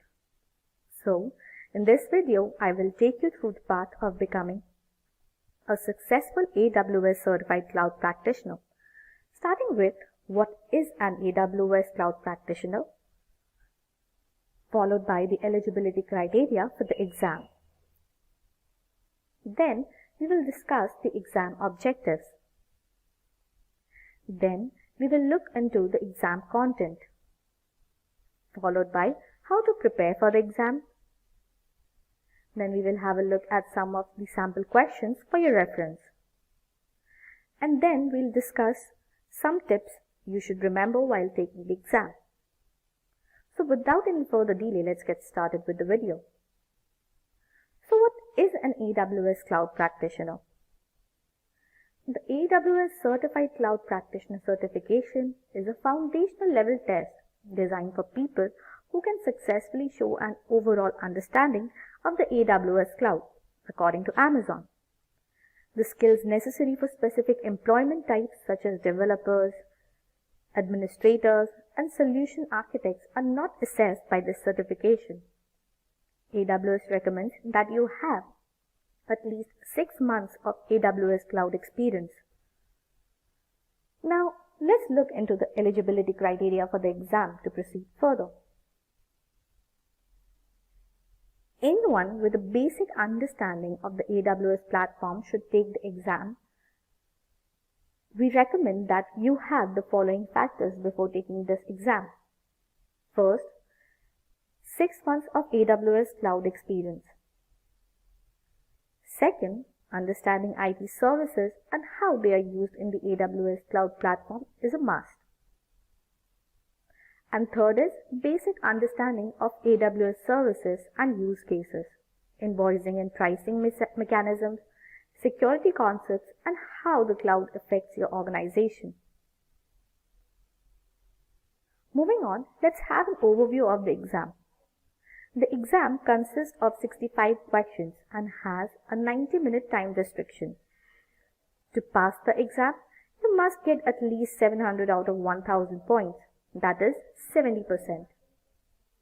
The exam has multiple choice, one right response from 4 possibilities, and multiple response questions, 2 correct responses from 5 options. The cost of applying for the exam is $100, and the certification needs to be renewed after every 2 years. Now that we know of the eligibility criteria for the exam, let's move ahead and have a look at its objectives. It will enable you to articulate the value proposition of AWS Cloud. Next, you'll be able to define the AWS Cloud and the AWS Global Infrastructure with it. Also, it will help you understand and explain the fundamental AWS Cloud architectural ideas.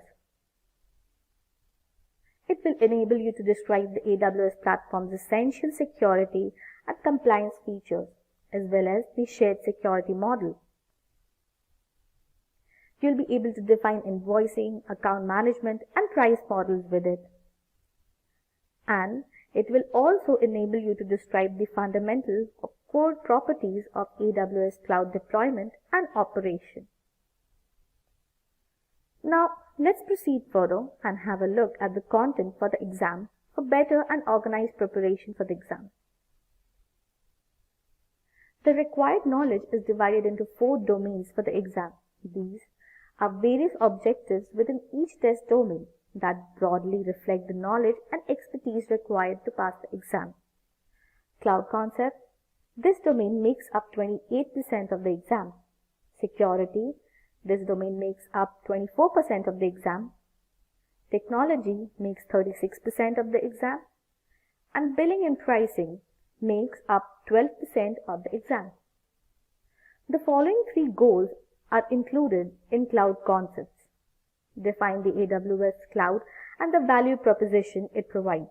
Recognize characteristics of the AWS Cloud's economics, and make a list of the various cloud architecture design principles. You should be able to explain the advantages of public cloud services and define the services that are offered on AWS, like IaaS, PaaS, and SaaS.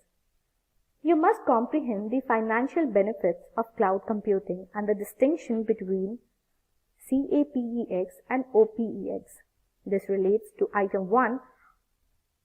You should be familiar with cloud architectural design principles such as loose coupling, scaling, bootstrapping, and automation, to mention a few. Now comes security. You should be familiar with the AWS shared responsibility model, which specifies who is in charge of which component of the technology stack, from the data center to servers, firewall rules, and data encryption. AWS offers tools and services for deploying security, evaluating your security posture, and creating alert and compliance reports. You must have a thorough understanding of these services and tools in order to describe their use and benefits. Now comes technology. You must know what the basic AWS services are and how they are used. You usually don't need a thorough understanding of a service's specifics, but you do need to comprehend its goal, benefits, and use cases. EC2, ECS, Lambda, Lightsail, EBS, EFS, S3, RDS, DynamoDB, Redshift, Elastic Load Balancing, Auto Scaling, CloudFront, Root, S3, CloudWatch, CloudTrail, and SNS are all core services. You should be familiar with the AWS Cloud's worldwide infrastructure. Regions, availability zones, and edge locations are all part of this. Then comes billing and pricing. The majority of AWS services are available on a pay-per-use basis. However, there are also alternatives to save money by signing 1 or 3-year contract with a variety of payment options. You must comprehend these models and the services to which they apply. Make sure you know what AWS will charge you and what will be free. Inbound data transport, for example, is free, whereas outbound data transfer is usually expensive. VPC, CloudFormation, and IAM are all free services, but the resources you generate with them may not be. You must be aware of the potential for cost to arise. Now let's have a look at how to prepare for the exam. Step 1. Start with AWS training classes. AWS Cloud Practitioner Essentials, AWS Cloud Practitioner Technical Essentials, and Cloud Business Essentials are a few courses that will help you build your knowledge in AWS. Step 2. Go through exam guides for AWS Certified Cloud Practitioner certification because they give you an idea of important concepts to focus on for the exam, as well as give you an overview of all the exam objectives and the pattern of questions. Step 3. Get familiar with subject areas.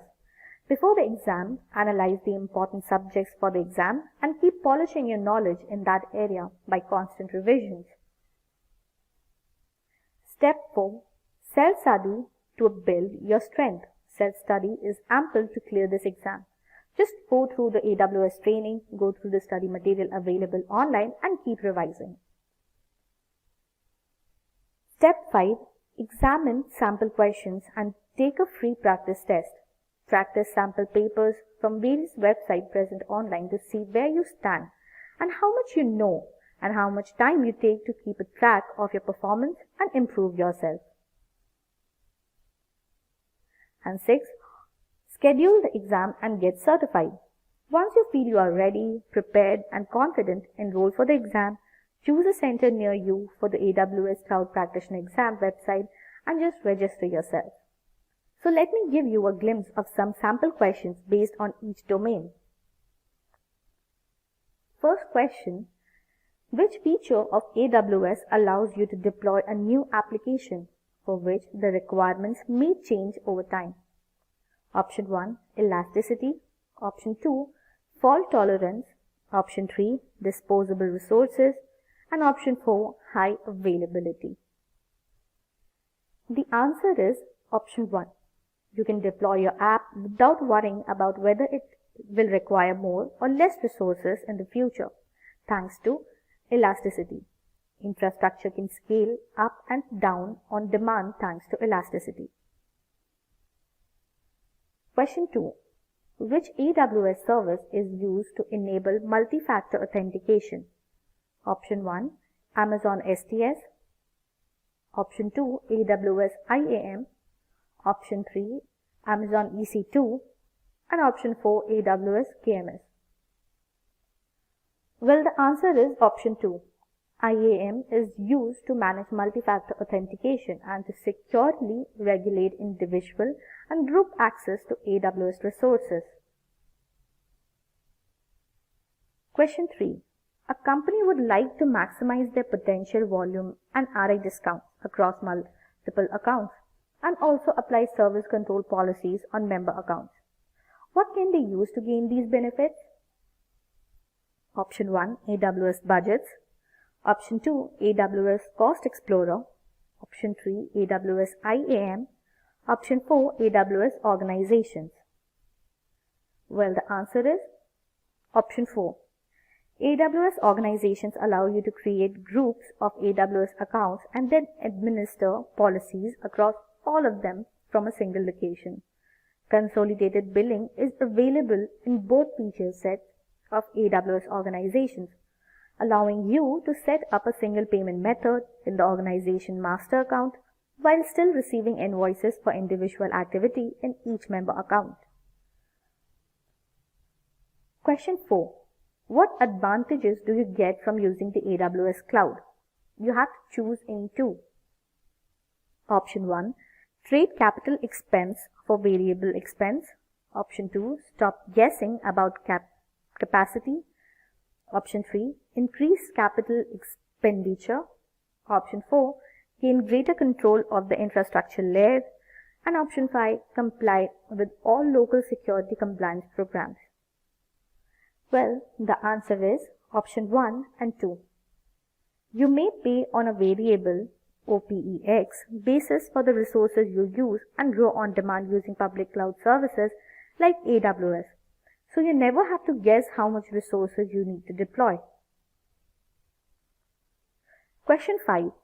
Under the AWS shared responsibility model, what is the customer responsible for? Choose 2. Option 1. Physical security of the data center. Option 2. Replacement and disposal of disk drivers. Option 3. Configuration of security groups. Option 4. Patch management of infrastructure. And option 5. Encryption of customer data. The answer is option 3 and 5. Customers are responsible for creating security groups, network ACLs, updating their operating systems, and encrypting their data, while AWS is responsible for the physical security of the DC, the replacement of obsolete disk drivers, and infrastructure patch management. Question 6. What are 2 ways an AWS customer can reduce their monthly spend? Choose 2. Option 1. Turn off your resources that are not being used. Option 2. Use more power efficient instance types. Option 3. Preserve capacity where suitable. Option 4. Be efficient with the usage of security groups. And option 5. Reduce the amount of data ingress charges. The answer is option 1 and 3. Turning off resources that aren't in use can help you save money. Reserved instances can also help you save money on a monthly basis without committing to a 1 or 3 year contract, which is ideal for predictable workloads. Question 7. What are the advantages of availability zones? Choose 2. Option 1. They allow regional disaster recovery. Option 2. They provide fault isolation. Option 3. They enable the caching of data for faster delivery to end users. Option 4. They are connected by low latency network connections. And option 5. They enable you to connect your on-premises networks to AWS to form a hybrid cloud. The answer is option 2 and 4. Each AWS region has numerous availability zones, which are unique locations. Each AZ is designed to be isolated from other failures. A data center is an AZ, and in some situations, an AZ is made up of numerous data centers. Within area, AZ provides low-cost, low-latency network connectivity to other zones within that region. This allows you to synchronously duplicate your data between data centers, allowing the failover to be automated and visible to your users. Question 8. Which AWS support plans provide support via email, chat, and phone? Choose any two. Option 1, Basic. Option 2, Business. Option 3, Developer. Option 4, Global. And Option 5, Enterprise. The answer is Option 2 and 5. Only the business and enterprise programs offer email, chat, and phone assistance. Now that we have discussed all the important aspects required for AWS Cloud Practitioner exam, let me give you some tips you should remember while taking the exam. First, start by answering questions you are familiar with to prevent spending time on tough ones. It will give you confidence as well as save you from wasting your time on trying tough questions. Second, keep track of your time and learn how to manage it in order to complete all the questions. Distribute your time according to the time available to the number of questions so that you can work on each question precisely. Third, analyze the question first, then respond, as there may be traps in the questions. Focus on keywords and try to read them 2 to 3 times for better understanding. Sometimes it is said that answer lies in the question itself. Fourth, because there may be numerous answers to a question, read and choose your answers carefully. If you feel there is a chance that multiple answers are correct for one question, then do go for it and analyze it wisely before coming to that conclusion. Well, this was all about it. Today, I'm going to tell you how you can become an AWS Solutions Architect. So who is an AWS Solutions Architect? Now, the main role of an AWS Solutions Architect is to help you deploy your applications on the AWS platform. Now, this is nothing but a cloud computing platform. So it's not to say that you can't deploy your applications on the cloud computing platform yourself. It's just that when it comes to organizations, the applications that you need to deploy become a whole lot more complex. That's where an AWS Solutions Architect can help. Ever since cloud computing became a thing, companies around the world have started migrating their physical infrastructure onto the cloud. That's what an AWS Solutions Architect does. They help you migrate your physical infrastructure onto the AWS cloud.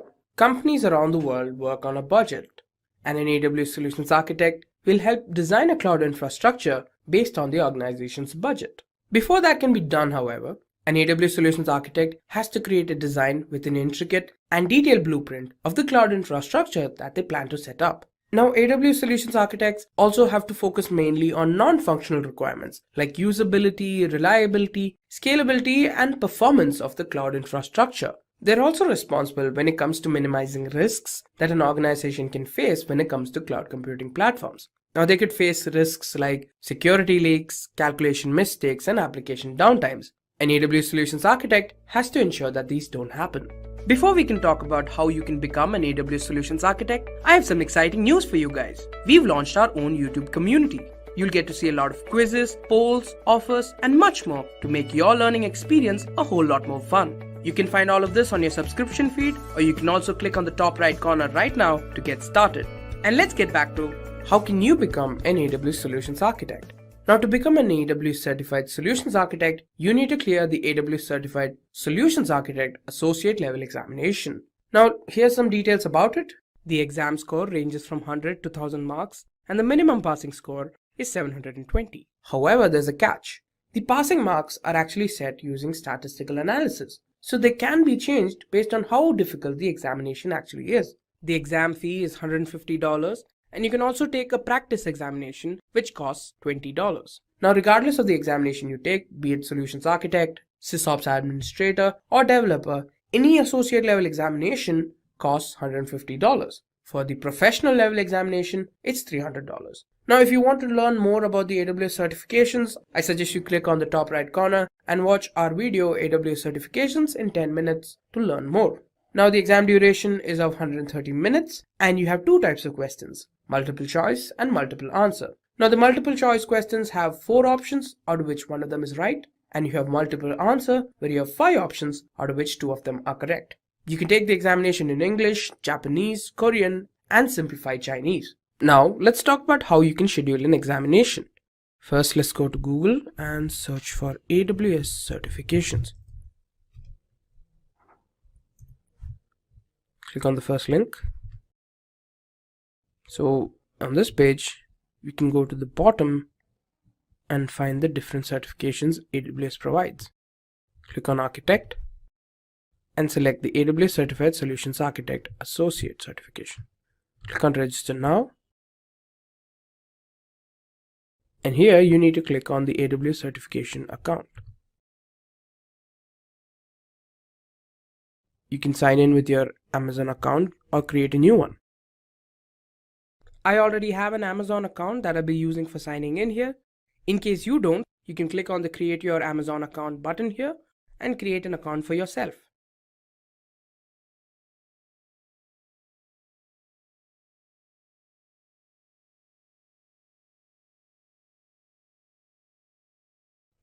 Now after that is done, you can schedule a new examination.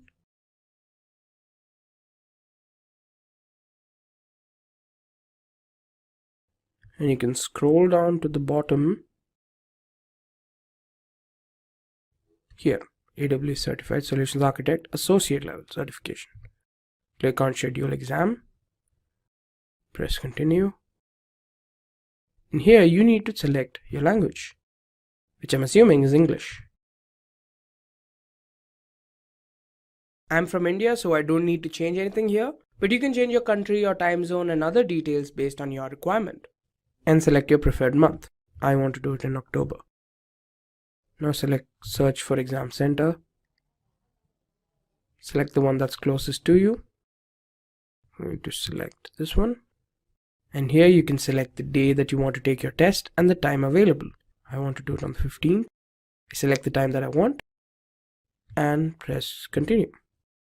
Now you can go through all the details here, change them if you want to, otherwise you can press Continue. After this is done, close. And here we have the final step, which is the fees. You can enter your details here and pay now to finish the process. Now let's look at an outline of the exam content. Now what you're going to see in the exam are 5 major domains, and here you have each of the domains with their respective weightages. First, you have at 34% designing resilient architectures. At 24%, you have both defining performant architectures and specifying secure applications and architectures. At 10%, you have designing cost-optimized architectures, and at 6%, you have defining operationally excellent architectures. Now let's look at each of these domains in detail. Now the first domain, or design resilient architectures, can be divided into 4 parts. Firstly, you need to know how you can choose reliable or resilient storage using services like AWS S3, AWS Glacier, and AWS EBS. Then you have how you can design decoupling mechanisms using AWS services. Now this is possible with the help of AWS SNS. Now these aren't the only services that enable this, these are just some of the services. Then how you can design a multi-tier architecture solution. Now this is important because you need to know how you can create a solution that involves several other services. Then you need to know how you can design highly available and fault-tolerant architectures. Now for the second domain, defining performant architectures. First, you have how to choose performance storages and databases. Services that are used are AWS RDS, AWS Redshift, and AWS DynamoDB. The second step is how you can apply caching to improve performance. A service that can be used for this is AWS Elastic Cache. Third, how you can design solutions with elasticity and scalability. You have AWS Lambda, AWS CloudWatch, and AWS Data Pipeline. Now, for the third domain, which is specifying secure applications and architectures, you need to know how you can secure applications using services like AWS Inspector, AWS CloudTrail, and AWS IAM. You need to know how to secure data using Cloud HSM and AWS Macie, and how you can define the networking infrastructure using CloudFront, VPC, and Elastic Load Balancer. For the fourth domain, you have designing cost-optimized architectures. Firstly, you need to know how you can design cost-optimized compute solutions. You can use AWS EC2, Elastic Beanstalk, Lambda, and AWS Lightsail. Then you need to know how you can design cost-optimized storage solutions using AWS S3, Glacier, EBS, and Elastic File System. And the final domain, to define operationally excellent architectures. You need to set up design features and solutions that enable operational excellence. Now, some of the features are that you perform operations as code, you annotate documentation, you make frequent and small reversible changes, and anticipate and tackle failures. Now, let's have a look at the job opportunities when it comes to AWS Solutions Architects. Now, if you have a look at this graph, you can see that AWS has always provided a lot more job postings as compared to the other two giants in the cloud computing domain, which are Microsoft Azure and Google Cloud Platform. Now, if you do a little bit of research, you'll find out that there's a significant lacking of experienced personnel when it comes to AWS. So I would suggest this is the best time for you to get certified in AWS. The Amazon Web Services cloud management system now has over 1 million clients and generates $10 billion in revenue annually. Kellogg's, Samsung, Unilever, Nokia, Netflix, Adobe are the majority of international corporations trust the platform. So, hello everyone, I'm Shamli and I'm going to take you through this new video of Simplilearn on top 10 reasons to choose AWS. Through the medium of this video, I'm going to give you top 10 reasons to choose, adapt, learn, and explore AWS. But before moving ahead, let me give you an overview of the concept of AWS for your better understanding. Amazon Web Services, AWS, is a cloud computing platform that manages and maintains hardware and infrastructure, reducing the expense and complexity of purchasing and running resources on site for businesses and individuals. These resources are available for free or for a fee per usage. It is a comprehensive and simple to use computing platform offered by Amazon.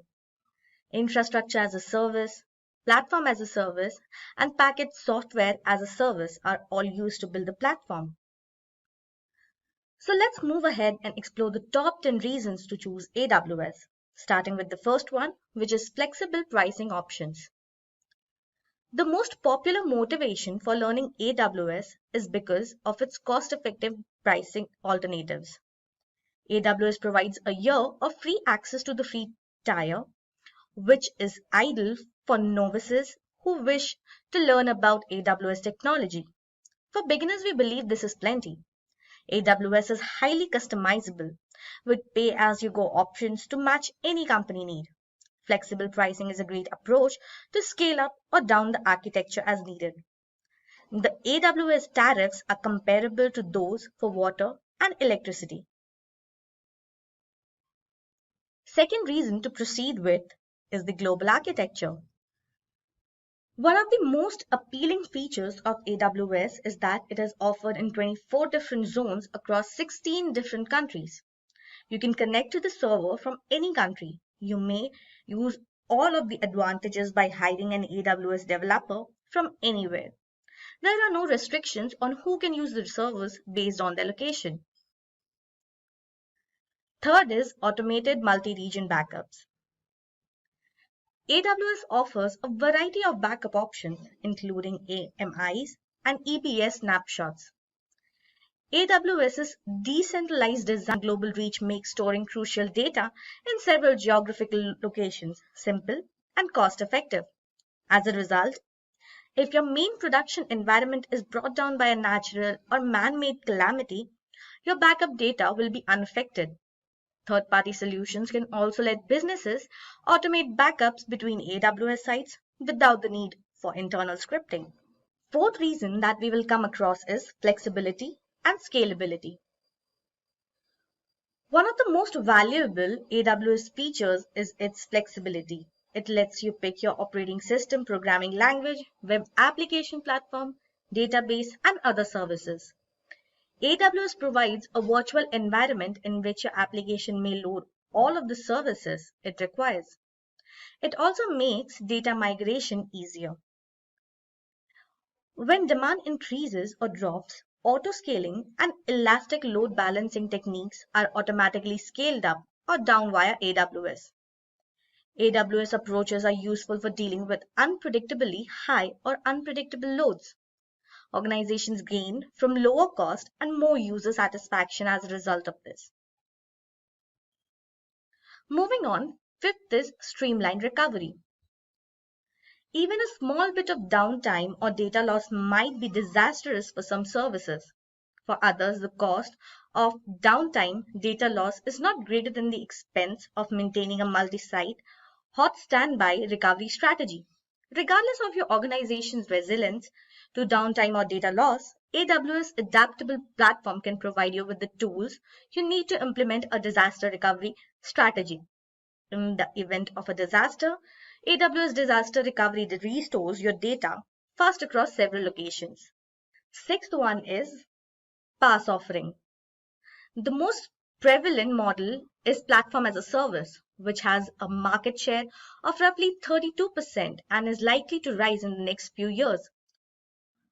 A platform as a service solution provides a platform for developers to construct unique, configurable software and is a popular choice for enterprises looking to create unique apps without spending a fortune or shouldering all of the responsibilities.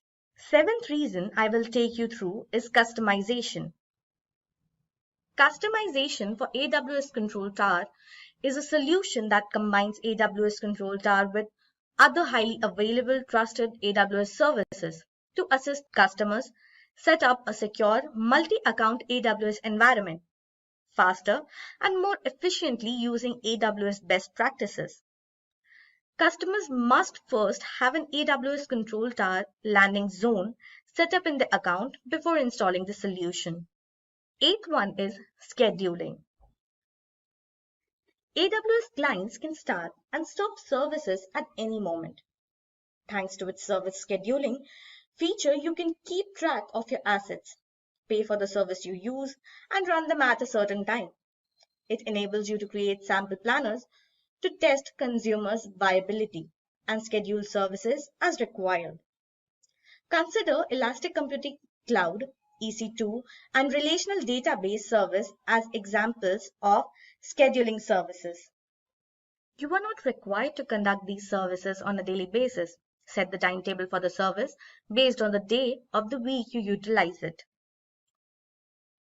Ninth is security. AWS provides the same level of world-class security to small startups as well as enterprise-size behemoths. The commercial data center meets the highest conceivable standards, saving you the trouble of needing to defend your own data centers. AWS also maintains a large number of compliance processes in its infrastructure, as well as a large security help network that may provide real-time information about suspicious tasks and potential vulnerabilities. And the last one, the 10th reason, is third-party APIs. AWS API implies that you can manage your cloud-based facilities in a variety of languages, in line with the platform's entire versatility. It also means that third-party solutions, such as yours, can take advantage of all of AWS time and cost savings feature. You can automate ordinary but necessary AWS processes without the use of coding, from automated backups to EC2 and RDS instances. Well, this brings us to the end of this video. So how can Simplilearn help you with your AWS certifications? Now we're on the Simplilearn homepage.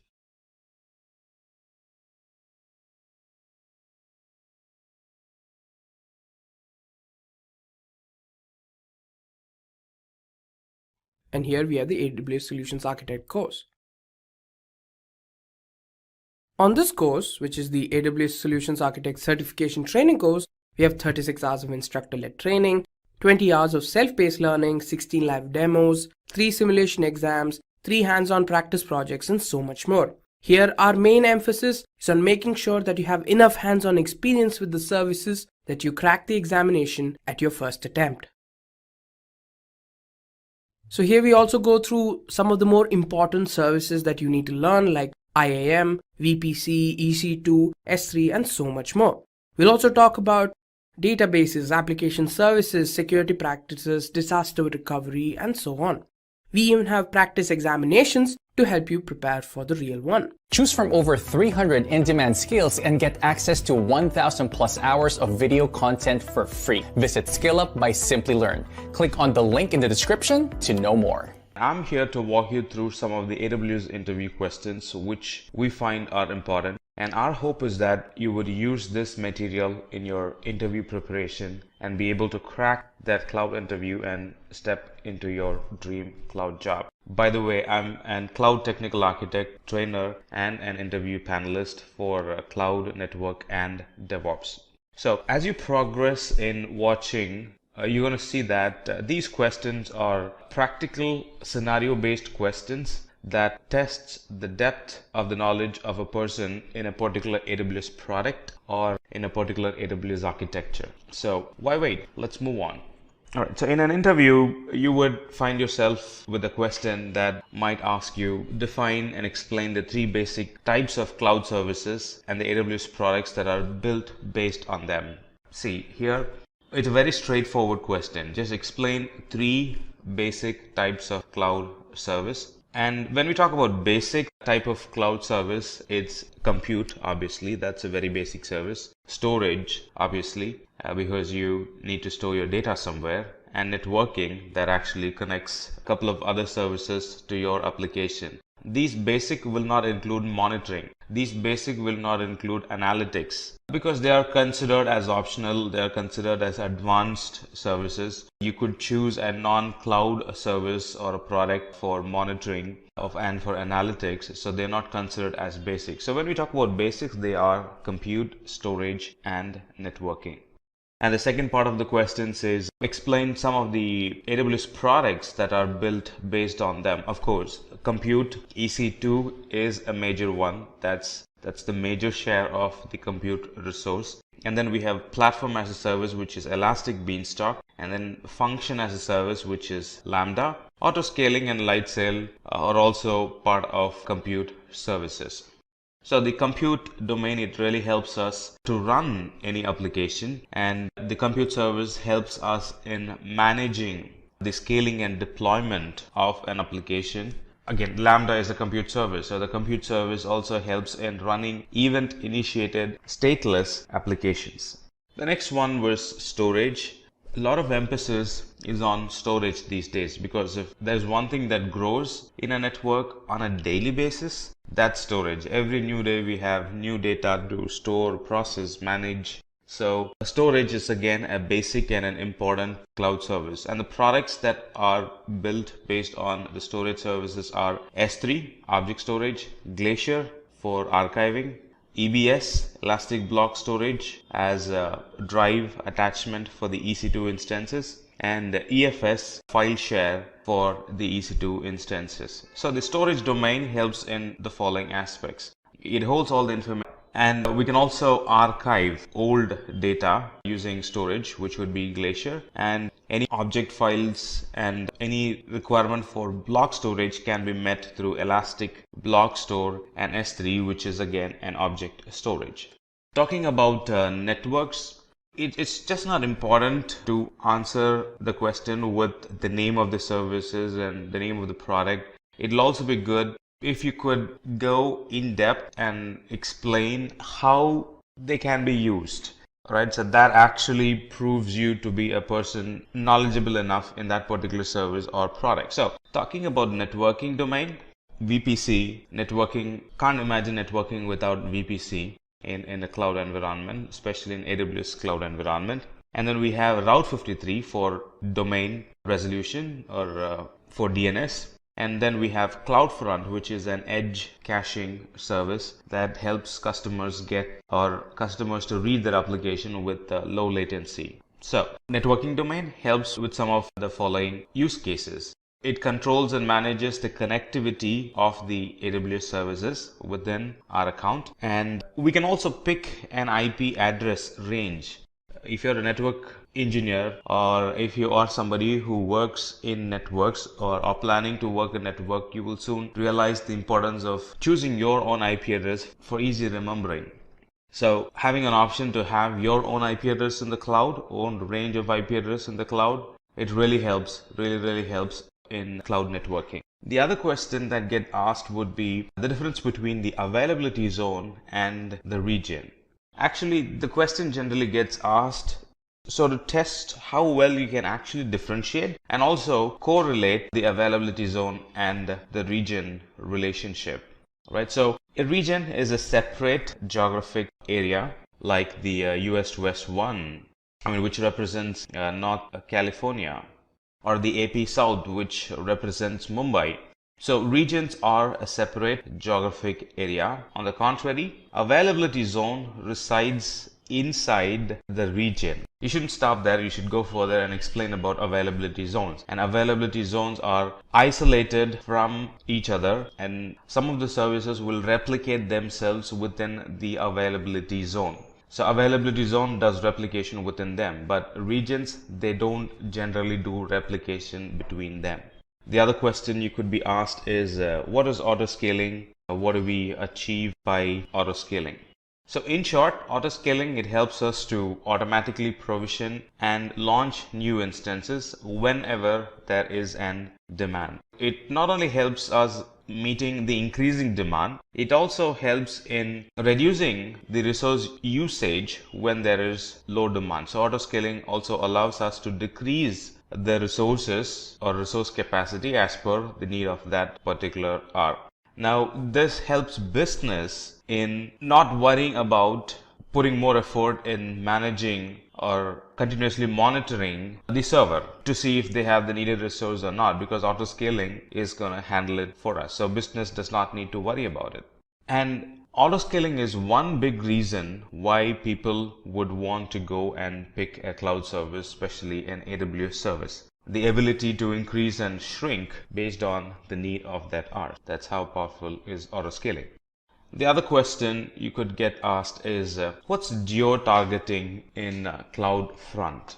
Now we know that CloudFront is caching, and it caches content globally in the Amazon caching service global wide. The whole point is to provide users worldwide access to the data from a very nearest server possible. That's the whole point in using or going for CloudFront. Then what do you mean by geo-targeting? Geo-targeting is showing customer and specific content.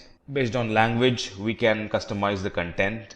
Based on what's popular in that place, we can actually customize the content. The URL is the same, but we could actually change the content a little bit. Not the whole content, otherwise it would be dynamic, but we can change the content a little bit, a specific file or a picture or a particular link in a website, and show customized content to users who will be in different parts of the globe. So how does it happen? CloudFront will detect the country where the viewers are located, and it will forward the country code to the origin server.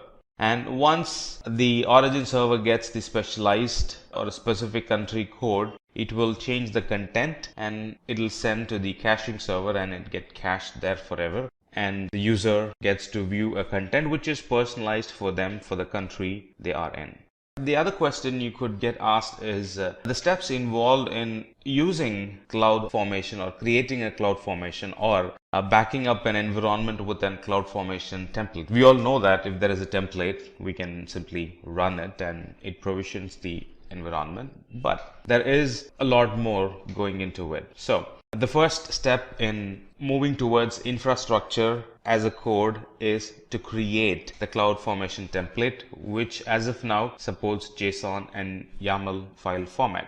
So first create the CloudFormation template and then save the code in an S3 bucket. S3 bucket serves as the repository for our code, and then from the CloudFormation call the file in the S3 bucket and create a stack. And now CloudFormation uses the file, reads the file, understands services that are being called, understands the order, understands how they are connected with each other. CloudFormation is actually an intelligent service. It understands the relation. Based on the code, it would understand the relationship between the different services, and it would set an order for itself and then would provision the services one after the other. Let's say a service has a dependency, and the dependent service, the other service which this service, let's say service A and B, service B is dependent on service A, let's say. CloudFormation is an intelligent service. It would provision the resource A first and then would provision resource B. what happens if we inverse the order? If we inverse the order, resource B first gets provision, and because it does not have dependency, chances that the CloudFormation's default behavior is that if something is not provisioned properly, if something is not healthy, it would roll back. Chances that the environment provisioning will roll back. So to avoid that, CloudFormation first provisions all the services that has or that's dependent by another service. So it provisions those services first and then provisions the services that has dependencies. And if you're being hired for a DevOps or if the interviewer wanted to test your skill on systems side, this definitely would be a question in his list. How do you upgrade or downgrade a system with near zero downtime? Now everybody's moving towards zero downtime or near zero downtime. All of them want their application to be highly available. So the question would be, how do you actually upgrade or downgrade a system with near zero downtime? Now we all know that I can upgrade an EC2 instance to a better EC2 instance by changing the instance type, stopping and starting. But stopping and starting is going to cause a downtime, right? So you should be answering, or you should be thinking in those terms, because that's a wrong answer. Specifically, the interviewer wants to know, how do you upgrade a system with zero downtime? So upgrading system with zero downtime, it includes launching another system parallelly with the bigger EC2 instance type with a bigger capacity, and install all that's needed. If you're going to use an AMI of the old machine, well and good. You don't have to go through installing all the updates and installing all the application. From the AMI, once you've launched it in a bigger instance, locally test the application to see if it is working. Don't put it on production yet. Test the application to see if it is working. And if the application works, we can actually swap. If your server is behind Route 53, let's say, all that you could do is go to Route 53, update the information with the new IP address of the new server, and that's going to send traffic to the new server now. So the cutover is handled. Or if you're using static IP, you can actually remove the static IP from the old machine and assign it to the new machine. That's one way of doing it. Or if you are using Elastic NIC card, you can actually remove the NIC card from the old machine and attach the NIC card to the new machine. So that way we would get near zero downtime. If you're hired for an architect level, you should be worrying about cost as well, along with the technology. And this question would test how well you manage cost. So what are the tools and techniques we can use in AWS to identify and know that we are paying the correct amount for the resources that we are using? Or how do you get a visibility of your AWS resources running?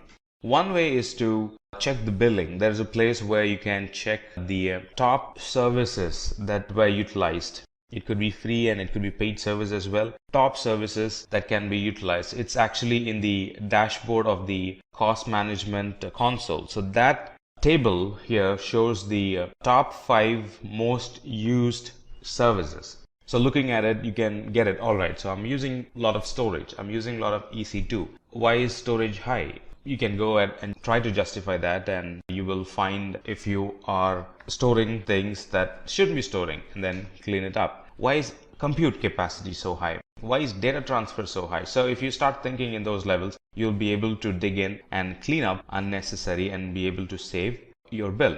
And there are cost explorer services available which will help you to view your usage pattern or view your spending for the past 13 months or so, and it will also forecast for the next 3 months. Now, how much will you be using if your pattern is like this? So that will actually help and will give you a visibility on how much you have spent, how much you will be spending if the trend continues. Budgets are another excellent way to control cost. You can actually set a budget. All right, this is how much I am willing to spend for this application, for this team, or for this month, for this particular resource. So you can actually put a budget mark, and anytime it exceeds, anytime it's nearing, you would get an alarm saying that, well, we're about to reach the allocated budget amount. stuff like that. That way you can go back and know, and you know that how much the bill is going to be for that month, or you can take steps to control bill amount for that particular month. So AWS Budget is another very good tool that you could use. Cost allocation tags helps in identifying which team or which resource has spent more in that particular month. Instead of looking at the bill as one list with no specifications into it and looking at it as an expenditure list, you can actually break it down and tag the expenditure to the teams with cost allocation tags. The dev team has spent so much. The production team has spent so much. The training team has spent more than the dev and the production team. Why is that? Now, you'll be able to think in those levels only if you have cost allocation tags. Now, cost allocation tags are nothing but the tags that you would put when you create a resource. So for production services, you would put as a production tag, you would create a production tag and you would associate that resources to it. And at a later point, when you actually pull up your bill, that's going to show a detailed list of this is the owner, this is the group, and this is how much they have used in the last month. And you can move forward with your investigation and encourage or stop users from using more services with the cost allocation tags. The other famous question is, are there any other tools or is there any other way of accessing AWS resource other than the console? Console is GUI, right? So in other words, other than GUI, how would you use the AWS resource and how familiar are you with those tools and technologies? The other tools that are available that we can leverage and access the AWS resource are, of course, PuTTY. You can configure PuTTY to access the AWS resources, like log into an EC2 instance. An EC2 instance does not always have to be logged in through the console. You could use PuTTY to log into an EC2 instance, and like the jump box, like the proxy machine, and like the gateway machine. And from there, you can actually access the rest of the resources. So this is an alternative to the console. And of course, we have the AWS CLI in any of the Linux machines or Windows machines. We can install, so that's point 2, 3, and 4. We can install AWS CLI for Linux, Windows, also for Mac. So we can install them, and from there, from your local machine, we can access, run AWS commands and access, provision, monitor the AWS resources. The other ones are, we can access the AWS resource programmatically using AWS SDK and Eclipse. So these are a bunch of options we have to use the AWS resource other than the console. If you're interviewed in a company or by a company that focuses more on security and want to use AWS native services for their security, then you would come across this question. What services can be used to create a centralized logging solution? The basic services we could use are CloudWatch logs, store them in S3, and then use Elasticsearch to visualize them, and use Kinesis to move the data from S3 to Elasticsearch. Right? So log management, it actually helps organizations to track the relationship between operational and security changes and the events that got triggered based on those logs.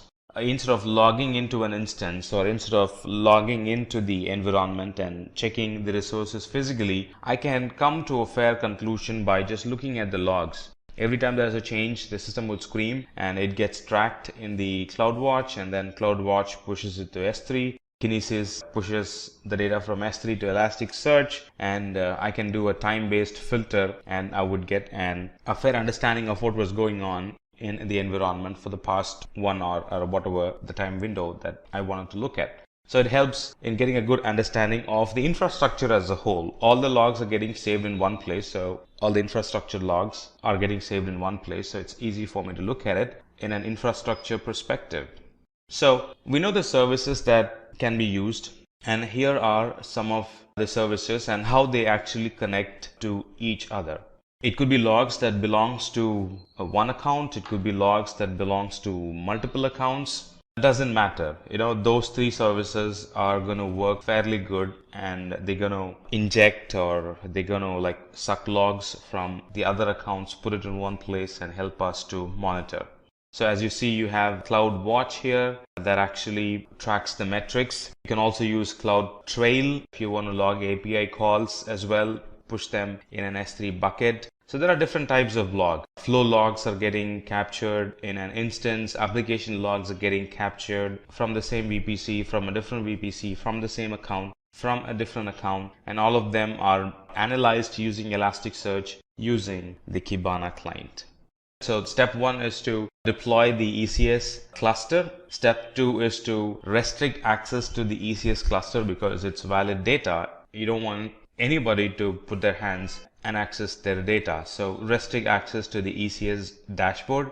And we could use Lambda also to push the data from CloudWatch to the Elasticsearch domain. And then Kibana is actually the graphical tool that helps us to visualize the logs instead of looking at log as just statements or in a bunch of characters, a bunch of files. Kibana helps us to analyze the logs in a graphical or a chart or a bar diagram format.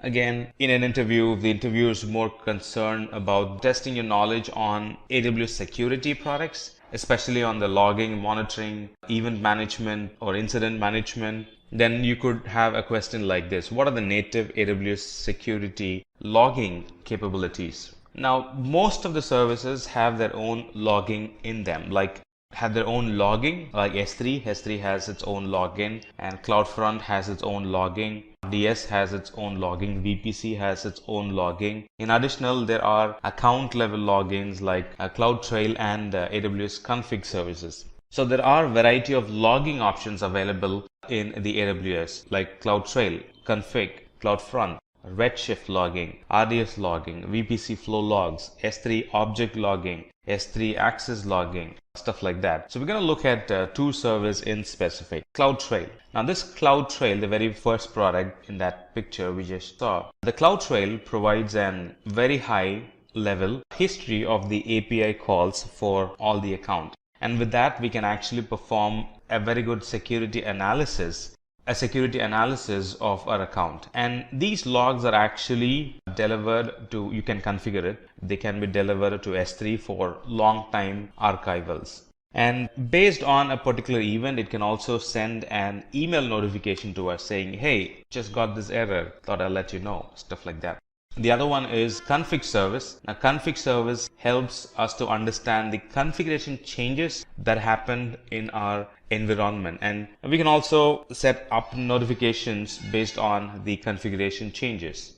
So it records the cumulative changes that are made in a short period of time. So if you want to go through the lifetime of a particular resource, what are the things that happened? What are the things it went through? They can be looked at using AWS config. All right. The other question you could get asked is if your role includes taking care of cloud security as well. Then the other question you could get asked is the native services that Amazon provides to mitigate DDoS, which is denial of service. Now, not all companies would go with Amazon native services, but there are some companies which want to stick with Amazon native services just to save them from the headache of managing the other softwares or bringing in another tool, a third-party tool, into managing DDoS. They simply want to stick with Amazon proprietary Amazon native services, and a lot of companies are using Amazon service to prevent DDoS, denial of service. Now, denial of service is, if you already know what denial of service is, well and good. If you do not know, then let's know it now. Denial of service is a user trying to or maliciously making attempt to access a website or an application. The user would actually create multiple sessions and he would occupy all the sessions, and he would not let legitimate users access the service. So he's in turn denying the service for the user. A quick picture review of what denial of service is. Now look at it. These users, instead of making one connection, they are making multiple connections, and there are cheap software programs available that would actually trigger connections from different computers in the internet with different MAC addresses, so everything kind of looks legitimate for the server, and it would accept those connections and it would keep the sessions open. The actual users won't be able to use them, so that's denying the service for the actual users, denial of service.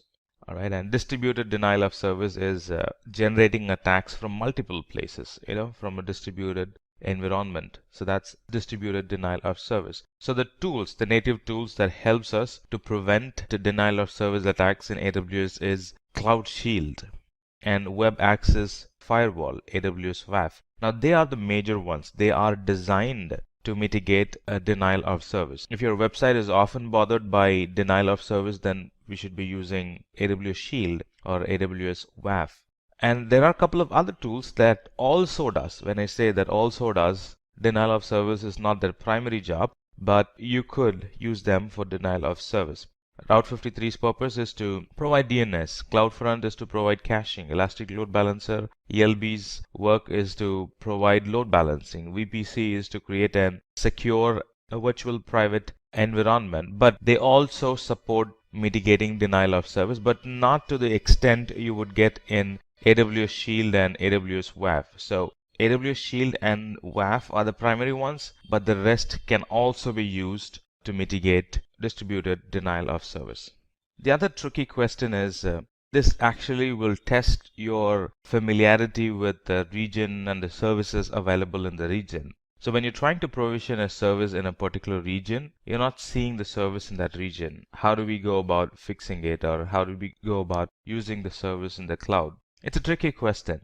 And if you have not gone through such situation, you can totally blow it away. You really need to have a good understanding on regions, the services available in those regions, and what if a particular service is not available, how to go about doing it.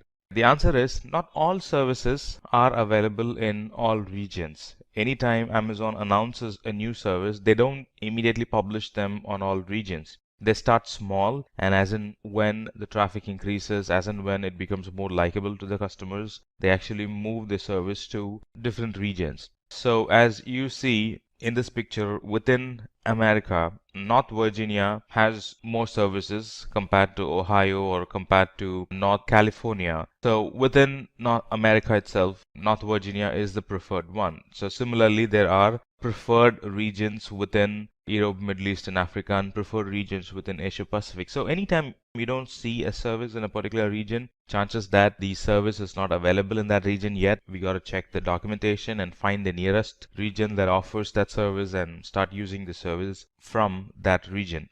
Now you might think, well, if I'm looking for a service in Asia, let's say in Mumbai, and if it is not available, why not simply switch to North Virginia and start using it? You could, but that's going to add more latency to your application. So that's why we need to check for application, which is check for region, which is very near to the place where you want to serve your customers, and find nearest region instead of always going back to North Virginia and deploying your application in North Virginia. Again, there's a link in aws.com that you can go and look for services available in different region, and that's exactly what you're seeing here. And if your service is not available in a particular region, switch to the other region that provides your service, the nearest other region that provides that service, and start using service from there.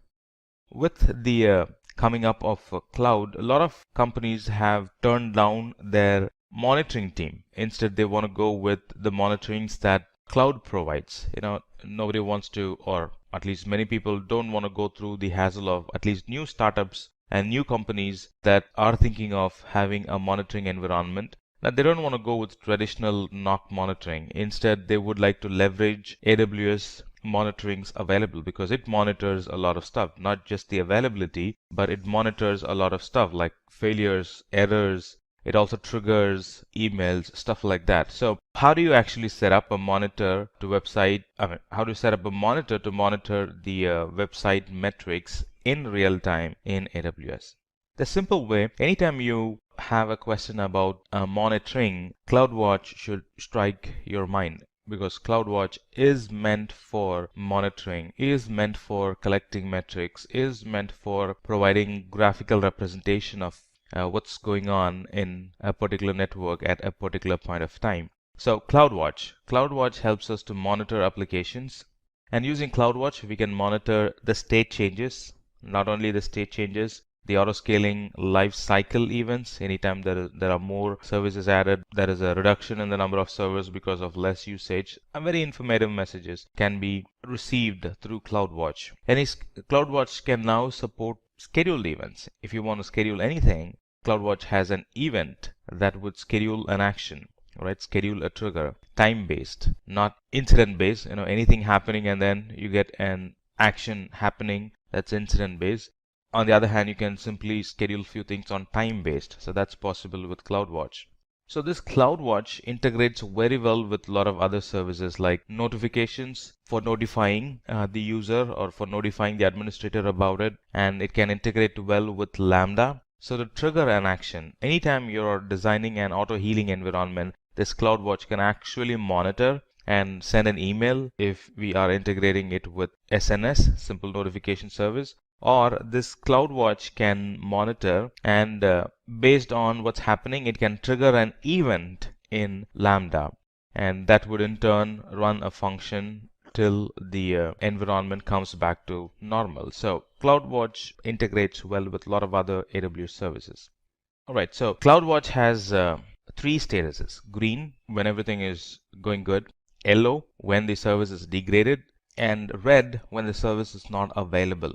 Green is good, so we don't have to do anything about it. But anytime there's an yellow, the picture that we're looking at, it's actually calling a Lambda function to debug the application and to fix it. And anytime there's a red alert, it immediately notifies the owner of the application about, well, the service is down. And here is the report that I have. Here is the metrics that I've collected about the service, stuff like that.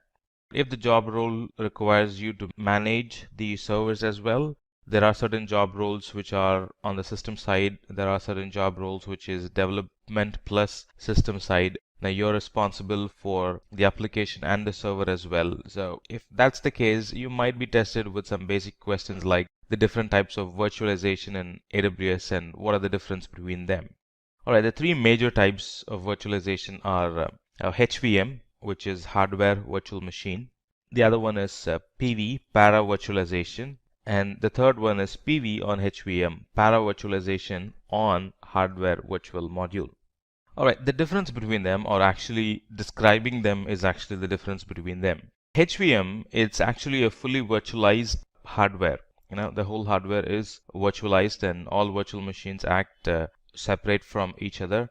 And these VMs are booted by executing master boot record in the root block. And when we talk about para virtualization, Paragrub is actually the special boot loader which boots the PV AMIs. And when we talk about PV on HVM, it's actually the marriage between HVM and PV. And this para virtualization on HVM, in other words, PV on HVM, it actually helps operating system take advantage in storage and the network input output available through the host. Another good question is, name some of the services that are not region specific. Now, you've been taught that all services are within a region and some services are within an availability zone. For example, EC2 is within an availability zone, EBS is within an availability zone, S3 is region specific, DynamoDB is region specific, stuff like that. VPC is both availability and region specific, meaning subnets are availability zone specific and VPC is region specific, stuff like that. So you might have thought, you might have learned in that combination. But there could be some tricky questions that tests you how well you have understood the region, non-region, and availability, non-availability services. I should say there are services that are not region specific. That would be IAM. So we can't have IAM for every availability zone and for every region, which means users will have to use one username and password for one region, and anytime they switch to another region, they will have to use another username and password. That's more work, and that's not a good design as well. Authentication has to be global. So IAM is a global service, and which means it's not region specific. On the other hand, Route 53 is again a regional specific, so we can't have Route 53 for every region.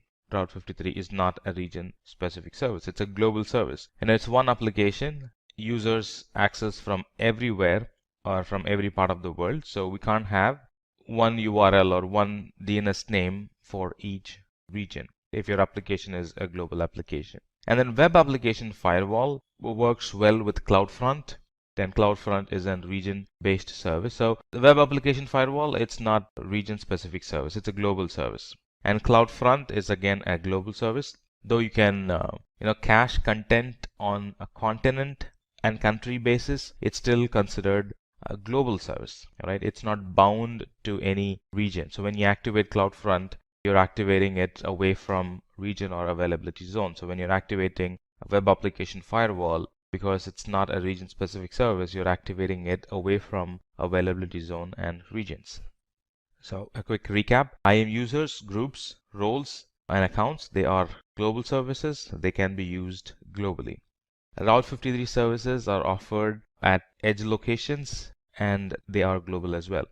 Web Application Firewall, a service that protects our web application from common web exploits. They are global service as well.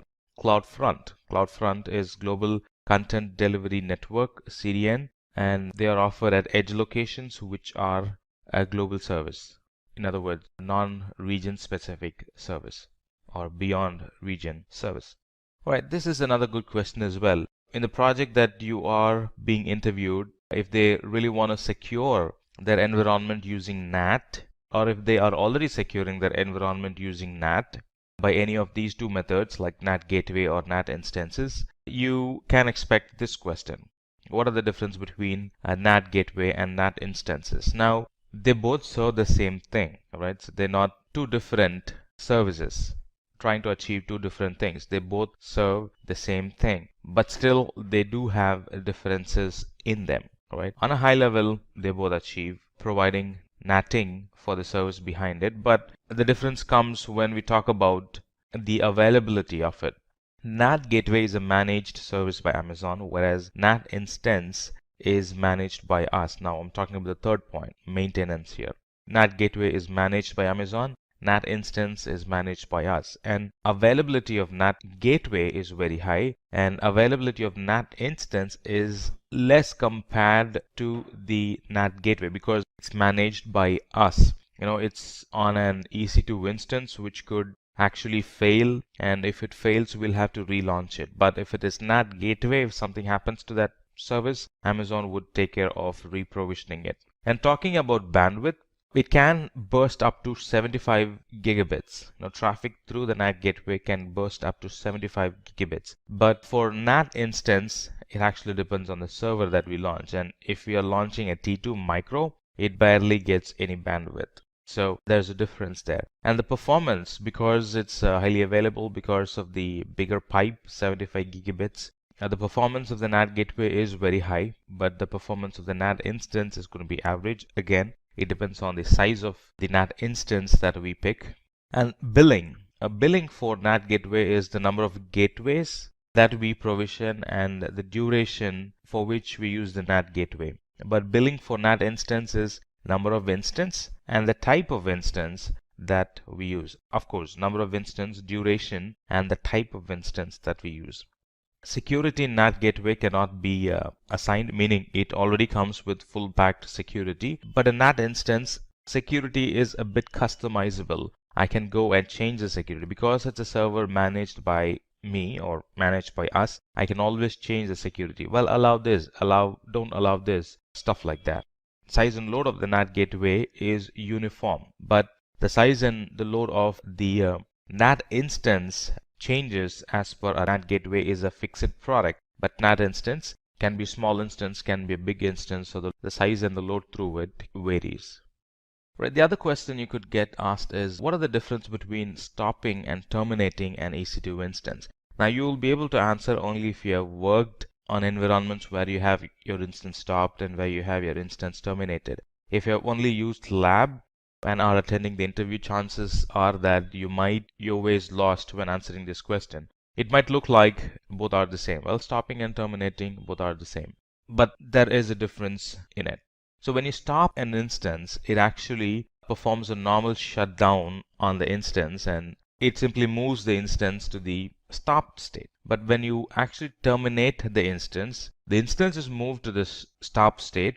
The EBS volumes that are attached to it are deleted and removed, and we'll never be able to recover them again. So that's a big difference between stopping and terminating an instance. If you're thinking of using the instance again, along with the data in it, you should only be thinking of stopping the instance. But you should be terminating the instance only if you want to get rid of that instance forever.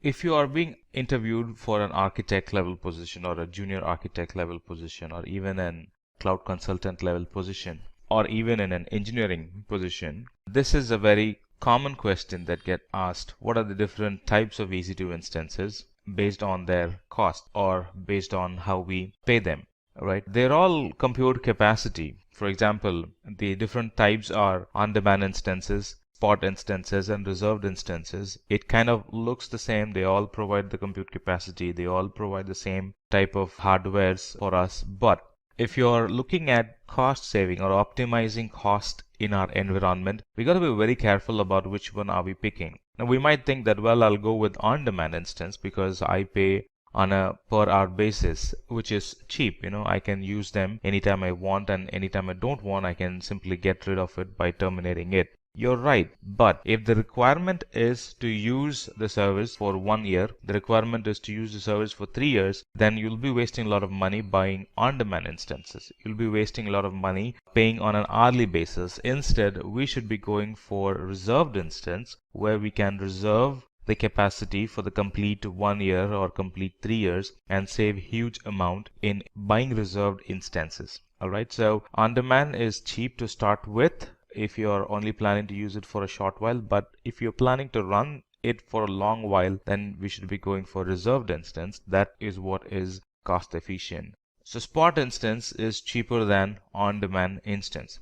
And there are different use cases for spot instance as well. So let's look at one after the other. The on-demand instance. The on-demand instance is purchased at a fixed rate per hour. This is very short term and irregular workloads. And for testing, for development, on-demand instance is a very good use case. We should be using on-demand for production.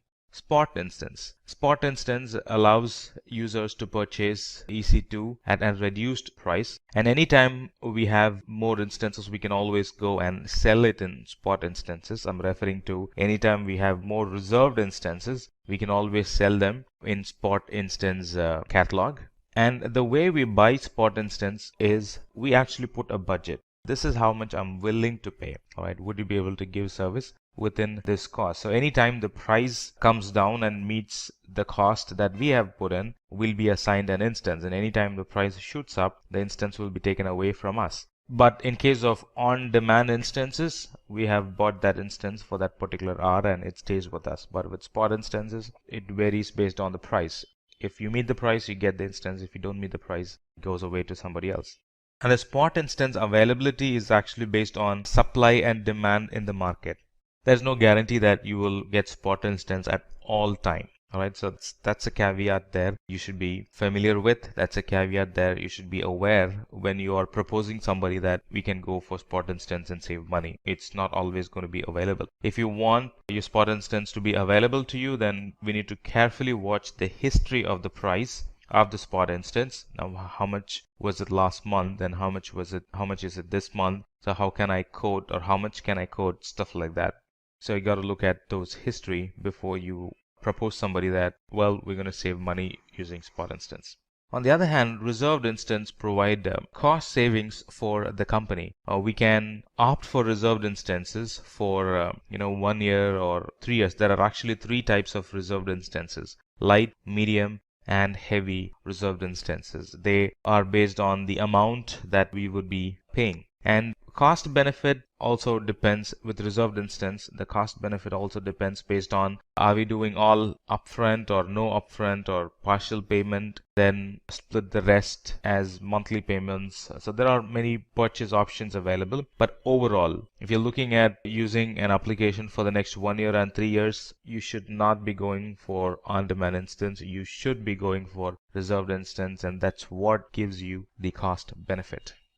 And in an AWS interview, sometimes you might be asked, how you interact with the AWS environment. Are you using CLI? Are you using console? And depending on your answer, whether console or CLI, the panelists put a score. Okay, this person is CLI specific, this person is console specific, or this person has used AWS environment through the SDK, stuff like that. So this question tests whether you are a CLI person or a console person. And the question goes like this. How do you set up SSH agent forwarding so that you do not have to copy the key every time you log in? If you have used PuTTY, anytime if you want to log into an EC2 instance, you will have to put the IP and the port number. Along with that, you will have to map, or we will have to map the key in the PuTTY, and this has to be done every time. That's what we would have done in our lab environments, right? But in production environment, using the same key or mapping the same key again and again every time, it's actually a hassle. It's considered as a blocker. So you might want to cache it. You might want to permanently add it in your PuTTY session so you can immediately log in and start using it. So here in the place where you would actually map the private key, there's a quick button that actually fixes or that actually binds your SSH to your PuTTY instance. So we can enable SSH agent forwarding that will actually bind our key to the SSH, and next time when we try to log in, we don't have to always go through mapping the key and trying to log in. Alright, this question, what are Solaris and AX operating systems? Are they available with AWS? That question generally gets asked to test how familiar are you with the AMIs available? How familiar are you with EC2? How familiar are you with the EC2 hardwares available? That basically tests that. Now the first question or the first thought that comes to your mind is, well, everything is available with AWS. I've seen Windows, I've seen Ubuntu, I've seen Red Hat, I've seen Amazon AMIs, and if I don't see my operating system there, I can always go to Marketplace and try them. If I don't find a Marketplace, I can always go to Community and try them. So there are a lot of AMIs available, there are a lot of operating systems available. I will be able to find Solaris and AX, but that's not the case. Solaris and AX are not available with AWS. That's because Solaris uses a different Solaris does not support the architecture, does not support public cloud currently. The same goes for AX as well. They run on Power CPU and not on Intel, and as of now, Amazon does not provide power machines. This should not be confused with HPC, which is high performance computing. Should not be confused with that. Now, these are different hardwares, different CPU itself that the cloud providers they do not provide yet. Another question you could get asked in organizations that would want to automate their infrastructure using Amazon native services would be, how do you actually recover an EC2 instance or auto recover an EC2 instance when it fails? Well, we know that EC2 instances are considered as immutable, meaning irreparable. We don't spend time fixing bugs in an OS, stuff like that. Once an EC2 instance crashes, like it goes on a OS panic, or there are various reasons why it would fail. So we don't have to really worry about fixing it. We can always relaunch that instance and that would fix it. But what if it happens at 2 o'clock in the night? What if it happens during a weekend when nobody's in office looking or monitoring those instances? So you would want to automate that, not only on a weekend or during midnights, but it's general practice good to automate it. So you could face this question, how do you actually automate an EC2 instance once it fails?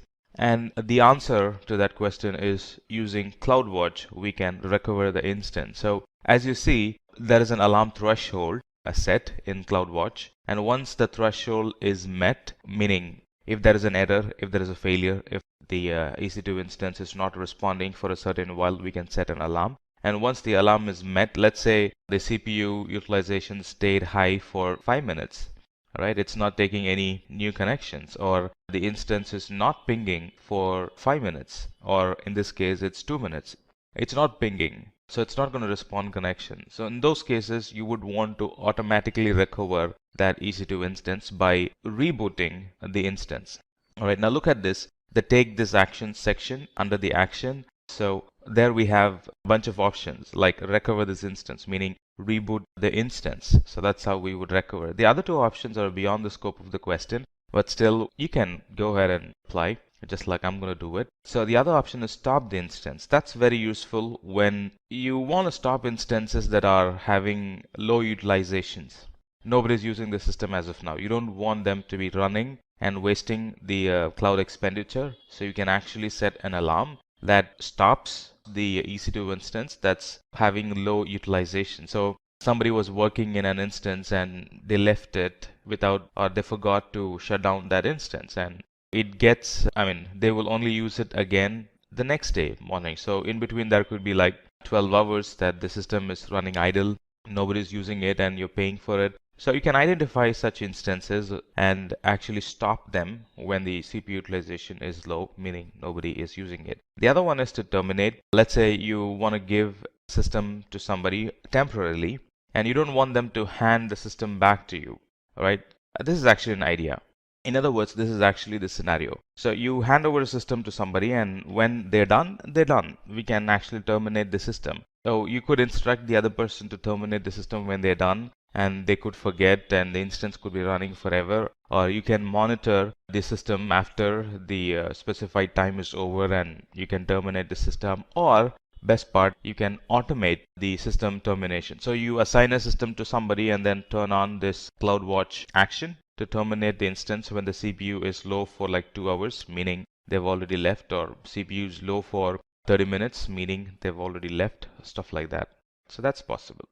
And if you're getting hired for an system side architect or even on the SysOps side, you could face this question: what are the common and different types of AMI designs? There are a lot of AMI designs. The question is the common ones and the difference between them. So the common ones are the full back AMIs, and the other one is just enough OS AMI, JEOS AMI, and the other one is hybrid type AMIs. So let's look at the difference between them. The full backed AMI, just like the name says, it's fully baked. It's ready to use AMI. This is the simplest AMI to deploy. Can be a bit expensive, it can be a bit cumbersome because you'll have to do a lot of work beforehand. You could use the AMI. So a lot of planning, a lot of thought process will go into it, and the AMI is ready to use, right? You hand over the AMI to somebody and it's ready to use, or if you want to reuse the AMI, it's already ready for you to use. So that's full baked AMI. The other one is just enough operating system AMI, just like the name says. It has, as you can also see in the diagram, or in the picture, it covers a part of the OS. All bootstraps are already packed properly, and the security monitoring, logging, and the other stuff are configured at the time of deployment or at the time you would be using it. So not much thought process will go in here. The only focus is on choosing the operating system and what goes, the operating system specific agents or bootstraps that goes into the operating system. That's all we worry about.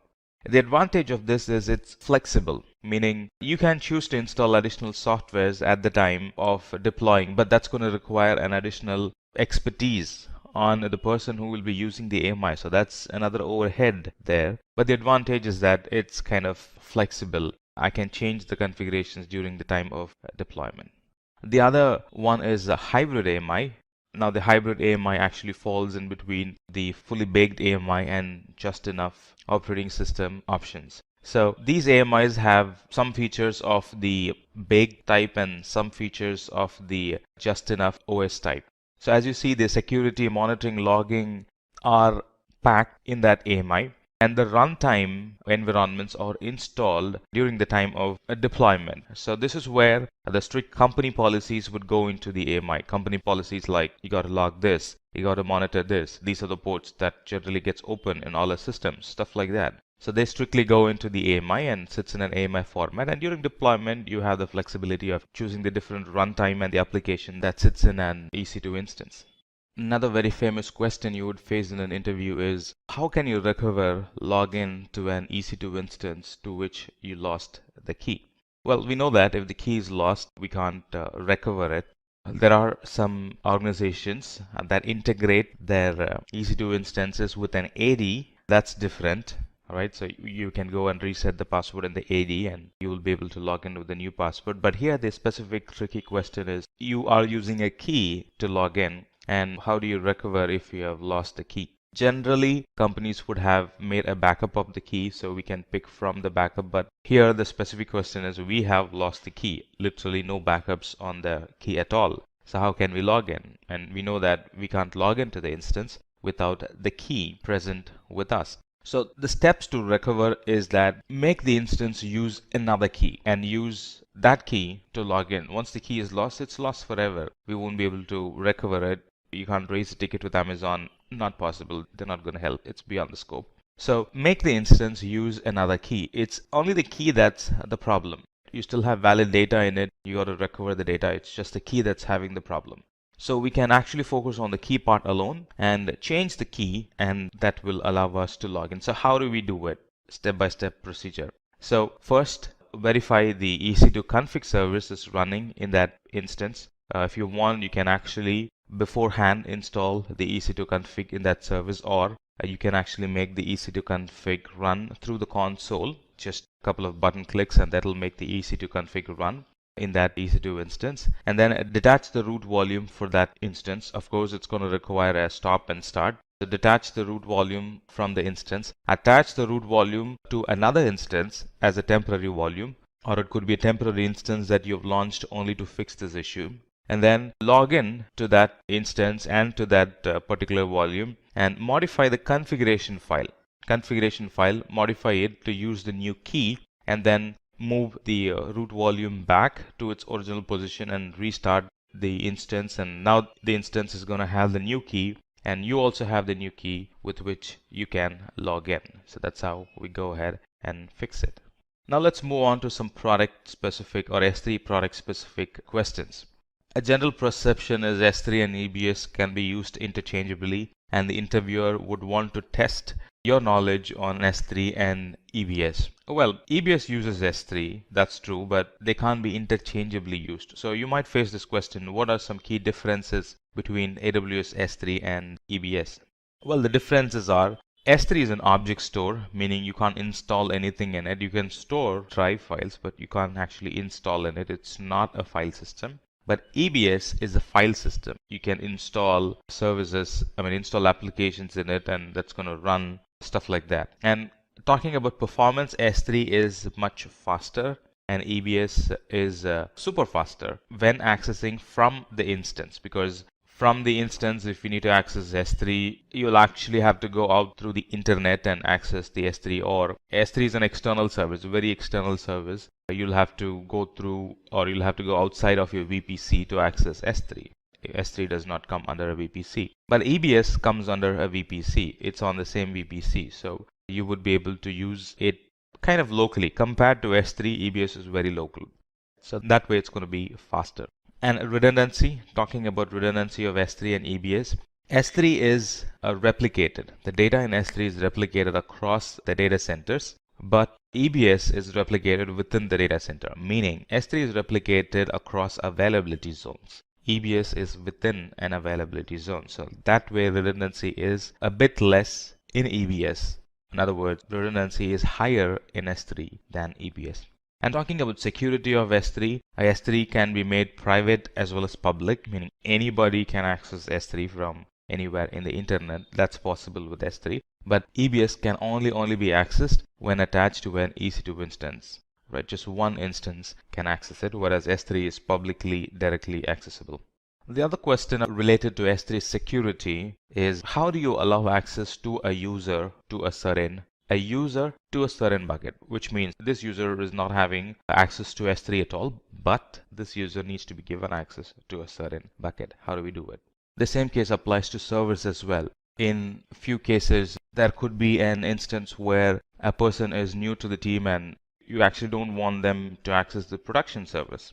Now he is in the production group, and by default he or she is granted access to that server, but you specifically want to deny access to that production server till the time he or she is matured enough to access or understand the process, understand the do's and don'ts before they can put their hands on the production server. So how do we go about doing it? So first we would categorize our instances. Well, these are critical instances. These are normal instances. And we would actually put a tag on them. That's how we categorize. Right? So you put a tag on them. Put a tag saying, well, they are highly critical, they are medium critical, and they are not critical at all. Still they're in production, stuff like that.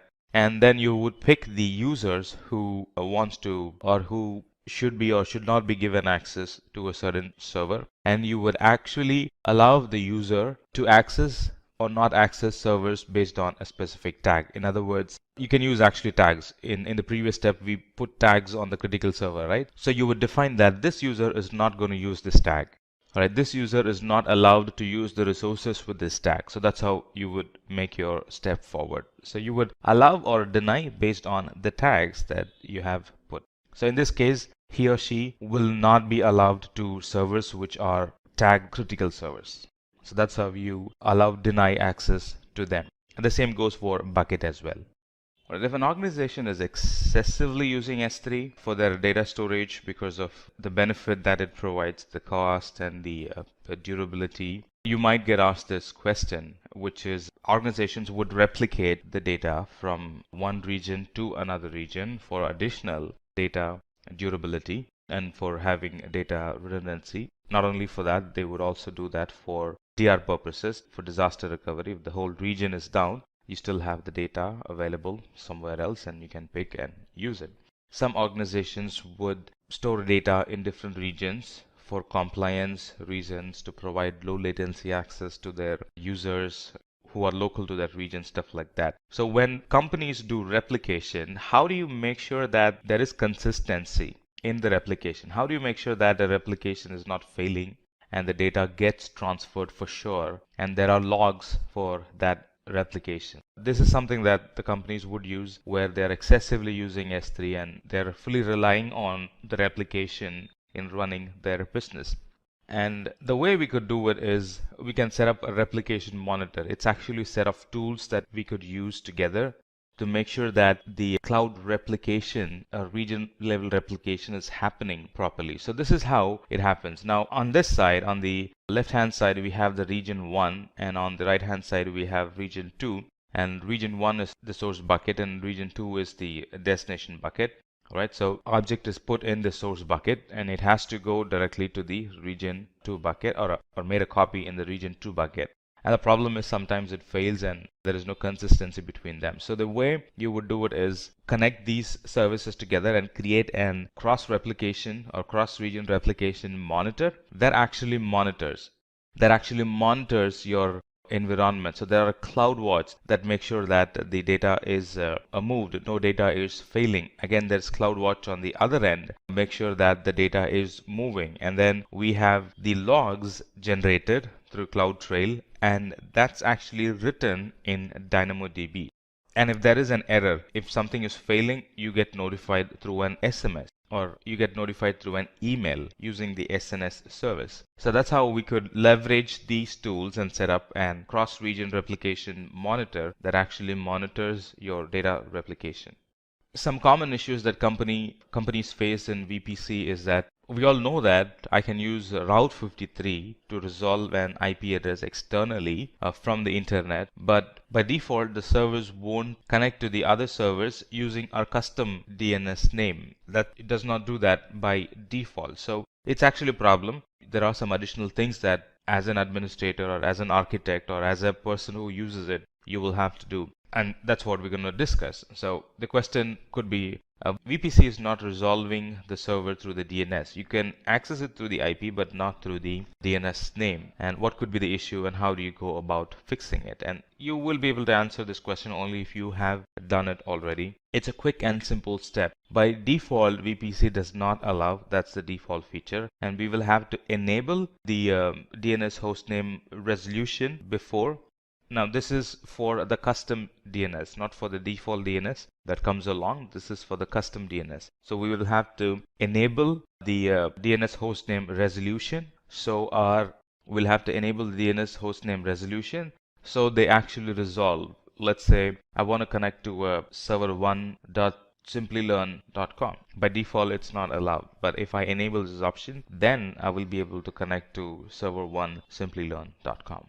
If a company has VPCs in different regions and they have a head office in a central place and the rest of them are branch offices, and they are connecting to the head office for access or for saving data or for accessing certain files or certain data or storing data, all right, so they would actually mimic the hub and spoke topology where you have the VPC which is centrally in an accessible region, a centrally accessible region, and then you would have a local VPCs or branch offices in different other regions, and they get connected to the VPC in the central location.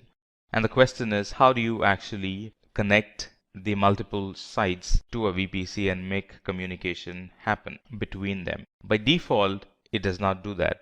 We know that VPCs, they need to be peered between them in order to access the resources. Let's look at this picture, right? So I have like a customer network or branch offices in different parts, and they get connected to a VPC. That's fine. So what we have achieved is those different offices, the remote offices, they are connecting to the VPC and they're talking, but they can't connect or they can't talk to each other.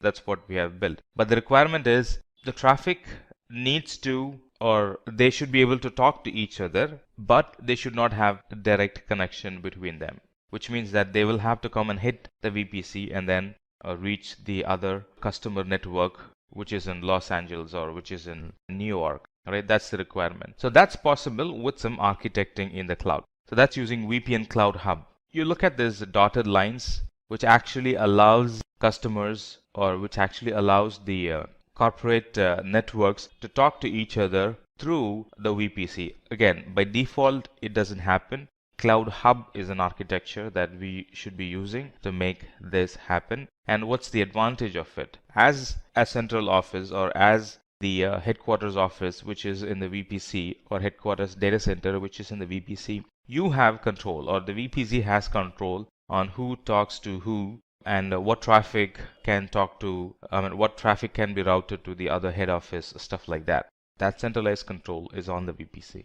The other question you could get asked is, name and explain some security products and features available in VPC. Well, VPC itself is an security service. It provides security service to the application, but how do you actually secure the VPC itself? That's the question. And yes, there are products that can actually secure the VPC, or the VPC delivers those products to secure the application. Access to the VPC is restricted through a network access control list, right? So that's an security product in VPC. And a VPC has security groups that protects the instances from unwanted inbound and outbound traffic, and network access control list protects the subnets from unwanted inbound and outbound access. And there are flow logs we can capture in VPC that captures incoming and outgoing traffic through a VPC, which will be used for later analysis, as in what's the traffic pattern, what's the behavior of the traffic pattern, stuff like that. So there are some security products and features available in VPC. Now, how do you monitor VPC? VPC is a very important concept, very important service as well. Everything sits in a VPC. Most of the service sits in a VPC, except for Lambda and S3 and DynamoDB and a couple of other services. Most of them sit in a VPC for security reasons. So how do you monitor your VPC? How do you gain some visibility on your VPC? Well, we can gain visibility on our VPC using VPC flow log. That's the basic service. As you see, it actually captures what's allowed, what's not allowed, stuff like that. Which IP is allowed, which IP is not allowed, stuff like that. So we can gather it and we can use that for analysis. And the other one is CloudWatch and CloudWatch logs, the data transfers that happen. So this is who gets allowed and who does not get allowed. I mean, the flow logs is who is allowed and who's not allowed, that kind of detail. And CloudWatch gives information about the data transfer, how much data is getting transferred. We can actually pick unusual data transfers if there is a sudden hike in the graph. There's a sudden hike and something happens at 12 on a regular basis and you weren't expecting it. There's something suspicious. It could be valid backups. It could be a malicious activity as well. So that's how you know, by looking at CloudWatch logs and CloudWatch dashboard. Now let's talk about multiple choice questions. When going for an interview, you might sometimes find yourself that the company is conducting an online test. Based on the score, they can put you to a panelist and then they would take it forward. So we thought we'll also include multiple choice questions to help you better handle such situation if you come across. Alright, when you find yourself in such situation, the key to clear them is to understand the question properly, read between the lines. That's what they say. There can be like a big paragraph with 3 lines or 10 lines. You really got to understand what the question is about and then try to find answer for that question. So that's thumb rule number 1. And then the second rule is try to compare and contrast the services mentioned, or try to compare and contrast the answers. You can easily weed out 1 or 2 answers, and then you will be left with only 2 answers to decide from. So that also helps you with time, and that also helps you with some precision in your answer. So number 1, read between the lines. Number 2, compare and contrast the services, and you'll be able to easily weed out the wrong ones. So let's try answering this question. Suppose you are a game designer and you want to develop a game with a single digit millisecond latency. Which of the following database services would you choose? So we know that the following are database services. Good enough. All right. And it talks about millisecond latency. That's a key point. And the third thing is it's a game. Could be a mobile game. It's a game that you are trying to design, and you need millisecond latency, and it has to be a database. All right, so let's talk about the options available. RDS. RDS is a database for sure. Is it good for game design? We'll come back to that. Neptune.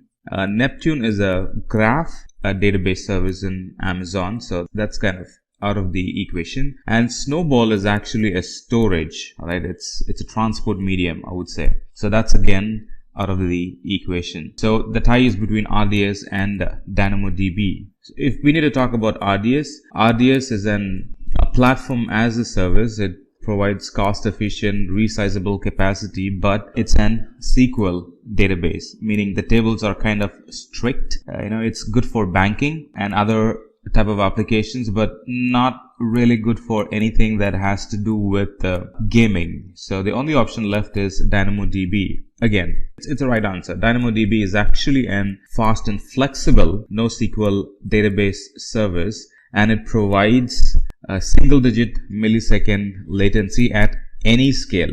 And it's a database at the same time. It's a key value store model database. So the right answer is DynamoDB. All right. Let's look at the next question. If you need to perform real-time monitoring of AWS services and get actionable insights, which service would you use? All right, let's list the services. So it talks about real-time monitoring. Firewall Manager, what does it provide? Now, Firewall Manager is not really a monitor, just like the name says, it's a manager. It manages multiple firewalls. And AWS Guard Duty is an threat detection service. It does monitoring. It does continuously monitor our environment, but it monitors for threats. All right, only threats. Now let's talk about CloudWatch. CloudWatch is a service that helps to track metrics. It's a service that is used to monitor the environment and give us a system-wide visibility, and also it helps us to store logs. So at the moment it kind of looks like that could be the right answer. We don't know that yet, but we have one more option left. That's EBS. So what's EBS? EBS is a block storage, Elastic Block Store. If we abbreviate EBS, it's Elastic Block Store. So all three of them are easily out of the question. The first one is to manage. Second one is to find threats. Of course, it does monitoring. So there's, if there is one relation between CloudWatch and Guard Duty, that's monitoring. So easily we can actually find ourselves slipped towards picking Guard Duty, but know that Guard Duty is only for gaining security insight, but not about gaining AWS service insight. So CloudWatch is a service that helps us to get a system-wide or an AWS-wide or an account-wide. It has a number of metrics we can monitor and get a very good insight of how a service is performing, be it CPU, be it RAM, be it network utilization, be it connection failures. CloudWatch is a service that helps us perform a real-time monitoring and get some actionable insights on the services. All right, let's talk about this 33rd question. As a web developer, you are developing an app especially for the mobile platform. All right, there is a mention that this is especially for the mobile platform. So a lot of services gets filtered out, mobile platform. Right, which of the following lets you add user sign up, sign in, and access control to your web and mobile app quickly and easily? All right, so this is all about signing in to your mobile app. So if we need to read between the lines, that's how we can read. Sign up or sign in into a mobile platform. Alright, so we have like 4 options here. Shield, AWS Massey, AWS Inspector, Amazon Cognito. So let's try to weed out services which are not relevant to it. So what's AWS Shield? AWS Shield is actually a service that provides a DDoS mitigation or a DDoS protection, denial of service protection. It's a security feature. Let's talk about the second option. AWS Massey is again a security service that uses machine learning to automatically discover and classify the data. It again talks about security, and this security is all about encrypting or saving the data. It does not come close with signing up an mobile platform. Alright, let's talk about the other one, AWS Inspector. Now, AWS Inspector has something to do with apps. It definitely has something to do with apps. So kind of looks like that's relevant as of now. So it actually helps with improving the security and compliance of the apps that we deploy in the cloud. So kind of looks like it could be because it has to do with apps. The last one, Cognito. Now, Cognito is a service that actually lets the administrator to have control access over web and mobile apps. And it's a service that helps us to sign up and sign in to an mobile and web app. So that very much looks like we found the answer. So Cognito is a service that helps web app and mobile app for sign up and signing in, and also gives the administrator to have control over access control over the web and the mobile app.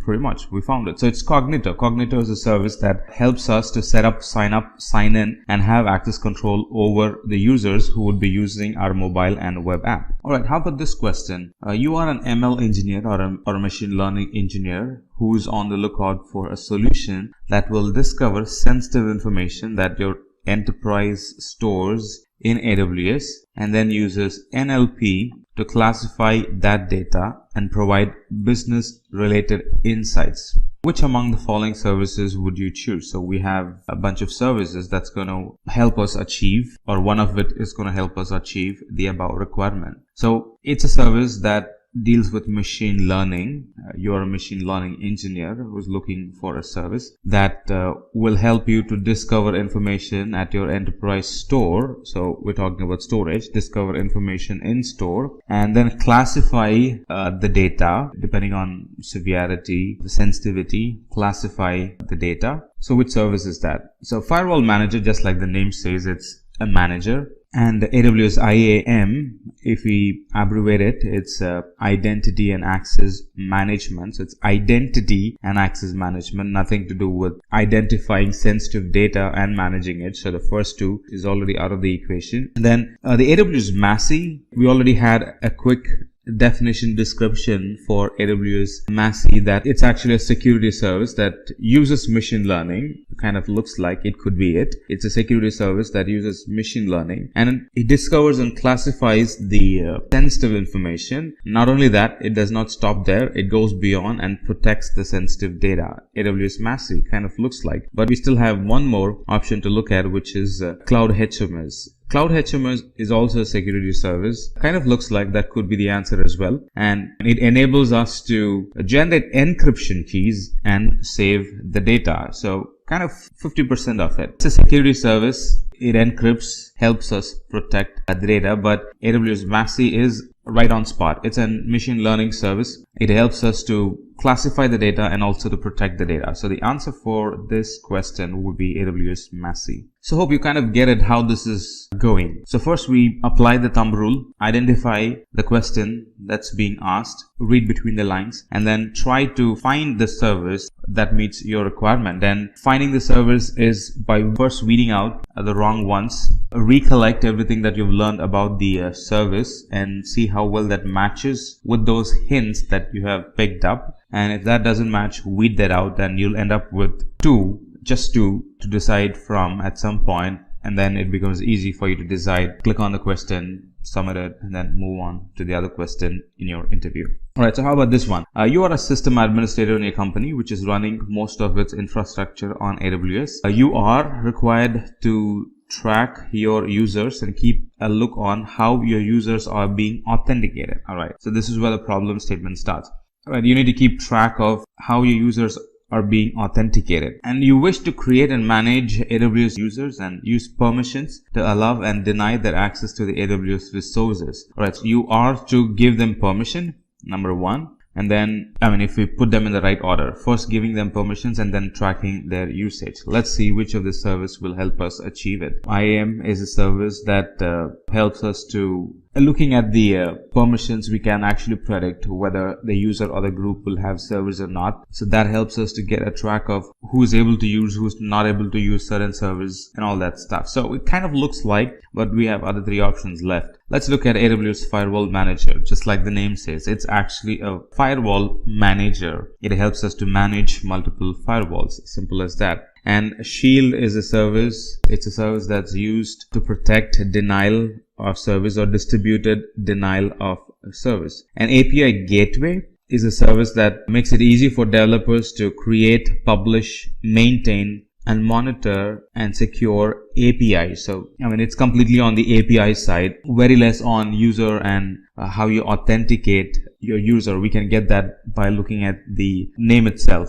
right? If we abbreviate it, or if you try to find a definition for the name API Gateway, you would get it. It has to do with API. But if we abbreviate AWS IAM, it's Identity and Access Management, pretty much meets the requirement for the problem statement above. It's AWS Identity and Access Management. That's the right answer. Alright, let's look at this one. If you want to allocate various private and public IP address in order to make them communicate with the internet and other instances, you will use this service. Which of the following is this service? So it talks about using public and private IP address. So this service uses IP address, and then this service helps us to allow and deny connections to the internet and to the other instances. So you get the question, is it? Let's pick the service that helps us achieve it. Route 53. Route 53 is actually a DNS service, right? It's not a service that's used to allow or deny. No, it does not do that.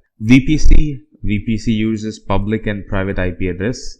Yes. So kind of looks like VPC helps us to allow, the security in VPC, the security group, the network access control list in a VPC, the routing table in a VPC, that actually helps us to allow or deny a connection to a particular IP address or to a particular service within the VPC or outside of the VPC. So as of now, it kind of looks like it could be, but let's look at the other services. What if we find a service that closely matches to the above requirement than the Amazon VPC?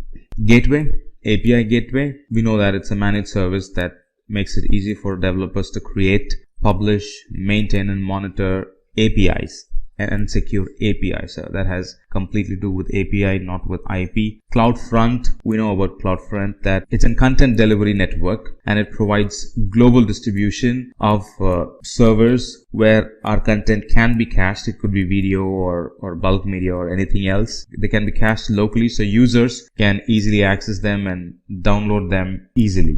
Alright, so that's CloudFront. Now at this point, after looking at all four, it looks like VPC is the right answer, and in fact VPC is the right answer. VPC has public IP address. VPC can help us with private IP address. VPC can be used to allow, deny connection based on the security group, access control list, and the routing table it has. So that's the right answer is VPC. Alright, how about this one? This platform as a service or platform as a DB service provides us with a cost-efficient and resizable capacity while automating time-consuming administrative tasks. So this question is very clear. It's a DB service we got to look for, and it's a service that can provide automating some of the time-consuming tasks. It has to be resizable at the same time. So let's talk about Amazon Relational Database. It's a database kind of matches the requirement. We can resize it as and when needed. All right. Looks like it's a fit as of now. It actually automates some of the time consuming work. Looks like it's a fit as of now. Let's move on to Elastic Cache and then try to see if that matches the definition that we've figured out above. Elastic Cache, it's actually a caching service. It's again an in-memory data store which helps in achieving high throughput and low latency in memory data store. So it's not a full-blown database, and it does not come with any Amazon provisioned automation in it for automating any of the administration tasks. No, it does not come up with anything like that. Yeah, we can resize the capacity as and when needed, but automation, it's not there yet, and moreover it's not a database. So that's out of the equation. VPC is not a resizable one. Once we have designed VPC, it's fixed. It can't be resized. So that's out of the equation. And Amazon Glacier is a storage but not a database. Right, so that's again out of the equation. So the tie is kind of between Amazon Relational Database Service and Amazon Elastic Cache, because they both aid the database service, but Elastic Cache is not a full-blown database. It actually helps the database, but it's not a full-blown database. So it's Amazon Relational Database. So that's the one which is a platform as a service. It's the one which can be resized. It's the one which can be used to automate the time-consuming administrative tasks. Alright, let's talk about this one. Which of the following is a means for accessing human researchers or consultants to help solve a problem on a contractual or a temporary basis? Alright, let's read the question again. Which of the following is a means for accessing human researchers or consultant to help solve problems on a contractual or a temporary basis? It's like assigning tasks or hiring AWS experts for a temporary job. So let's try to find that kind of service in the 4 services that are listed. Amazon Elastic MapReduce. MapReduce is actually an framework service that makes it easy and cost effective to analyze large amount of data, but that has nothing to do with accessing human researchers. Alright, let's talk about Mechanical Turk. It's a web service that provides a human workforce. That's the definition for it. For example, automation is good, but not everything can be automated. For something to qualify for automation, it has to be a repetitive task. A one-time task can't be automated, or the time and money that you would be spending in automation is not worth it. Instead, you could have done it manually. So that does not qualify for automation. And anything that requires intelligence, right? Anything that's a special case. Right? Automation can do repetitive tasks. Automation can do precise work, but it has to be a repetitive task. The scenario, it should have been there already. Only then that can be executed. But if it's a new scenario and it requires appropriate addressing, then it requires human task. So we could hire researchers and consultants who can help solve a problem using Amazon Mechanical Turk. The other 2 are already out of the equation. Now DevPay is actually a payment system through Amazon, and multi-factor authentication, as it says, it's an authentication system. So the right answer is Amazon Mechanical Turk. Alright, this sounds interesting. Let's look at this one. This service is used to make it easy to deploy, manage, and scale containerized applications using Kubernetes on AWS. Which of the following is this AWS service? So it's a service to deploy, manage, and scale containerized applications. So it deals with containers. It also should have the ability to use Kubernetes, which is a container orchestration service.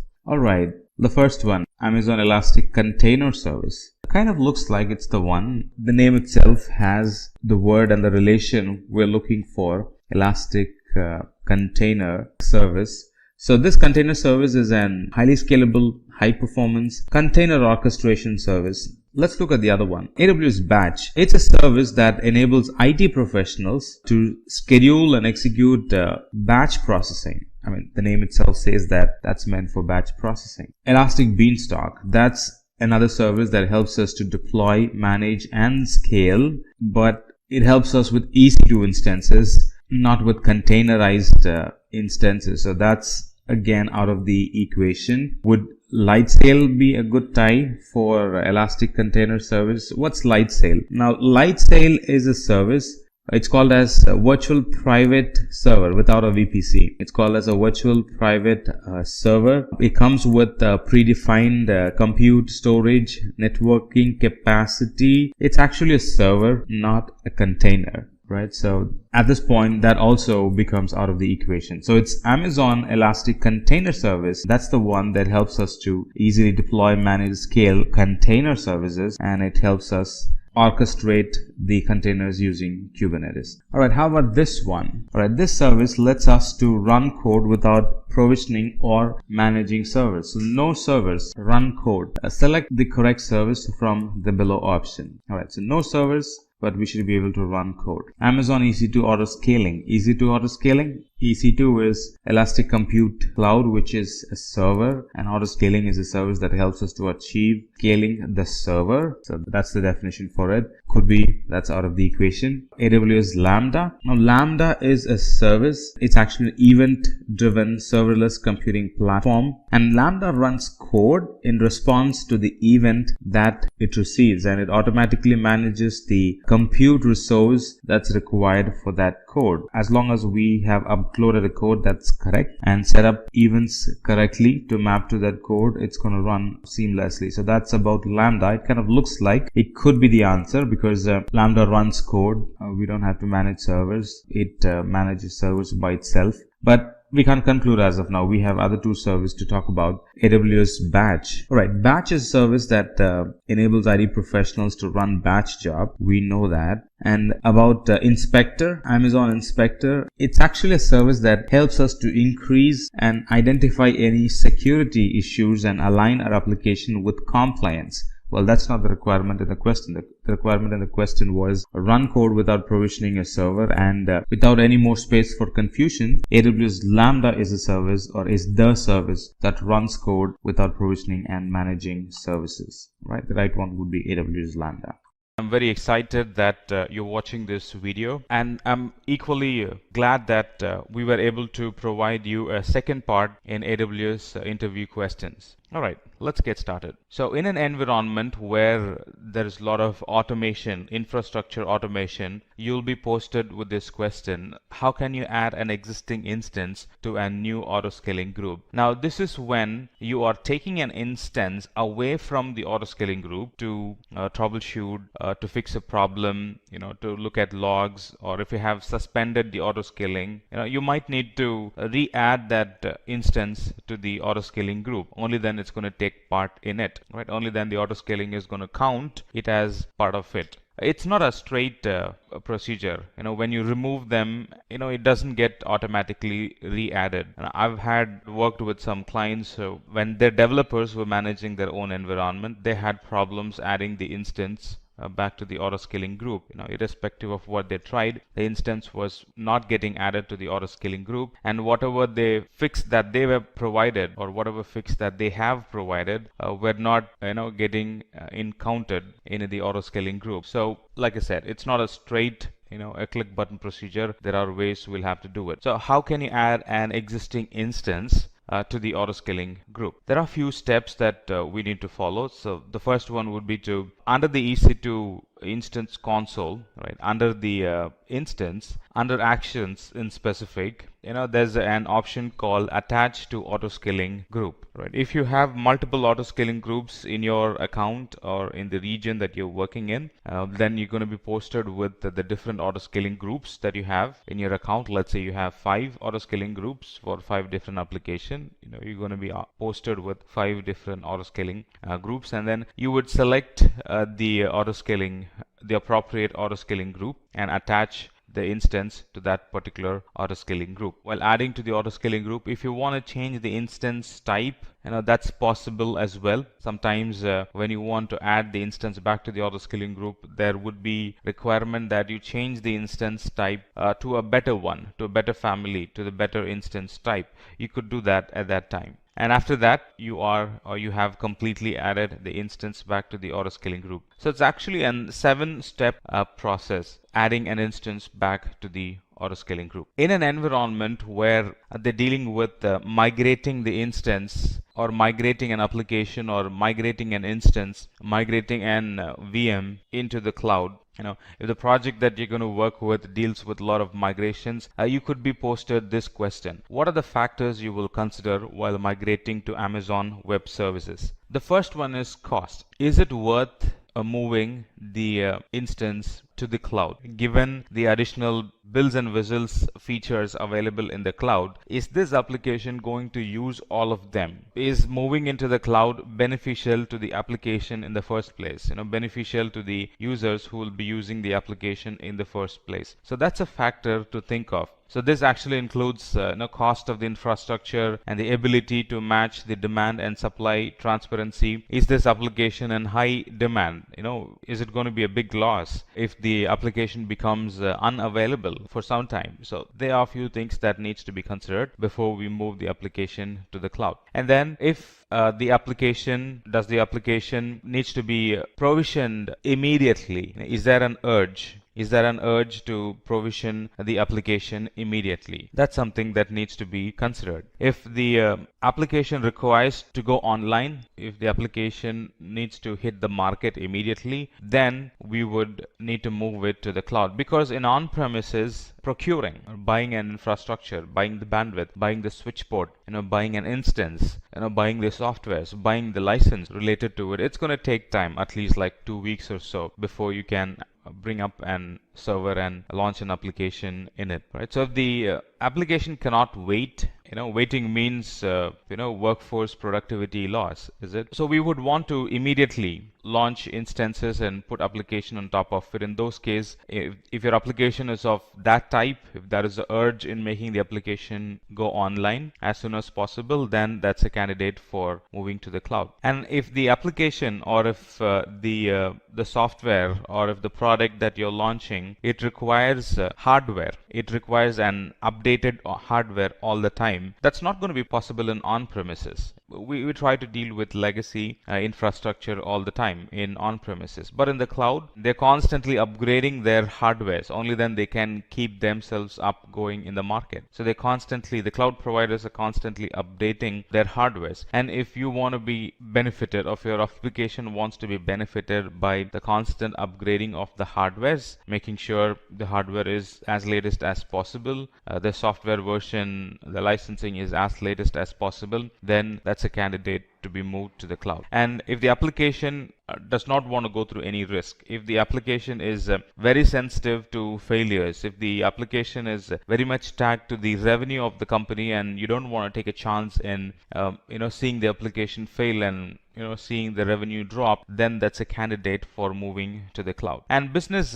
agility, moving to the cloud, at least half of the responsibility is now taken care by the provider. In this case, it's Amazon. At least half of the responsibility is taken care by them. Like if the hardware fails, Amazon makes sure that they're fixing the hardware immediately. And notifications, if something happens, there are immediate notifications available that we can set it up and make ourselves aware that something has broken, and we can immediately jump in and fix it. So you see, the responsibility is now being shared between Amazon and us. So if you want to get that benefit for your application, for your organization, for the product that you're launching, then it needs to be moved to the cloud so you can get that benefit from the cloud. The other question you could get asked is, what is RTO and RPO in AWS? They are essentially disaster recovery terms. When you're planning for disaster recovery, you cannot avoid planning disaster recovery without talking about RTO and RPO. Now, what's the RTO? What's the RPO in your environment? Or how do you define RTO? How do you define RPO? Are some general questions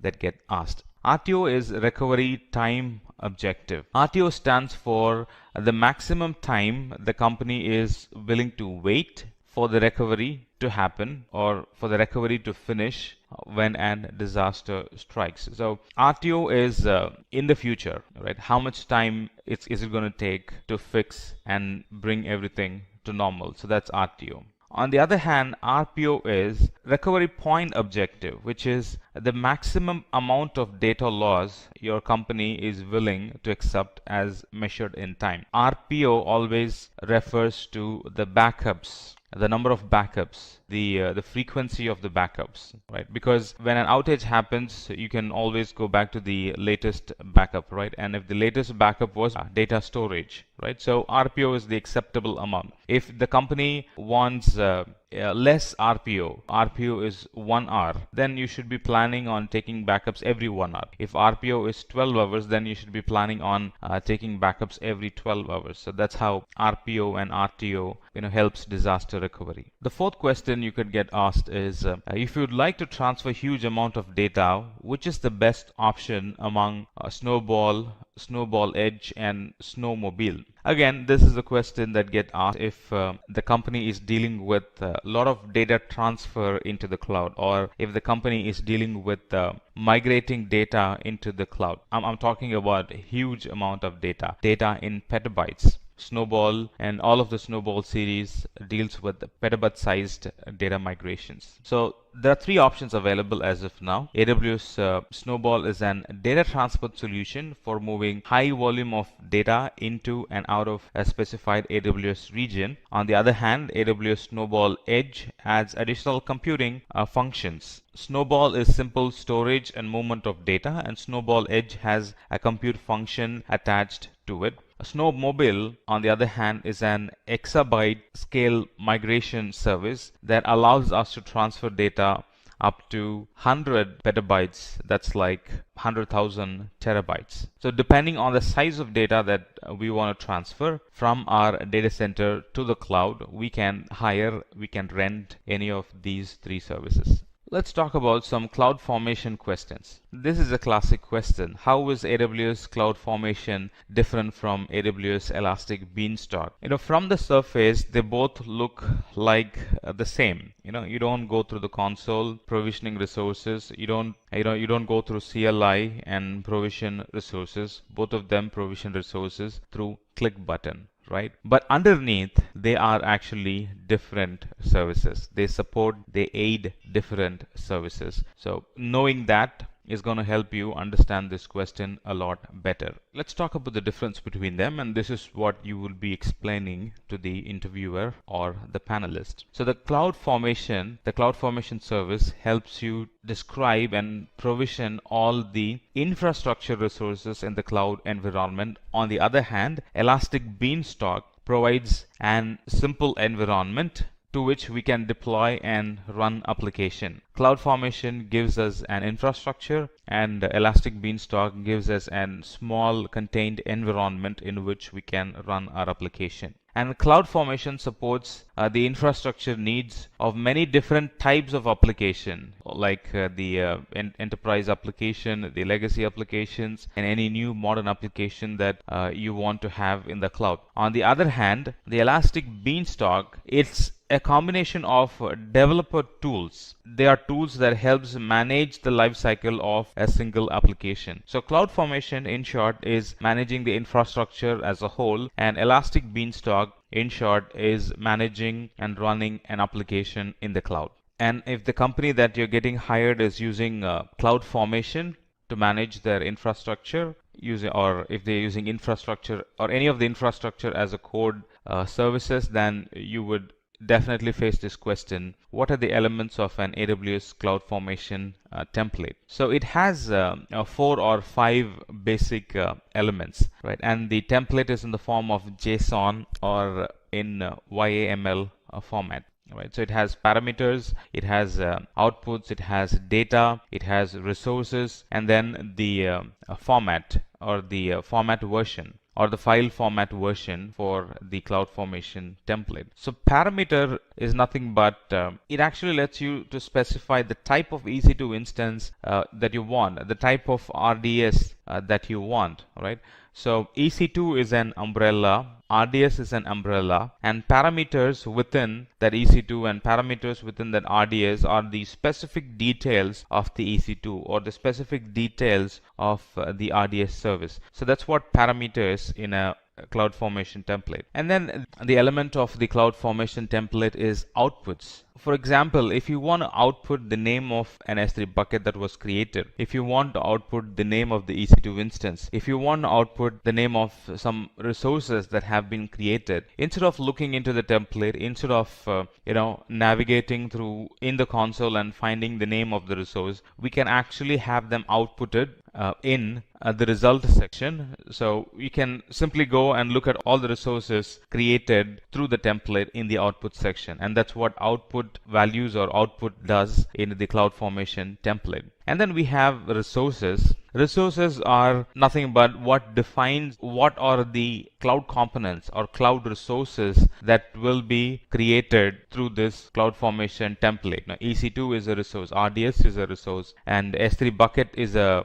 resource, Elastic Load Balancer is a resource, and NAT Gateway is a resource, VPC is a resource. So you see, all these components are the resources, and the resource section in the CloudFormation defines what are the AWS cloud resources that will be created through this CloudFormation template. And then we have a version. Version actually identifies the capabilities of the template.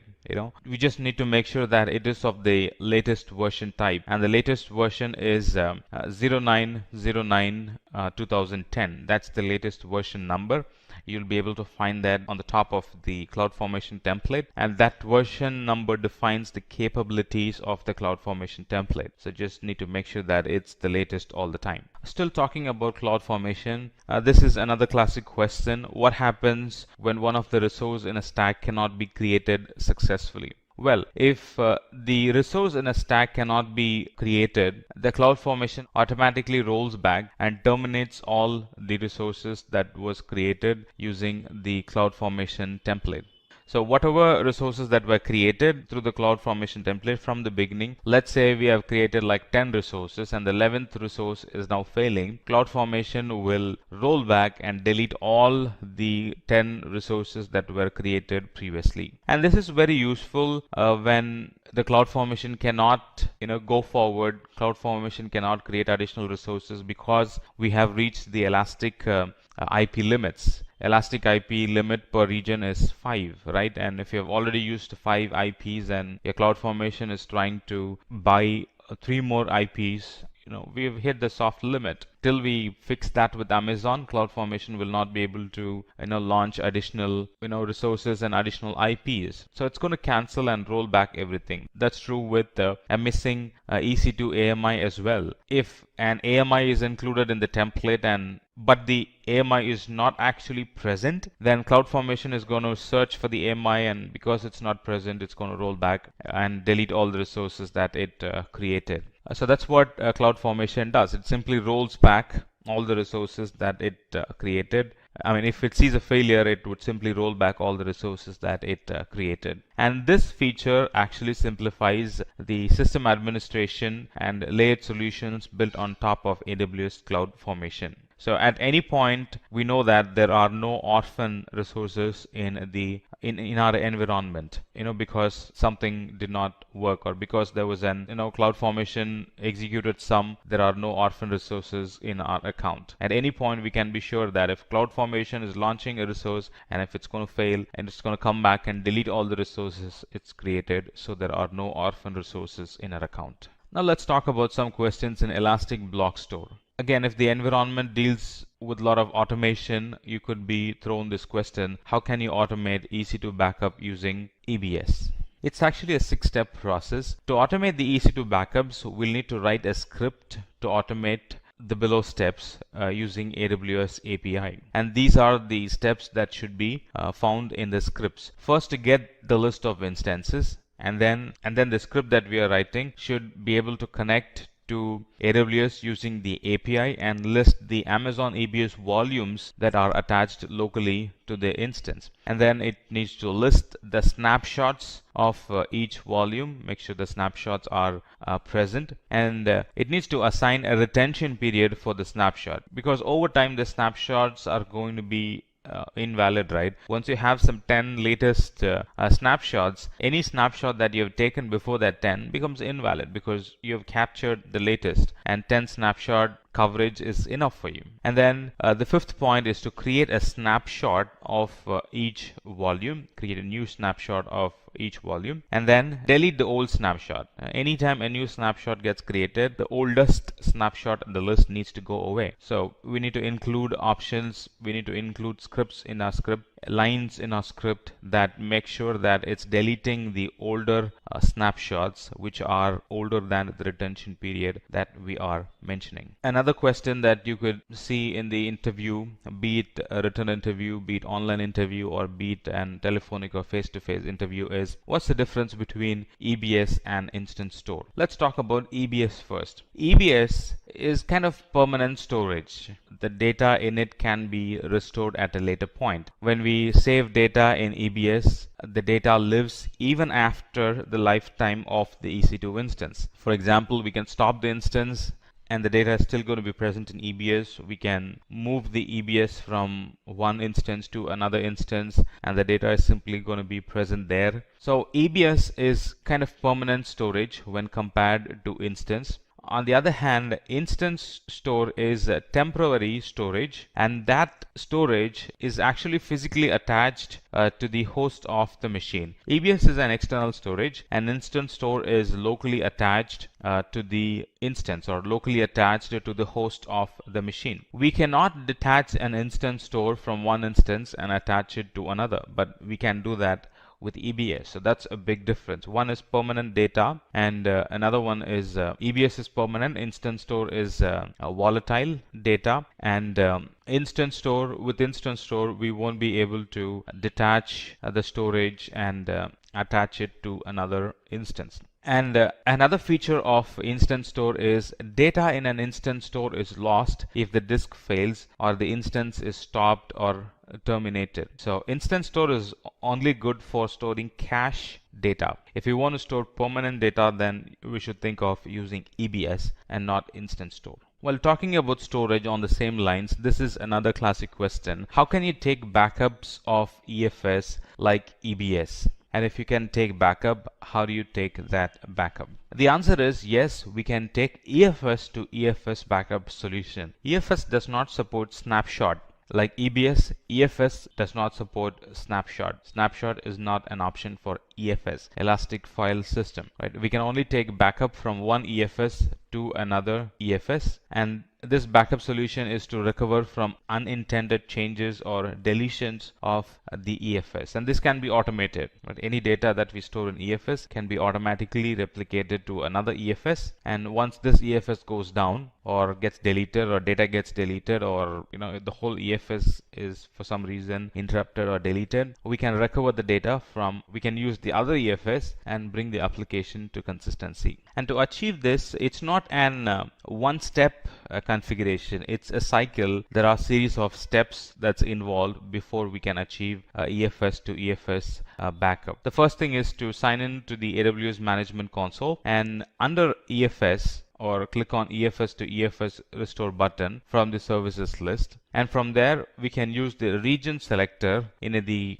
console navigation bar to select the actual region in which we want to work on, and from there ensure that we have selected the right template. Some of the templates would be EFS to EFS backup, granular backups, incremental backups. Right, so there are some templates, the kind of backups that you want to take. Do you want to take granular? Do you want to take increment backups? Stuff like that. And then create a name to that solution, the kind of backup that we have created. And finally review all the configurations that you have done and click on save. And from that point onwards, the data is going to be copied. And from that point onwards, any additional data that you put is going to copy it and replicate it. Now you have an EFS to EFS backup. This is another classic question in companies which deals with data management. There are easy options to create snapshots, but deleting snapshots is not always an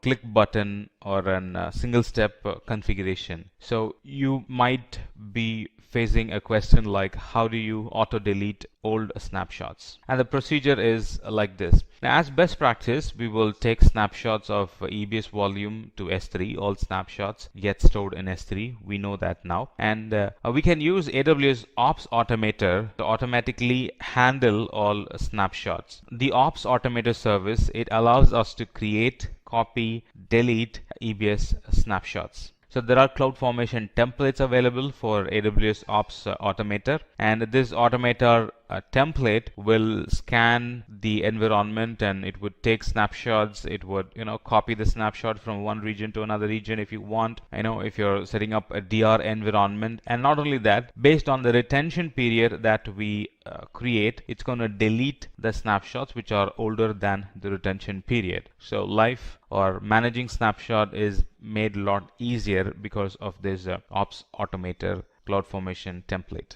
Moving into questions in Elastic Load Balancer, this again could be a question in the interview. What are the different types of load balancers in AWS and what's their use case? What's the difference between them? And as of now, as we speak, there are 3 types of load balancers which are available in AWS. The first one being application load balancer. Just like the name says, the application load balancer works on the application layer and deals with HTTP and HTTPS requests. And it also supports path-based routing. For example, simplilearn.com / some web page, simplilearn.com / another website. So it's going to direct the path based on the / value that you give in the URL. So that's path-based routing. So it supports that. And not only that, it can support port-based :8080, :8081, or :8090. Based on that port also, it can take a routing decision, and that's what application load balancer does. On the other hand, we have network load balancer, and the network load balancer makes routing decisions at the transport level. It's faster because it has very less thing to work on. It works on lower OSI layer. It works on a lower layer, so it has very less information to work with than compared with application layer. So comparatively, it's a lot faster and it handles millions of requests per second. And after the load balancer receives a connection, it selects a target group for the default rule using the flow hash routing algorithm. It does simple routing, right? It does not do path-based or port-based routing. It does simple routing, and because of it, it's faster. And then we have classic load balancer, which is kind of expiring as we speak. Amazon is discouraging people using classic load balancer, but there are companies which are still using classic load balancer. They are the ones who were the first one to step into Amazon when classic load balancer was the first load balancer or the only load balancer available at that point. So it supports HTTP, HTTPS, TCP, SSL protocol, and it has a fixed relationship between a load balancer port and the container port. So initially we only had classic load balancer, and then after some point Amazon said, instead of having one load balancer address all type of traffic, we're going to have 2 load balancers called as the child from the classic, 2 load balancer, and one is going to specifically address the application requirement and one is going to specifically address the network requirement, and let's call it as application load balancer and network load balancer. So that's how now we have 2 different load balancers. Talking about load balancer, another classic question could be, what are the different uses of the various load balancer in AWS Elastic load balancing? There are 3 types of load balancer. We just spoke about it. Application load balancer is used if we need flexible application management and TLS termination, and network load balancer if we require extreme performance and the load balancing should happen based on static IPs for the application. And classic load balancer is an old load balancer which is for people who are still running their environment from EC2 classic network. Now this is an older version of VPC, or this is what was present before VPC was created. EC2 classic network is what was present before EC2 was created. So they are the 3 types and they are the use cases of it. Let's talk about some of the security related questions you would face in the interview. When talking about security and firewall in AWS, we cannot avoid discussion talking about WAF, Web Application Firewall, and you would definitely see yourself in this situation where you've been asked how can you use AWS WAF in monitoring your AWS applications. WAF or Web Application Firewall protects our web application from common web exploits. And WAF helps us control which traffic source your application should be allowed or blocked, which traffic from a certain source, which source or which traffic from a certain source should be allowed or blocked your application. With WAF, we can also create custom rules that blocks common attack patterns. If it is a banking application, it has a certain type of attacks, and if it is simple data management, data storage application, it has content management application, it has a separate type of attack. So based on the application type, we can identify a pattern and create rules that would actually block that attack based on the rule that we create. And WAF can be used for three cases. The first one is allow all requests, and then block all requests, and count all requests for a new policy. So it's also an monitoring and management service which actually counts all the policies, or counts all the requests that matches a particular policy that we create. And some of the characteristics we can mention in AWS WAF are the origin IPs and the strings that appear in the request. We can allow block based on origin IP, allow block based on strings that appear in the request. We can allow block or count based on the origin country, length of the request. We can block and count the presence of malicious scripts in an connection. We can count the request headers, or we can allow block a certain request header, and we can count the presence of a malicious SQL code in a connection that we get and that want to reach our application. Still talking about security, what are the different AWS IAM categories we can control? Using AWS IAM, we can do the following. One is create and manage IAM users. And once the user database gets bigger and bigger, we can create and manage them in groups. And in IAM,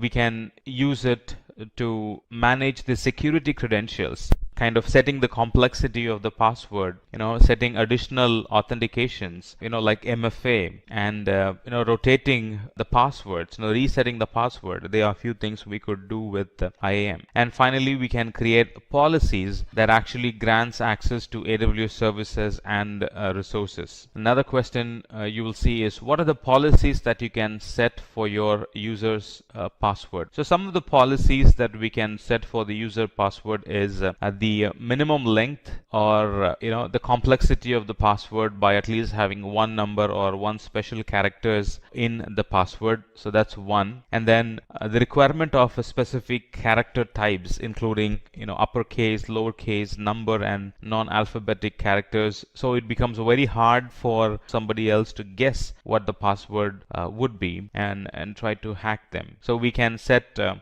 length of the password, we can set the complexity in the password, and then we can set an automatic expiration of the password. So after a certain time, the user is forced to create a new password, so the password is not stale, old, and easy to guess in the environment. And we can also set settings like the user should contact the admin when the password is about to expire. So you can get a hold of how the user is setting their password. Is it having good complexity in it? Is it meeting company standards? Or there are a few things that we can control and set for the users when the users are setting or recreating the password. Another question that could be posted in an interview, so to understand your understanding of IAM, is what's the difference between an IAM role and an IAM user? Let's talk about IAM user. Let's start small and then go big, or let's start simple and then talk about the complex one. The IAM user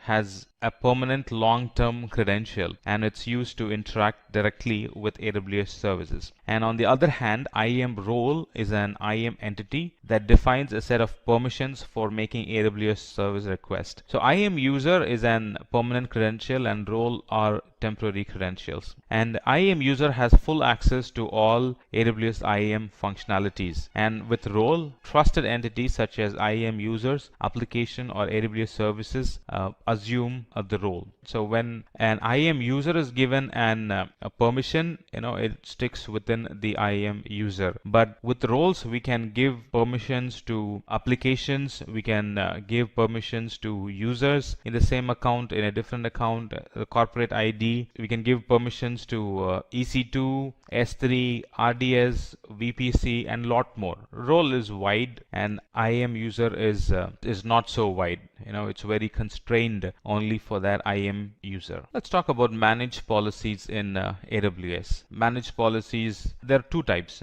customer managed and Amazon managed. So managed policies are IAM resources that express permissions using the IAM policy language. We can create policies, edit them, manage them separately from the IAM user group and roles which they are attached to. So they are something that we can do to managed policies if it is customer managed. And we can now update policy in one place, and the permissions automatically extend to all the attached entries. So I can have like 3 services, 4 services point to a particular policy, and if I edit that particular policy, it's going to reflect on those 3 or 4 services. So anything that I allow is going to be allowed for those 4 services. Anything that I denied is going to be denied for the 4 services. Imagine what would be without the IAM managed policy. We'll have to go and specifically allow deny on those different instances 4 or 5 times depending on the number of instances that we have. So like I said, there are 2 types of managed policies. One is managed by us, which is customer managed policies, and then the other is managed by AWS, which is AWS managed policy. This question, can you give an example of an IAM policy and a policy summary? This is actually to test how well versed are you with the AWS console. The answer to that question is, look at the following policy. This policy is used to grant access to add, update and delete objects from a specific folder. In this case, name of the folder is example folder, and it's present in a bucket called example bucket. So this is an IAM policy. On the other hand, the policy summary is a list of access level, resource and conditions for each service defined in a policy. So IAM policy is all about one particular resource, and the policy summary is all about multiple resources. With IAM policy, it was only talking about S3 bucket and one particular S3 bucket. Here it talks about CloudFormation template, CloudWatch logs, EC2, Elastic Beanstalk services. Summary of resources and the permissions and policies attached to them. That's what policy summary is all about. Another question could be like this: what's the use case of IAM and how does IAM help your business? Two important or primary work of IAM is to help us manage IAM users and their access. It provides secure access to multiple users to their appropriate AWS resources. So that's one it does. And the second thing it does is manage access for federated users. Federated users or non-IAM users, and through IAM we can actually allow and provide secure access to resources in our AWS account to our employees without the IAM user. Now, they could be authenticated using the Active Directory, they could be authenticated using the Facebook credential, Google credential, Amazon credential, and a couple of other credentials, third-party identity management. Right, so we could actually trust them and we could give them access to our account based on the trust relationship that we have built with the other identity systems. Right, so 2 things. One is manage users and their access manage IAM user and their access in our AWS environment, and second is manage access for federated users who are non-IAM users. And more importantly, IAM is a free service, and with that we'll only be charged for the use of the resources, not for the IAM username and password that we create. Alright, let's now talk about some of the questions in Route 53. One classic question that could be asked in an interview is, what is the difference between latency-based routing and geo-DNS or geo-based DNS routing? Now, the geo-based DNS routing takes routing decisions on the basis of the geographic location of the request, and on the other hand, the latency-based routing utilizes latency measurements between networks and data centers. Now, latency-based routing is used where you want to give your customers the lowest latency as possible. So that's when we would use latency-based routing. And on the other hand, geo-based routing is when we want to direct customers to different websites based on the country they are browsing from. You could have 2 different or 3 different websites for the same URL. Take Amazon, the shopping website, for example. When we go to Amazon.com from in the US, it directs us to the US web page where the products are different, the currency is different, right, and the flag and a couple of other advertisements that shows up are different. And when we go to Amazon.com from India, it gets directed to the Amazon.com Indian site, where again the currency, the product, and the advertisements, they're all different, right? So depending on the country they're trying to browse, if you want to direct customers to 2 or 3 different websites, we would use geo-based routing. Another use case of geo-based routing is if you have a compliance that you should handle all the DNS requests, or if you should handle all the requests from a country within the country, then you would do geo-based routing. Now, you wouldn't direct the customer to a server which is in another country, right? You would direct the customer to a server which is very local to them. That's another use case of geo-based routing. And like I said, for latency-based routing, the whole goal or aim is to achieve minimum end-user latency. If you are hired for the architect role and if that requires working a lot on the DNS, then you could be posted with this question: what is the difference between domain and a hosted zone? A domain is actually a collection of data describing a self-contained administrative and technical unit on the internet, right? So for example, Simplilearn.com is actually a domain. On the other hand, hosted zone is actually an container that holds information about how you want to route traffic on the internet to a specific domain. For example, lms.simplilearn.com is an hosted zone, whereas simplilearn.com is an domain. So in other words, in hosted zone, you would see the domain name plus a prefix to it. LMS is a prefix here. FTP is a prefix. Mail.simplilearn.com is a prefix. So that's how you would see a prefix in hosted zones. Another classic question from Route 53 would be: how does Amazon Route 53 provide high availability and low latency? The way Amazon Route 53 provides high availability and low latency is by globally distributed DNS servers. Amazon is a global service and they have DNS services globally. Any customer doing a query from different parts of the world, they get to reach an DNS server which is very local to them, and that's how it provides low latency. Now, this is not true with all the DNS providers. There are DNS providers who are very local to a country, who are very local to a continent. So they generally don't provide low latency service, right? It's always high latency. It's low latency for local users, but anybody browsing from a different country or a different continent, it's going to be high latency for them. But that's not again true with Amazon. Amazon is a globally distributed DNS provider. It has DNS servers global wide, and like I said, it has optimal locations. It has got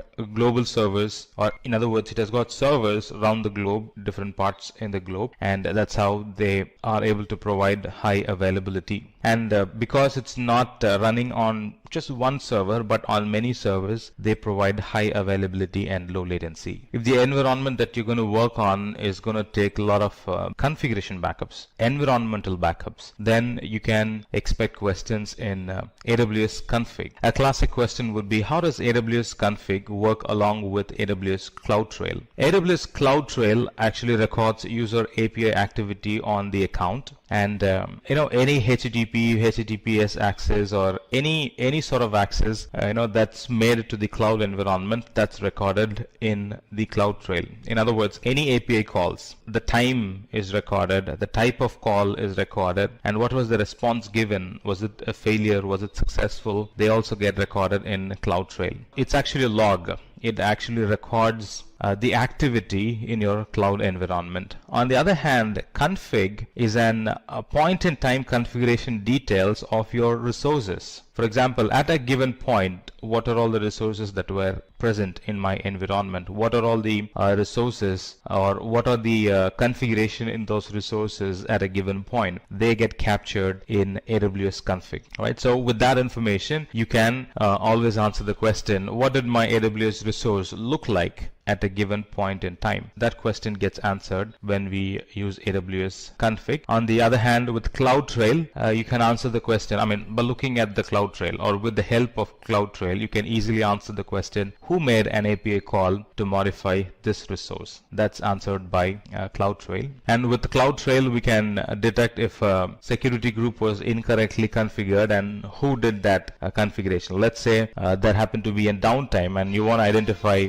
let's say there happened to be a downtime and you want to identify who made that change in the environment. You can simply look at CloudTrail and find out who made the change. And if you want to look at how the environment looked like before the change, you can always look at AWS config. Can AWS configure or AWS config aggregate data across different AWS accounts? Yes, it can. Now this question is actually to test whether you have used AWS config or not. I know some of the services are very local, is it? Some of these services are availability zone specific, some of them are regional specific, and some of them are global services in Amazon. And though some of the services are region services, you still can do some changes, add some configuration to it and collect regional data in it. For example, S3 is a regional service, but still you can collect logs from all of the regions into an S3 bucket in one particular region. That's possible. And CloudWatch is an regional service, but still you can, with some changes to it,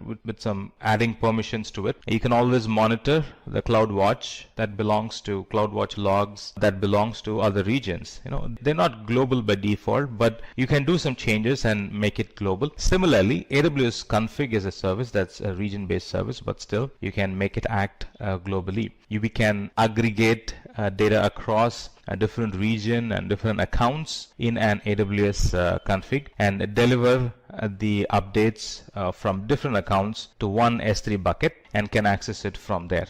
AWS config also works or integrates seamlessly with SNS topic. So, anytime there is a change, anytime the new data gets collected, you can always notify yourself or notify a group of people about the new log or the new config or new edit that happened in the environment. Let's look at some of the database questions. Database should be running on reserved instances. So whether you know that fact or not, the interviewer wants to understand how well you know that fact by asking this question. How are reserved instances different from on-demand DB instances? Reserved instances and on-demand instances are exactly the same when it comes to their function, but they only differ based on how they are built. Reserved instances are purchased for 1 year or 3-year reservation, and in return we get a very low per hour pricing because we're paying upfront. It's generally said that reserved instance is 75% cheaper than on-demand instance, and Amazon gives you that benefit because you're committing for 1 year and sometimes you're paying in advance for the whole year. On the other hand, on-demand instances are built on an hourly price. Talking about auto scaling, how will you understand the different types of auto scaling? The interviewer might ask this question: which type of scaling would you recommend for RDS and why? There are two types of scaling, as you would know now, vertical and horizontal. And in vertical scaling, we can vertically scale up the master database with a couple of clicks. Right, so that's vertical scaling. Vertical scaling is keeping the same node and making it bigger and bigger. If previously it was running on T2 micro, now we would like to run it on M3, 2 times large instance. Previously it had 1 virtual CPU, 1 gigabit. Now it's going to have 8 virtual CPU and 30 gigabit of RAM. So that's vertical scaling. On the other hand, horizontal scaling is adding more nodes to it. Previously it was running on 1 VM. Now it's going to run on 2, 3, 10 VMs. Right, that's horizontal scaling. So a database can only be scaled vertically, and there are 18 different types of instances we can resize our RDS to. Right, so this is true for RDS MySQL, Postgres SQL, MariaDB, Oracle, Microsoft SQL servers. There are 18 type of instances we can vertically scale up to. On the other hand, horizontal scaling are good for replicas. So they are read-only replicas. We're not going to touch the master database. We're not going to touch the primary database, but I can do horizontal scaling only with Amazon Aurora, and I can add additional read replicas. I can add up to 15 read replicas for Amazon Aurora and up to 5 read replicas for RDS, MySQL, Postgres, SQL, and MariaDB RDS instances. And when we add replica, we are horizontally scaling, adding more nodes, right? Read-only nodes. So that's horizontal scaling. So how do you really decide between vertical and horizontal scaling? If you're looking to increase the storage and the processing capacity, we'll have to do a vertical scaling. If you're looking at increasing the performance or of the read-heavy database, we need to be looking for horizontal scaling, or we need to be implementing horizontal scaling in our environment. Still talking about database, this is another good question you can expect in the interview. What is the maintenance window in Amazon RDS? Will your DB instance be available during the maintenance event? Right, so this is really to test how well you have understood the SLA, how well you have understood the Amazon RDS, the failover mechanism of Amazon RDS, stuff like that. So RDS maintenance window, it lets you decide when a DB instance modification, a database engine upgrades, or software patching has to occur. And you actually get to decide, should it happen at 12 in the night, or should it happen at afternoon? Should it happen early in the morning? Should it happen in the evening? You actually get to decide. And automatic scheduling by Amazon is done only for patches that are security and durability related. Sometimes Amazon takes down and does automatic scheduling if there is a need for a patch update that deals with security and durability. And by default, the maintenance window is for 30 minutes. And the important point is the DB instance will be available during that event, because you're going to have primary and secondary, right? So when that upgrade happens, Amazon would shift the connection to the secondary, do the upgrade, and then switch back to the primary. Another classic question would be, what are the consistency models in DynamoDB?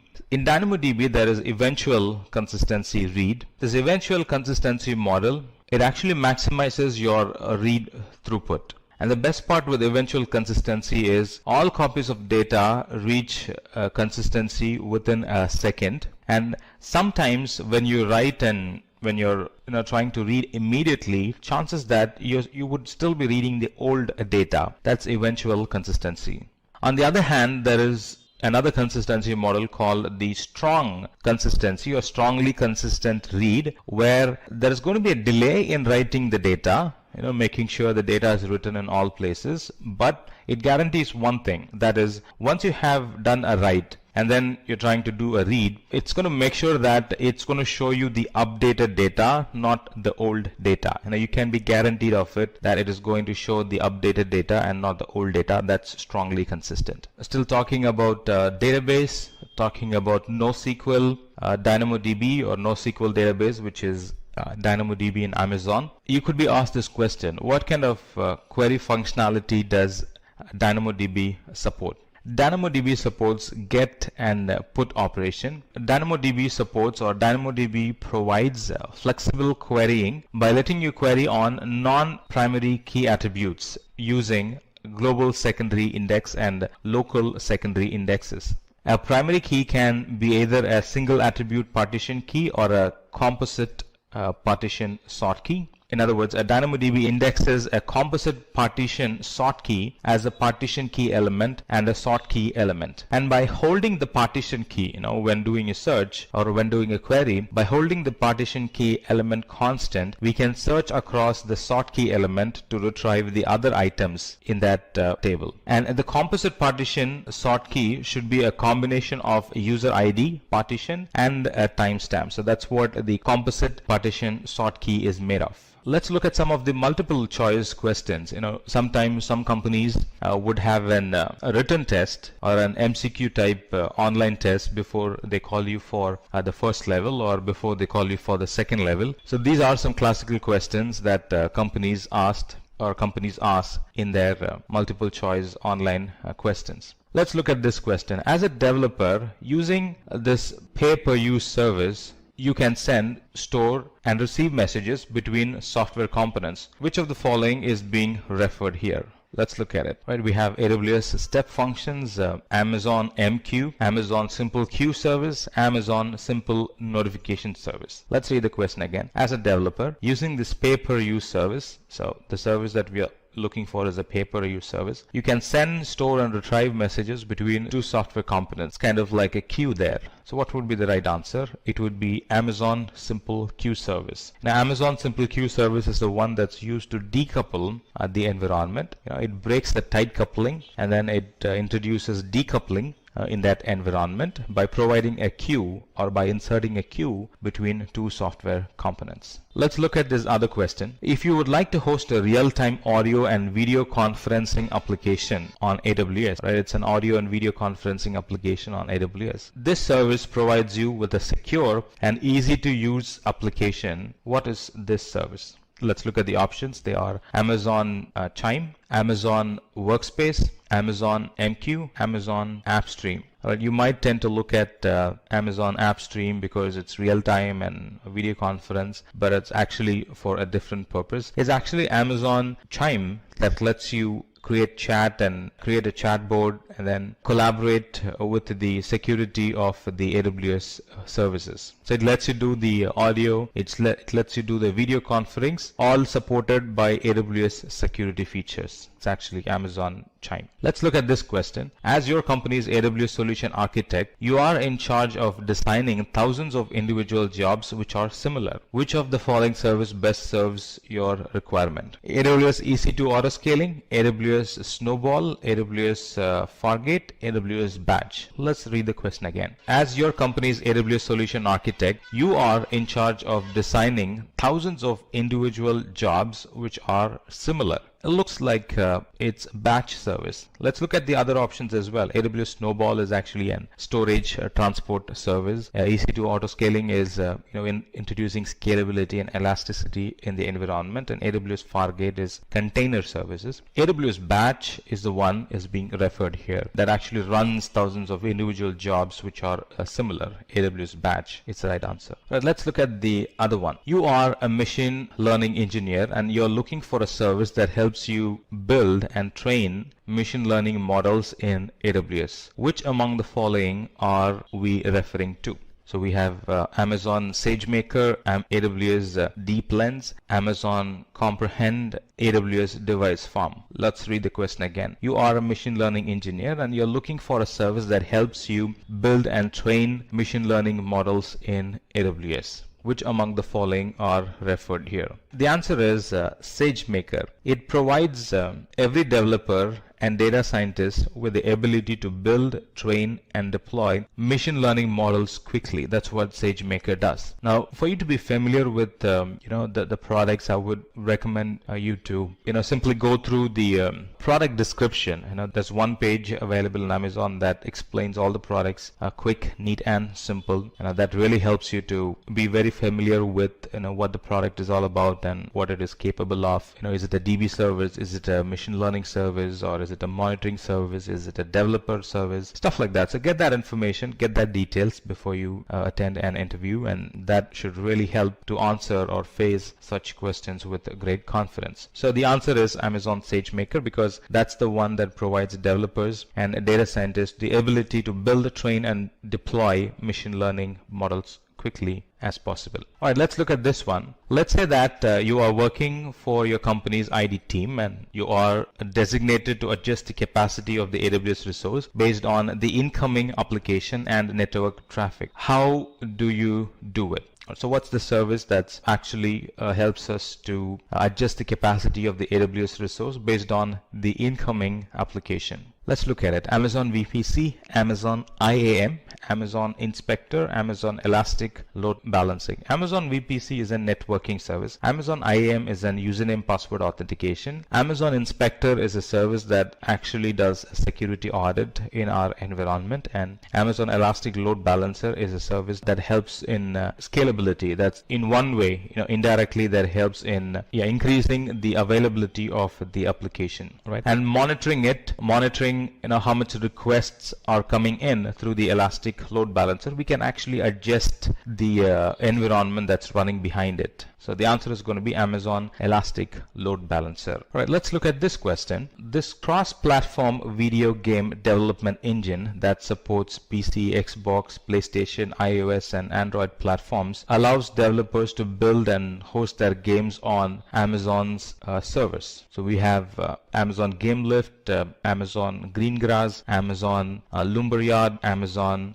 Sumerian. Let's read the question again. This cross-platform video game development engine that supports PC, Xbox, PlayStation, iOS, and Android platforms allows developers to build and host their games on Amazon servers. The answer is Amazon Lumberyard. This Lumberyard is an free AAA gaming engine deeply integrated with AWS and Twitch with full source. This Lumberyard provides a growing set of tools that helps you create an highest game quality applications. And they connect to a lot of games and vast compute and storage in the cloud. So it's that service they are referring to. Let's look at this question. You are the project manager of your company's cloud architect team. You are required to visualize, understand, and manage your AWS cost and usage over time. Which of the following service will be the best fit for this? We have AWS Budgets, we have AWS Cost Explorer, we have Amazon Workmail, we have Amazon Connect. And the answer is going to be Cost Explorer. Now, Cost Explorer is an option in the Amazon console that helps you to visualize and understand and even manage the AWS cost over time. Who's spending more? Who's spending less? And what is the trend? What is the projected cost for the coming month? All these can be visualized in AWS Cost Explorer. Let's look at this question. You are a chief cloud architect at your company, and how can you automatically monitor and adjust computer resources to ensure maximum performance and efficiency of all scalable resources? So we have a CloudFormation as a service, we have AWS Aurora as a solution, we have AWS Auto Scaling, and Amazon API Gateway. Let's read the question again. You're the chief cloud architect at your company. How can you automatically monitor and adjust computer resources? How can you automatically monitor and adjust computer resources to ensure maximum performance and efficiency of all scalable resources? This is an easy question to answer. The answer is auto scaling. Right? That's a basic service and solution architect course, is it? Auto scaling is the service that helps us to easily adjust, monitor, and ensure the maximum performance and efficiency of all scalable resources. It does that by automatically scaling the environment to handle the inputs. Let's look at this question. As a database administrator, you will use a service that is used to set up and manage databases such as MySQL, MariaDB, and PostgreSQL. Which service are we referring to? Amazon Aurora, Amazon Elastic Cache, AWS RDS, AWS Database Migration Service. Amazon Aurora is Amazon's flavor of the RDS service, and Elastic Cache is the caching service provided by Amazon. They are not full-fledged database. And database migration service, just like the name says, it helps to migrate the database from on-premises to the cloud and from one database flavor to another database flavor. Amazon RDS is the service, is the console, is the service, is the umbrella service that helps us to set up, manage databases like MySQL, MariaDB, and PostgreSQL. It's Amazon RDS. Let's look at this last question. A part of your marketing work requires you to push messages onto Google, Facebook, Windows, and Apple through APIs or AWS Management Console. You will use the following service. So the options are AWS CloudTrail, AWS Config, Amazon Chime, AWS Simple Notification Service. All right, it says a part of your marketing work requires you to push messages. It's dealing with pushing messages to Google, Facebook, Windows, and Apple through APIs or AWS Management Console. You will use the following service. It's Simple Notification Service. Simple Notification Service is a message pushing service. Right? SQS is pulling. Similarly, SNS is pushing. Right? Here it talks about a pushing system that pushes messages to Google, Facebook, Windows, and Apple through API, and it's going to be a simple notification system or a simple notification service. And with that, we have come to the end of this video on AWS Full Course of 2022. I hope you found it useful and entertaining. Please ask any questions you have concerning the topics covered in this video in the comment box below. Our experts will assist you in addressing your problems. Thank you for watching, stay safe, and keep learning. Hi there, if you like this video, subscribe to the Simplilearn YouTube channel and click here to watch similar videos. To nerd up and get certified, click here.